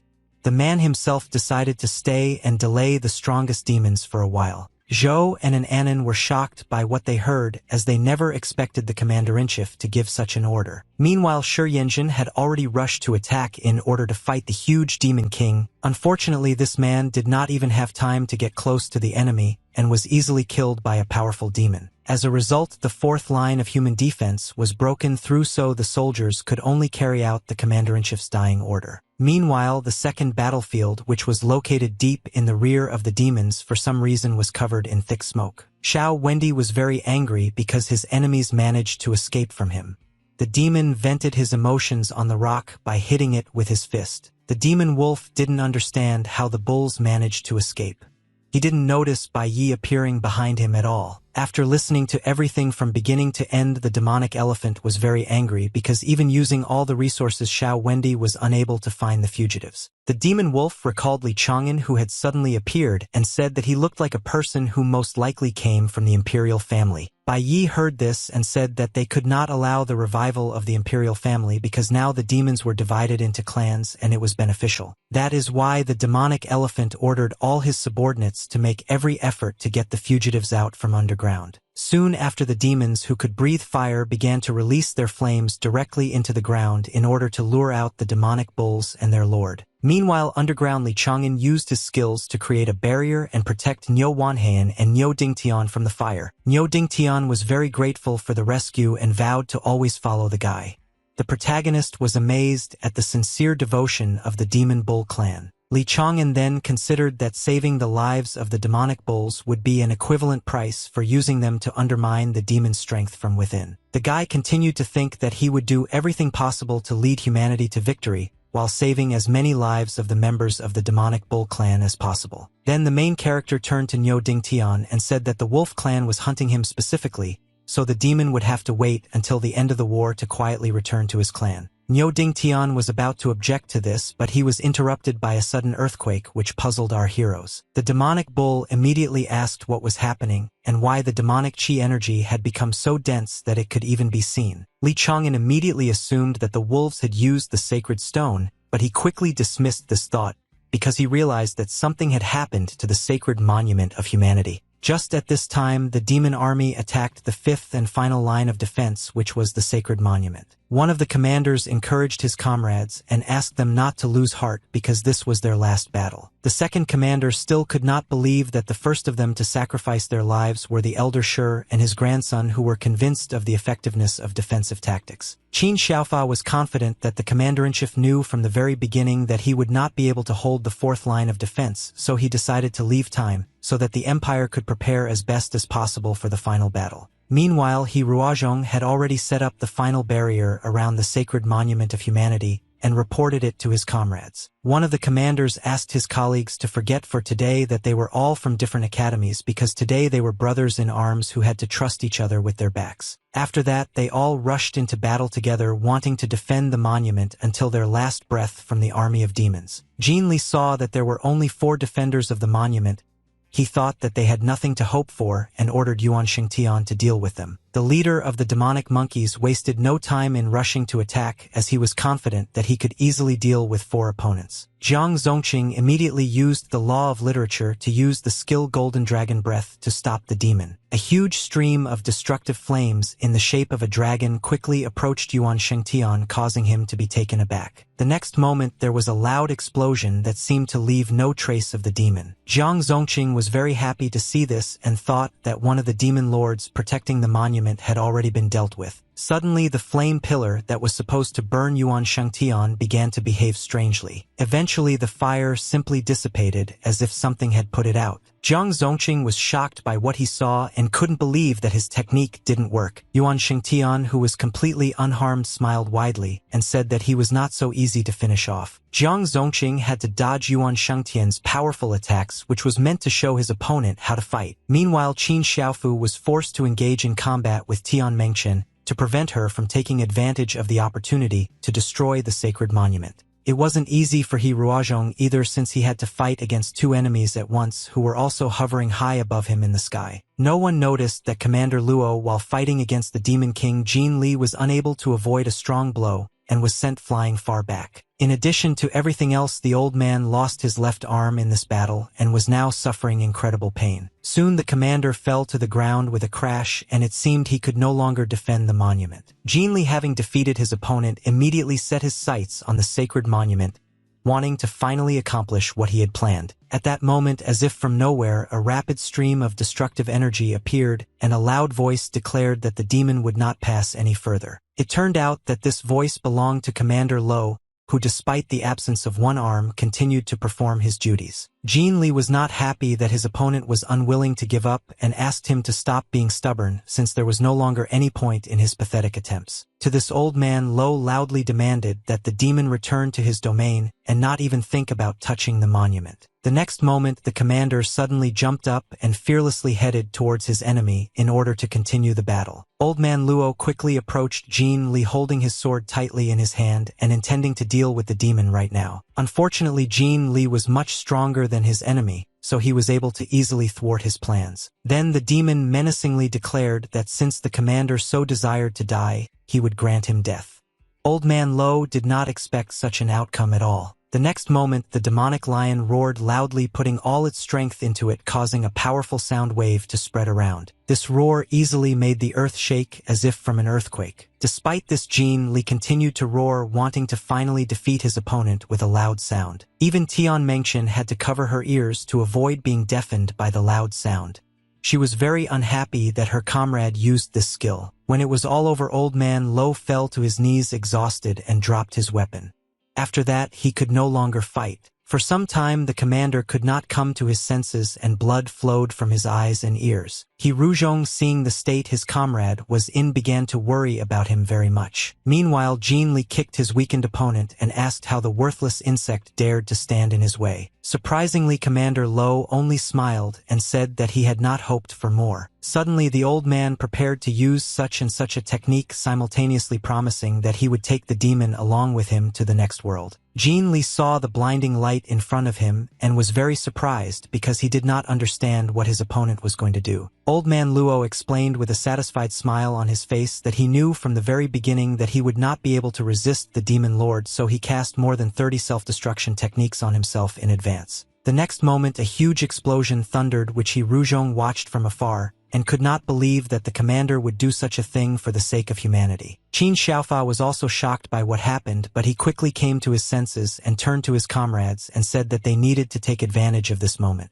Hearing this, Jiang Zongqing quickly applied the law of literature to use the technique of delightful lantern lights and fireworks. At the same time, he Ruozhong used the skill Wood Realm, causing several streams of destructive energy to be released directly from the ground. These two techniques immediately rushed towards the demonic lords, who did not expect that people would recover so quickly after what happened to their comrade. Because of this, the frightened demons began to scatter in the hopes of avoiding death. However, it was already too late, as Jiang Zongqing and He Ruzhong's techniques were much faster than the demons. As a result of this battle, Demon King Jean Li and Monkey Lord Yuan Shengtian were seriously injured. At the same time, the rulers Tian Mengchen and Kuan Lin died and no longer posed a threat to humanity. That is why now the ruler of the Golden-Winged Rook clan had to fight 3 opponents at once or die. Qin Xiaofa did not hide his joy that of the lords of the 5 great demon clans, only Peng Qi remained. Despite this, the angry demon said that the insignificant people managed to unpleasantly surprise him, but in some things they seriously miscalculated. The next moment, Yuan Shengtian appeared out of nowhere, much larger than before and much more aggressive. The shocked Jiang Zongqing immediately assumed that this was the Monkey Lord's true form,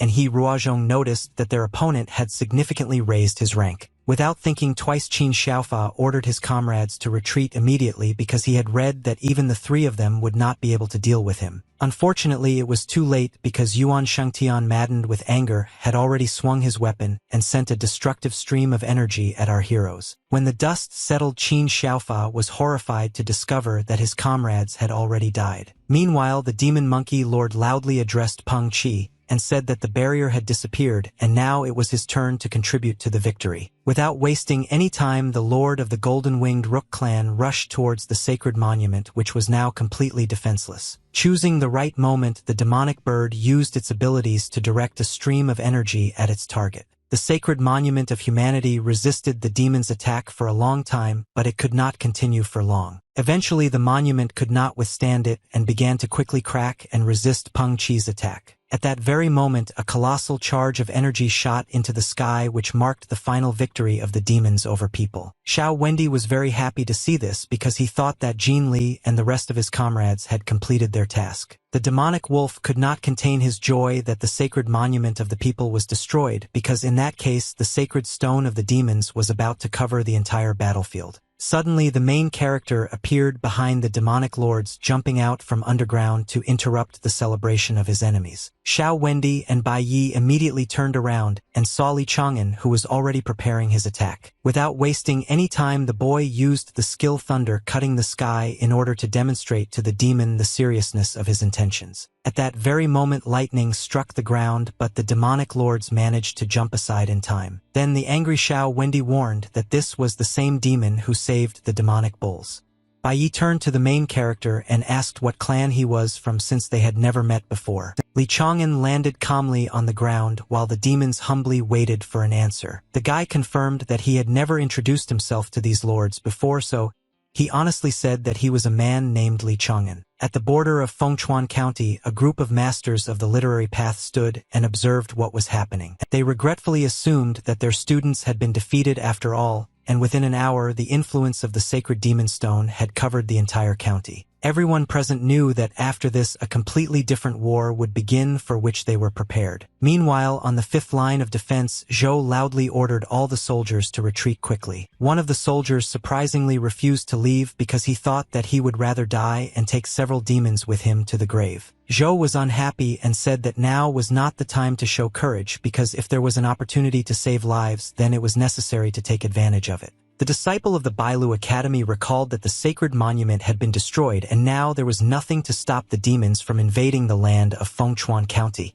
Zhou also said that soon waves of powerful demons would pour in here, and from the human side the strongest masters of literature and martial arts would enter the battle, and they would only hinder them. The soldier knew about all this, but it didn't make it any easier for him because many of his comrades died here, but they still lost to the damned demon. Zhou could no longer respond to this because the soldier was indeed right, and this retreat looked very pitiful. Meanwhile, an Anon silently looked into the distance and wondered whether Li Chang'an was still alive and what he was doing now. The guy really hoped that his friend was okay and mentally asked him to come back soon. At this time, Li Chang'an silently looked at his enemies and waited to see what their reaction would be to what he said. Bai Yi and Xiao Wendy were very surprised that there was a person standing in front of them and did not understand how he was able to penetrate so deep into the rear. The guy believed that humanity had not yet lost, and if he managed to destroy the sacred stone of the demons, the enemies would not be able to advance further and capture Fengchuan County. However, first the main character had to somehow deal with the two lords of the great demon clans who stood in his way. Xiao Wendy suddenly declared that Li Chang'an was not a human because he felt his demonic qi, which meant that the guy had already become a demon. Despite this, the demonic wolf still rushed to attack because the main character chose to help people, and this was unforgivable. Li Chang'an was not at all against checking whether the demon lord had enough strength to punish him for this sin. Xiao Wendy quickly approached his opponent and swung his sword sharply, thinking that he was already dead. Suddenly, the demonic wolf saw that there was no one in front of him because the main character had disappeared somewhere. Xiao Wendy didn't expect this at all and didn't understand how this could happen. Meanwhile, a worried Bai Yi warned his comrade that this enemy was very dangerous, so he shouldn't stand still. It turned out that Li Chang'an was already on top and quickly headed towards the demonic wolf, who was still confused by what was happening. The boy swung his sword and claimed that it was too late to counter his attack. The next moment, the boy rushed forward at lightning speed and attacked Xiao Wendy, thinking that he now had one less opponent. Bai Yi was very unhappy with what happened, and so filled with rage,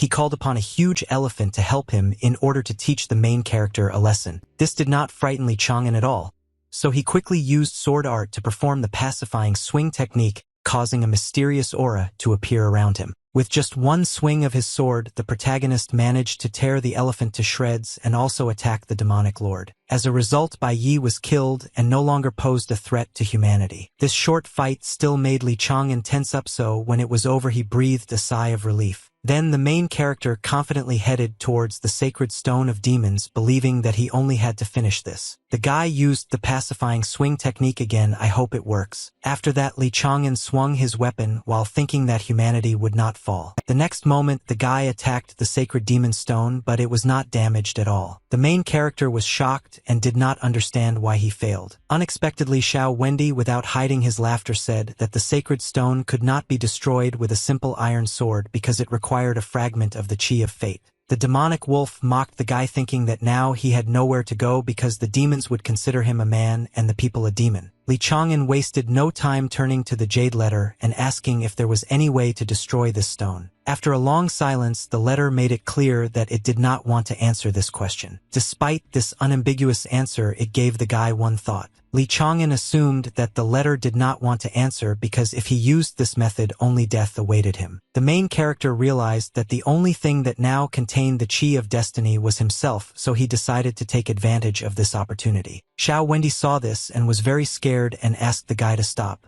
The demon could not believe that his enemy was the owner of the Xiantian body. In order to pacify the demonic wolf and silence it, Li Chang'an suddenly thrust his weapon straight into it, instantly killing his opponent. The guy believed that even if he couldn't destroy the sacred stone now, he had already finished off 2 great demon lords, which would certainly make his comrades' work easier. Then the main character looked at his heart filled with chi energy and began to regret that he could not enjoy the second chance given by heaven for long, and now he would have to die again. Without thinking twice, the guy swung his sword sharply and prepared to attack the sacred stone of the demons again. Before this, the main character mentally asked for forgiveness from all his acquaintances and friends, as well as from the master for the fact that his student turned out to be so useless. The guy also threatened that he would appear to the worthless officials and the commander of the empire in their dreams every day, and sooner or later, he would drag them with him to hell. The next moment there was a huge explosion which was probably clearly visible to both the demon and the people. Of course, after that, the influence of the demonic stone began to weaken until eventually the bequeathed energy that enveloped Fengchuan County dissipated.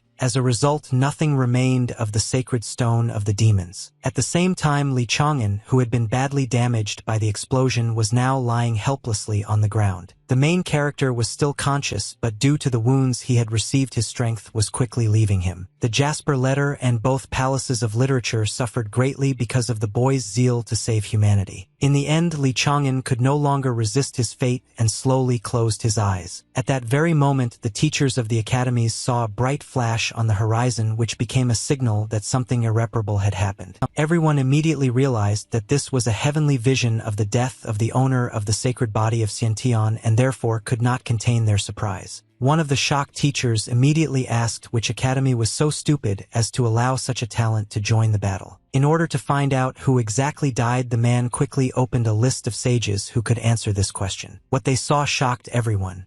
The teachers simply refused to believe that it was true. Everyone watched indifferently as Li Taibai's name disappeared from the list along with his literary works. Soon after, the same fate befell the name Qing Lian, which was simply impossible. However, one of the teachers suggested that Li Taibai and Qing Lian were the same person who had just died. The sages could not believe that the man who was destined to become the next saint sacrificed himself in order to destroy the sacred stone of the demons. The teachers of the academies believed that they would never make up for this loss, so they were very angry with the demons and wanted their complete destruction. Despite the destruction of the sacred monument and the sacred stone, strong warriors from both sides were still unable to enter the battlefield, which played into the hands of the people. Yuan Shengtian, assured that there was still half a month left before the blessing of the sacred stone, disappeared, so all the demons had to continue their attack and turn these lands into a scorched wasteland. At the same time, Qin Xiaofa ordered the soldiers to protect the fragments of the sacred monument and prevent the demons from reaching them. Both commanders of the hostile armies loudly declared that they could not give in to their enemy now. The battle continued for a long time, due to which the battlefield became increasingly covered with lifeless bodies of demons and people. Meanwhile, one of the demons quickly made his way through the underground tunnel because he was very afraid of not making it in time. Niu Dingtian turned to Xiangda with an excited voice and asked if everything was okay with the Lord. Xiangda replied with regret that the main character couldn't have been okay given his serious injuries. Despite this, the demonic bull was still glad that they arrived in time, thanks to which the wolves did not have time to tear the ruler apart.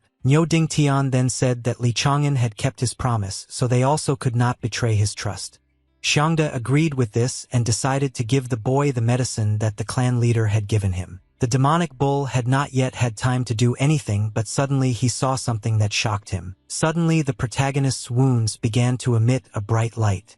The demons did not understand what was happening and even assumed that their eyes were deceiving them. Niu Dingtian couldn't bring himself to admit that the Lord's wounds had mysteriously begun to heal and his lost limbs were being restored. Very soon, the restoration process was almost complete and the required amount of literary qi had flowed into Li Chang'an's body. Meanwhile, one of the demons reported to the Lord that reinforcements in the form of 7 million demons that the king had sent had arrived. Yuan Shengtian was very happy to hear this news because he had already thought that they would have to give up this fragment of the monument, but now it was time to fight back against the people. The head of the monkey clan then spoke loudly to his soldiers and declared that Li Taibai's sacrifice would not change anything, and that today they would crush the army of the damned insects. Soon after, Yuan Shengtian reached the first fragment of the destroyed sacred monument of humanity. Immediately, several soldiers appeared in front of the demon who were determined to protect this fragment at the cost of their lives. Yuan Shengtian wasted no time in swinging his weapon, asking as he went along whether the people really thought they could stop him. One of the soldiers was already preparing to repel the demon's attack, not at all hoping for success, but suddenly a mysterious man appeared in front of him. It turned out that this person was Li Chang'an, who was able to easily stop Yuan Shengtian's strike.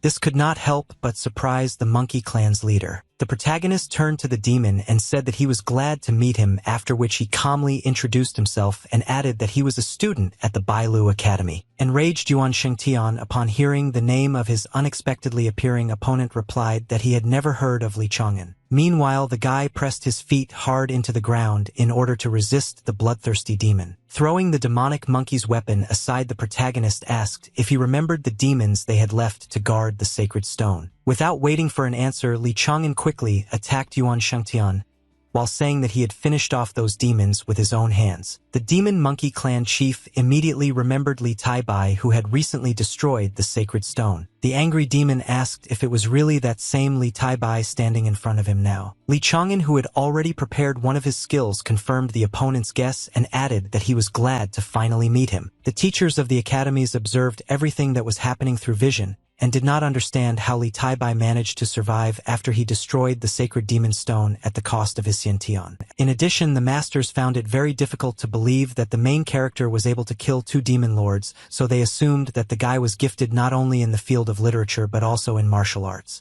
One of the masters congratulated his colleague on the fact that the Bailu Academy had snatched a true genius for itself.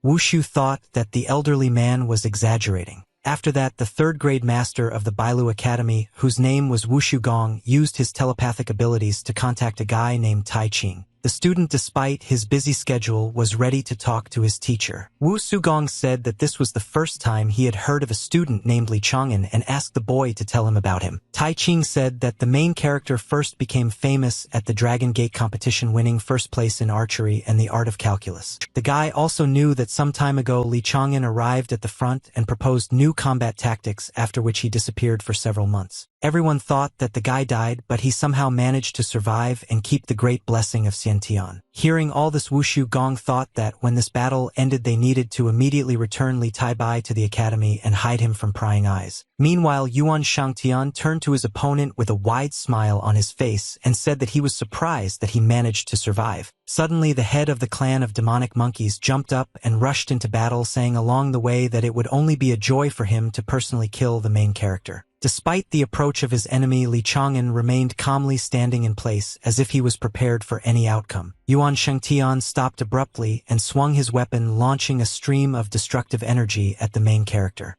I want to see how the guy resists this attack. It was no problem for Li Chang'an to jump high into the air to avoid the blow and at the same time use sword art and use the thunder cutting through the sky technique. The head of the demonic ape clan was immediately surrounded by flashing lightning that was supposed to restrain him. Despite this, the demon smiled slyly and praised his opponent for using this ability. Even though the large explosion had completely engulfed Yuan Shengtian, the demonic monkey continued to insist that it was not enough to defeat it. Li Chang'an realized that this battle would not end so quickly, so without wasting time, he used the 4 thunderstorms technique. The next moment, the protagonist launched 4 destructive streams of energy at his enemy, hoping that this could stop the demonic monkey. Unfortunately, Yuan Shengtian, thanks to his skill, was able to resist this attack and not allow the protagonist to gain an advantage. Despite this, the demon monkey clan leader could not relax because Li Chang'an continued to attack his enemy with renewed vigor. Suddenly, Peng Qi, who was flying past, turned to his comrade and asked him to hold off the main character, while he himself destroyed the fragment of the sacred monument. Li Chang'an had not taken into account that someone else was interfering with this battle, which is why he was now a little discouraged and did not know how he could confront 2 enemies at once. Seeing that the guy was a little distracted, Yuan Shengtian mercilessly attacked him,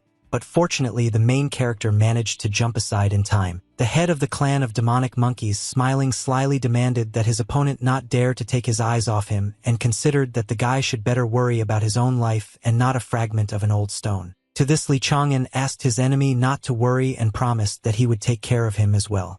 Yuan Shengtian happily accepted these words and asked the guy to show off his vaunted strength. Meanwhile, Peng Qi still managed to accomplish his plan and steal the fragment of the sacred monument despite the fact that the soldiers tried to stop him. Yuan Shengtian was very pleased and believed that his enemies had already lost because without this fragment the people no longer had a single chance of victory. To this, Li Chang'an calmly replied that the demons would still live to see the moment when the sacred moment was restored. After that, the main character showed his murderous intent and also used the skill arrow of 100 rivers. Taking quick aim, the guy fired 3 arrows at once at the bloodthirsty demon who was trying to escape with a fragment of the sacred monument in his hands. At that moment, a huge fire dragon appeared in front of Peng Qi, who was going to interfere with his plans and return what he had stolen. Yuan Shangtian was shocked by what he saw. He didn't expect Li Chang'an to create such a dense aura of killing intent. In order to confront the fire dragon, the head of the demonic monkey clan had to resort to summoning. The next moment, as if out of nowhere, a huge white tiger appeared which was supposed to help the demon achieve what he wanted. Without wasting time, the bloodthirsty tiger rushed at the fire dragon in order to destroy it.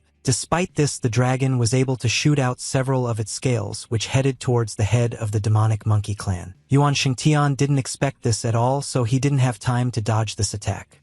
It wouldn't do much harm to him, but he could no longer control his tiger. Thanks to this, the fire dragon was able to reach Peng Qi without hindrance, which the demonic monkey had been trying so hard to avoid. At the same time, Peng Qi, seeing the monster approaching, was very scared because he realized that he would not be able to dodge it. The next moment, the demonic bird was engulfed in raging flames emanating from the dragon's mouth. The other demons, seeing that Peng Qi had been defeated, felt that they needed to quickly pick up the fragment of the monument because they could still win this war. One of the demons soon quickly flew up to the shard and grabbed it. The monster's joy did not last long because suddenly his head literally split into 2 parts thanks to an arrow fired from a bow. Li Chang'an declared that anyone who dared to approach the fragment of the sacred monument would be killed by him personally. Yuan Shengtian was very angry due to the series of failures and felt that he needed to quickly finish off the protagonist before it was too late. Despite the strong attack, the guy managed to easily dodge.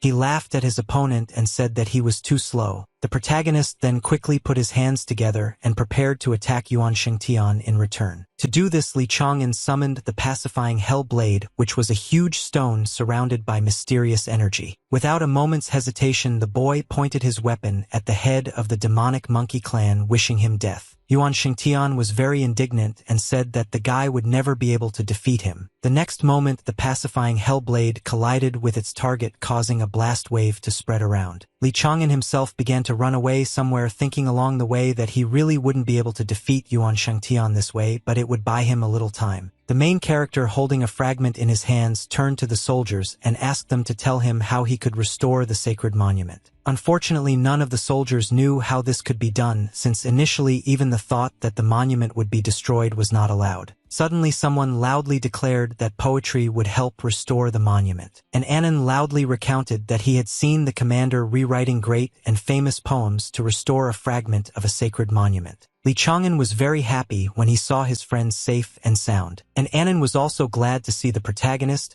but he felt that now was not the time to talk since everything depended on Li Chang'an. Yuan Shengtian, hearing this conversation, declared that humanity had not written a single worthy poem in all these days, and even Li Taibai, who had lost his Xiantian body, could not change this. That's why the head of the demonic monkey clan considered that the insignificant people had already definitely lost this battle. To this, Li Chang'an calmly replied that although he had lost most of his blessing, his jade had wisely saved a little for him. Then the main character pulled out a small portion of energy from the Jasper letter, which was supposed to help him accomplish his plan. Li Chang'an was confident that this would be enough to restore a small fragment of the sacred monument. Without wasting any time, the guy concentrated and began to write a poem, which was accompanied by the appearance of a bright, mysterious aura. Soon the poem was ready. It was called Leaving the Border Fortress, and the lyrical hero regretted that after the death of the general foreign horsemen invaded the empire. The power of this poem was enough to completely restore the sacred monument of humanity. Zhou and Annan were shocked by what happened and were very happy. At the same time, Yuan Xingtian was not happy at all. Li Chang'an addressed his enemy and said that he could deny reality as much as he wanted, but humanity had won this battle. After the sacred monument was restored, its aura immediately began to influence all the demons in the area. Even Yuan Shangtian felt how quickly he was losing his former strength, which frightened him greatly. Soon after, the monument was completely restored and all the demons were defeated. The soldiers could not contain their emotions and loudly rejoiced that they had managed to defeat the demons. Meanwhile, an Anon hugged the protagonist with tears in his eyes and said that he always believed in him. The boy then asked with displeasure why Li Chang'an had done such a stupid thing and sacrificed his innate blessing from heaven. The protagonist replied with a smile that it was a small sacrifice since he possessed only a part of the true heavenly blessing. Suddenly, an Anon had a thought, so he asked if his friend was from Lin County. The protagonist confirmed it with surprise. Upon hearing this answer, an Anon immediately realized that his friend was the same guy from Lin County, whom he had been looking for a long time. This made the guy very nervous, but he still decided to tell the main character the whole truth about himself. Unexpectedly, Li Chang'an invited his friend to continue this conversation, after which he began to walk away somewhere. Finally, the guy mysteriously said that he still had one more important unfinished business. Soon after, Wu Shugong approached an Anon and asked where Li Chang'an was now. To this question, an Anon briefly replied that the main character had already left. Li Chang'an knew that once the remnants of the Sacred Stone's influence had completely disappeared, the strongest masters of the Bailu Academy would arrive on the battlefield to take it away from there, so the boy hurriedly headed north. According to the demon's words, Wang Tianan, who was the lord of the Bamboo Mountain and one of the greatest masters, was locked inside the ancient tomb of the northern desert. The main character believed that he, as his only student at the moment, was obliged to save his master.